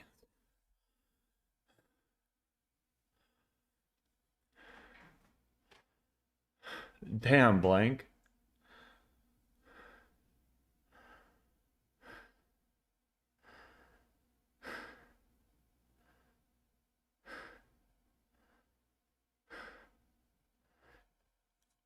Wait, Captain Chaos, do that with the Omar emote.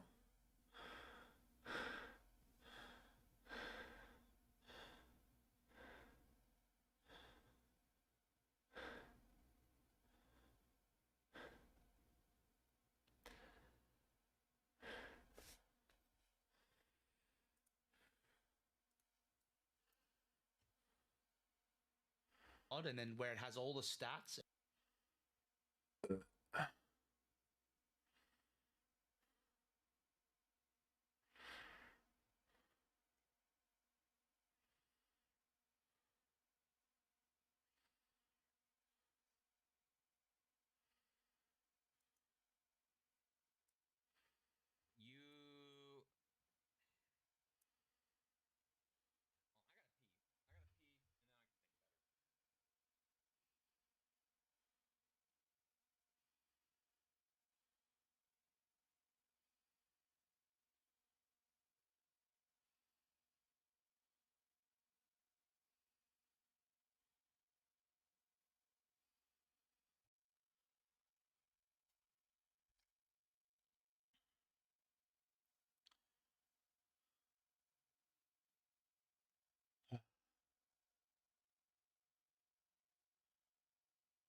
Can I get this drop already?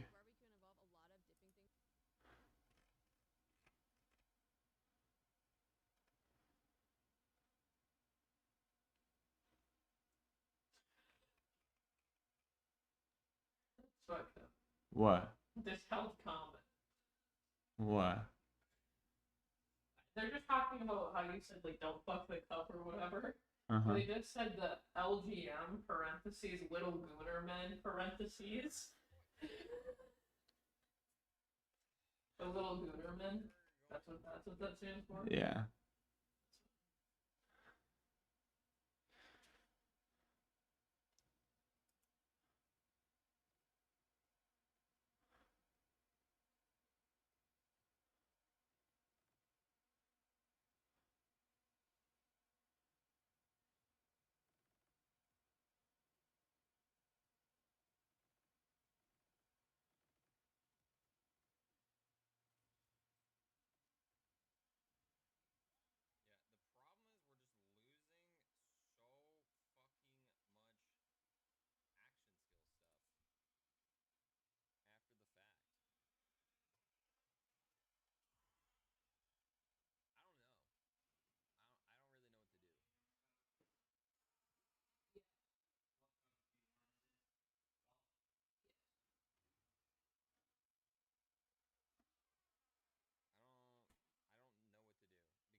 Flavor am I drinking?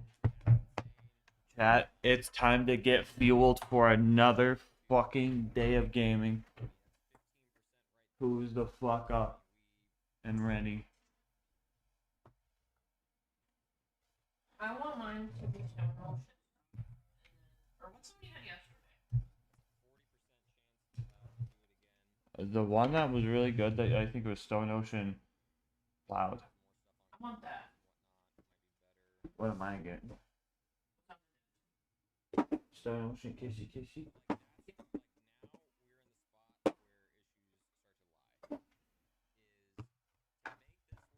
Alright, chat. We're making some gamer subs. Done. Let's go, Fabian. Chat, that's such a good idea. Thank you for reminding me to move a little bit. 2 scoops or scoop and a half total?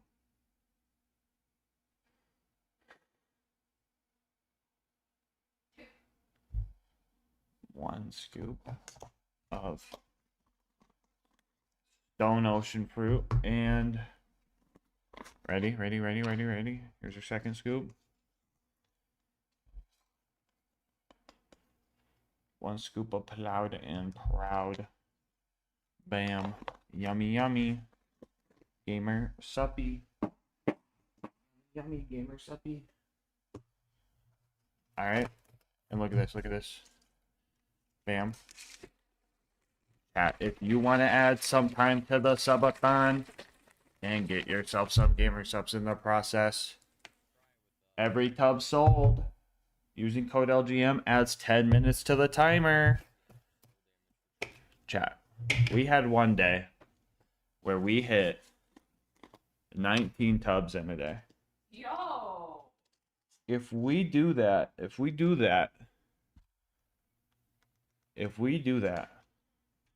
we keep doing that, we'll get the cup. We will get the cup. Subathon goes on for like a month, and we did 19 every day. We could probably get the cup. Highly likely. Hey, Dark Elite. Did I do 2 scoops in here? Yeah, I'm pretty sure I did.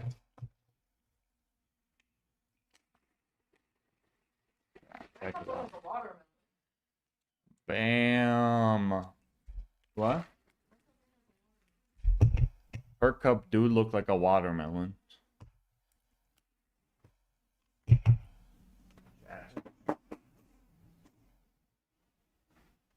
Plenty of flavors to choose from. Bam. Oh, dude. Wait, hold on. We should go update the tier list. La la la la la. Here we go. Here we go.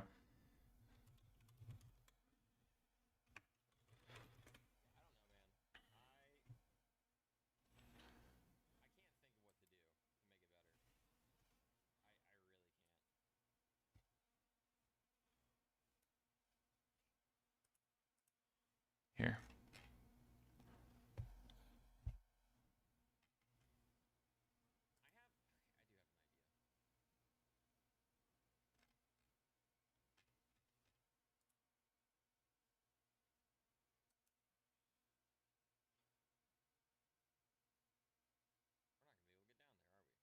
Is this one going to be able to play out? I am down to go for at least, at minimum, 2 months without capping it.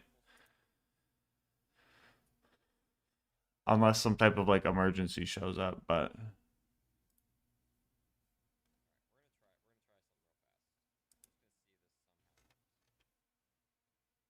all right, chat. Here we go. We got some new flavors to add.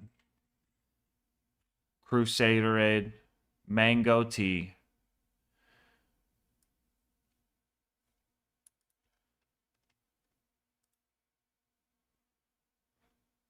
Here we go. Crusaderade, mango tea.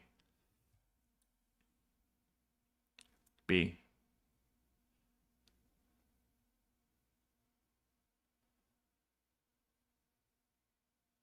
Yep, that's right. That's right. Okay. BBL A.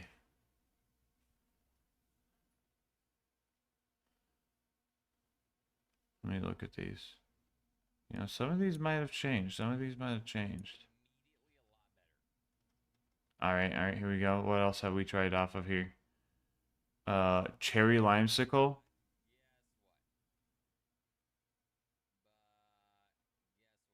A.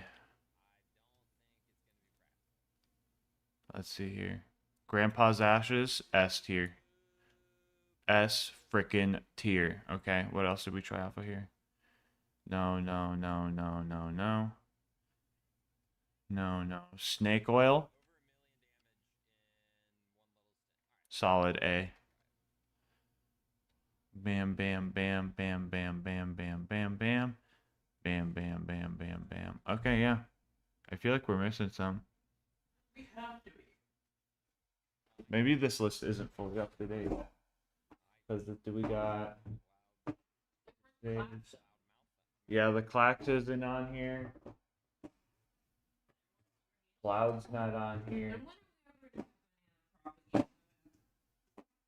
Doggy Style's not on here either. Invaders Bloodlust not on here. Yeah, there's some missing, but... La la la la la. Save and download.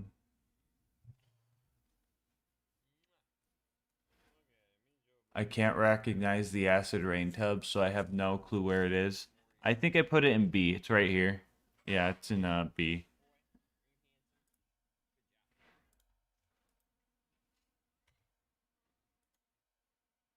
Copy that. Bam. Then that. Omar.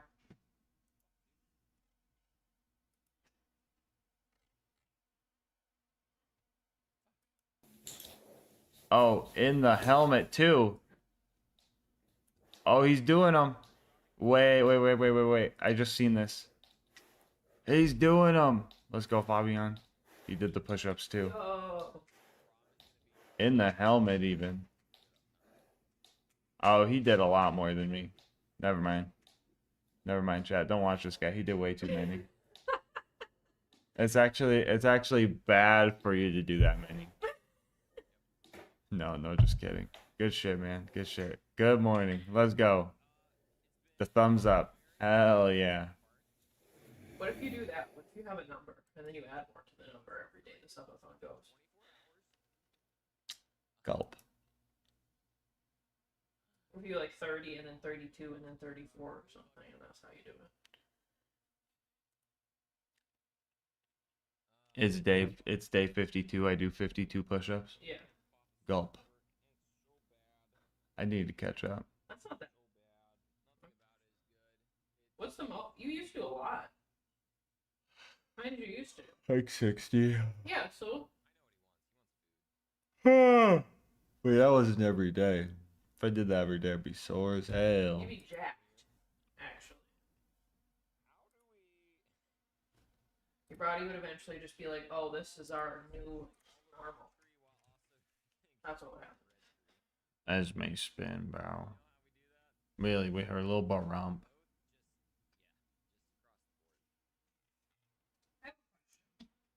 No. Do we have to do anything with this thing? I don't know. Like, Cash tell it? them about anything? Or... I don't know. I might be getting a phone call today. Oh. Okay. What? Like around 3 maybe? 4 maybe?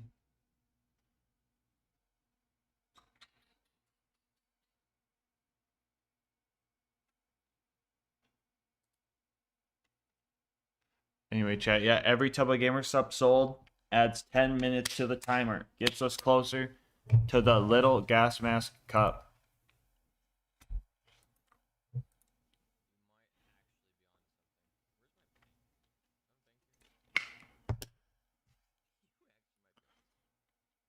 Alright, guys.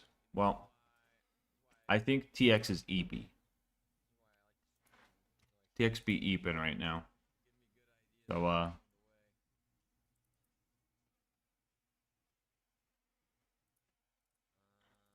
I think I just pick away at the video, the editing stuff.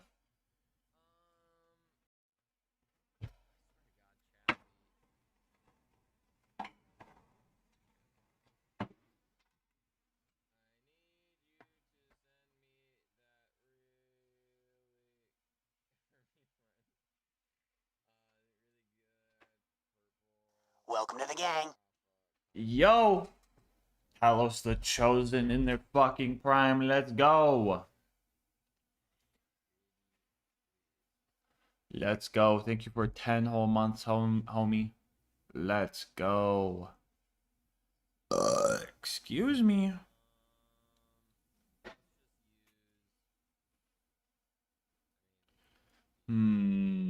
Where's it at?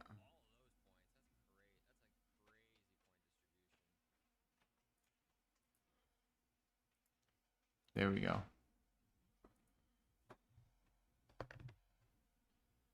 Let me get some lo-fi for you guys. Is there a list of everything in the control? We should. I mean, I would love if us and Max Roll could do that, but we just haven't yet. We've had so many other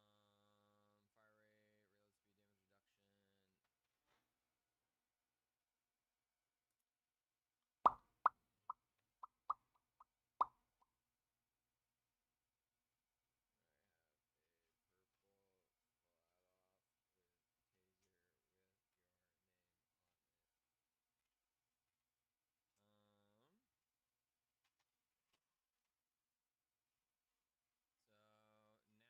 Where's the playlist I was using?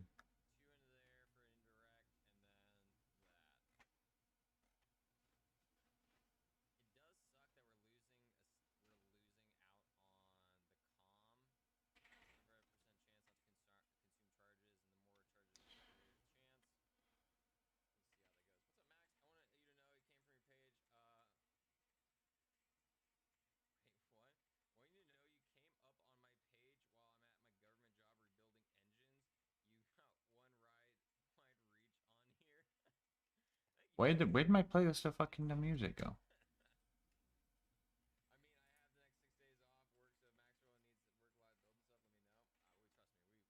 Here we go.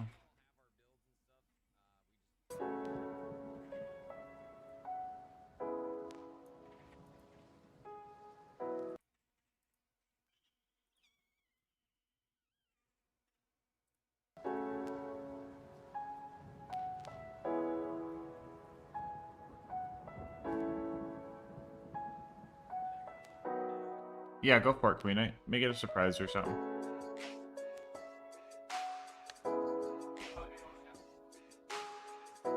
Yeah, if you have time, no rush on it. Did you finish BL4 yesterday? We beat the main game and we're on to end game. Ooh, baby! Do you use Sony Vegas? No, I use Premiere Pro.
I very loosely know DaVinci Resolve's still working on it. Eventually, I would love to make content creation my full-time job, but that's a good while away. Yeah, I think the mentality to have it with it is, you just treat it as a hobby, and then you put like love and like focus and like devotion into it, and I feel like that type of stuff does good. If you have the mentality of like making every project better than your last, and also making sure it has like fun with it, like when you're working on a project, you got to be like laughing at it, right? You kind of have to like laugh at your own jokes a little bit. I'm a firm believer in, if you put love into something and you have fun doing it, it'll be contagious. People will feel that vibe coming off of you. And even if it's like your newbie, like with my Bane video, right? The quality of the production quality, that's what I'm talking about. It isn't the best. It's my first video, you know? But you could still tell, you know, I had a lot of fun with it. And I think that rubs off on people. And there's no time like the present, you know? It's gonna be scuffed at first. Things are gonna be rough at first, but you gotta start somewhere. So hell yeah, man. Go for it, Etiquette.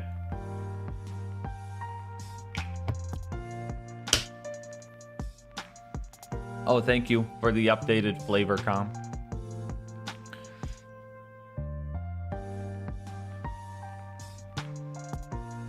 Alright, I'm gonna be getting a phone call here in a sec. I don't know how long it's gonna be, so I'm gonna pause the timer.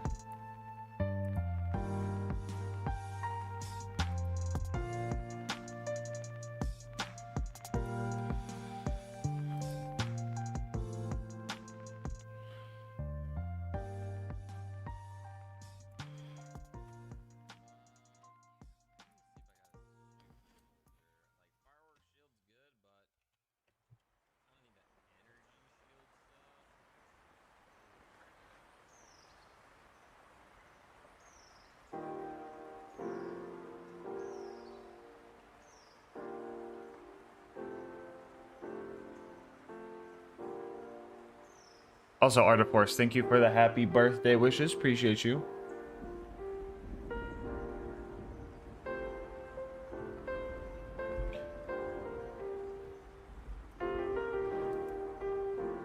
Let me use the bathroom real quick. Oh, the music stopped for you guys. Please don't stop the music.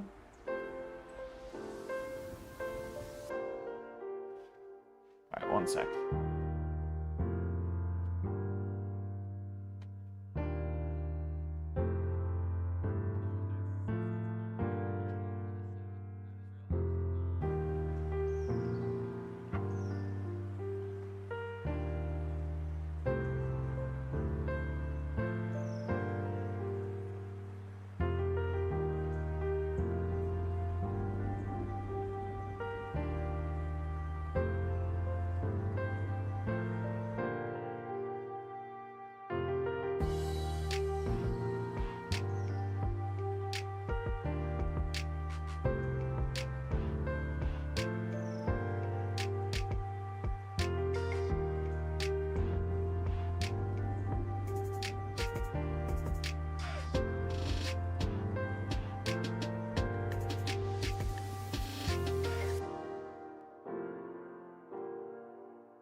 Okay, chat.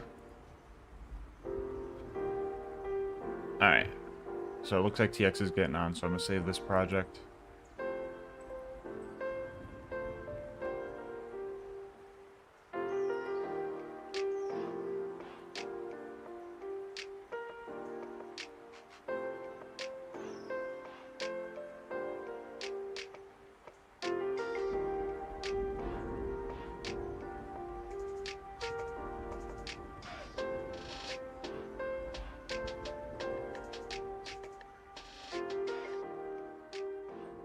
I have 64 hours on BL4.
Chat, how quick do you think you could open a vault in this game?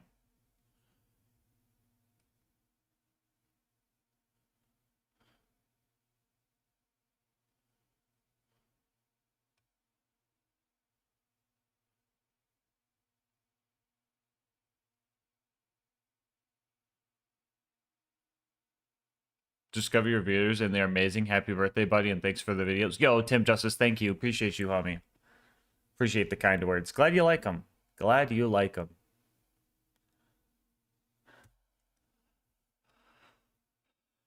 $15, they say give it 25 tops.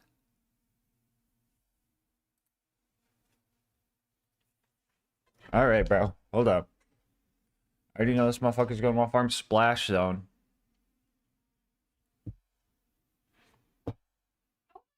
All right, hold on. My phone call's starting. I got to take a phone call, guys. I'll be right back. I'm going to pause the timer.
Hey, we're back.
No game sound? Oh my god. Sorry. There you go. Sorry, I forgot to turn that back on after the editing part of the stream.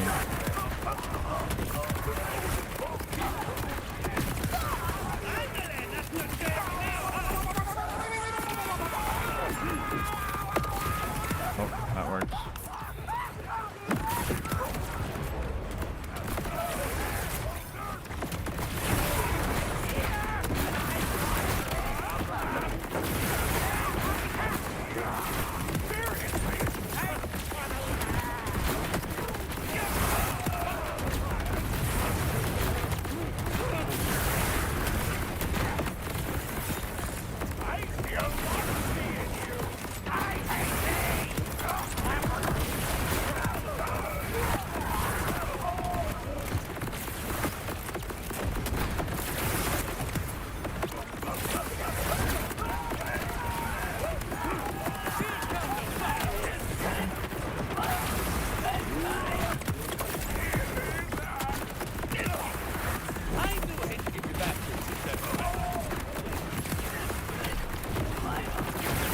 God, I'm getting smoked.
Ooh.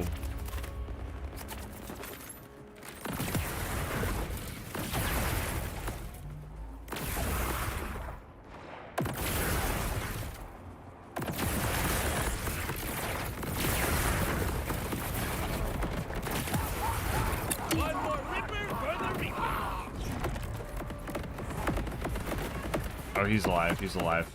Good, good, good. Bro's not even in the VC yet. Guess what stim are you using? I'm using a... Hold on. An amp stim with movement speed. Speed is just for fun. The amp speed's for crazy damage. Gas the timer, thank you.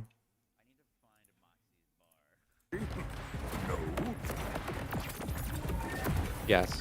What's up? I want you to know that one of the first chats I've received today is that homie farmed for a Hellwalker and realized it was doo-doo. Why are we farming a Hellwalker, bro? I just looked where we are. Why are we farming a Hellwalker? He's reaching. Oh my gosh, I got one chat.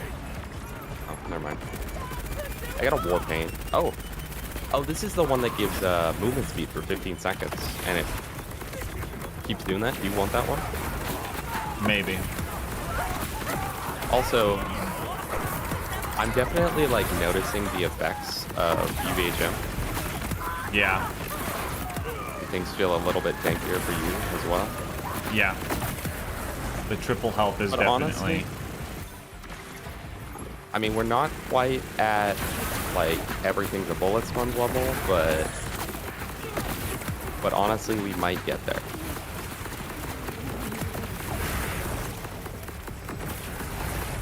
Yeah. So I think that we need to. I think that today we need to not stream to 4 a.m. That way I can reset my sleep. Because I keep ending up waking up later and yet simultaneously getting less sleep than the night before. Yeah. And it's going to put me in eventually. It's going to put me under. So the math ain't mathing. The math is not mathing. So it's rough. It's rough. Also, even though it's UVHM. Yeah, this guy's immortal. Even though it's UVHM, I'm still kind of doing damage. Like, it's really not that bad. No. Yeah, the spread launcher still does damage, so it's not that bad, chat. Oh, I want to make a community post. I forgot. I think the way to get engagement on community posts, right? Because most community posts don't do anything. But if you want good engagement, you gotta rage bait them somehow. You know? Like I recently did a community post asking how good Borderlands 4 was, despite the performance issues, and so I got a ton of engagement from people like, the performance is so bad. So I'm gonna make one asking which endgamer is the hardest. Yeah, Zephyr. I got the linebacker too. The linebacker, kickballer, and slugger. Top three legendaries right there. Why is the Hellwalker so ass in this? Again. Whatever, guys. Whatever. You guys don't understand the fun factor, bro. I mean, Hellwalker. Hey, whoa. You can make fun about the Hellwalker, bro. Don't. Hey, whoa. Misinput. Chat, I hate that I've resorted to using the spread launcher, but also the game dropped me a 24,000 damage spread launcher, so it's like, I'm not going to, you know?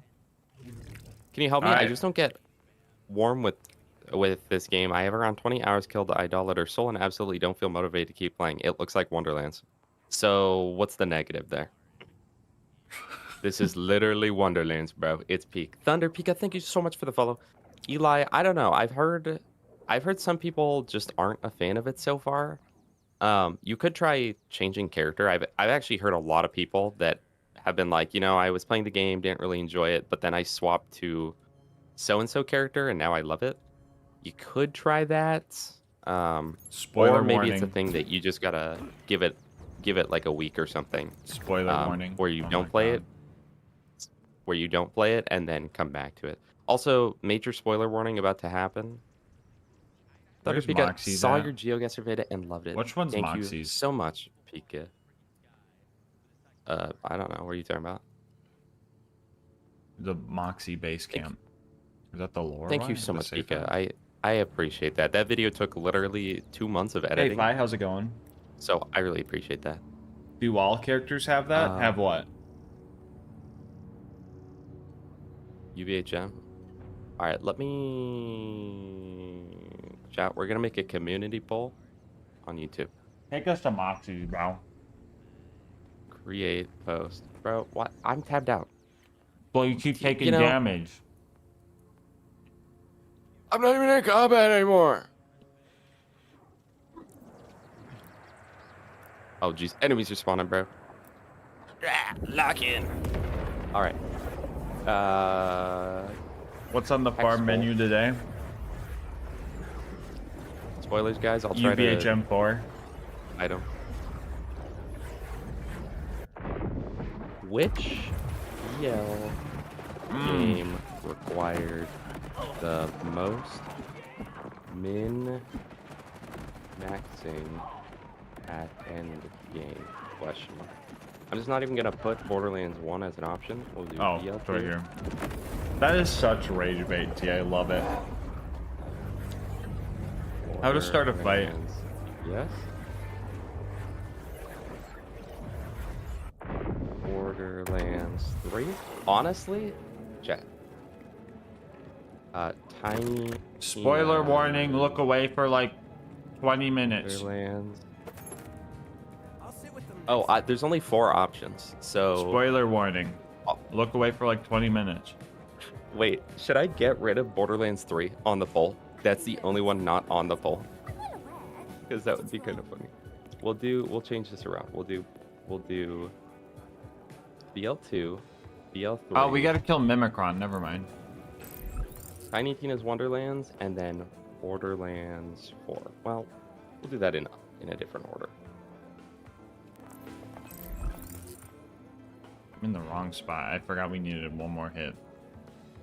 All right, 2, 3, 4, and Wonderlands. Let's see. Post. Also, Alex Meister, welcome back to stream. It's good to see you. Let's see. What all did you say when I wasn't paying attention 4 minutes ago? I got Noisy Cricket yesterday, and the recoil hits harder than a dang shotgun, but it launches you, though. You can use that for movement tech, like when gliding and stuff. Can you farm a Bore Steel Ballista anywhere? Have we gone a Bore Steel Ballista at any point? Rinsing the back high for his rep kit. You giving the back high back shots for his rep kit, bro? That's crazy. Thunderpeak, I think that's a no. I don't know what that is yet, Pika. It seems like there's literally no info about any weapons or anything online. Also, Alex, yes, the Moxie on-call machine is one of the best changes they've ever done. And Alistair and Astolfo, welcome both of you. Welcome. I heard there's a patch yesterday or today. I heard it somewhat improved performance. I think that was anything different. There was one like 2 days ago. Let me look at the community hub news. There was one 2 days ago that I think helped, and then also someone who's coding in my chat showed me that you're able to change your files around a little bit. And if you're able to do that, is this guy in the bunker? This guy's in the bunker. We have to go off the cliff. If you just add some lines of code to the INI file in your settings, it fully disables a bunch of lighting and fog effects, but it makes the game run a lot better. Gas for the first time hit over 300 FPS at a few parts. Granted, he still has parts that he's dropping down to like 120, but I mean, we'll take what we can get, right? And I will stop.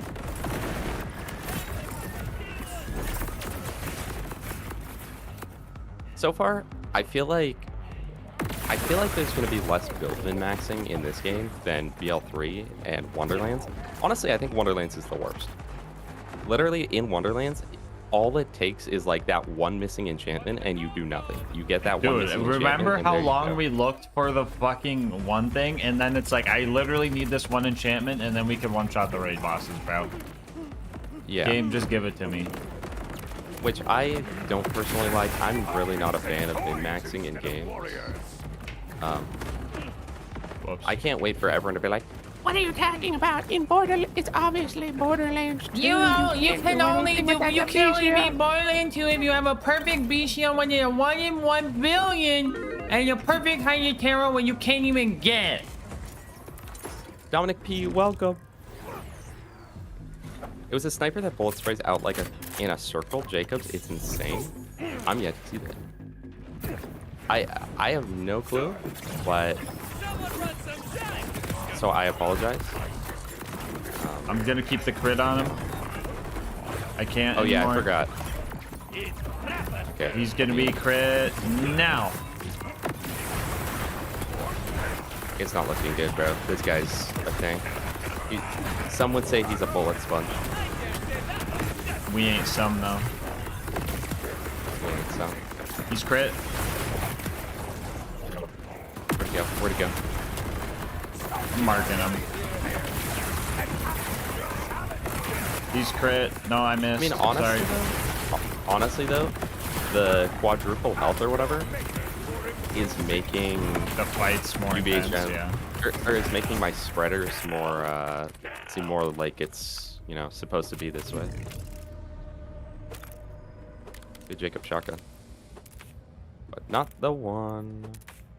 Oh, do you want that move speed rep kit I got?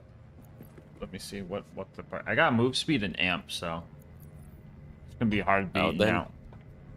Probably not, but this one's the one that is like permanent move speed. 30% move speed for 15 seconds, and the cooldown reduces as you take damage. Okay, well. Oh, cool. It's less. Well, the thing with that, damage for Happy one-shots. Panda, is he was talking about just hard mode in general from what they were saying, not UVHM ranks. He said he was playing in easy because hard mode made them too spongy. According to that chatter, I should say. Alright, and now I think we go to Moxie's bar.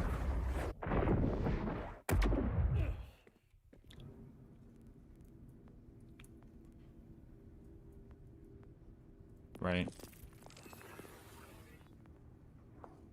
Oh wait, no, we gotta kill Orchid. Oh, Skull Orchid. Didn't we already do that? I thought he was that guy we one-shot last night. Yeah. Where's that guy at? Okay, challenges. Okay, that's right. That's right. So Augur you're Mine, Dom. Grindstone of the Worthy, Arcadia Burn. The problem, Dom, is that we have a Dom, a Dominic, and a Dom.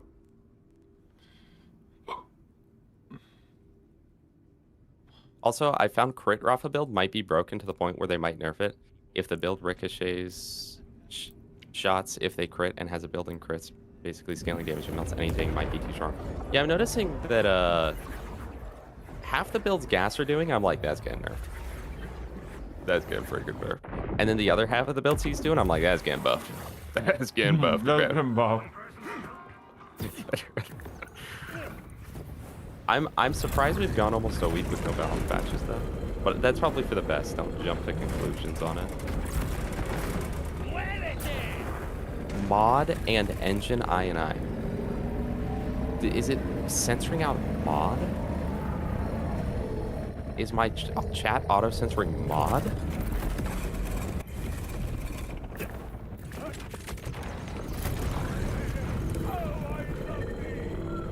Also, Mr. Bright Eclipse, welcome, and Hasman, welcome. Hey. I'm going the wrong way.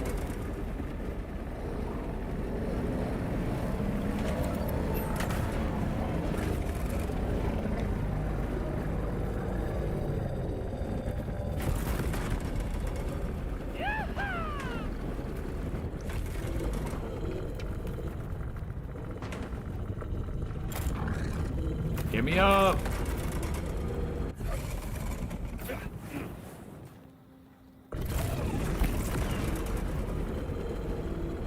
Yo, first double drop happened for Etiquette. Let's go.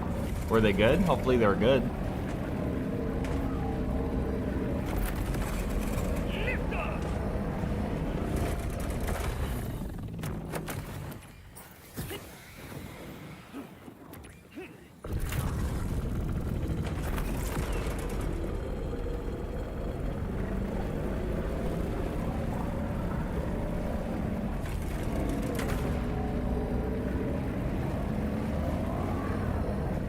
He already down there, bro. Yeah, he's already down there. I'm just gonna...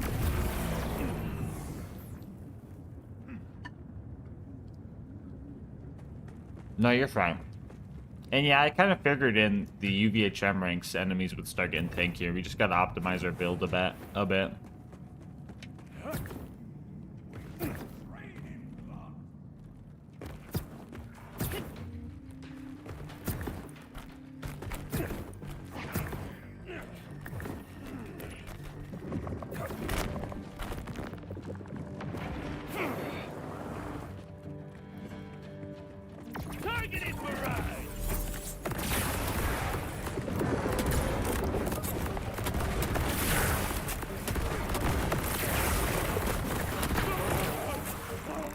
Where am I?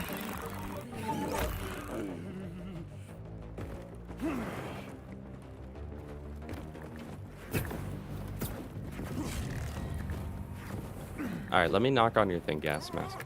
All right. Who's that a knocking? Who's that a knocking? That not work. Okay, Dominic. What? There we go. What is your fix, Dom? I think you're a bit in the honeymoon phase to say it's nearly perfect. I mean, again, aside from bugs and stuff, there's quite a few bugs that really have not been great, and some have hindered the experience. The performance is pretty bad. Okay, it doesn't matter what kind of computer you have. Performance is bad. Shroud was having to turn down settings on his $90,000 computer. And there are like balancing stuff, but literally other than that, like for me, I wouldn't say all around it's a perfect game, but for me, it's definitely close, bro. It's definitely close. This game is amazing in my opinion. If I could change things about the game, I think I'd only change probably like aside from balance and bug fixes, I think I'd only change like I don't know, I'd probably change up some of the story parts. Not that the story's bad at all, I just wasn't very interested in the beginning of it.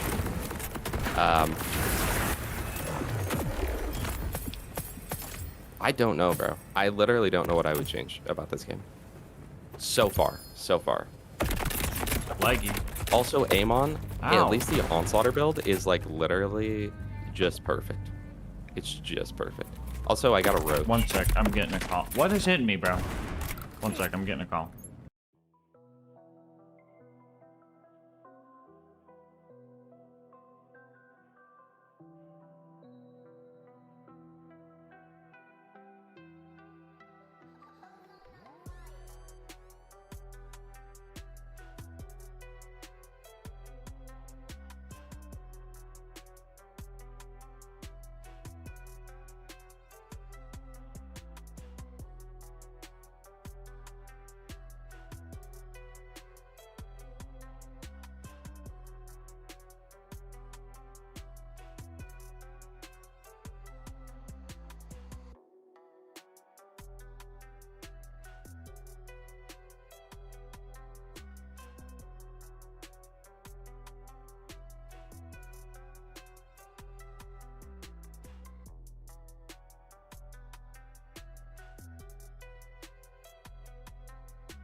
Alright, I'm back. I got a new legendary.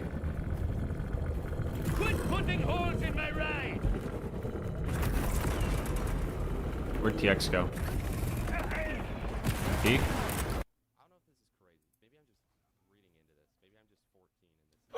Oh, he's deafened for some reason.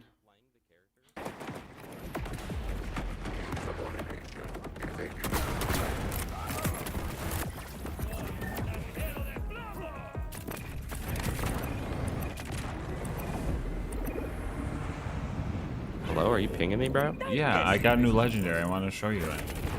Oh, sorry. You didn't mute on Discord, so we could hear your phone call. So I definitely, in case you guys were Oh, thank you. getting docked. I did not. Yeah. I totally forgot about Discord. And Blitzer's hi. So how are you two doing? Found the Hellwalker drop source yet? Yes, we did, and we regretted it. I'm disappointed, okay? You're about to hear it, bro. Oh, never mind.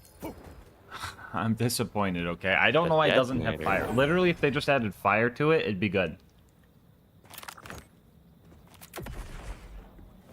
Shoot the orbs. Whoa. Shoot the orbs. Okay, wait, that's sick. Let's go try it out. Another change I would love is the ability to change main game skill. What? Sorry. Is the ability to change main skill coming from BL2 doing a long time? Why am I can't read today, bro. For a long time, doing the same loop of ability was boring, but in 4, you can experiment a lot. Yes.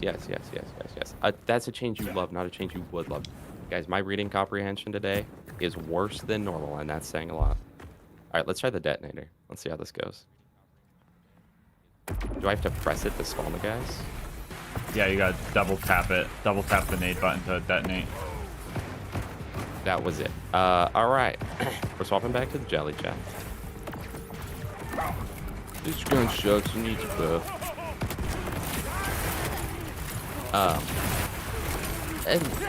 And guys, on the game being amazing, there are things that I'd like changed, you know? There are things that I think should be a little different. But, like, almost everything that I have problems with are things that they could realistically change after the game's been out, you know? But I also get a lot of people are not jiving with the open world. They don't like having to go around and do, like, random quests and whatnot, but I like it. It's a kind of thing that I enjoy, but obviously not everyone will. I'm not playing it. If it's not Borderlands 2, It don't look like Borderlands, it don't feel like Borderlands. Borderlands 2, but I hate Borderlands 2. Here's my problem with, like, when someone's like, oh, it doesn't feel like Borderlands. Like, the gameplay doesn't feel like Borderlands. What about Tales from the Borderlands? And what about when they jump from BL2 to BL3? Because there are BL3 people that are like, this spoiler warning. Like Borderlands. Spoiler warning. Don't look at the screen for like 20 minutes. Spoiler warning. Don't listen to the screen. Don't look at the screen for like 20 minutes. We're about to interact with an NPC that's major spoilers, and then also we're going to do a quest that may or may not be major spoilers. I don't know what the quest is. I'm sorry. It is spoilers. Oh, okay, if there's major spoilers coming up, chat. This mission is spoilers.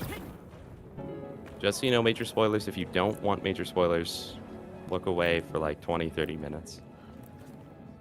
You have a crush on Vex? That's the only positive thing so far. You know, Eli, if that's what brings you joy in this game, let it be. Hello, Aiden. How's it going? Okay, I agree with that. Every objective is at the top of a cliff for some reason. Vault Hunter. And you have to find your way up. Come. There's much to discuss. Thank you for meeting me, Vault Hunter. What you've endured to help us, well, I cannot thank you enough. Especially Oh, this one's not like the craziest spoilers though, right? I mean, we're gonna be fighting. Is this a main Ripper boss. Queen fight? I think so. I was thinking based off the name of it that it was a later one. May mean nothing to Callus or the Timekeeper, but they damn well matter to me. You know the coolest thing about these side quest things is that we can still go get. Never mind, we pretty much got all the echoes. Alistair, I kind of disagree with that. Wait, TX, what if you go hit that Wonton Tread ancient crawler? Someone's in my ear. Okay, assuming we can. Everyone just moves quicker right now. Where's the ancient crawler? I marked it on the map. Oh, way over there? Okay. Yeah. No path found. I wonder if I can even do this while we're streaming. I do kind of disagree with that, Alistar, in you saying that the game feels not like Borderlands 2 because the frame rate's so bad. Chat, if you've ever played on any computer less than perfect and played Borderlands 2 and gone to Overlook or 1000 cuts, you know you play at like 40 FPS.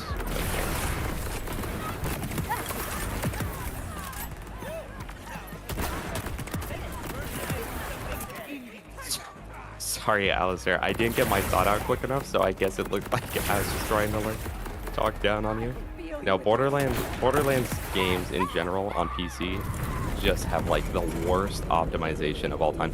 Guys, I get more FPS on this game than on BL1. I think. Okay. I was supposed to follow her, bro. You walked 2 feet. Look, inside the crater. My bloody word. All right, Dom-P. I will see you later. Guys, is the stream lagging for anyone else, or is that just Dom? I just want to make sure it's not my end. It looks like cables. Hey, only They're real ripping ones, the moon only apart, real ones bro. in the community. Remember when my stream would freeze every 2 seconds? If you ain't a day one, you ain't gonna be here. Now she's escalating her plans. We need to get to that crater. I don't know if the power core thing's gonna spawn during this or the crawler, but we'll see. Not a good one. Meet me at the cliffside, Vault Hunter. You know what I'm loving so far, chat? Every one of my augments in the Onslaughter tree feels powerful and like there's a reason to take it. Aside from Fulminating Fist. That one's trash. That one's actually trash. Torg Barrel Jacob Sniper, it's my favorite gun in the game. Yo, let's go. The perfect spot to plant me sledgehammer. They'll be fine. Yo. The only heavy sniper, thank you so much for the follow. Give me fair warning, Jose. How crazy is this plan? Crazy? How dare you? My plans are flawless works of Guess I think I just lost it. and we ate those steaks for a month. Speaking of which, Lev, how's about that dinner? Well, all right then. Your chance Hold up, bro. What is this car? survival just went up 10%. Well, if they put a TX and GASMASK cameo in the game, well, they put Bruce into the game. Nah, bro. Bruce was not a Count me, that. dude. That's just a name that people have. No, I think you're the only Bruce. Only Bruce I know. What about Bruce Wayne? What about Bruce Willis? What about Bruce Banner? You're just making up people, bro. What about Bruce Almighty? What about Bruce the Shark? Okay, there we go. What about Bruce from Borderlands the pre-sequel? I'm playing this on a 12-year-old Xbox One with cloud gaming, and the frames are not bad at all. Chat, why is it that Gearbox always makes it so PC has the worst performance of the bunch? You guys ever notice that? If you're playing on a 12-year-old Xbox One and I'm struggling on my system, something ain't right. Something is not adding up. Alright. Where was I supposed to put this? The Drift Blade just the best car, not gonna lie. Yeah, it feels like it. The other ones are too big and clunky. Alright, we'll see if it actually gives us progress on this. I don't think it did, guys. That's stupid. Well, sometimes I can pick up echoes, so if you see echoes, we could do that. Oi! Come give this a gander, eh? Okay, Zane. Yeah, Tell me what I'm I heard about that, Pika. It's honestly, Loose it's pads. pretty sad. Ain't she abused? The way I figure, you get enough speed going with your ride. Also, the Heavy able to Sniper shoot got clear back into across. Borderlands Studio videos, found them by accident, Much and as I have been love hooked this on them. idea, Well, I'd thank rather you. I not put a smash lot my of face against hard that work crap. and effort into those videos, so I really appreciate I never leave home you guys without saying plenty of anything like that explosives. about them. Here. Right. Apparently, the reason the console version works so well is because the graphics settings are actually lower than even the lowest on PC. And the FOV is so far in that Okay. it looks like you're constantly Maybe I aiming didn't down quite sights. bring enough explosives. First time for everything. Huh. Well, Looks weaker, at least. So how's the game except for performance? I'm having a lot of fun. The end game leaves some stuff to be desired, but I feel like they're gonna add end game in like later content. Yeah. I really like this game. Oh, This is what Cashew. BL3 should have been. If this came out instead of BL3, people would also, I feel like it more. But people have such a bad taste from BL3 and it looks similar that they're just default hating it. YouTube chat, they warned Cashew's about to start dropping spoilers, I bet. But yeah, Cashew, I was surprised when we first started the game. Through Fate Fields and Arcadia, I kind of didn't care at all about the story at all, remotely. But then come the mountain range or whatever, terminal range, and then everything else after that, like, was actually really good. And they said NPC you are talking about, I really enjoyed interactions with. Okay, fine. We need more boost. You can just talk to Zane. Special accelerator, Yeah. Yeah, I know. That's order tech though. Tough to come by. Oh yeah, you told me like 8 times. I'm sorry. Yeah. I'm locked in. It's okay. It's okay. Oh, you could just talk to Zane. Did he test it himself? No. He's like, nah. Okay, fine. Let's go get the booster fixes. Do you think we could do this mine or this auger mine right here? Let's do this auger mine mid fucking thing. Okay, just cause. Yeah. Never mind. we did this one The last wall's time. blocked off, bro. Lame, bro. Download size, yeah, the download size on console is different for every console, but it's really small. I'm honestly surprised even on PC. It's Is only there like 60 gigs, raid so- bosses in BL4? No, not yet. What's the deal with this Gunkworks place? The 3 black hole modifier enemies, we got on our first UVHM where every single enemy was centrifugal and they all spawned black holes. Dude, if that was like the fourth, if that was like the fourth one, I'd be like, this is funny. But it was my first experience, bro. It's like your first time on the diving board, but somebody pushes you. Like, fuck off. Was I supposed to interact with this? Yeah, Alex, honestly, hey, I won't tell you how to spend your money, but I have a feeling that DLC is going to make this game go from great to greater. But we'll see. Also, Ellie. Also, Ellie. Is it just me, or do these guys feel like not UVHM, like, health right now? They're kind of bullet sponges. Cashew, I saw you playing Sniper Vex yesterday. Have you, who all have you played as so far? Like, done actual playthroughs as? And if so, who's your favorite? I'm going to assume Vex. I think you were... Oh, wait, no, you played Rafa from the start. Do you prefer Vex or Rafa so far? Is really the question to ask. I know you ain't gonna say Amon. Okay. Because there's Amon hate in the world, and it's sad. It's a messed up place we live in.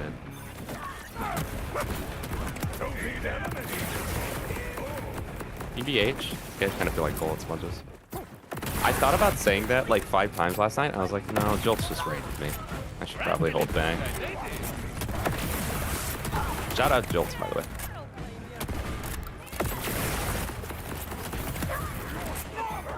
I seen Epic post something saying, damn, a lot of the legendaries in this game are ass. And yeah, I feel like a lot of legendaries could be buffed.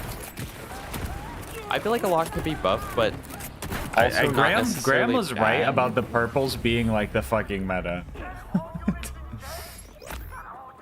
Getting the game on Thursday when I'm getting paid. So excited. It is so fun. You will not regret it. You will not regret it. I haven't done the final mission of yeah, the Carcadia story. Some people have enjoyed it.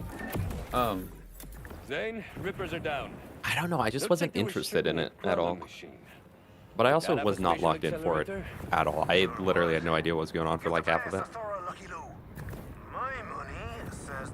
Rafa, your go. Cashew, have you found a way to make the Apophis Lance do anything? Or no? I could probably build better for it. I was having fun with infinite spam, but Well, infinite other spam. people have also said that it's kind of trash. So The cooldown is just so long on it, and then like other things don't need to spec as much cooldown. And like literally the infinite ammo skill with infinite action skill is just so fucking busted. Hashman is saying the cold shoulder is horrible as well, which I think that's the tip jar Moxie item. Also, Cashew says the Apophis Lance is broken, all caps. Like broken good or broken bad? Maybe I gotta figure it out. I probably just built bad for it. I locked it to corrosive and shit. It's kind of interesting. I feel like there's a lot of like divisiveness in the characters. It seems like all the people that have been playing the game are very like, I'm interested in this character and not remotely interested in any of the others. As where I feel like in Borderlands, the other games, they're like, yeah, you know, Mose is cool too, but you know, I prefer Flak and Zane. But it seems like in this game, everyone's like, Vex is the only one. I hate Amon. All Amon players should have bad RNG. So Cashew, what did you do to make Apophos Lance do more than one shot, one mob, and then go on a 40-second cooldown?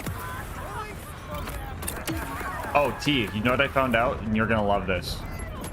Okay. The bobbleheads are not like tracked anywhere. Oh, so they're literally just for You fun. can save quit farm a bobblehead XP. Oh. Because they just reset on save quit. They're not tracked anywhere. I don't think it's an achievement. Graham Timmons on Twitter said, yeah, he didn't want to have them tracked because it's just tedious looking for them all. Borderlands 1, dead 2009. Borderlands 4 released, started development 2010. Welcome back, Merchant of Deathcliff. Welcome back, Merchant of Deathcliff.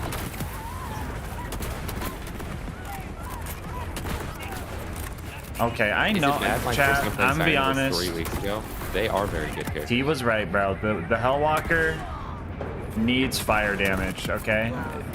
It works on Rafa, but this, it should be so much better. It's not a bad gun by any means, guys, but it's literally just a Jacob. I want one with the spread launcher so bad, bro. Imagine the spread launcher shoots a pentagram, dude. Let me on, let me on. Oh, bottle flip. I dropped a health stick for you. Thank you. We're bringing back the bottle flip jet. Oh, I didn't even need this. I did a speed boost skip. I had to get talked to on a merry-go-round for bottle flipping once. You were bottle flipping on a merry-go-round. All the legendary items needing a buff is. We're just gonna leave it at that, eh? All the legendary items needing a buff, than all of them needing a nerf. Yeah, but it's funny because the ones that do need a nerf, like most of the things in this game don't need a nerf. If anything, they could be buffed. But everything that needs a nerf needs it like. It is either an underbarrel or some kind of like debuff proc that is just double dipping 80 bajillion times. I forget it. There's that 1400 times 6 Jacob shotgun. Keys in my position. Then it's time to overheat that drill. Hop aboard.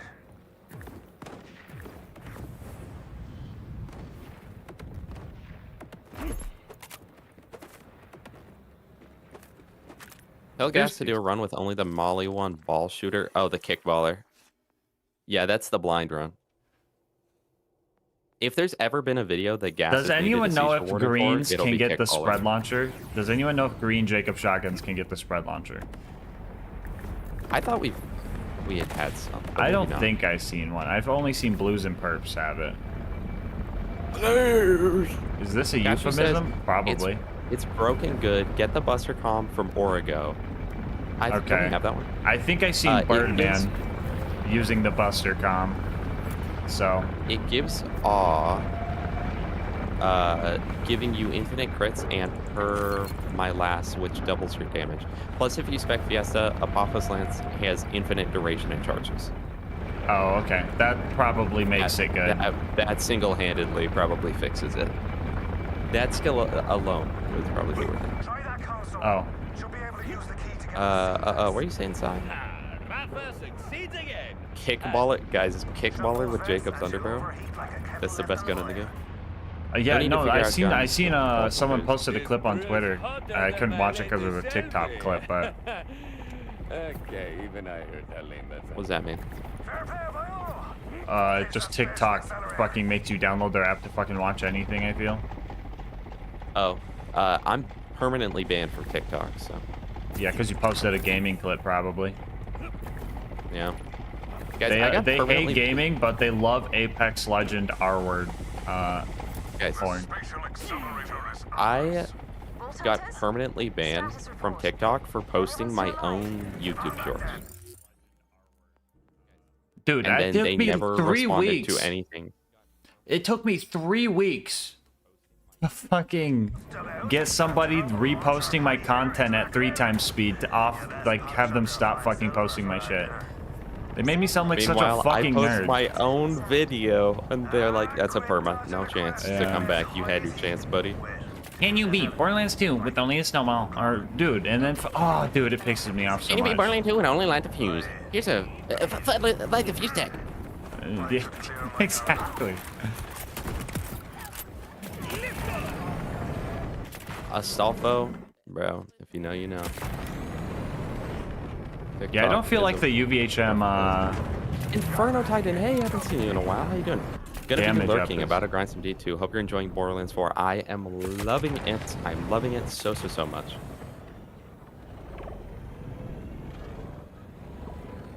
Are there, yeah, no raid bosses yet. Honestly, guys. How many people are in Twitch gas on me? I don't know. I don't look at my viewer count. I, from the start, didn't really care about TikTok. And I was like, someone was telling me I should make one, and I was like, okay, fine, I'll make one. It's good to get your names on things if you want to be a content creator. It's good to just get your name. I'll make a TikTok. I upload one video, get permabanned, and I was like, that's a sign. It's like PayPal all over again. Oh my gosh, I forgot I was banned from PayPal for 6 months, dude. The PayPal permaban. Charity fraud. Do not let this guy run the hunt. No, do not. Yeah, follow the safety handbook for launching people over. Oh. Okay, yeah, you're good, guys. So let's crack on. You'll have to hit all the pads in one core to get across. Your sphincters That was close. Almost got you with that. So a sweet jump or this sweet release day? Works for me. I don't know. I got banned from PayPal. Oh, it's an invisible wall up just, there. Darn. It was just rough. It was like a million different things. They gave me like 80 different reasons. They were like, I would call, and it was a bot every time, and they're like, your PayPal account has been permanently banned. There's nothing we can do as you broke our terms of service, blah, blah, blah, blah, blah. Right, spyware, by the way. And then after all of that, I managed to find a way to get through the system past the robot to some tech support guy, and he was like, oh, it looks like your phone number is being used by other accounts. I was like, that's my phone number. And he was like, okay, I'll delete those other accounts. And then it just worked. So thank you to that guy.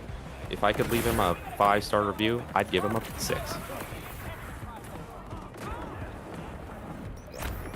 I would tip Randy Pitchford for the game.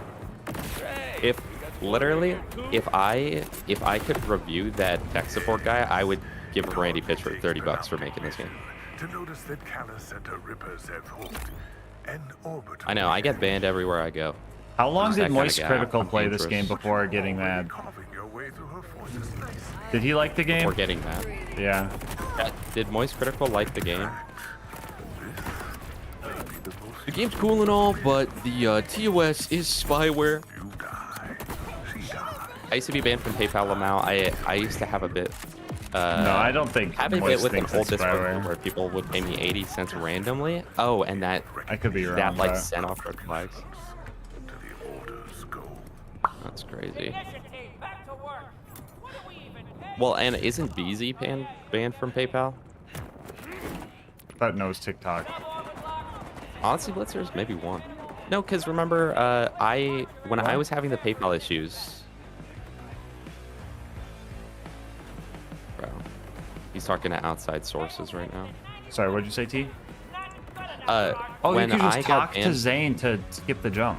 Okay. When I got banned from PayPal originally, yeah, funny. When I got banned from PayPal originally, you're like, oh, BZ has the same issue. And I was like, what'd BZ do about it? And you're like, nothing. It's like, oh. Oh, no, maybe you're right. Maybe I'm tripping. Maybe it was both. I don't know. You can talk to Zane to skip that jump, though. Oh, yeah. I should tell Nick that. Oh, I guess I did, but he'll probably figure it out. Good thing we warned him. Yeah. You might want to tell Nick. You can actually skip that jump if you talk to Zane. I think if you do that, if you choose that option, Zane should shoot you. Chad, do you think there's a I don't see a way to a control center. dementia pills? Not sure how to stop it. I only saw shorts of Moist that were misleading because of the spyware rumors, and he said he was trash talking the TOS saying Warframe is better when Warframe has the exact same TOS. Let's go. Yeah, he probably didn't get the full context. He's getting rage baited. Yeah. Oh my god. That's how I felt when because I've seen a few of his things where it's like, oh, game spyware or whatever. Like, I don't think he got You it. asked this 3 days ago. What I asked 3 days ago about the dementia pills? I know, Who's that's the asking dog. that? Who is that in chat? Me. I'm just clowning. Does he know that you can talk to Zane to skip that? Talk to Zane's your new name. It's got a true hash room. Moist Critical will make a video about how grass is green. And I'm sitting there eating it up. That's very true. That's very true. Wait, chat, he's cooking.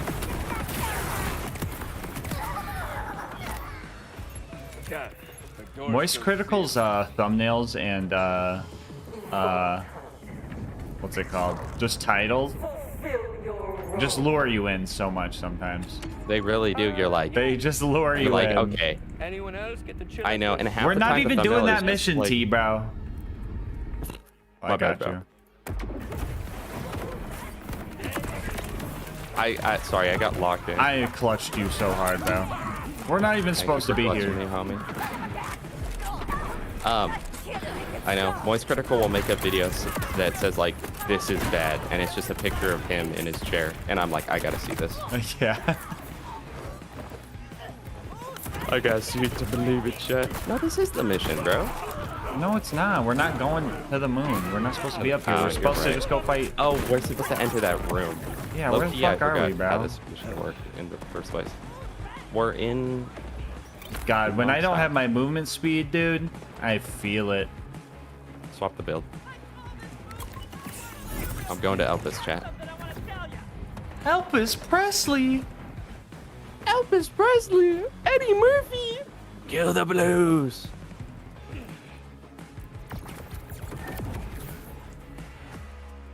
Good morning, Waffles. Waffles, we did your card pack I missed yesterday. Inferno. It was an okay pack. It was an okay pack. We clipped it and put it somewhere. Sorry I missed it, homie. Yeah, Sniper, the BO4 GeoGuessr is going to be a little rough, I think. Dude, item of the day is a knife launcher. Do you need a knife launcher?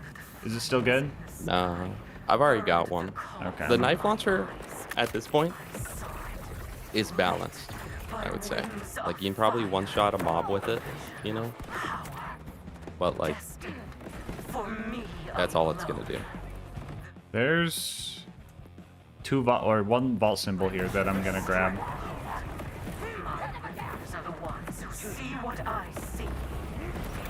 Wait, let me get my cryo up, chat. That's where my damage is right now.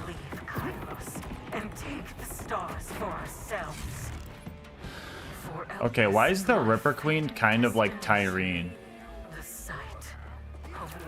She's just like fucking crazy. Like, I'm gonna eat the universe. Yeah. A little bit more crazy to fit that vibe. A little more no, crazy genuinely, in like a crazy her way. being like, yeah, I want to eat the stars or whatever. Yeah, she's crazy. Her bolt's ripped out, right? Tyrene is literally like, oh, I haven't leached someone in 4 minutes. I'm gonna be so bored. It's like, why do you want to be the only thing floating in boring space then? Like what? Bro, guys. That says a lot about society, though, doesn't it? Like my face when I'm like, the people who say like, man, I hope Borderlands flops, so you want it to be that you can't play Borderlands anymore? Oh, is that it? Because that's counterintuitive, bro. I'm now just realizing the Chain Master thing's going on. Oh, because they're the flesh rippers. What are you doing? Just now noticing Chain Master's on. Is that the effect of this one? Yeah. I thought the effect of this one was the Quickened, one. Chain Master, and they might be all chromatic. Yeah.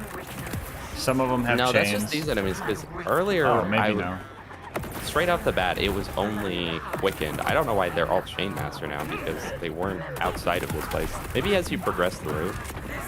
Maybe they just were far apart so they weren't chaining. Oh yeah, maybe. Because when they're solo, it's like nothing. I think my lasers were confusing me maybe. Because I'm like, oh, I'm just lasering them, and I thought the chains were my lasers or something. Yeah, we found the Buzz Axe grenade. I don't remember where, but we did. A while ago. It was in a shop we did not buy. It was in our free legendary shop, but we did not buy it because we both could not buy something in co-op. Yeah, so I just bought a gun I already had. Dementia. It's BL4 after the lobotomy. Cashew, it's Joker. You get the door. I'll take the jelly? I love skipping the jelly like a stone over water. Dude, the jelly's so fun. I love skipping the jelly like my way home after being. The only bad thing about the jelly is when they pelvic thrust of death it back at you. Yeah, it's true. There's a bunch of loot over here I'm gonna nab up.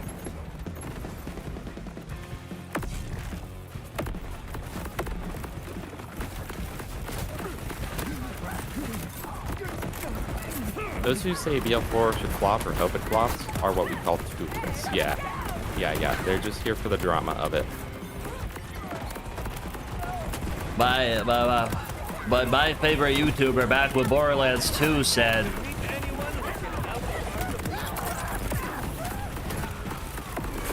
my favorite Borderlands YouTuber cannot have any bad takes. Guys, if there's... Listen. You gotta disagree with everyone you know, okay? If you have a YouTuber that every one of their takes are like, that's so true, there's something wrong with you. Me, like 10 minutes after talking about how every Moist Critical take is like, no, absolutely, I agree. But I expect you guys to only agree with 50% of what I say. And if that's true, then good job. You're thinking for yourself. But now, watch this. I'm only gonna talk in facts. That way you have to agree with me, or you're denying facts. Borderlands is spyware! The Hellwalker's good in this game! That's right. The Hellwalker needs a nerf! Imagine they nerf the Hellwalker, bro. They probably will. Give it fire, bro. Yeah, sign. Level 50 is max right now. They'll probably up the level cap, but...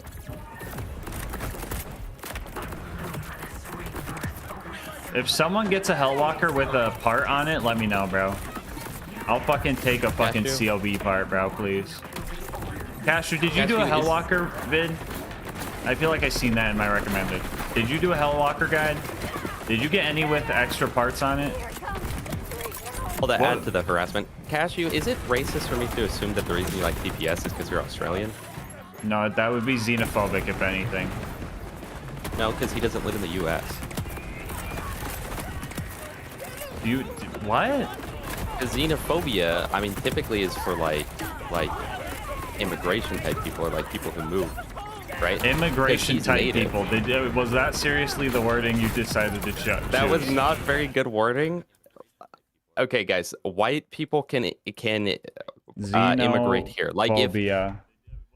But the fear, thing is, distrust, or hatred of people perceived as foreigners or outsiders. Well, Australia does kind of fit that metric, huh? Oh, who's gonna tell me I had TX's stream at 1% volume in the background? Mute that. Cashew, is it xenophobic of me to assume that you like TPS because you're Australian? TPS did, or I called him TPS. I called Cashew TPS right there. I just called him TPS, dude. Cashew. No, I'm so sorry, Cashew. Cashew, I was gonna ask if you liked. I was gonna ask if you liked the TPS sound effects in the one part with the pads and the Oz kids. Boomerang guy. You know what's crazy? I do say people are built like a boomerang. And you imagine I say that to Cashew during like a bingo match? I'd be like, yeah, you're built like a boomerang. And everyone's like, wait, what's that mean? Because he's Australian? No. I thought it was good, Lamau, but no, I don't think it can spawn with any parts. Oh, he's talking about the Hellwalker. He's still behind. He's gonna catch up on what was your prefix, bro? xenophobia or racism or whatever it is. Hold on. I need to test something. Yeah, Sniper. I'm also surprised there's not a ton of like game breaking bugs. There's a lot of little bugs that are annoying, and especially on co-op. But that'd be more stereotyping than xenophobia. But I mean, you could argue that if I'm stereotyping someone, it could be xenophobic, right? But not if they're Australian. Because the thing is, Australians are goats. They're like gladiators, bro. They're built separate. If they can survive, listen, if Cashew can survive getting hit by like a funnel spider bite, I'm sure he can handle me asking if he likes TPS, right? Yeah, whatever your Hellwalker was, bro, can you tell me the prefix on it? Because this Hellwalker, for some reason, just has more crit than the other ones. Because if you hit Y inspect, it says 58% crit. Gammy, that's what I'm saying. They're literally just built different. They'll be walking through like Shelob's lair and they're just barefoot in it. They're like, yeah. Guys, I'm literally in the way. Alright, I'm ready. Okay, it's not xenophobic for you to assume I'm Australian. I like Australian Borderlands because I'm Aussie, because def that part. But you calling me TPS is effed. Dude, I'm sorry. No, that wasn't even calling you TPS. I was gonna say, Cashew, do you like the TPS thing? But I got my words mixed up. The fact that you called him TPS though is a Freudian slip, dude. Dude, I fucked up. I'm sorry. Okay, it's like when you say like, it's like when you mix up a letter of two words. Like I'm gonna call my dad. Sometimes you just say I'm a doll my cat. Like what? Brungy, thank you so much for the follow. Yeah. Or like when I go, hey Dingo 1405. Like when I do that. No, dude, revive me, bro. If you don't fucking revive me, bro. I don't mess with racists, man.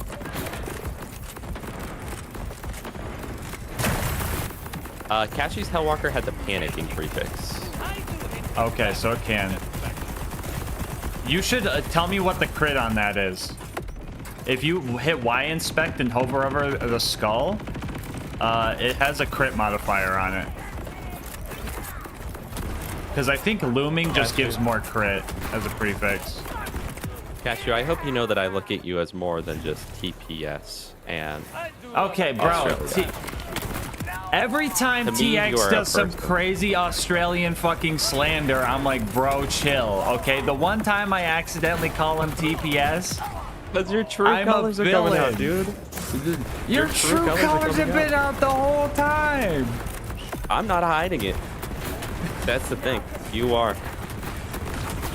I'm openly racist. They don't count. Guys, clip it. Jeez. He said it. That was my sarcasm. Hey, we actually got the leggy. That's crazy. Oh, Cashy says, yeah, he loved all the TPS sound effects. He was freaking out the whole time. Will we get the reaction? I got the Pandora and Memento. When damage grants 15% elemental resistance and 50% resistance till the last damage type received. You're welcome, Cashew.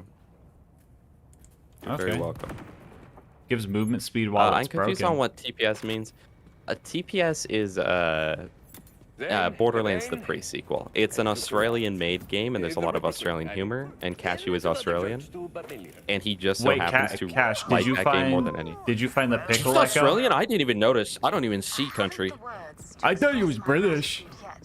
How many people say you're British, Cashew, bro? How many people say you're British, dude? I thought he was just kind of redneck British. That's crazy, dude. Did you find the pickle echo? And how many people call you British? Chat, if you're Australian in my chat, I love you, okay? If you're British in my chat... Are we farming this while we... Oh, we can't even farm it. Never mind. Under 71 hours, the subathon is ending. True. Oh, hey, Cashew. You're a smart guy. Do you know, does the second Ripper Queen fight have different drops than the first Ripper Queen fight? He's a moon person. All right, guys. Let's not go too far on Cashew. Everybody chill. No, see, Asafa's right. Australians are the best. I almost went Australian right there. I love their accent, love how chill they are, and how chaotic they are. Yo, shout Dude, out Drain Cleaning Australia. Drain Cleaning Australia, guys. If you need, shout out Drain Cleaning Australia. Go Drain Cleaning Australia. Crikey, there's no better bloody job in the world, man. Hello, Glee. How's it going? And then if you need anything related to audio, go to Dank Pods. Like, Australians just do it better. If you need anything Borderlands 4 related, go to Cashew 1405. I'm pretty sure Ripper Queen 2 has same loophole since it's not repeatable. Oh, I didn't know that one. Wow. Come on, bro. Well, we didn't even see that boss, so we're gonna pretend that we find the didn't. pickle echoes. They are peak. Jules is the only one who calls me British, and he does it on purpose. That's crazy. Well, hey, at least he doesn't call you TPS. Jolt's knew the xenophobic. Crazy. Hey, bro, I just mixed the words up. Up to the timekeeper. I got ahead of myself. I was Actually, excited. would you rather have someone openly saying you like TPS Dude. or someone Freudian slip calling you TPS? I don't even know what Freudian means, bro. Why is Wi-Fi so bad in Australia, but they invented it? Why is humor that towards true? some groups okay? How do you decide? I've been asking this the whole time, bro. Because, like, someone would be like, ew, they're British. And I'd be like, imagine you said, like, a different country. You say that some countries just get you permabanned. Why are some like that okay and some not? Guys, that's just society, unfortunately. Unfortunately, it's the crazy. Brits get the raw end of the deal every time. Their food sucks. It's always cold. It's always raining. But I know some goats. I know some British goats. Almost think this was a love story. They like grazing in the field. But it isn't. What is up, my fellow Epsians? Elpisians. Elpisians? Elpisians? What is up, my fellow Elpisians? TX, are you allowed to say piss? Or is that a swear? I avoid it. What are people from Once Elpis I'm mad, called? and then I'm like, I'm gonna swear. I'm pissed off. Like regular show off. Oh yeah, The dude. Hellwalker. Who was there Cashew's for the Hellwalker first has airing of 40% that crit. episode of Regular Show where Rigby said I was. pissed and everyone's like, "You can't say that My on jaw Cartoon dropped to the Network." floor. Yeah. My jaw dropped. Okay. Well, UVHM4. Let's see what this does. Probably feel like- 50% more health, eh? I feel like what it is, guys, if you want to summarize it. Yeah. Brits, they're Americans, and 4 times Australians health are now. all okay to make fun of. That's the way I see it. They're all fair by game. society standards. I don't know. You give I'm very careful with it because if you give someone an inch, they take it too far. It's like the robot slur that's been going around. We had to ban it, bro, because Yeah. everyone's just. I'm gonna get away with saying something N-word adjacent. Like, bro. Primordial Vault wildcard missions. Oh, so we need to do all 3 of the vaults, pretty much. Wait, hold on. In UV4, I think spoiler alert person has it. Okay. I think they have all the vault missions, and we have to do those. Okay, I'll go. I mean, that's not a bad TPS way is to a end derogatory it. term. That's crazy. Yeah, it's honestly not. I'd much rather do that than a long side Running, mission. yeah.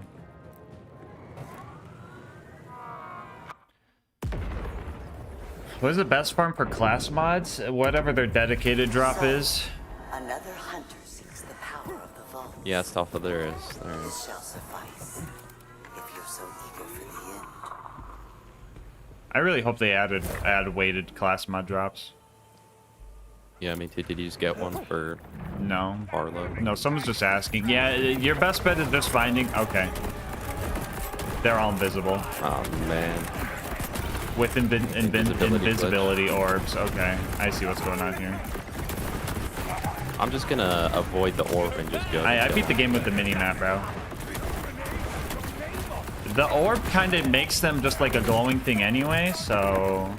My dad made the game, so I can make them all visible again. Crazy.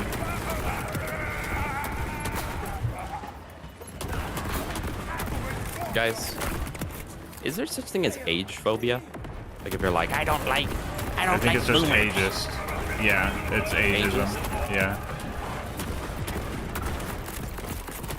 Crazy guys. Person should not be judged for their age, but by the contents of their wallets. Who's with me?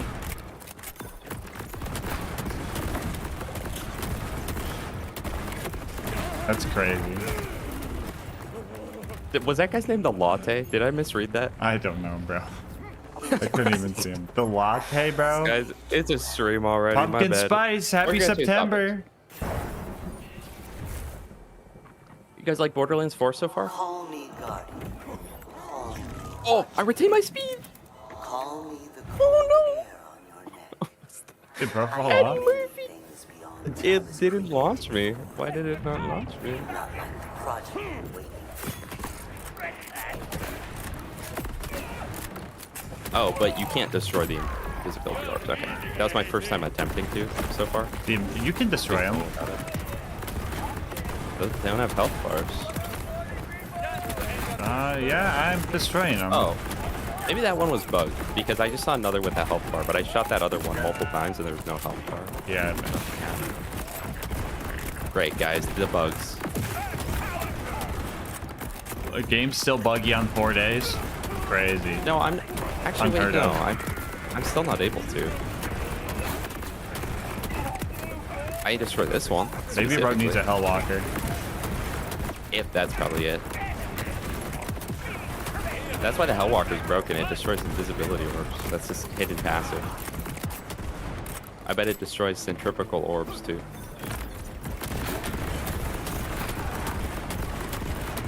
You guys know the Walmart chant? The like, we are Walmart?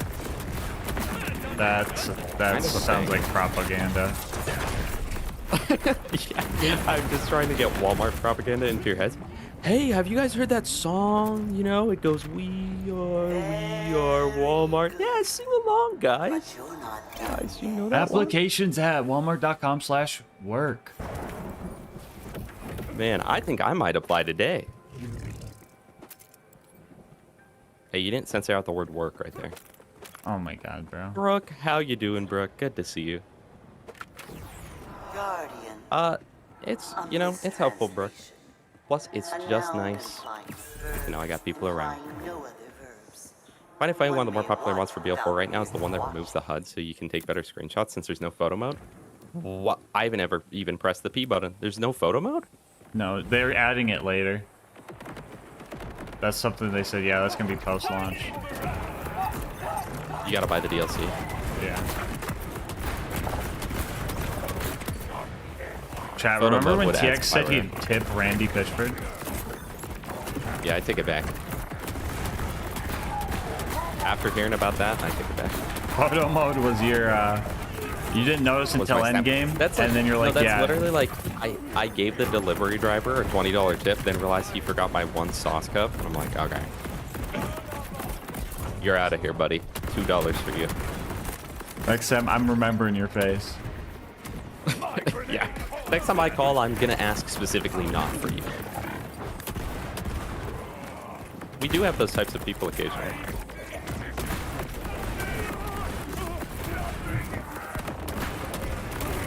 Gas, you ever had an interaction so nice with a customer you thought about tipping them? I don't know about that. There was this one time where it was like a big order for a school. So we needed 2 cars. Right. And so it was me and another guy. And we get there and they're like, yeah, you're supposed to be here in an hour from now. So we were an hour early. So I'm like, fuck, the pizzas are getting cold. So I'm like, all right, I know what I'm gonna do. I start blasting my heat in my car, right, to keep the pizzas warm, right? Pretty much just turning it to like a pizza warmer. 100. Right. The other guy doesn't do it, and I was like, you should probably do that. He was like, nah, bro, I'm not gonna blast the heat in my car just for the pizzas. And then he gets out of his car, we're both waiting, he starts smoking, right? You're not supposed to be smoking on the job. And I'm like, whatever, bro. And He's at like, school. he's like, yeah, and at a school. He's like, you're not gonna snitch on me, right? And I was like, no, I don't care enough to, right? No, I won't snitch. So later, it's like they talked to the boss and stuff. Hold on, I'm gonna need to focus on this story.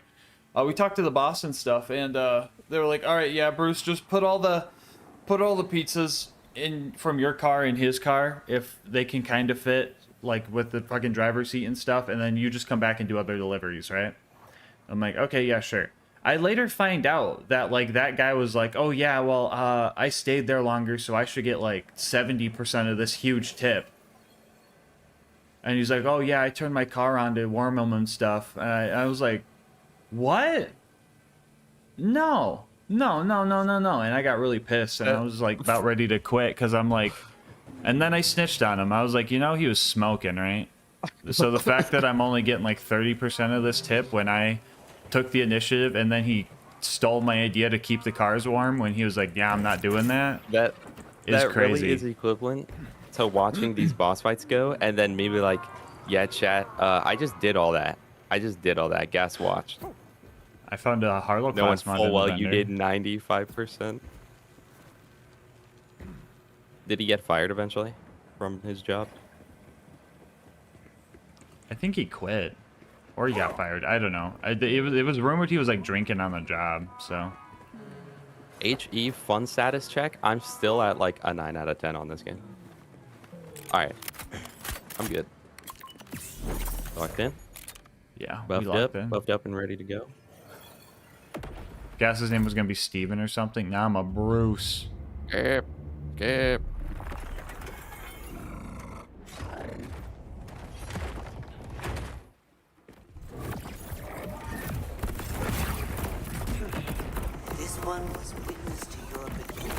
I want his crit to be opened up. Okay, I can knife him and then just get full crit. Oh, my bad. Look at that dot. Look at that dot damage. Oh my goodness. Wait, and then the damage from that dot stacks up another punch, chat. This character's broken.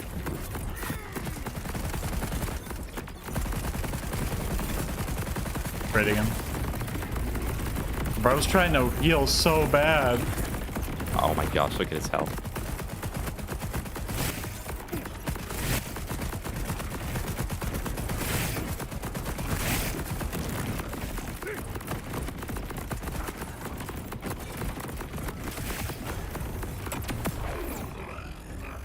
By the way, is there any in-game lore why the planet has so many vaults and why the vaults are so different from the ones in the other games?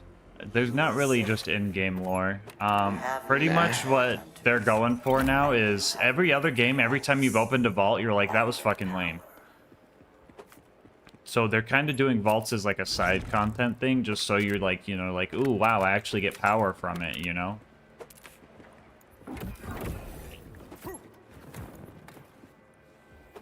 Wait, what the fuck was that? What the fuck was that? What Is there no text chat, Kimmy? No one will diss Amon ever again. Never mind. Let's go. There's a pistol.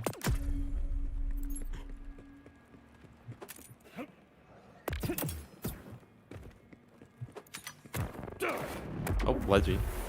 And Dairy. Burt's Bees. Oh, like the brand. Fill your life with laughter and bees. Zip rockets, hive mind. This is like a bee shooter. Yep, those are bees. We found the hive.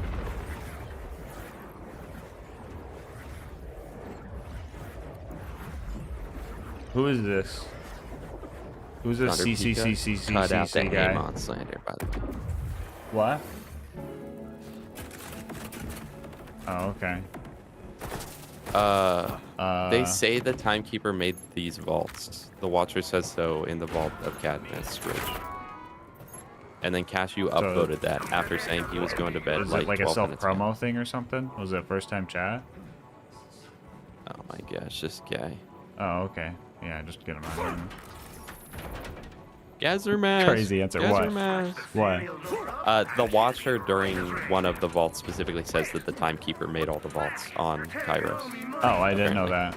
Oh, cool. Interesting. Yeah, we just don't pay attention. So that's been half the stuff we've talked about, where we've been like, man, how come the stupid...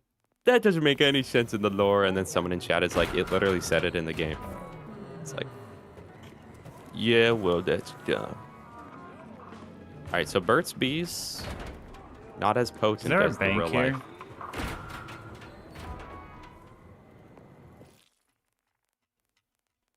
No. Okay. Well, we'll do Oh, to that be later. fair, I forgot we're on like UVHM 12. That probably is part of why. I'm doing the next one.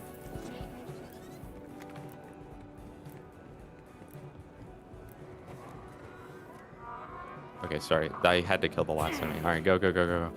Go! Go, man, go!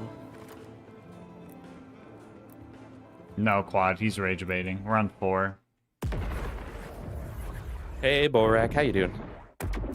The farm is going well. We're trying to hit UVHM 5 right now. We're mid-process of it. We just have to clear out all the vaults and then do one mission, I think. It was the Buster class mod that was good. Alright. I'll buy it, bro. Folks no more, but what they don't know won't hurt them. I'll The hold Hive on to it. Junior. Thanks for stopping by. Chat, I lost my action skill and my forge skill because I used them both before traveling.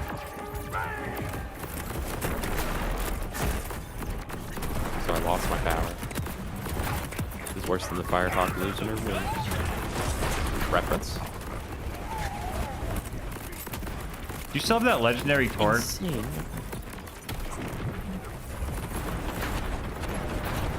Yeah, I do. Enhancement?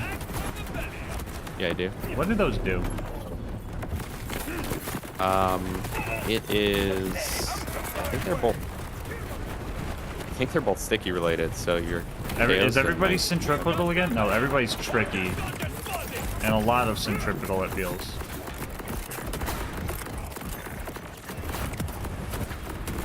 Chat, I'm missing every shot and I'm about to die. Okay, yeah, so if you're doing melee, they drop bombs in the air and then on your head when they die, so stay far away. They also have centripetal trying to pull you into them.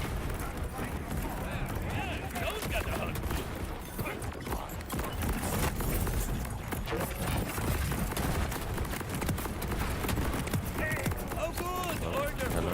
Okay, there we go. It's a little fun.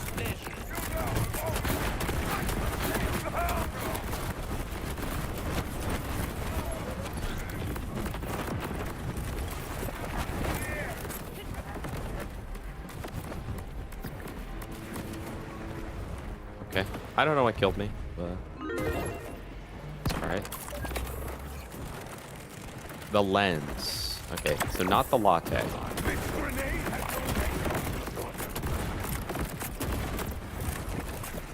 Alright, let's see if I have that thing on me. I kept that thing on me. Guns with Torg license sticky magazines deal 50% of gun damage on impact and more damage, more radius. Can I see that?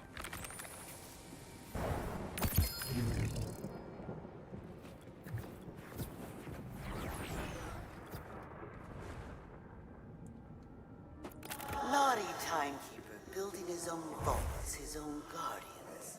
His failure could only be hidden away.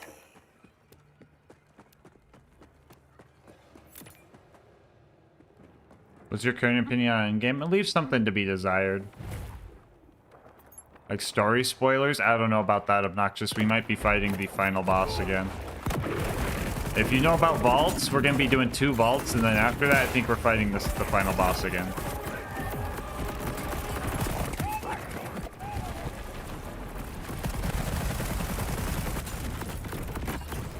Wait, hold on. Actually, this enhancement might kind of fuck.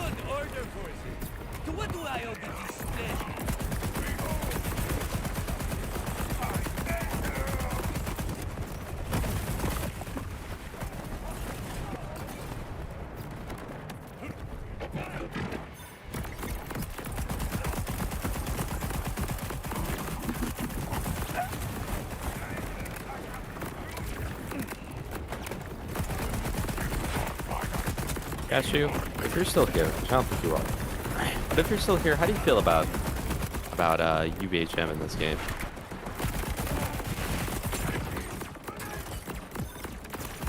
I worry that what they're gonna do is they're gonna add another 80 UVHM levels, and it's gonna end up like the Mayhem levels or Chaos 100, where at first it's like, hey, this is a pretty nice difficulty. This is fun. It's challenging, but like it's not horrible. And then we hit Chaos 100, and it's like literally nothing dies unless we have the correct enhancement or enchantment or whatever they call it in that game. Got a question about enhancements. Does the gun has to be from the manufacturer, or is it enough to have the matching part? The part works. So like if this gun had a Torg license like impact nades on it, it would receive Torg bonuses essentially.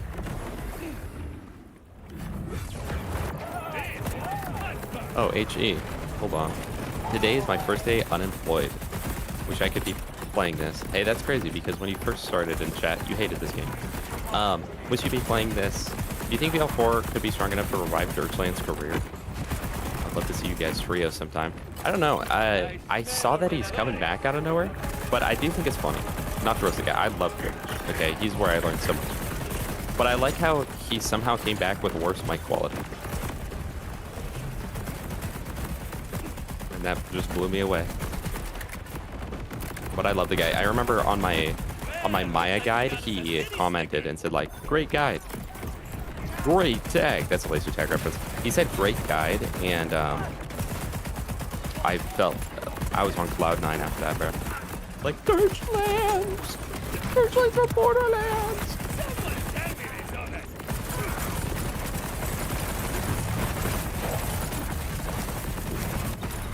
Also, end blitzers, yes, I pretty much just got 3 shotguns on my build right now.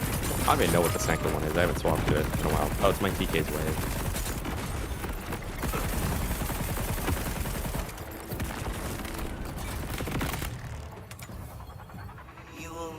But this one I'm just using for the spread launcher. This one I'm using for mobbing, and then TK's wave I just have on because I love TK's wave. So if it said Torg weapon has a Maliwan part, it works. If yes. Oh, wait. So if Let's say wait. Sorry. I didn't read the first message. Just for full context. Let's say I have a Torg weapon, but I want to use a Maliwan enhancement that spreads status effects. If it said Torg weapon has a Maliwan part, it works. Yes. Now you can go.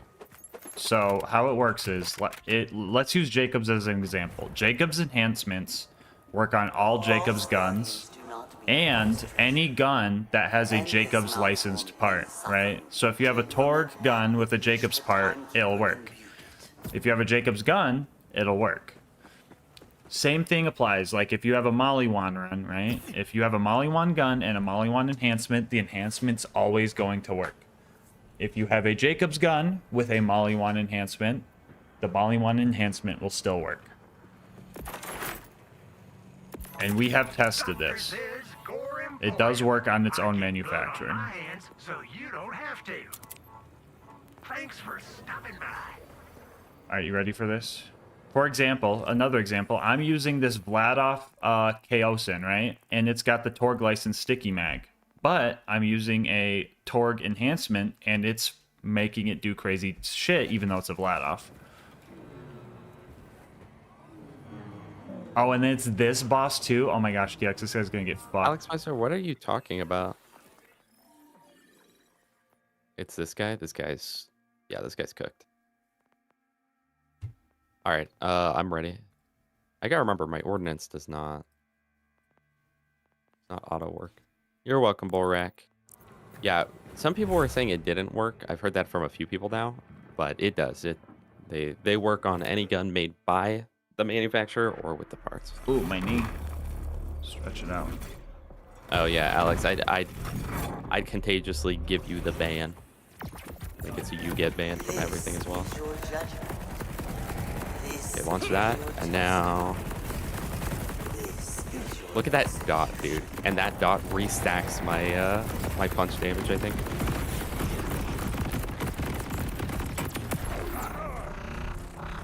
UVHM4, by the way. Kind of a bolt sponge, but. I knew you from the start. A worthy addition to our number, Voltan. Yeah, this torque mod's super Thank you, helpful. Xana. Add his strength to your own. A portion of his power. Misplaced. Damn it, I also your hope that accessory, they- bro. I also hope that they do something different about the slag knives, because, or like add some sort of scaling where early game it's not broken, because I'm not using the knives, but I can only imagine it would be the same as the rep kits, where I'd feel like, So wow, there's why not- would I there's- ever use this other knife when I can think- just use the one that crit stacks? And Yeah, there's layers to it. Like, you could find a knife that's just like 15% extra damage debuff, right? And that's like fine. But the one that's like, all right, for the next 5 seconds, every hit on them is a crit. Yikes. Yeah. I feel like what they could do with that, it would be so easy, right? The percentage should change, I feel. Like a low level one should be like 5% bonus damage and a high level one can go up to like 20. But also it could be like they all become mini crits or something. And it does like 50% more damage. Yeah. On the crit. But even at that point, it's like, why even, if you're going to just have a flat percentage buff, why even have the crit on there? I Because think it then should you're be getting only things that 15% can plus crit. crits. Like the dots critting, that feels weird. Or maybe you hit them and now they take more crit damage. Yeah, oh yeah, that's 'Cause actually that would so reward smart. skill. That would That's reward actually skill. smart. It would be extremely powerful. It would probably be more powerful for one-shotting, and yet less just like brain dead easy. Why would I use anything else sort of thing? Spoilers, guys, coming up. Yeah, spoilers coming up. Watch your map, or give When's us last time you like had to 20 ban someone from seconds.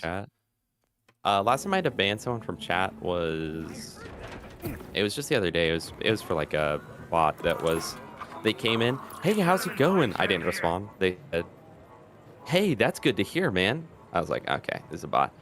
And then, you know, I actually make assets. You can come check them out. I was like, all right, you're out of here. But since then, it was that one guy that I had to ban 5 times in a row on a Borderlands 2 stream, and I kept giving him chances. I was like, you know what, this is your last chance, bro. I won't ban you unless you get really wild with it. And then he got really wild. All I right, was like, "Come on, man." spoilers. Here we say, don't look at the screen. Don't look at the screen. Spoilers. Okay. Since I'm basically only absorbing stuff from you right now, would you mind explaining VHM, TVHM, UVHM progression? So there's only normal mode and UVHM in this game. Once you hit level 30, you unlock the UVHM modes, which once you beat the game, the way that you unlock those, yeah, once you beat the game, not level 30, my bad. And then you go through these sets of challenges, which most of the challenges on here are like, go kill this enemy in this area. And then you have to replay a story mission with a bunch of modifiers on. That upgrades your UVHM level, which is very similar to Mayhem levels or OP levels. So you don't have to do all of DigiP, but you also don't just change the slider. You have to do sort of a mix between the two. Yeah. I kind of like the go kill these boss type things, but the replaying of story missions, especially when they're just like so dialogue heavy sometimes, is the rough part for me. But yeah, pretty much the UVHM levels are just, you know, enemies have more health, drop more stuff. You deal less damage, whatever. Alright, more martyrs. These guys are all ticking. Does that mean they blow up or what? Probably. I think so. I think so.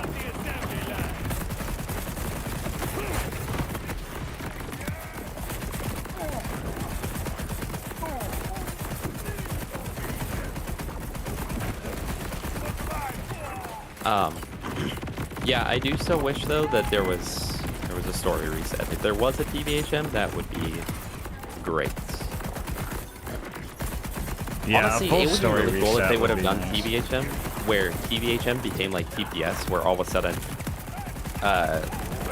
someone's like asking the story from Rafa or whatever. Yeah.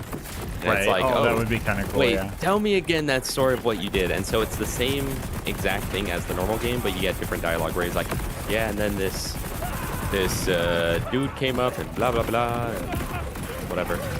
I think that'd be cool to add a I like just got something stinky. special in restarting it. TBH, these guys are kind of bullet sponges, huh? I'm surprised. I know our builds are pretty good, but like, this is not that. This is not as bad as I expected. I could see why someone would say this is a bullet sponge, but coming off of Wonderlands, dude, these guys are like glass, and Yeah. not bulletproof glass. These guys are like a vintage cup or something. No, I don't think anyone's getting offended necessarily, Tenno. I think we're just pondering the ethics of things.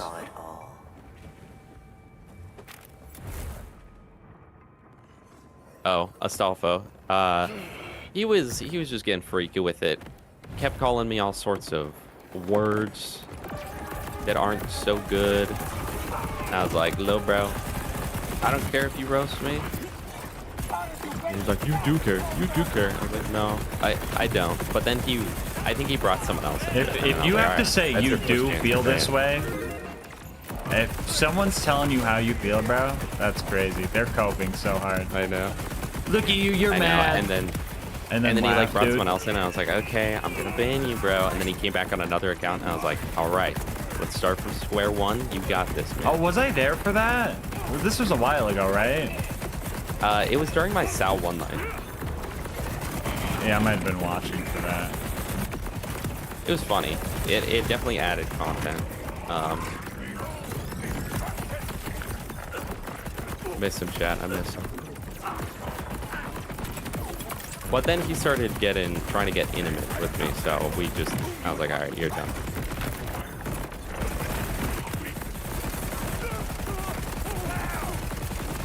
Yeah, this Tord mod makes it so the Chaosin just does like actual bullet damage.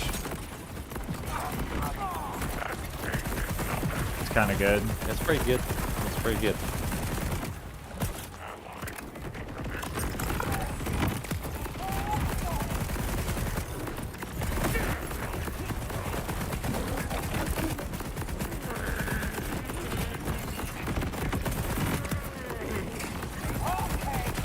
Maybe they balanced the spread launchers around UVHM 5. Maybe that's what happened.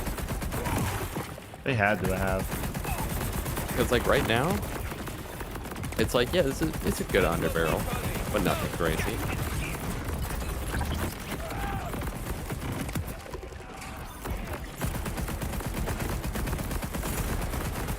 I'm presuming re-gearing is essentially based on UVH 1 through 5 items as opposed to 31, 32, 33. To my knowledge, I'm pretty sure your gear scales with your UVHM only. Yeah, there's no like UVHM exclusive like leveling system or anything like that. In There's fact, no, I think like- it's just that the gear never changes. Yeah. Once you enter UVHM, you might start finding new firmware on like gear, but other than that, there's no real difference. Which the firmware pretty much, if you don't know, is just, it's like the enhancements or like anointments, but done significantly better and significantly less required. Yeah. For a build. Like we're gonna hit UVHM 5 without. I don't even think I have any firmware.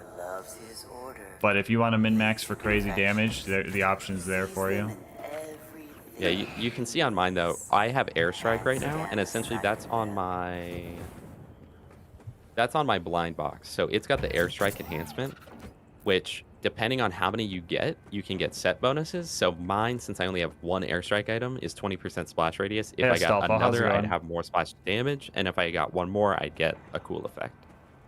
It's pretty cool. It's a cool system, and you're able to transfer firmware from one item to another, but it breaks the item in the process, but it means that you don't have to sit there re-rolling for anointments for 100 hours or using your moonstones to re-roll. Yeah, you literally just find perform. another piece of gear and steal it from it, which is way nicer. Because they're like really common to find. You just look at the gear on the ground and you're fine.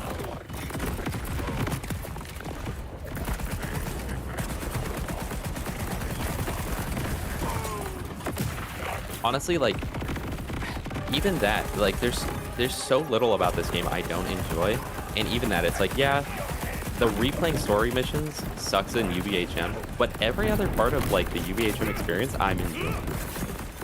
You know? And, like, the added firmware, the fact that you get, like, new effects, the fact that you can, like, transfer set effects to other weapons and all that, it's so good.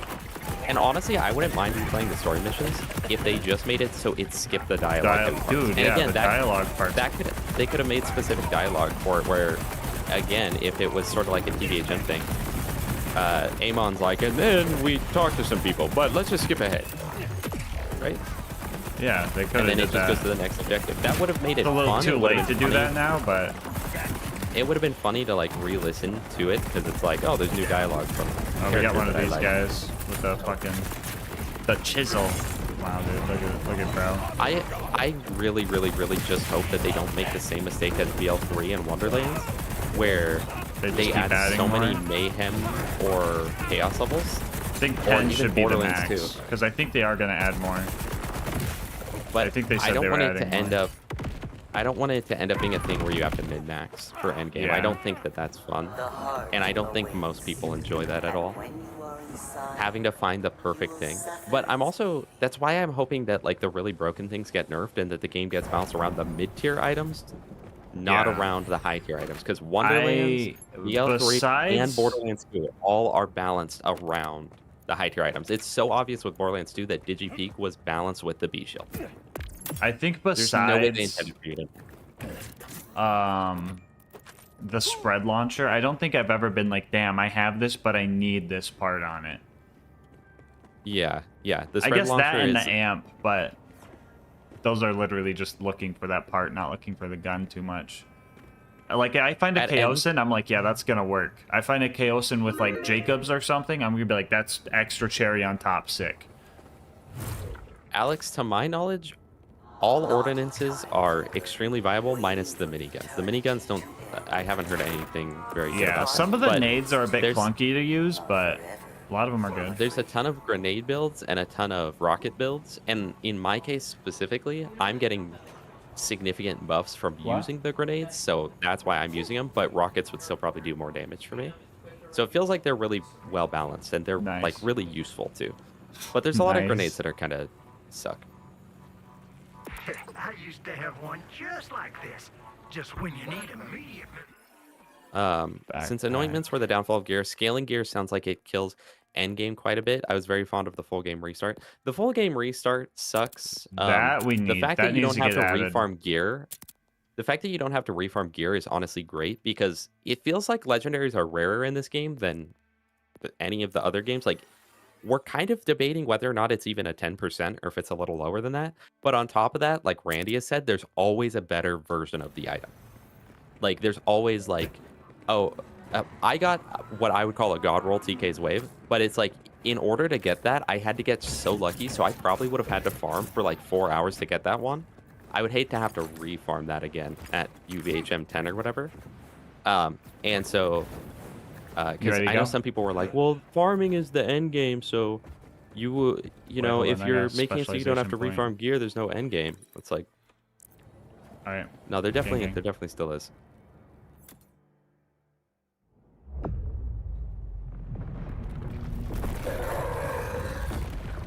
But I started on your side of the fence, AG. I started there, but then I moved over, and I'm like, okay, there's so many different modifiers on stuff. Like, it's more than just the weapon parts now. It's like weapon parts and manufacturer bonuses and all of that. And the drops are really rare. And most If of you're the gonna bosses spread this, dude, let me know. I'm gonna knife him. Tell me before you Okay. do it. Tell me when to throw I am it. gonna spread them. Knife. Throw. Nice. Now, if I can just punch him one time. Oh, it didn't do as much as I hoped. Hey, the spread launchers feel kind of balanced right now. It's the state of the world we're in.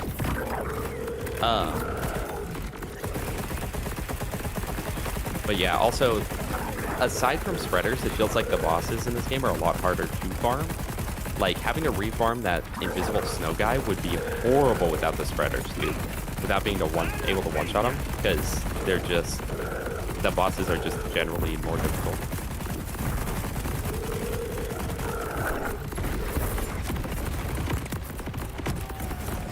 Is he shock James resistant? Spooky, welcome. You might be shock resistant. Oh. I'll read what you're saying in just 1 second, James. Once we lock in on this boss fight. I'm about to die, I guess. Yeah, we're second. Okay, I'm about to shoot him. Alright, knife. Alright, and boom. Nice. Okay. Either you or Gas having issues where if you play with someone else's session, all map points don't get discovered? Yes. Yes. I've had that. I don't know what to do about it. mod. But it is really annoying. I got the adrenaline pump. Anything go down there? Yeah, so for that, I'm still pretty sure you still have them unlocked. You just have to go near them to actually have it fixed for some reason. Is really annoying. Very dumb, very annoying. Hopefully it's a thing that gets fixed in one of the next patches. I know they're aware of all the issues going on, and they're working every day to try and fix them. This is a side mission I'm doing with the Stalfo, in case you're wondering. Wait, what? What are you talking about, Quad? One thing I do hate is how One thing I do hate is how a lot of bosses don't have the classic Borderlands funny text when you start a fight. Yeah, I do miss the funny text. There was some good ones, especially on the technical last boss. He had a really funny one. Is that another debuff item? And second, a lot of boss arenas all look the same. Vial launcher. Yeah. Have you seen vial launchers? No. Okay, it's on Jacob's pistols. Vial launcher launches a corrosive vial that deals 2,000 damage, whatever. On impact, increases the target's damage taken by 30 seconds. Yes. Or by 30% for 6 seconds. I have gotten that. I thought it was like vial, like purple stuff. I got one of those way early on, but now that you're mentioning it, I have not seen a single other one. Interesting.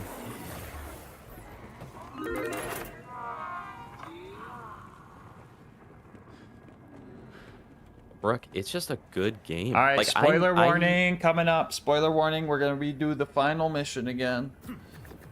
I had a really good feeling that I was going to really like this game, but I'm surprised by how much I like this game. I think it does, Thunder Pika. All right, we are about to replay the last mission, so anyone who does not want spoilers, be warned now that we are replaying the final mission. We are about to replay the final mission of Borderlands 4, so if you do not want spoilers, just know we are replaying the final mission of Borderlands 4.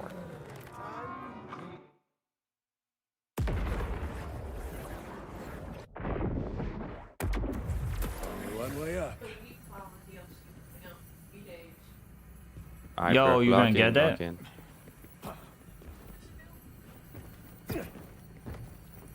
Imagine the elevator. I know, didn't Pika, work. it's just so good though. Like it literally feels like they listen to everything, every community complaint. They listen to it to it all, and just cooked. How do you feel the main story ranks compared to other Borderlands games? I think it'll. Wait, that's kind of hard. Probably right below Borderlands 2 and TPS. It's on par with Borderlands 1, where it's kind of like a background thing, IMO. So I've always said BL4 could be mid story-wise, and it'd be fine. And there's some funny parts, there's some parts that I'm just like, okay, and then there's some parts that are just like forgettable, but nothing's cringe. Nothing's bad, right? BL3, cringe and bad. BL4, it's just chill. Claptrap has some really funny lines. My character had some funny lines. I would say for me, James, the ranking goes TPS, then Borderlands 2, then this game, then Wonderlands, then BL1, then BL3. Borderlands 1 doesn't even necessarily have a bad story. It kind of just doesn't have a story. Like, it has very little. So, like, most people that play Borderlands 1 won't even know what they're doing by the end of it. Like, I know that I didn't know what I was doing half the time on this game, but that's because I wasn't paying attention. Wait, are there Borderlands 1, it's so easy to be like, wait, what was the collectibles story here? of that? Okay, there are some collectibles here. Did we get them all? Oh, we got them all. Cool.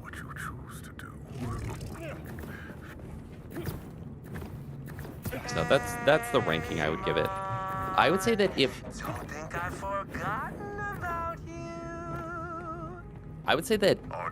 the entire story was as good as the last third of the game, it would probably be like number 3 on my list. But wait, didn't I just put it at number 3? It would probably be closer to like competitor with BL2. But Borderlands 2 story is just so iconic that it would be hard to ever beat that. And TPS isn't necessarily as iconic, but I think is a better story.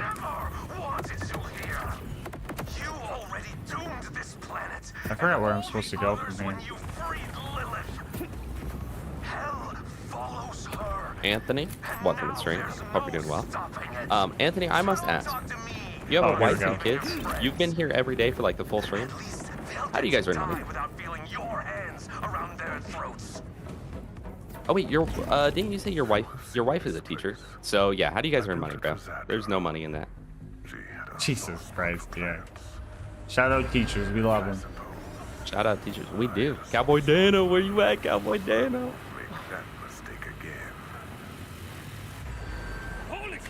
Yeah, she picked a Vex Happy Panda.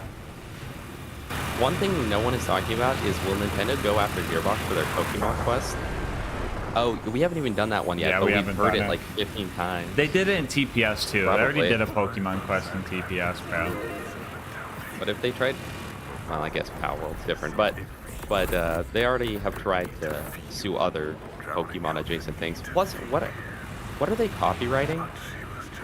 Because Nintendo Catching was like trying to monsters copyright. with balls. Yeah.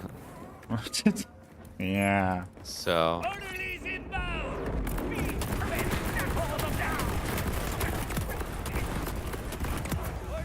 Crazy stuff, chat. I like how Nintendo is literally like so self-destructive because everyone will be like, "We love you, Nintendo. We love your games. You're so awesome." They're like, "Are you trying to steal from us right now?" What? They're like, "Yeah, that's it. No more playing. No more playing the game." What? Do I die here? Oh, I might. This guy's a bullet sponge.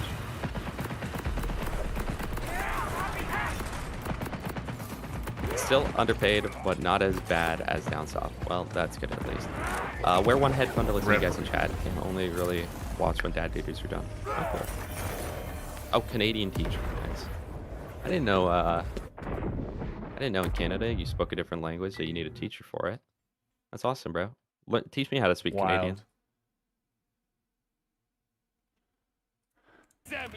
Also, XG and Swift. Hi, how you doing?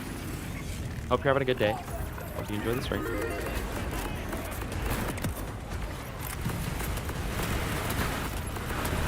Lately, a lot more people have opened their eyes and have been boycotting Nintendo. Dude, I know Nintendo's almost always been this bad. Ever since Reggie left, honestly.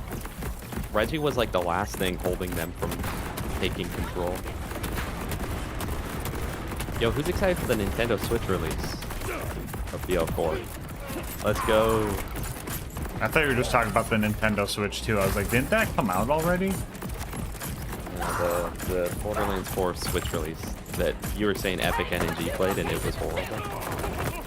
Milanis, how you doing, Milanis?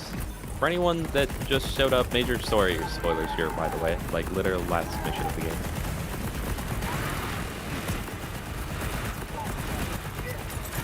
Yeah, Milanis, we're just talking about Nintendo right now.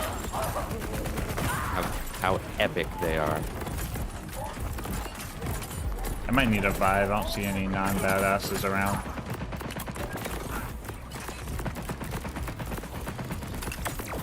Thank you. That's it. Yeah, kill this guy.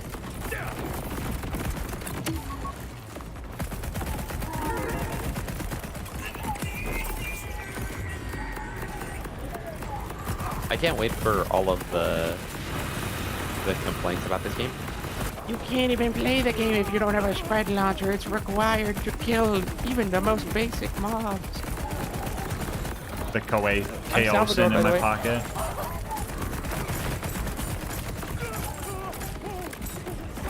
Sir, do you have any weapons I should be concerned with? Me with the Chaosin in my pocket.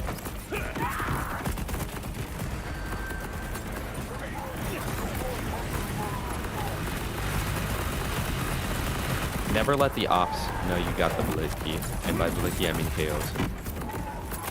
And by ops, I mean anti-Vault Hunter propagandists. I thought that was a real acronym for a second. 90% of your deaths throughout this game have been after everything dies. Yeah. I don't know what that's all about. That's just how powerful you are. Your character is like, we're going for one more.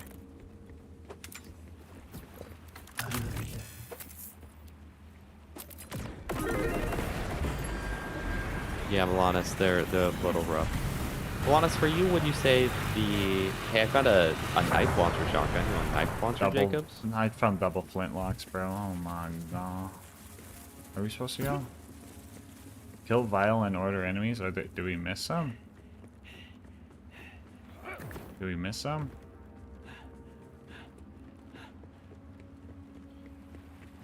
I think there was one way in the back.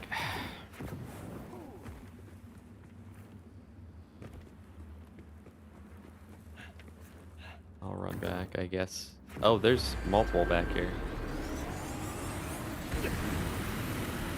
Okay. Yeah, Taco, it definitely had interesting reception. Wait, are you talking about the community post I posted literally today, or the how are we liking BL4 community post? Because the one posted today I haven't seen. I posted it midstream, and then forgot that I did it.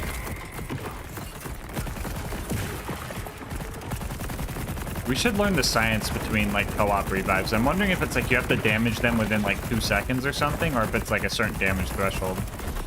Yeah. Like if I was doing literally 1 damage to him, would I still get the revive? Right. Also, Milanis, this is like the most satisfying gun I've probably ever used in Borderlands 3, 4, or Wonderlands. I love this thing. Apparently it's like best in slot for Amon. Like apparently it's really good. I didn't even know that. I was just using it because it was fun. There also still might be one more enemy in the back. Should I turn around? No, I think it's good, right? Yeah, we're good now. We're good now. Are we? Yes, today. Oh, I'm scared. Are we good But now? that was the point of that. It was a rage bait post. I knew that if I asked which end game was worse, all the people would start complaining about it.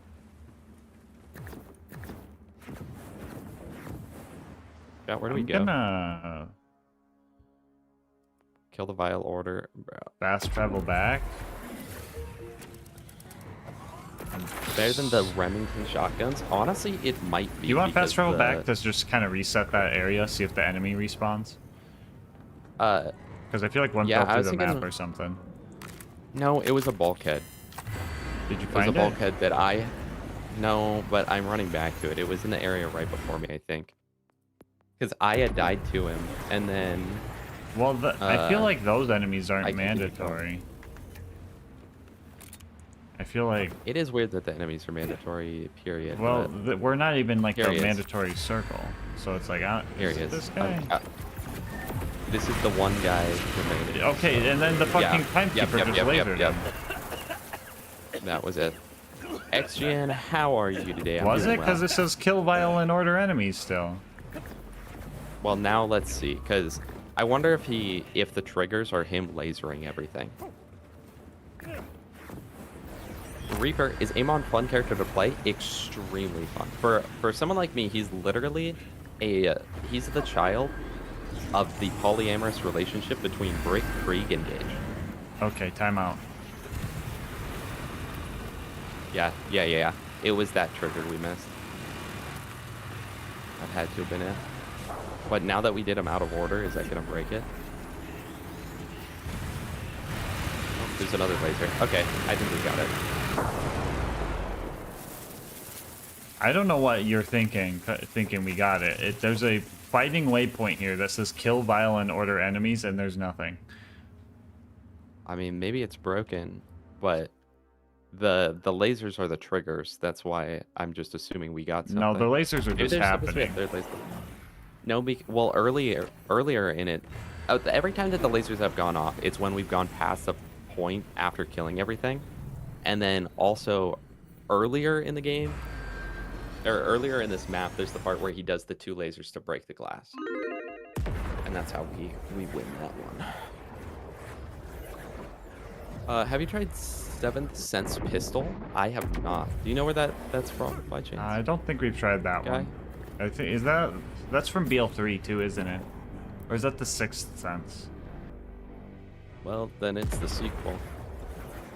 Okay, chat. Let me look at the community post. Chat sub. Oh, that's got good engagement. Borderlands 2. There's no way everyone says Borderlands 2 requires the most min-maxing at endgame. By the way, chat. I literally took Dalax into OP tempo.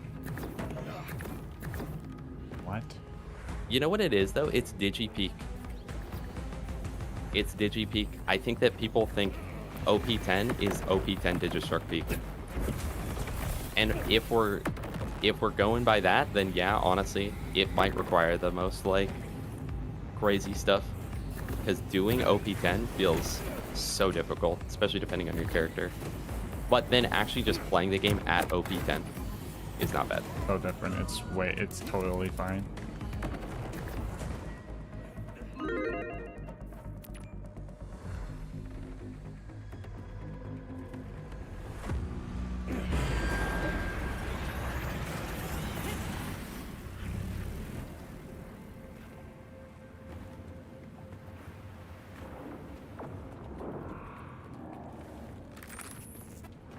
I'm amazed that it's 87% Borderlands 2, and there's 4 options on the board.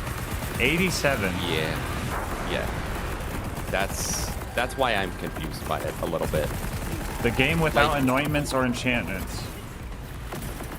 Yes, I think that the Wonderlands one, I don't think anyone would have voted for it because no one's actually made it to endgame on that, you know?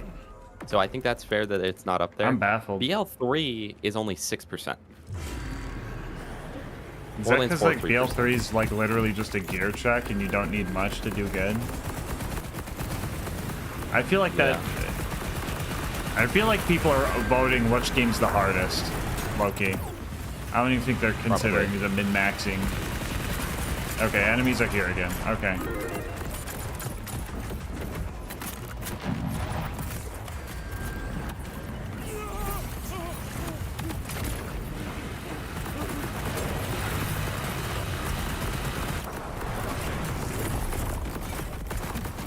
What are all these vile spikes, bro? I don't know. I'm not a fan of the vile enemies. I prefer the anointed enemies from BL Other.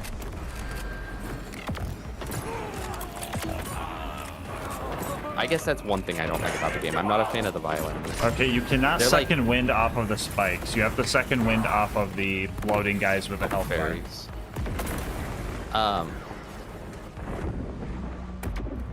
I get what they were going for, but sometimes the rocks themselves on these guys feel invincible. Yeah. And I don't like that.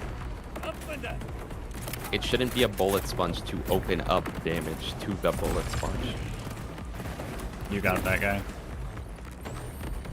Yeah, hopefully. There we go.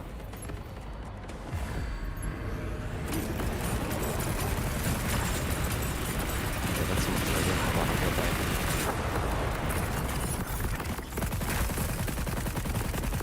Gotta be Borderlands 2, such an unbalanced. Its unbalanced nature required extremely precise builds. These guys are so. They've never seen a video. Yeah, T, we're gonna have to restart, unless I'm just missing something. Reach tower, kill violent order enemies. Is there literally just like a door that's green somewhere? Wait. Oh, that's Echo.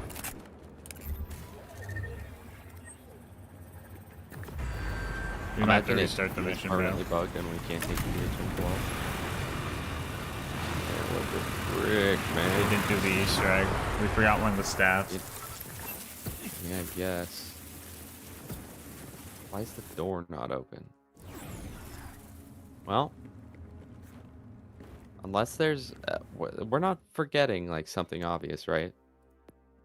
No, it's literally just kill those guys, but, like... We can't. Because they're all dead. There's 3 of them. I feel like we gotta restart the mission. I'm making an executive decision. Alright.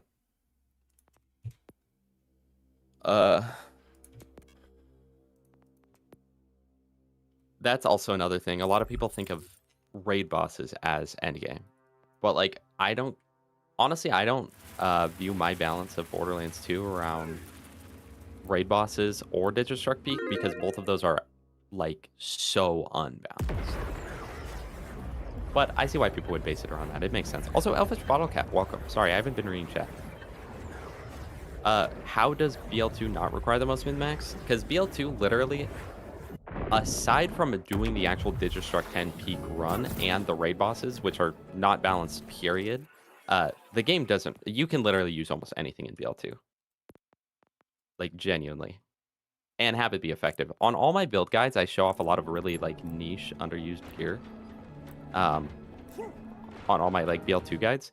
And it does just fine. You can use almost anything on anyone, as long as you kind of build I don't know. I feel bit. like pre-sequel... not pre-sequel. Wonderlands has to be the answer. Just the absurd 100.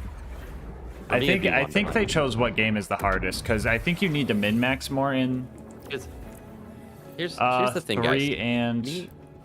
When me and Gas play bingo on Borderlands 2, we have absolutely no issues playing through the game or killing any of the bosses, and we start off with white gear. On Wonderlands, if your spell doesn't have the right enchantment, you don't do damage. Yeah. And if you're not holding the gun at the right time, you don't.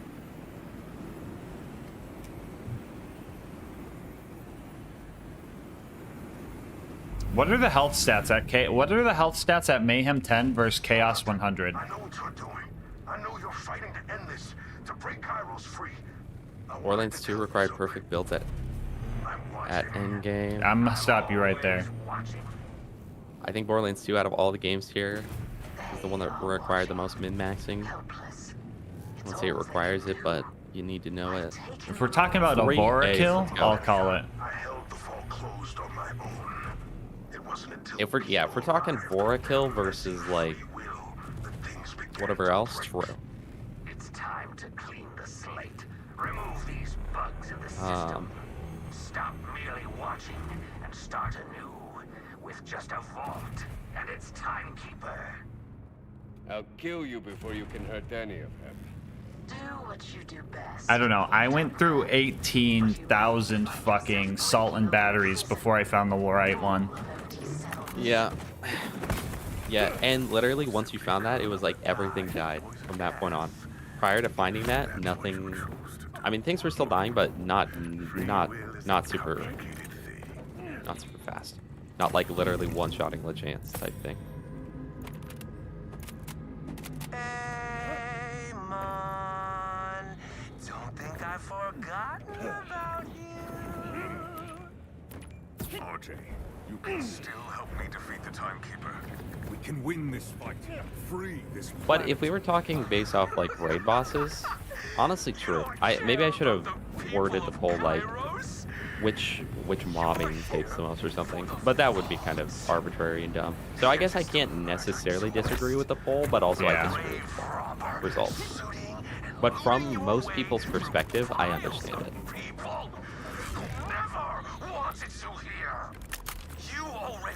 I think my thing is like BL3 feels like so much of a gear check, but like the health pools are so fucking crazy that literally it is just min-maxing the damage to get to any source of viable. Because like they have like, what, 100 times health? Someone tell me the stats. What is Mayhem 10 health scaling and Chaos 100 health scaling? Can you... Well, honest, I don't want to bring in PTSD.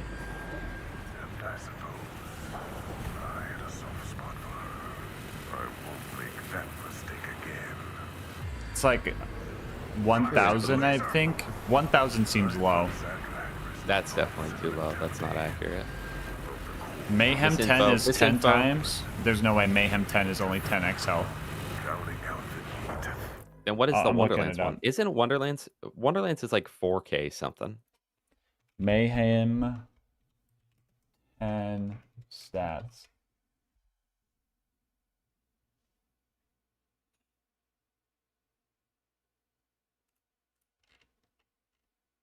Mayhem mode. But also, most of the people voting probably haven't even played Endgame in the games, so they're, no offense, very chill dude, but they're probably like K6, where it's like, you know, he hits level 80, does one OP run, and is like, I hate OP levels, and then quits. Health I think from they'd find all that enemy playing at OP 10 is not entities increased by 10,000%. That is 100 times health. 100 times. Because 100 is times 1, right? 1,000 is times 10, and 10,000 is times 100. 100 times health. Pretty cool. Every enemy is 100 times healthier. That's crazy. Chaos 100.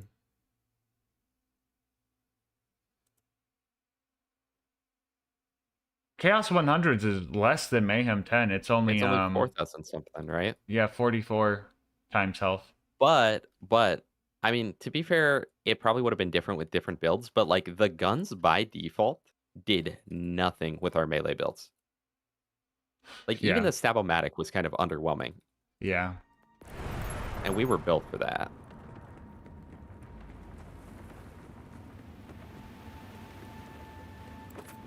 You know the game is bad when key selling websites offer the game for 25% off every 1 week after its release.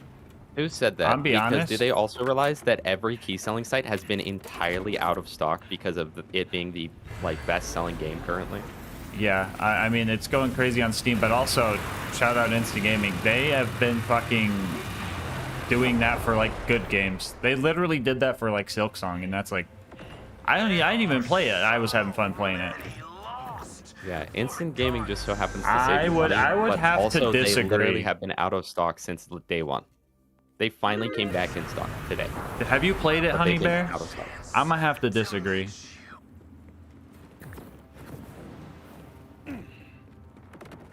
None of the well, TX has been trying to do giveaways. Did you see that notification I sent you of the restock, TX? Yeah, I just said that, in fact, in your ear right now, but... Oh, my bad. Okay. I'm tripping. Yeah, TX still has to do some giveaways for it, so he was waiting for restocks or for Steam Friends to be long enough. Yeah, I ended up... I think Instant Gaming had gone in. My gosh, I hope I gave everyone their copies. Yeah, because I gave bonus copy and he was the last one. I'm gonna check my Twitch first. I would feel so bad if I Forgot one, yeah. About the last one.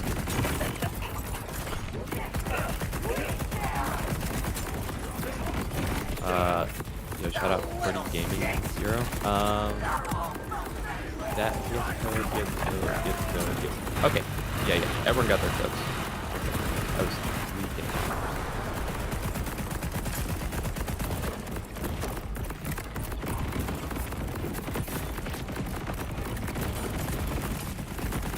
Fucker's tanky, bro. What are these rocks?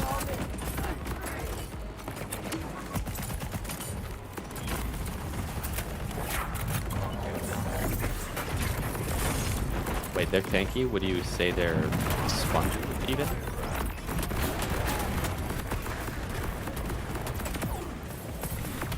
I do think that this game will be sort of like you have to make a good build, but I don't think it'll be a gear check, more of like a skill and brain check.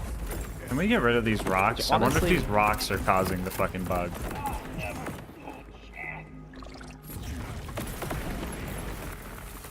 To optimize it better. Oh yeah, the optimization's not great, but they're fixing it so far. Dude, this is a Jacob shotgun with an underbarrel crank SMG. Eh. How is that the first time I've seen that? I've not seen that either. 70 hours. Okay, of it fixed it. playthrough. Cool. That's annoying. Vane and all the other bolters are acting real crazy. He's going to kill everyone on Kairos. You have to take him out. Lilith, can we get Also, they were selling it for discounted before the game even came out. You can do this. That means it's a bad game. I don't think it's necessarily like, oh, it's Getting a not good deal performing therefore well. means it's bad. When a restaurant has a special going, that's because it's bad food. But yeah, no, optimization has been a big issue for it. Yeah, the performance kind of blows. Even on good computers.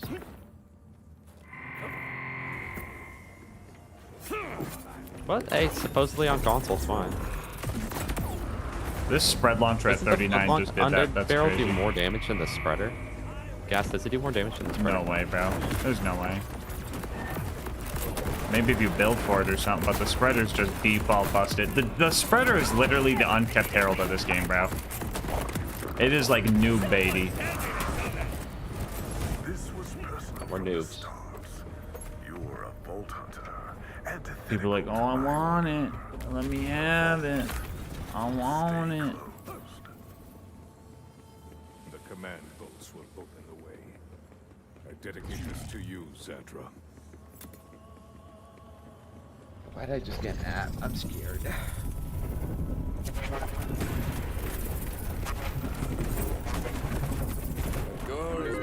First impressions, yeah. I mean, if you look at the Steam reviews, I mean, to be fair, some of the Steam reviews are user errors. Someone's trying to play the game on Windows XP, yeah. No, that's not a majority, but some of them are like that. But no, I have a pretty beefy computer, and I'm still have to play it on like low to get good frames, so it's big bummer. I mean, hey, I only had the one crash, but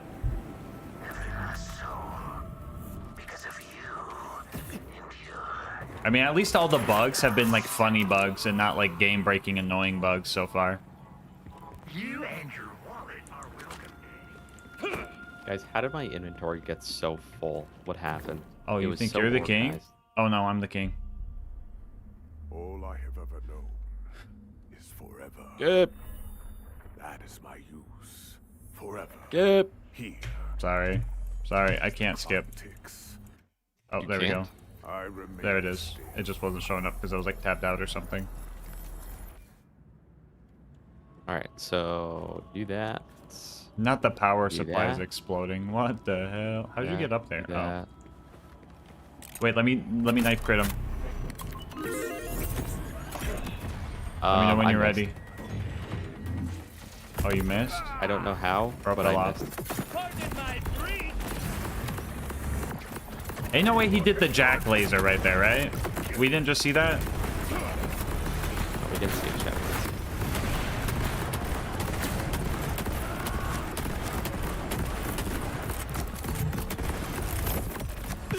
Do you have your knife up? Yeah. Knife. He dodged. Knife. We're good. Yes. He do be moving around a lot, eh? Yeah. Knife. No one will remember. Good. Speak for yourself, you. Alright, skip. I should have not skipped for my cooldowns.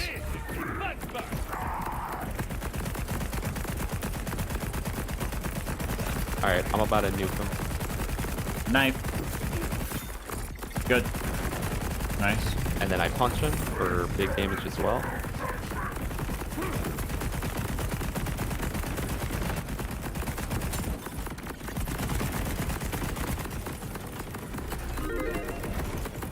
Chaosin. Go off.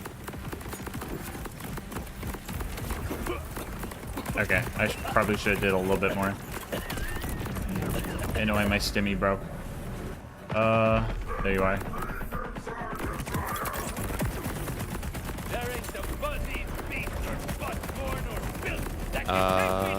And one last spreader to finish the job. I want to know what all this is about. Why is he dying? Oh yeah, we never farmed him.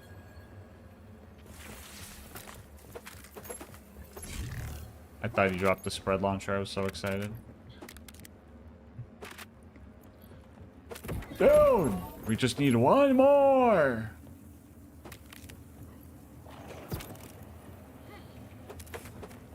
When they nerf it, we're gonna feel so weak. It's like when you stim too much. Yeah. They nerfed the amp stim by giving you withdrawal symptoms. So, the timekeeper's order was perfect.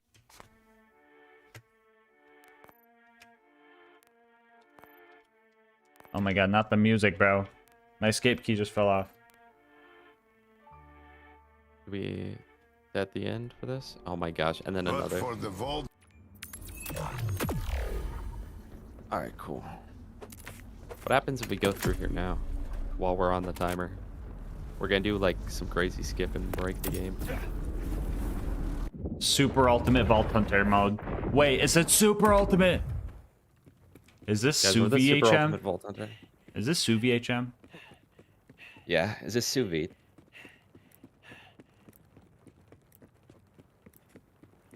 Marbles map. All right, well let's W, see. you still I have wonder not if gone an underground. I wonder if this is gonna up it by another 50% health, or it just gonna get it to 500. Because there's that 400 before, of increments of 50. But we'll see. Christian, welcome to the stream. Just came from Jolt's stream, and I much prefer the family aspect of you and Gas streams. Like, Jolt has 3,000 people watching him. He's great and all, but no personal connection with his community. That's why I've always said, like, max subs I've ever really cared to even think about. I just got a sweet embrace. Is like 100,000 max, where I can still interact with chat. I still recognize everyone's names, all that. The vibe. Well, I'm glad you vibe with us. That's super big. Still big. Let's see, inventory. All right, we're UVHM 5. And it only went up by 50. Okay, so total. Enemy health plus 350%. So almost times... Not bad. Almost times 5. Almost. Damage taken is 20 plus 20%. Cash drops is plus 40. Iridium drops is plus 40. And combat XP is plus 20. And then it also still says loot quality and elemental affinities matter more. Which I don't think scales per UVHM rank. I think that just exists. Alright, let's guys, see. Now the worst part of this game. Me having to sit here and organize. Yeah. You guys also despise inventory management in games as much as I do. Damn it, Jacob's fucking thing in here, bro. Hold on, let me inspect this. Looming. Looming has to be a crypt prefix, right? Has to be. Oh yeah, looming is 100% a crypt prefix because this has 117 on it. Yeah, Christian. That's just how it feels. You join into a Jolt stream and you're just a number on the screen. Not that he doesn't That's like not, care it's about not people, his but fault, the fact you know. that- You yeah, get no, so not many his that fault. it's hard to keep track of. Yeah, so it's like there's no way he can. That's why I've never really cared to watch like, big streamers where they've got like 100,000 people in there or whatever, and it's like it's like I like Queso, but I'm not gonna be like in his stream chat, you know. I usually just watch his YouTube vids to go to bed. 4,300 healing. This one has 4,300 healing. I guess I'll trash that one. Junk. No. I'm teleporting. Can I teleport? Bro, okay, hold on. I just unequipped my good. thing. Take your time. I think this one I had. I Amp got and hard hitter. This action skill cooldown rate and amp. I'm not going to use that realistically. Oh, guys, I have didn't a want to put that on. amp What is that? knife I could probably be using if I wanted. Okay. Junk, and now let me sell these. That at least will get me good while you go to the next area, wherever you're headed, and then I'll do the rest. See, Tubby, I do too. I guess I got enough things where I was like, oh, I might use that. Wait, what the fuck did I just equip? Where's my shield? Well, thank you, Christian. Where's my super soldier? Yeah, right there. Okay.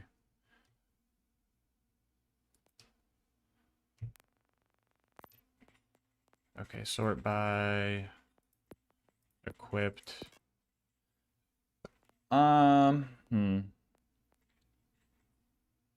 Were you gonna teleport us somewhere? Yeah, one sec. I'm looking at these to see what I want to keep.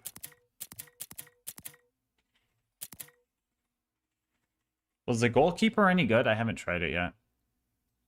I don't know. Guys, the Burt's Bees is getting thrown away. I'm gonna start throwing away even my legendaries. Just anything I don't care for. Or don't see myself using. I know I could bank it, but I don't want to. Okay, there's that.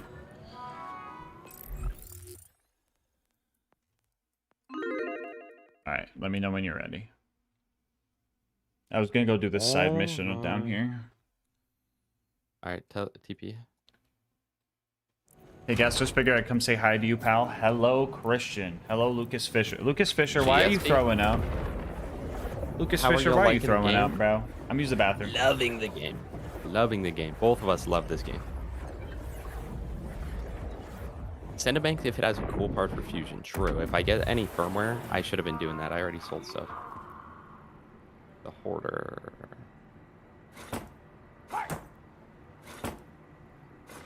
Well, there's the sham, guys. Okay.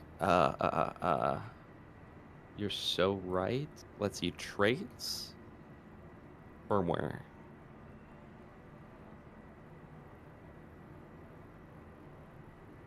Yeah, I'm not. I will send this one to the bank.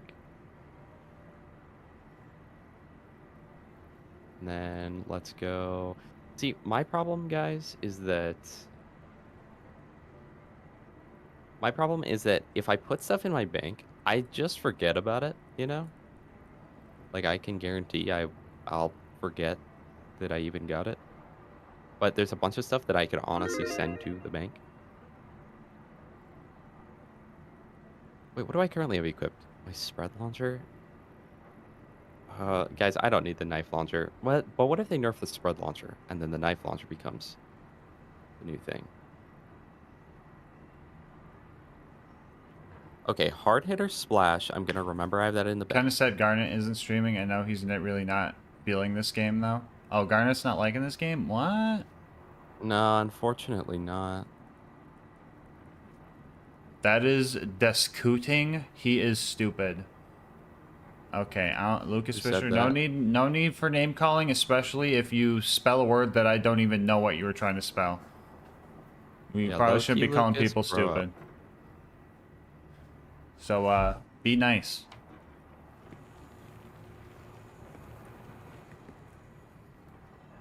Alright, bro, I'm going over this mission. Maybe this one's better. I don't know. We'll bank Feel free to farm something if you want. Bank that. Bank that. Rowan's charge. That's not good. All of these legendary rep kits I'm gonna bank because once the nerfs come in, I'll probably use them. You know? But until then, like, I'm not. But I'm like, yeah, that's probably useful for something. I'm holding on to it. This guy just fell out of the sky. Okay, Carlisle just fell out of a rift out of the sky. You good, homie? Leave this planet and all your worries behind. Damn, they're long gone. Oh, but what's these? Aren't you tired? Bank. Tired of fighting Francis for survival Oddman? every Wait. day? Tired of the haze of oppression that has engulfed this planet? Aren't you tired? Spell is what? The Seuss Roos? Thank you, GSP. And not strongman like you destroy for wait, power. you're not thanking me. I was like, yeah, I'm doing pretty good, but you're not. Refresh the stream, bro. You are like in the Stone Age. Last time I got off. Yeah, Christian, he's been saying in my Discord a lot that he's really not a fan, but he recognizes that probably for most people, they're gonna like it the most, but for him personally, it's just not his thing. Francis Odd Man, he's over here. Perfect. I don't know which one of these is best, so we'll keep one on. We'll keep on the. Yeah, it's YouTube chat. I think I got lobotomized, dude. Yeah, it's contagious.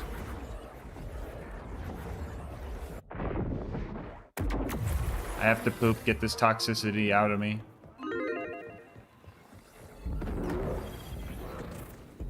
Order forces on the field. And then we'll also bank that and keep my Force Master. I'll send all of this stuff to the bank. And now we're good. And then also, what does this shotgun do? We got it a little bit ago.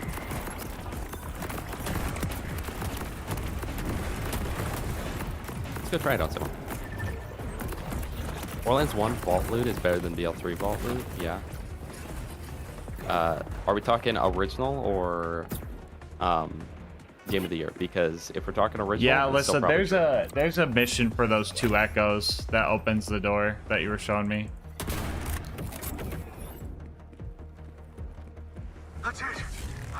Oh my gosh, wait, this thing's actually good, chat. I really expected this to be like the worst gun of all time.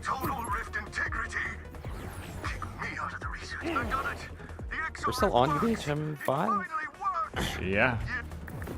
Shows UVHM 5 on the bottom, so. You can get people off Gyros, maybe without I falling can't to tell. their death like that last person. Carlisle's dead? Ah! Damn it all! I warned him to wait. So, I will say, what is the point in playing UVHM in this game? I guess what was it ever? Placement, Bob. I'll gladly provide you passage off planet. Wait, sorry, I was reading chats. Paradise What's up? awaits, friend. What? The real question is, what is the point in playing in UVHM in this? Oh, actually, there's better loot, isn't there? Challenge, better loot, more iridium, more money. Science man talks a big game, but this isn't Rafa's first rodeo. Gonna play along for now. Yeah, GSP, this game is great, in my opinion.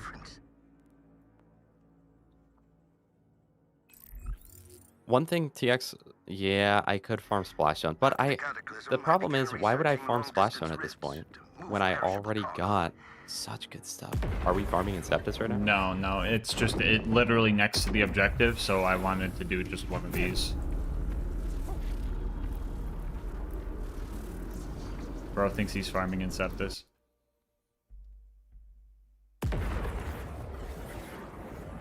Oh.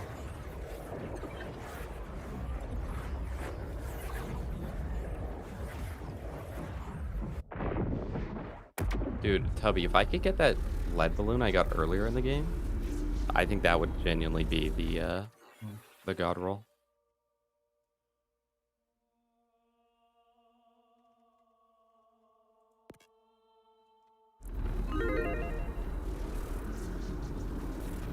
Lucas, can you start speaking English, bro? English only chat.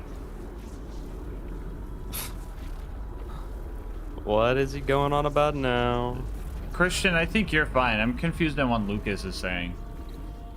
Wait, is this objective not where I thought it was? Did you change the mission? No. What? Why did it tell me to go over there? Well, my bad. Are you at Splash Zone right now? Okay. I'm going to the objective, dude. I already You have can go a to Splash cryo Zone if you want. shield. Low key. Yeah, go Splash Zone. I'll do this. Dude, you give him an inch. You give him an inch, and he's got whiplash how hard he turned towards Splash Zone. He's got an internal compass. No, dude. He's got an internal compass. You didn't give me an inch. You said go farm splash zone. You gave me directions. Go farm splash zone, bro. At any given point, he knows exactly what degree to turn to go exactly towards splash zone. That is true, though. You seem more like a hammer person.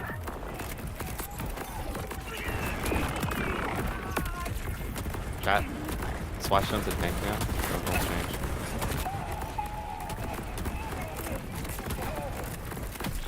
Honestly, I would love to know drop rates. I feel like for some reason they're like not wanting to let people know the drop rates of stuff, but I think it's like 5% per item. Extremely sensitive technology on bludgeoning is still intact.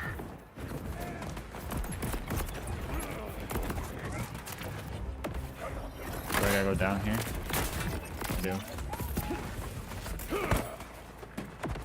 there's definitely a noticeable difference in HP for the enemies.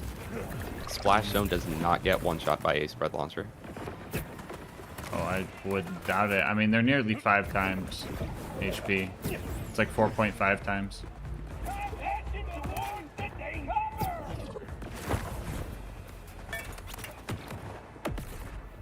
Forrest can drop his AR with torque stickies that's similar to the SMG Gas was using.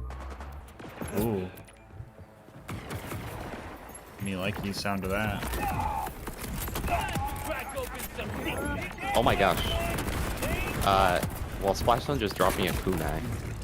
Ooh, I like that.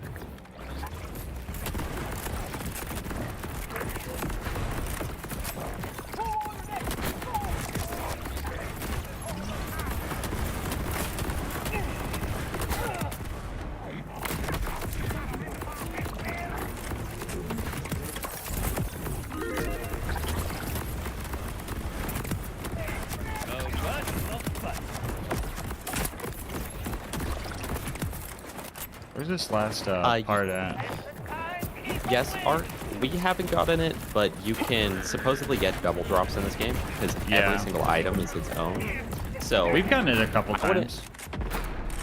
Always invulnerable. So yeah, you could farm Idolater Soul, right? And get theoretically it would require like 1 in a trillion, but you could theoretically get 4 class mods, and I think he drops the shield and the shotgun he drops all in one go.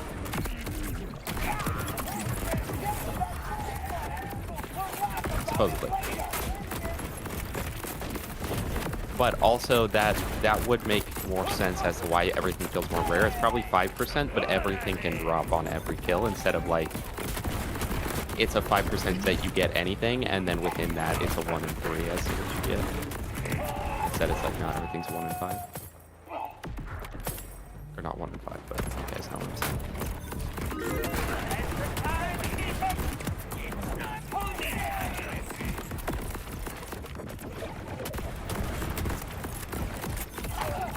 They're right about one thing. This game is combat dense. Yes, it is. Everywhere you go, there's more stuff to kill, which is great. Where's this last thing at? I got one there. Got one under there. I bet it's high up. But the last one's high up. And you know, I can kind of appreciate that it doesn't directly give you things right away, right? Yeah. As soon as you see it or get close to it, it gives you the prompt? Or is it that right there? Chat, no way we just that right missed there, by the way. Good. I'm not a thinker, but this has to be more than a job. Bring them back quickly, and you'll be stepping through the rift into paradise. Yeah, I really like the Wombo combo GSP. That's probably my favorite assault rifle I've found. Yo, Gas, good to see you, man. Hello, Killing Swordfish. Hope you've been breathing easy. I always am. I always am. So many questions about your destination. Of all the possible worlds in the cosmos, how can I be certain this one is best?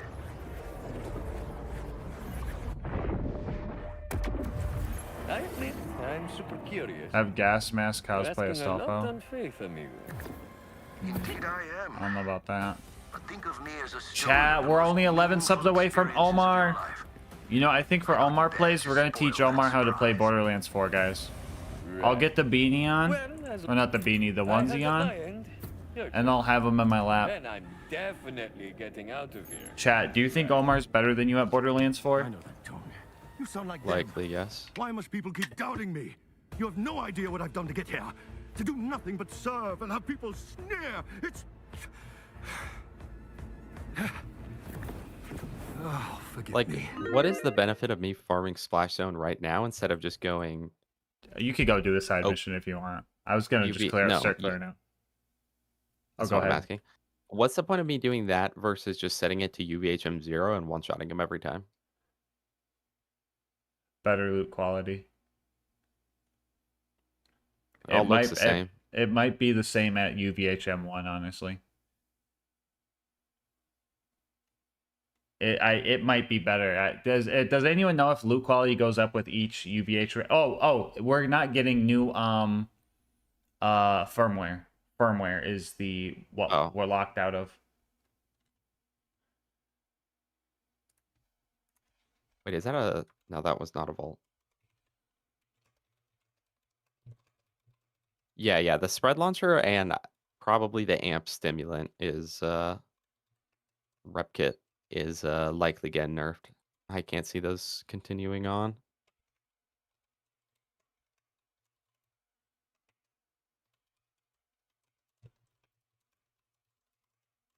Why do we feel the need to rank our favorite games? Why can't things just be fun? Because it's more fun if there's some rivalry, you know? My game better than your game, sort of beat.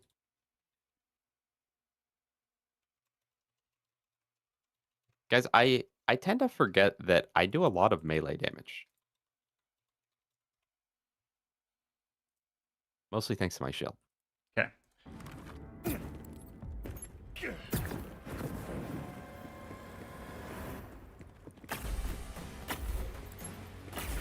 All done. Okay. We should look at the firmware charts at some point, so we know what we're looking for.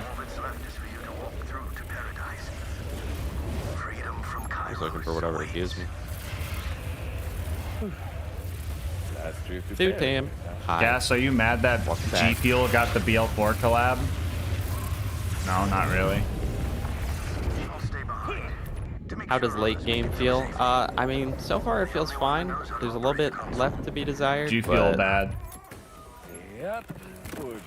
Who needs that chalky-ish? They literally did a rebrand where they admitted to the chalkiness. Pretty much. Crazy. Engaging pacification protocol. Disarm and prepare for custom rumble escape. No. I don't take style advice from people.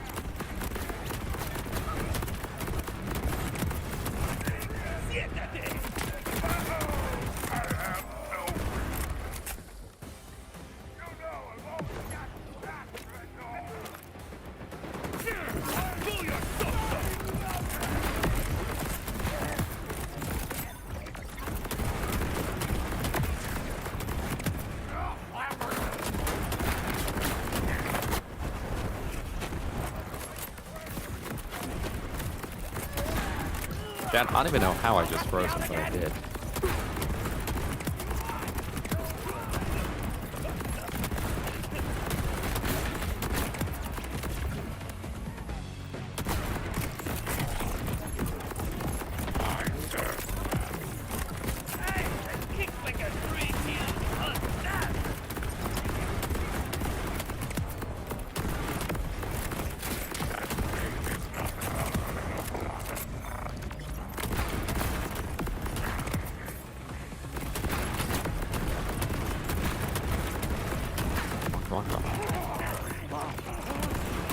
Not that time.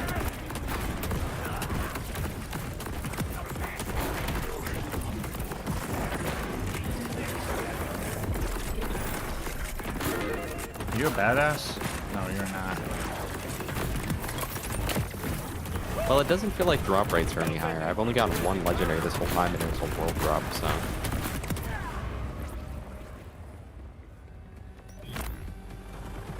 Interesting. Alright, Christian, I will see you in about 20 minutes. Have a good time with the swim lesson. See you in 20 minutes. Oh, we'll see you later, Christian. See you in a bit.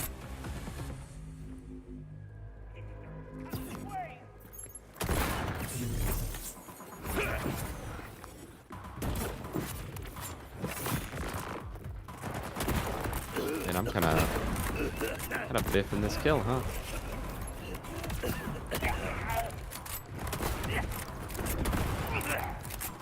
I'm gonna let you not down you. Okay. Fireworks. Ooh, if you find a cryo jelly, that'd be kind of baller, actually. Also, ooh, that kunai sounds fun.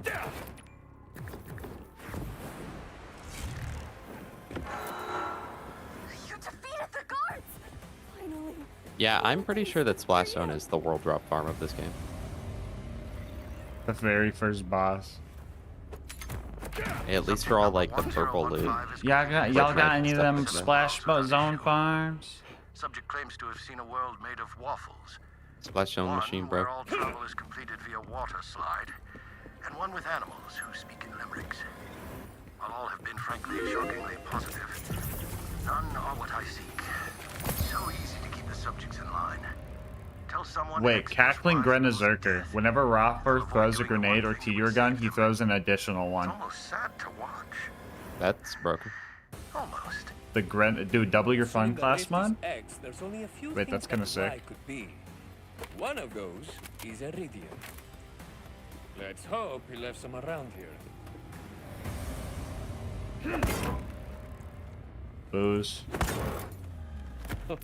Yeah, GSP, honestly, I expect almost every character to receive a nerf within the, like, first patch. Do I go back through the event? Was there a door I'm supposed to... Is there a door I can go through? Oh, this door's glowing red, but I'm glad I checked because that felt silly to go through all over again.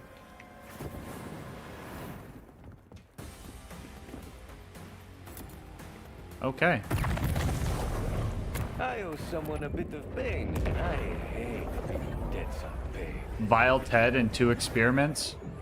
I don't think we fought those guys yet. Are you fighting them now? No, someone said that in chat.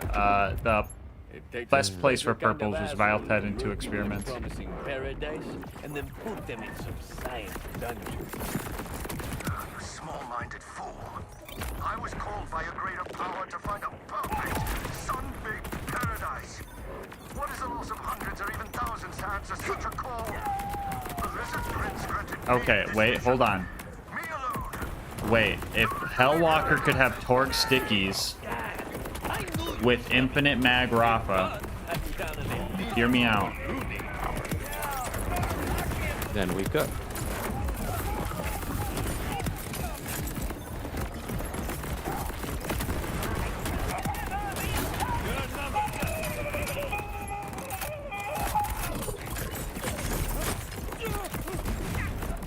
Jack, I think if I can keep chaining my kill skill.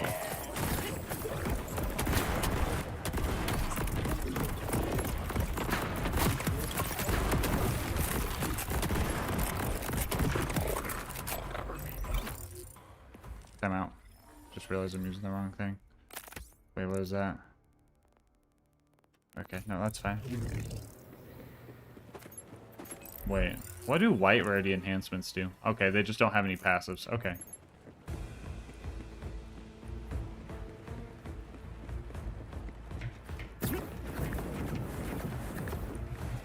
What are you doing, Francis? To think, you could have kept all of this insanity up if you hadn't seen me as an easy mark. A lesson you won't forget. Hold on. Vex can abuse the kickballer ricochet build I cannot fail his Oh skittering no, of majesty. Should I course swap she to can. Vex How player many chat? minds I must break. I will show Where's Gib everyone that? Do character swap. Paradise exists. I was meant to find it. The vision was bequeathed to me. What are you going to do? Shoot me? I know how your Do we brain shoot him or do we punch You him? love to feel superior to others. Shoot You him. won't shoot, because then you'd have to live with that. It's okay, I get it. I do. You're no different than anyone else. He's testing you about shoot him. If you could but peer inside my awakened mind for a moment. I kind of want to just you'd melee see lunge how at him. disappointing of a creature you are. There's nothing Alright, wrong I'm done with that, splash of zone course. farming, dude. I'm not getting anything right now. Oh, let me teleport to you. The fish ain't biting. Hope you're ready for wherever you end up. Oh, I found a new Actually, spread no. launcher. I hope he isn't. Dead ass? Don't rage bait me. Yeah. This is not rage bait, but it's not like a crazy one. That's fine. I just Still an need a new one. upgrade. Tubby J, I think you just spoke that into existence right now, by the way.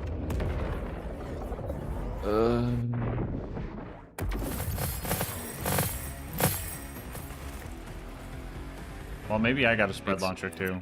Right there. Oh, you did? I said maybe. Where's it at? Oh. Oh, thank goodness, bro. What's your damage on yours? 23? Yeah. Oh my god. Yeah, we're cooking. Alright, let me sift through the loot.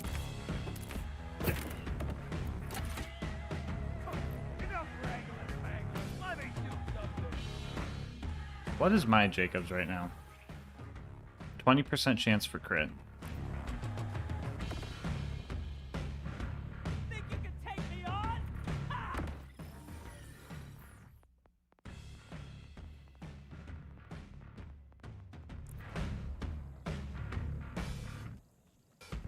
Yeah, we've got this ominous music going the whole time. Let the good times roll.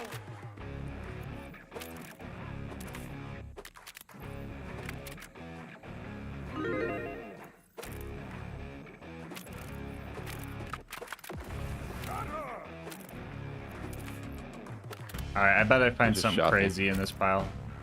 You just give me a sec. Did you get any legendaries by chance? Yeah, I'll check them out. Somehow I got like nothing.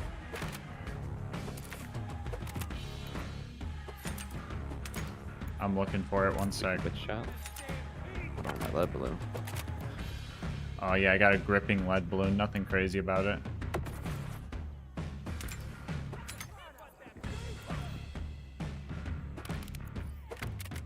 Was that another spread launcher? No.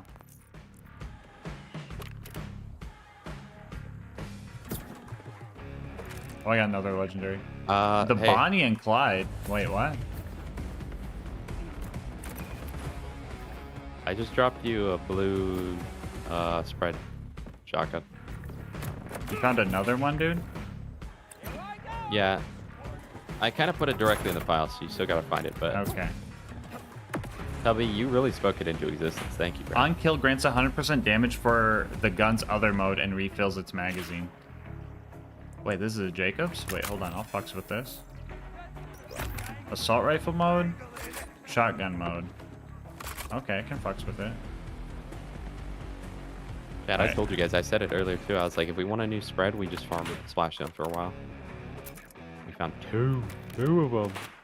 Tubby, go farm splash zone right now.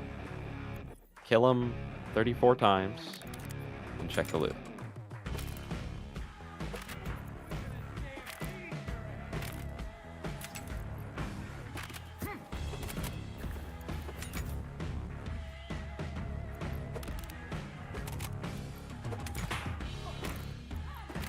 I wonder if there's a money cap in this game.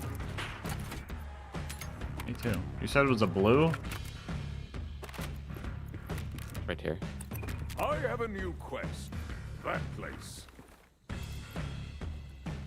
Yeah, I think that's more. You also just got the Bonnie and Clyde. Super fun. What does it do? Is it just like a bouncing Bonnie? No, it switches between assault rifle mode and shotgun mode, and then if you get a kill with it, the other one gets a damage boost. Oh, cool. Oh my god. What do you find? I found another spread launcher, but this one has a Torgue sticky mag. What's the spread damage on it? 18, so I think the same as this one. Mine was 18,478. This one's 18,385. So pretty much the same, but like...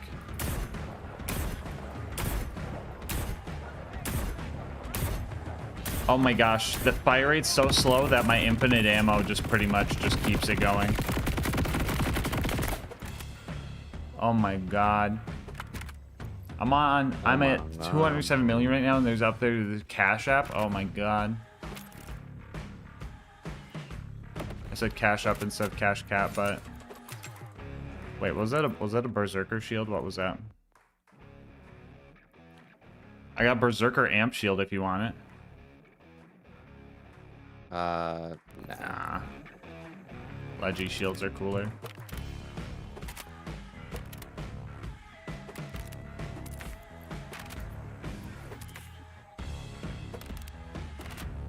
Watch out, we got a new spread, which means everything else will die.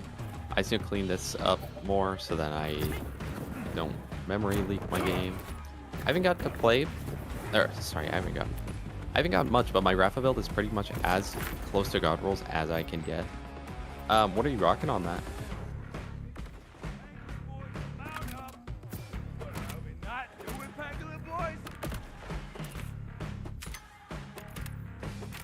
Alright. I'm done with Splash Zone. Relationship with Splash Zone terminated.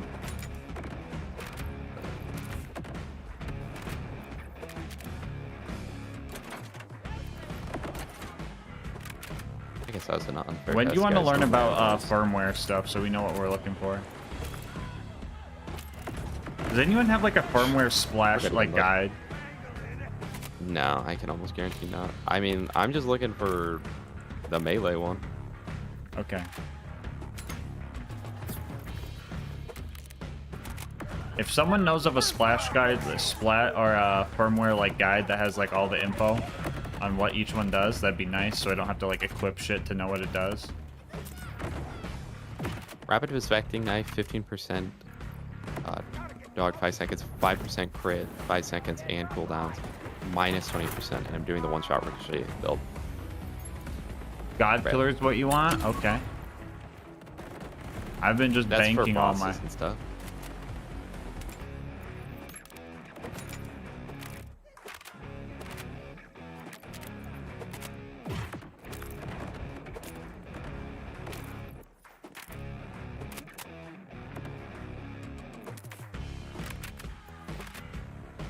Max roll does for firmware, says John. Max roll? Okay, shout out Max roll. Perfect.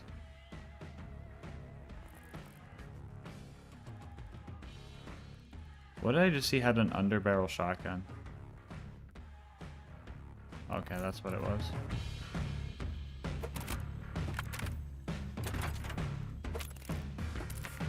Yeah, likely. I think the well. Wait, where's that guy that's good for farming purples? Does anyone know? Tiny Tim and Tino. Tiny Tino, yeah. Let's go farmer. Where's Tiny Tino, chat? Tiny Tino is crazy.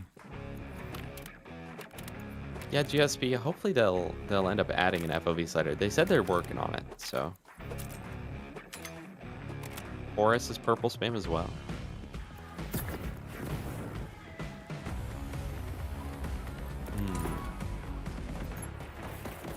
What about Sludge Maw? Should we be farming Sludge Maw, chat?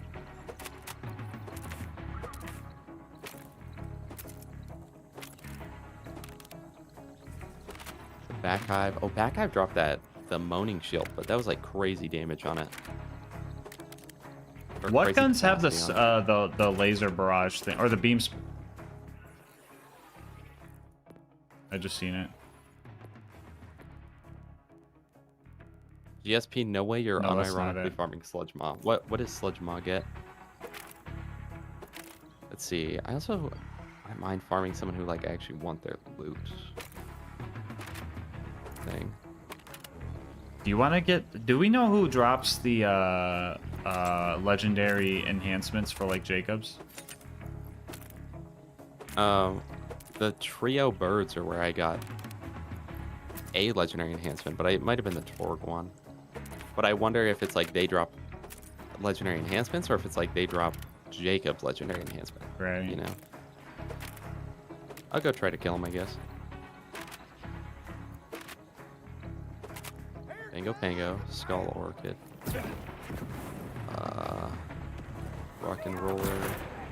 Ripa Roadbears, here we go. Kickballer. Bloodmark drops a kickballer? The Tri-Laser? I heard the Beam Tosser was crazy or something like that. Legendary enhancements are world drop. Let's go, Toasty! Legendary enhancements are just a world drop? Okay. Supposedly, yeah. Good to know. Thank you Which is for unfortunate. info.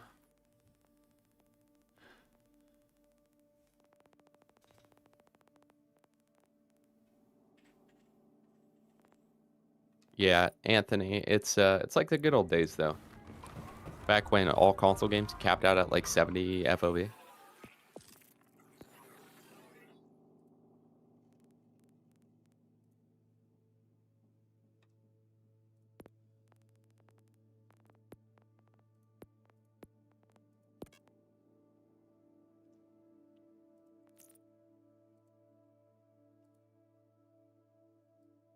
Oh my god, Girly Pop slay.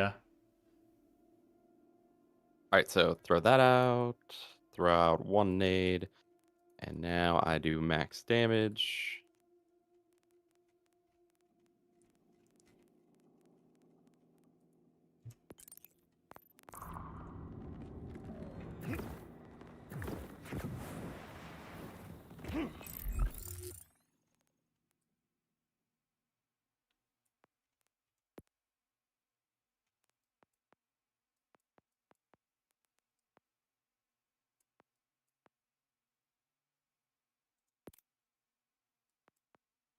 You know, there's still so little info on the game, and I know that a lot of places are like wanting help updating everything. Maybe we need to write down the drops for everything, and which we had intended to do.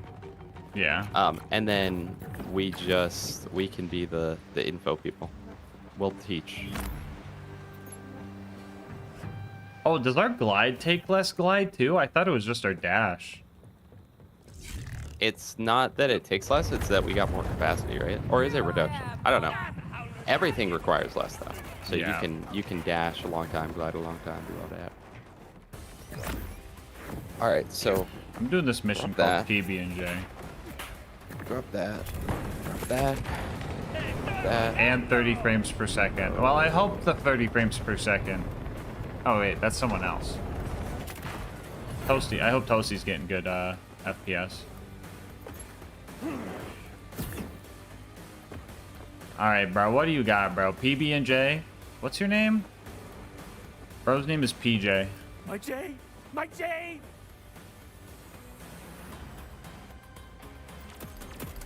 What are you Hold yelling on, I about? need my thingy The back. legends speak of Punched him. Okay. Get the that. greatest meal No in way I used up my existence, amp shot. the Why would I use it on? PJ. My entire life No, has I been do no spent damage. in search of these three magical ingredients. I have found a P and a B. and Guys, why do I feel like the finally water I tracked drank down the went down J, into my but lungs? I am too unskilled to reach it. Please, would you speak Probably yourself because to I the did. buoy, Alright. retrieve the J, and bring Now get it back this. to Oh my me. gosh, I still. Yeah. Yeah, I'm mistiming everything. My Okay. taste buds are saved. Okay, there we go. Get that. Now You want chuck to eat that. sludge Now go straight from a boom. beached buoy? No time. And go boom. Do I have to do that thing where I like flick around to actually hit this? I got the J. Thank you, Jeff. What's the J? Some goop, bro. Some the cratch jelly. poop.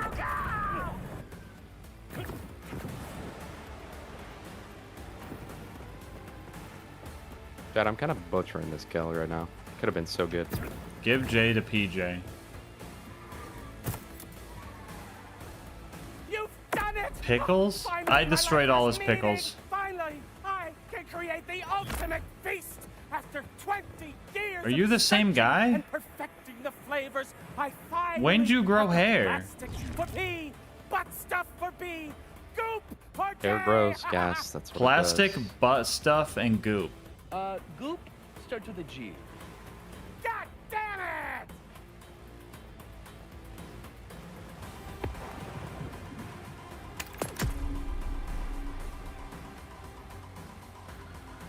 He just drowned himself.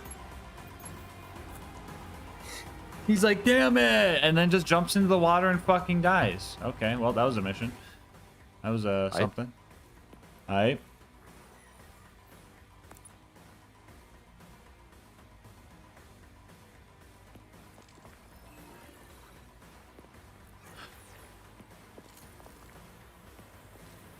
Jupe. Chat, sometimes you overthink it and you go for the one shot and then remember that you can just like hit him a bunch.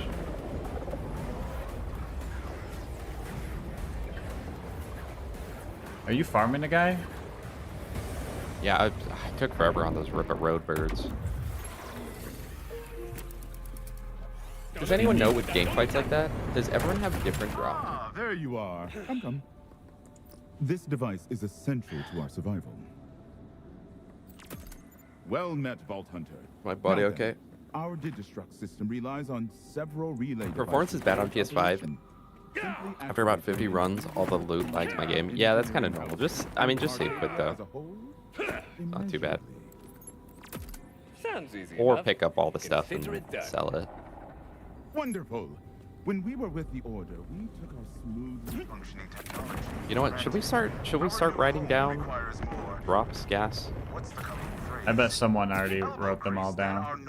We could though, if you wanted. Well, there's nothing on Loot Lemon or anything, and I just got a notification about Mobalytics asking for people to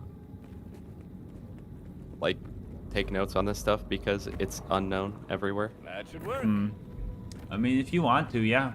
We could be the pioneers. We could research what's already known too. Alright, let's get 3 drops for everybody. How about? Does that sound good? Yeah. Another Rafa special. You're claiming a starring role in electee history. Dude, it'd be nice to have like a big map that we could edit. And then just be like, alright, this is this machine, this is this machine. This is where. Or this is what they drop. We need the Pokédex, bro. Yeah. Feeling like a repairman here. A heroic repairman. Just keep setting up those relay devices. You're making Lorraine look quite brilliant, you know. If I can pay off that debt. You know who I bet has all of the drops memorized? Dominic. Probably. Freaking Nick. I'll just talk to Dominic about it. Lots of easiness for stinking. There's not many holes, but when you find holes, you can definitely build for it. A lot of times you fucking launch people if you have the knockback shields. TX straight up murdered a boss by like throwing it out of the entire arena. Shotguns can blast people away. There's these singularity grenades that yoink them up and then toss them, which are kind of fun. Where is it saying this is?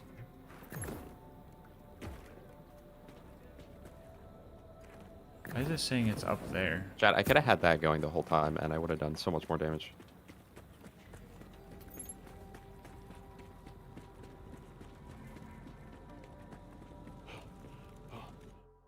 Okay, yeah.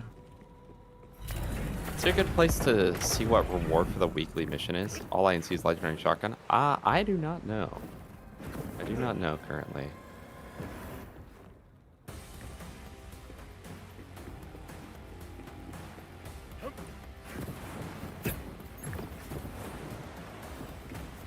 Okay, so that's what I was trying to do on those other times, yes. How am I supposed to know where bro wants this last fucking relay dish?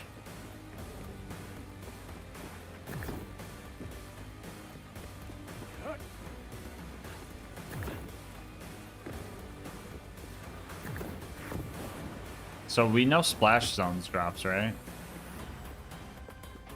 Yeah. Everyone knows splash zones drops at this point, bro. If I may say so myself, I did an excellent job. Splendid work. Our Digistruct system should be fully operational in no time. And, as thanks for your efforts, you should have the honor of activating it. You're doing good work, Vault Hunter. The leaders bicker like old crones and their tasks. Is that what you kind of wish that on UVHM drop rates were higher? Improves the lives of the electee immensely. Yeah, they're a little bit tankier, Why? right? Yeah.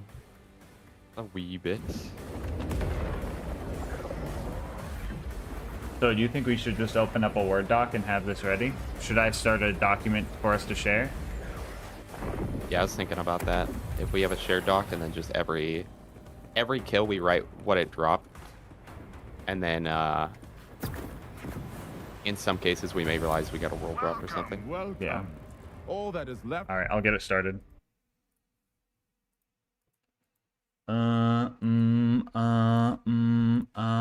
Drive. Should we do a spreadsheet? This yeah, because if we did spreadsheet, we can like on the one of the sides do like the names of all the bosses, and then on the other side do what they drop.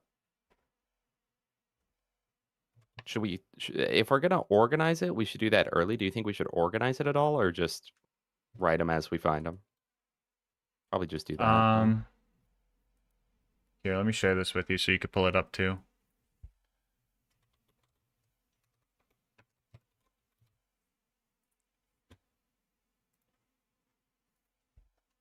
Thank you.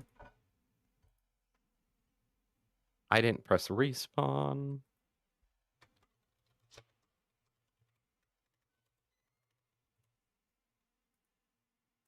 Plus, I feel like this will also help us remember this stuff. It'll help us learn it quicker because we're not only getting a drop, we're getting the drop, then like making sure that it's the correct drop, then we're writing it down in a separate area, you know? Alright, so for Splashdown, we got the lead balloon, the fireworks, and the jelly, right? Yeah, those are definitely his three. Is it called the jelly, or is it called something else? It's the jelly. Okay. Kinda underwhelming. Chat, what's happening to me? Oh, chat, we're lagging. My bad. Maybe we start doing it by zone. Out. Terribly embarrassed. Chat? Oh yeah, by zone would work. So like also in that zone we got Quake Thresher. And that might be it. Okay. Sorry guys, stream lagged there. Can argue with your results. Here, something for your efforts. Richly deserved. Now consider yourself. Do you think it should just be a different page per zone? On the spreadsheet? Probably, right? Panicking like someone urinated in their bubbly. I mean, we could always organize it later. We could just have the list for now, and then if we... I feel like organizing it too early is going to be like, but then like something's going to throw a rock in it. I feel like if we just did a list, then we could organize it later. If more things come up, like, do we want to list what the item is? Like, what manufacturer it is, you know? Also, yeah, like, I would say plasmas. just go for the... That's true. I mean, we could just put the name and then sort of what it is, where it's like lead balloon shotgun. So like lead balloon SG, Mad Lad SMG, all that. But I do think doing it by area would be good. Where if there was like one of the pages is specifically for Carcadia Burn, one of them's for whatever. Yeah. I just missed everything, chat. That was supposed to be my one shot. And I messed up my one shot.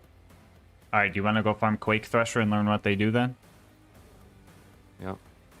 Alright, I'll TP. It's gonna kick you. Wait. Wait. Oh, I tapped Teleport it. to I me and tapped help it. me kill Ripper Redbirds real quick. I messed up my one shot. Here, can I try And something you know on when him? you mess up your spreader? Yeah. Oh, I got some leggies, so.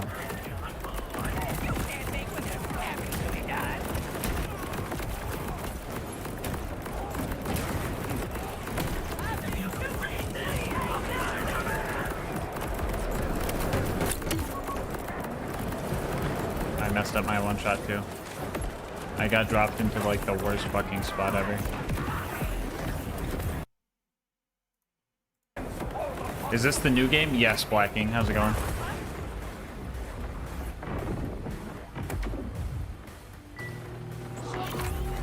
Hello, Jacob. Baby Gronk. Hello, Rogan. Hello, Baby Prince. Gronk's dead.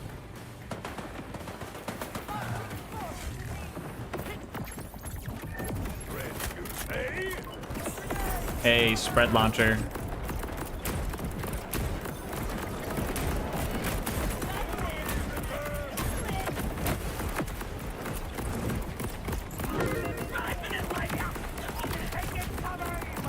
Do we want help from Taco? Or no? Yeah. I mean, if they no drops, it would save us some farming. I got, Taco okay. said that they would farm early game stuff. Okay, yeah. Okay, I got the Wombo got- combo. Okay, potato thrower, IB. So Potato thrower. 4 is 100%. Yeah. Let me. How do I even find this in my Google account? My drive. Is it in my drive, or would it be in my spreadsheet? And I also got the hoarder shield. I shared it with you. It might be an email. I got 2 drops from these guys total. Did you get 2 legendaries? I got 3. I got the hoarder, Okay, so potato.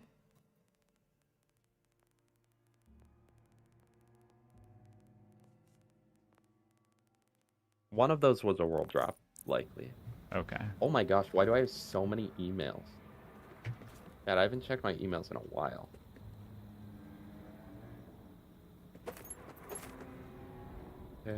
Okay. A from 0. Hi, your Borderlands 4 stream recently and had a great time watching. You had just hit level 35 while you're streaming with LilGasmask and made some really fun back and forth moments. Oh,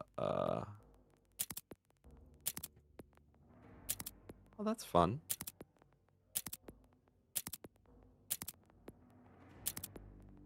The military charity. All right, pull this up.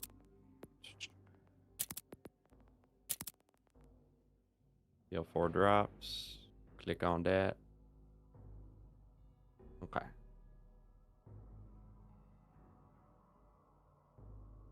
And then also, I think I'm gonna straight off the bat. Hello, Dr. Meaty Shock. How's it going? Hello, Dr. Meaty Shock.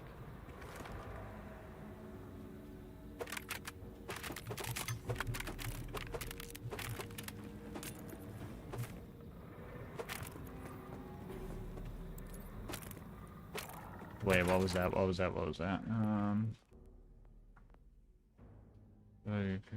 Crit stacking. That's just gun crit. Yeah, no. Yeah, there we go. I thought that the potato thrower dropped from them too, but we got like 3 of them, so there's probably 2 potato throwers. I got a potato thrower. Oh, did you So, not? I did. I would have. Okay, yeah. So either we got crazy world drops or that. All right, and then also inventory, backpack, sort by traits, firmware. What did I pick up with firmware? This has firmware, so we're gonna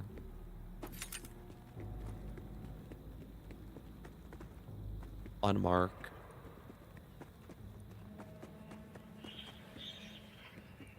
Oh, melee on that one. Bullets to spare. What is Let me that know when do? I could teleport us to the next fight. You want this kunai? Yes, I'm not up there though. Can you wait to drop it? Oh, yeah, I'll pick it back up. Thank you. Welcome back, Remember Christian. when the last one went through the floor? SJ Dom, how you doing? All Also, right. hi Jacob.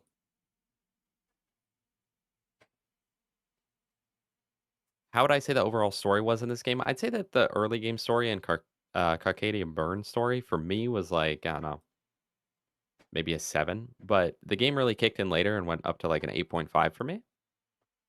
There's a battle dome right here. I guess I'll do it real quick.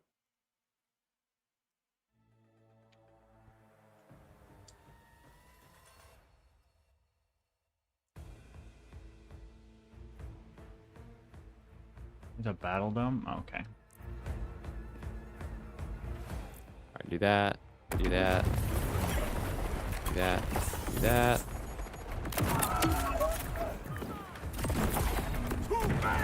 Nice. Yeah, Amon's one-shot potential is kind of crazy. But if you don't have the big damage for it in the first place, you can't do much. Luckily, I'm feeling sick. Alright, nothing good. Bunch of junk. Also, I just received a text message. Quit putting holes in my ride. Alright, get out of harm's way. I'm gonna take us there. Okay. Okay.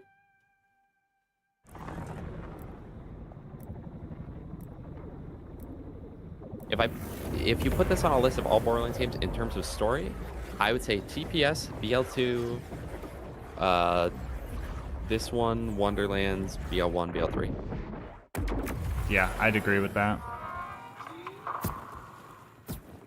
Alright, so we are farming Quake Thresher. If you guys know any of Quake Thresher's drops, that would be I wish helpful. Dominic was here. I miss him. Is it under us? Do we have to go under the ground? I think this one's the one in the auger mine.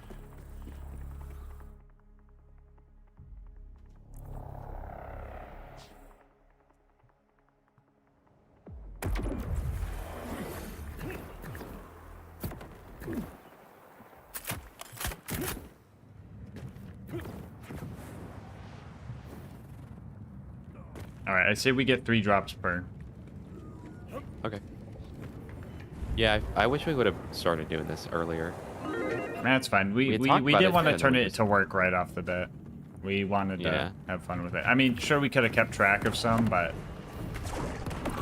we didn't know how world drops. We didn't know what was a world drop or whatever, but we'll figure it out. Yeah, that's true. Probably would have had a lot of misinfo.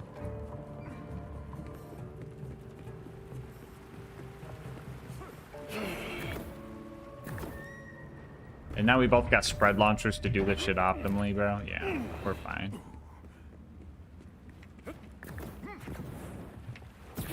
Doing it optimally without having to like set it down to an easier difficulty because we can still just one-shot everything.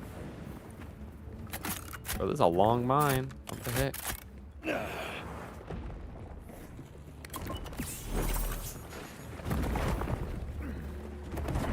Dude, how long is this mine? Be back in the mine. Oh, also, no, I won't use the kunai yet if we're gonna be farming a bunch of stuff.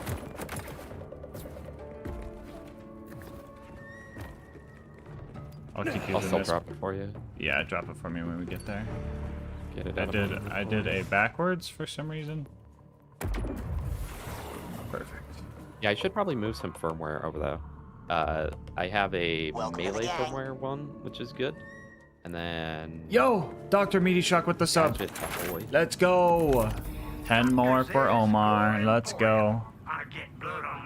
Is it worth to play on a hard difficulty for more chance to drop legendaries? I don't even feel like it's a higher chance for legendaries. I feel like it probably just reduces your chance at like whites and greens. Yeah, if you play, you could play at UVHM 1 and still be fine. It's just, I think the only thing you're missing out is I think some of the firmware is UVHM locked, so you won't see some of the firmware if you're sticking to that.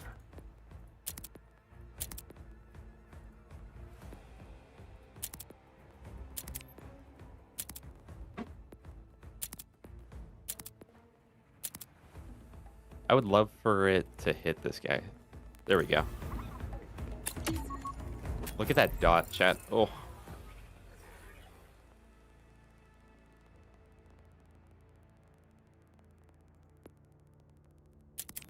Alright, I'm coming back up. We take turns. Yeah, pretty much. I'm not even gonna loot the chest, I'll just open it because the loot stays in it. I fucked up.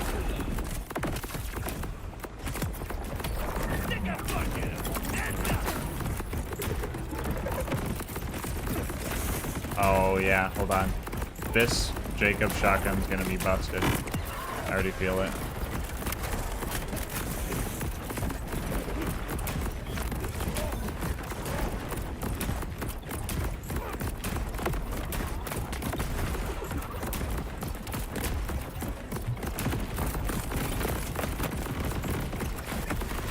Maybe I'm wrong.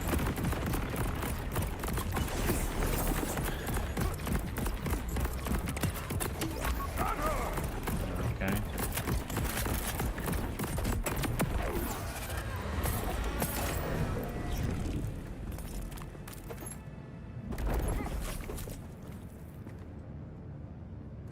What I'm gonna do is I'm just gonna pick up items, not look at them, but not sell them either until my inventory's full, and then I'll just sort by firmware. Yeah, that's what I've been doing. I'm just gonna look at purples or higher, honestly.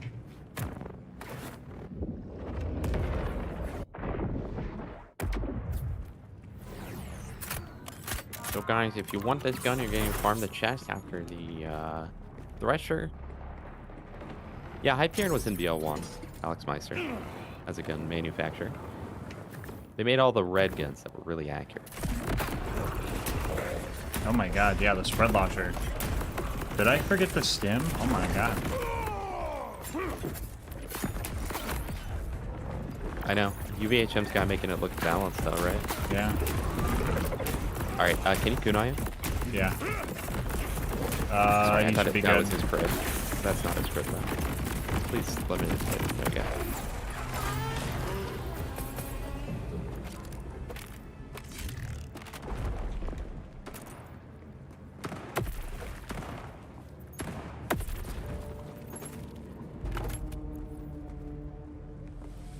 You know, I'm not even gonna look at loot until we man, get this the is so fucking drops. inefficient.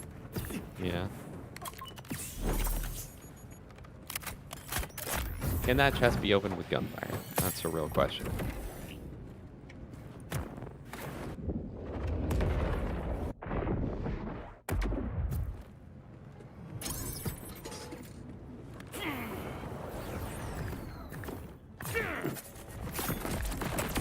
Oh, there we go.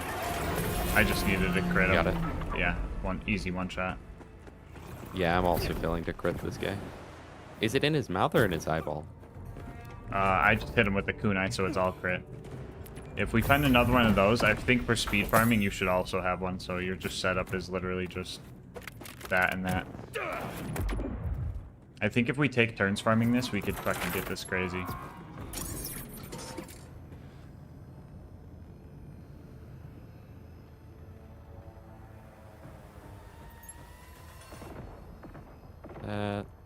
Let me know if I should come in and just help.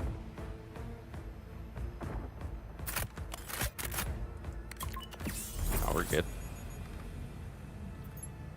I'm stuck, though, in his body. It's an issue. Can I TP to you? I'm teleporting. Spawn him. Kill him. Wait. Yeah, I saw that too, Alex. Wreck and burrow.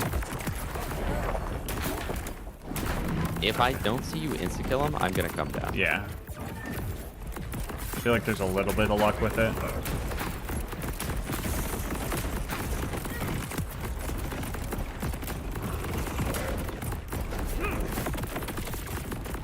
Game's just RNG, dude.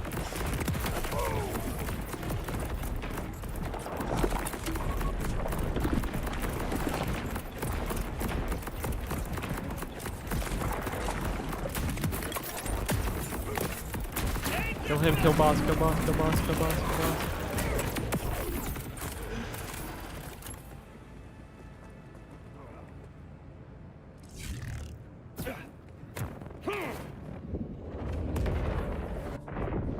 We don't need to Are you guys guess. What's the best we before or get from after it? halfway point? We beat the story. All right. All right, if I don't see an insta kill, I'm coming down.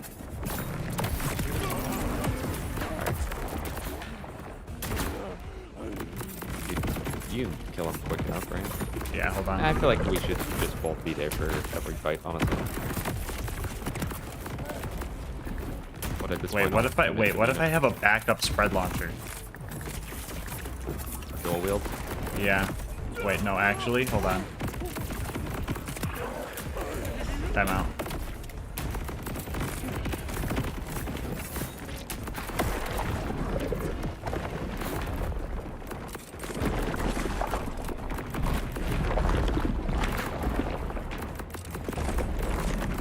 I'm fine. No, like legit, maybe I just gotta not hit him in his armory parts.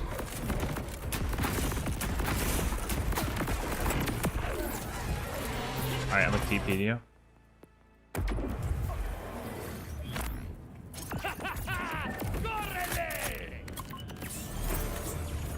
Let me equip my other one.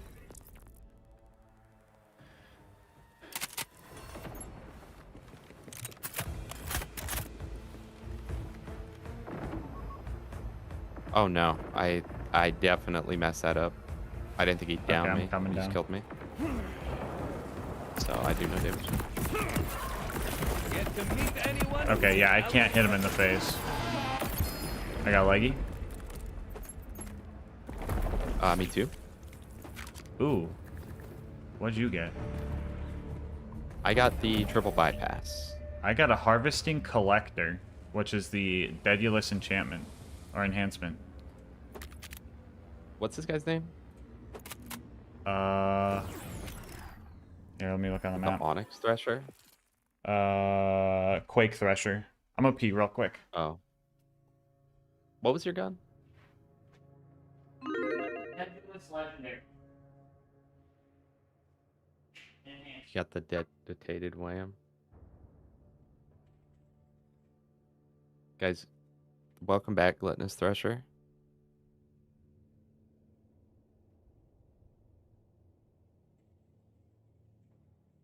Well, I guess we'll open the chest for once, yeah? I'm getting messaged right now. Oppressor drops the Blood Analyzer rep kit. Is that fly-in guy? He also drops the streamer, right? Hello, Daniel. How does late game work in this? So pretty much once you beat the game, once you've beaten normal mode, it unlocks Ultimate Vault Hunter mode, which is essentially you just do some certain challenges. And after doing the challenges, it ups your level. Sort of like... I got the legendary Dedulous enhancement, which I'm not sure if is a dedicated or what, but Wait, that one makes sense. Let's see if... I'd just highlight it. Are you writing these in the spreadsheet? Yeah. Let's kill him again and yeah. Oh, we'll let me see. TP you. There's a chance that we both just got world drops right there. Yeah. What'd you get? What one was yours? Triple bypass. All right. Rep kit. Hold on. I have an idea. This is gonna be the craziest idea, but I do have 3 spread launchers now, so. Dude, Tam says he thinks my bypass was a world drop. Do we both So get there's a world a chance drop that we then? just got double world drops. Okay.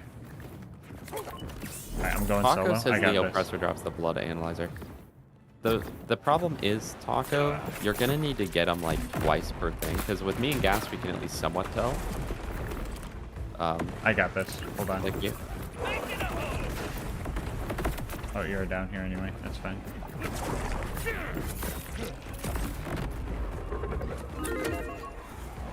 Why does it do crazy damage sometimes and not crazy damage other times? Is it because I'm Well, the crit knife only ADSing? gives you a 5% chance to crit. So maybe you're not always getting lucky. Damage to impacted target is automatic crits for 5 seconds. No, it's all crits.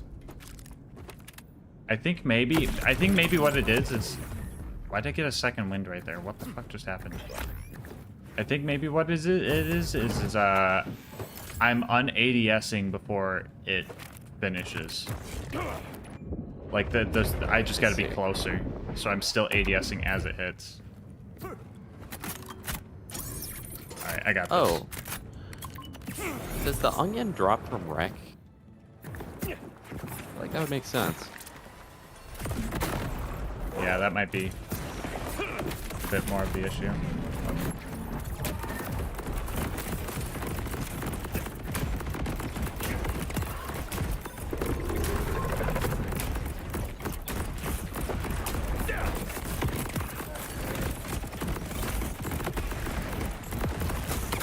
Okay, maybe he's just tanky in the butt. Probably. You gonna be able to finish him here? Tanky little dude. He's a 9. I missed my spread launcher, so no.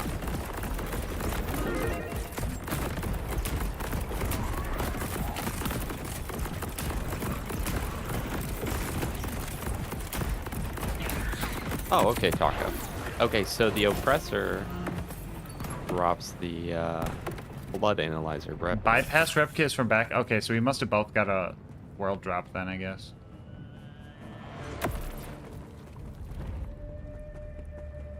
Okay,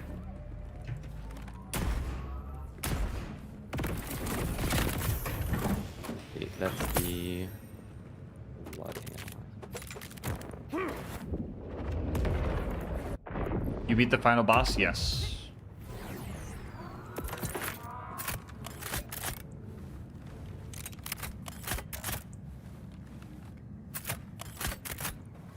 The onion drops from the other Thresher Sludge Mod. That's such a wasted opportunity. Why does that not drop from Wreck and Burrow?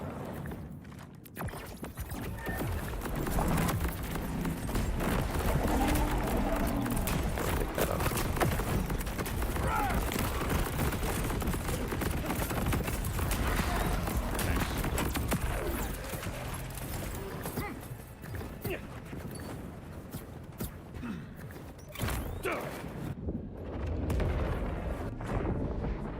Sludge Mod definitely drops the onion. Okay.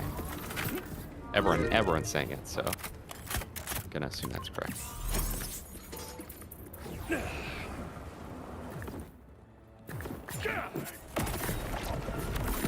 Maybe I do need my action skill active for this to be consistent. I definitely do. Without my action skill, it does like that much, and then with action skill, I can one person.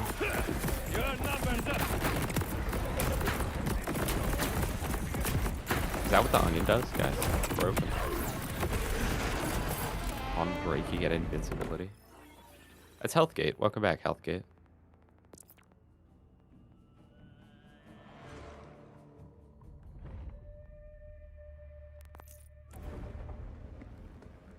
Alright, my stuff's up so I can one-shot combo him this time. How about that? We both go into the arena, but we'll both go into the arena. Okay. But only one person uses their cooldowns per fight. So I'll use all of mine. I'll knife him for you. Right now. Just let me know. There. If I can just get one kill. Alright. If you want knife him, knife him. Knifed. Nice. I can attempt to weaken him for you on your turn. Okay. If we can find one of those knives, that'd be cool too. Yeah. Now we're cooking with crumbs.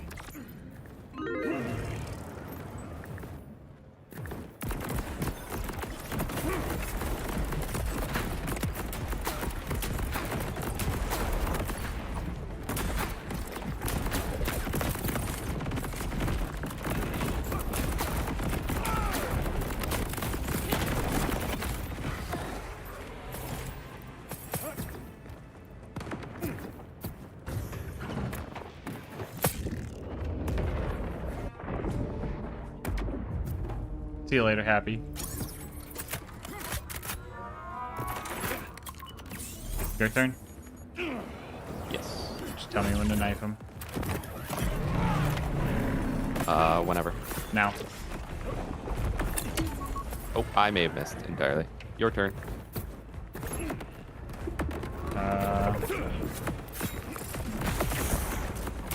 Oh, I feel like if I shoot him in the mouth, it does some damage. I mean, I'd hate to get shot in the mouth, so I feel like that only makes sense, eh? Would be a little less than ideal.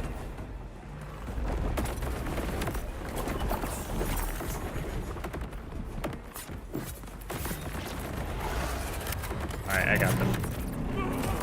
Hey, Star XVII, how you doing? If y'all ever see a spread launcher, drop it for ya. Hey, if I get a duplicate that I don't need. Croat, good job bidded in the story. And Shadow Blitz with a follow, which puts us at 1,200 followers. Thank you guys so much.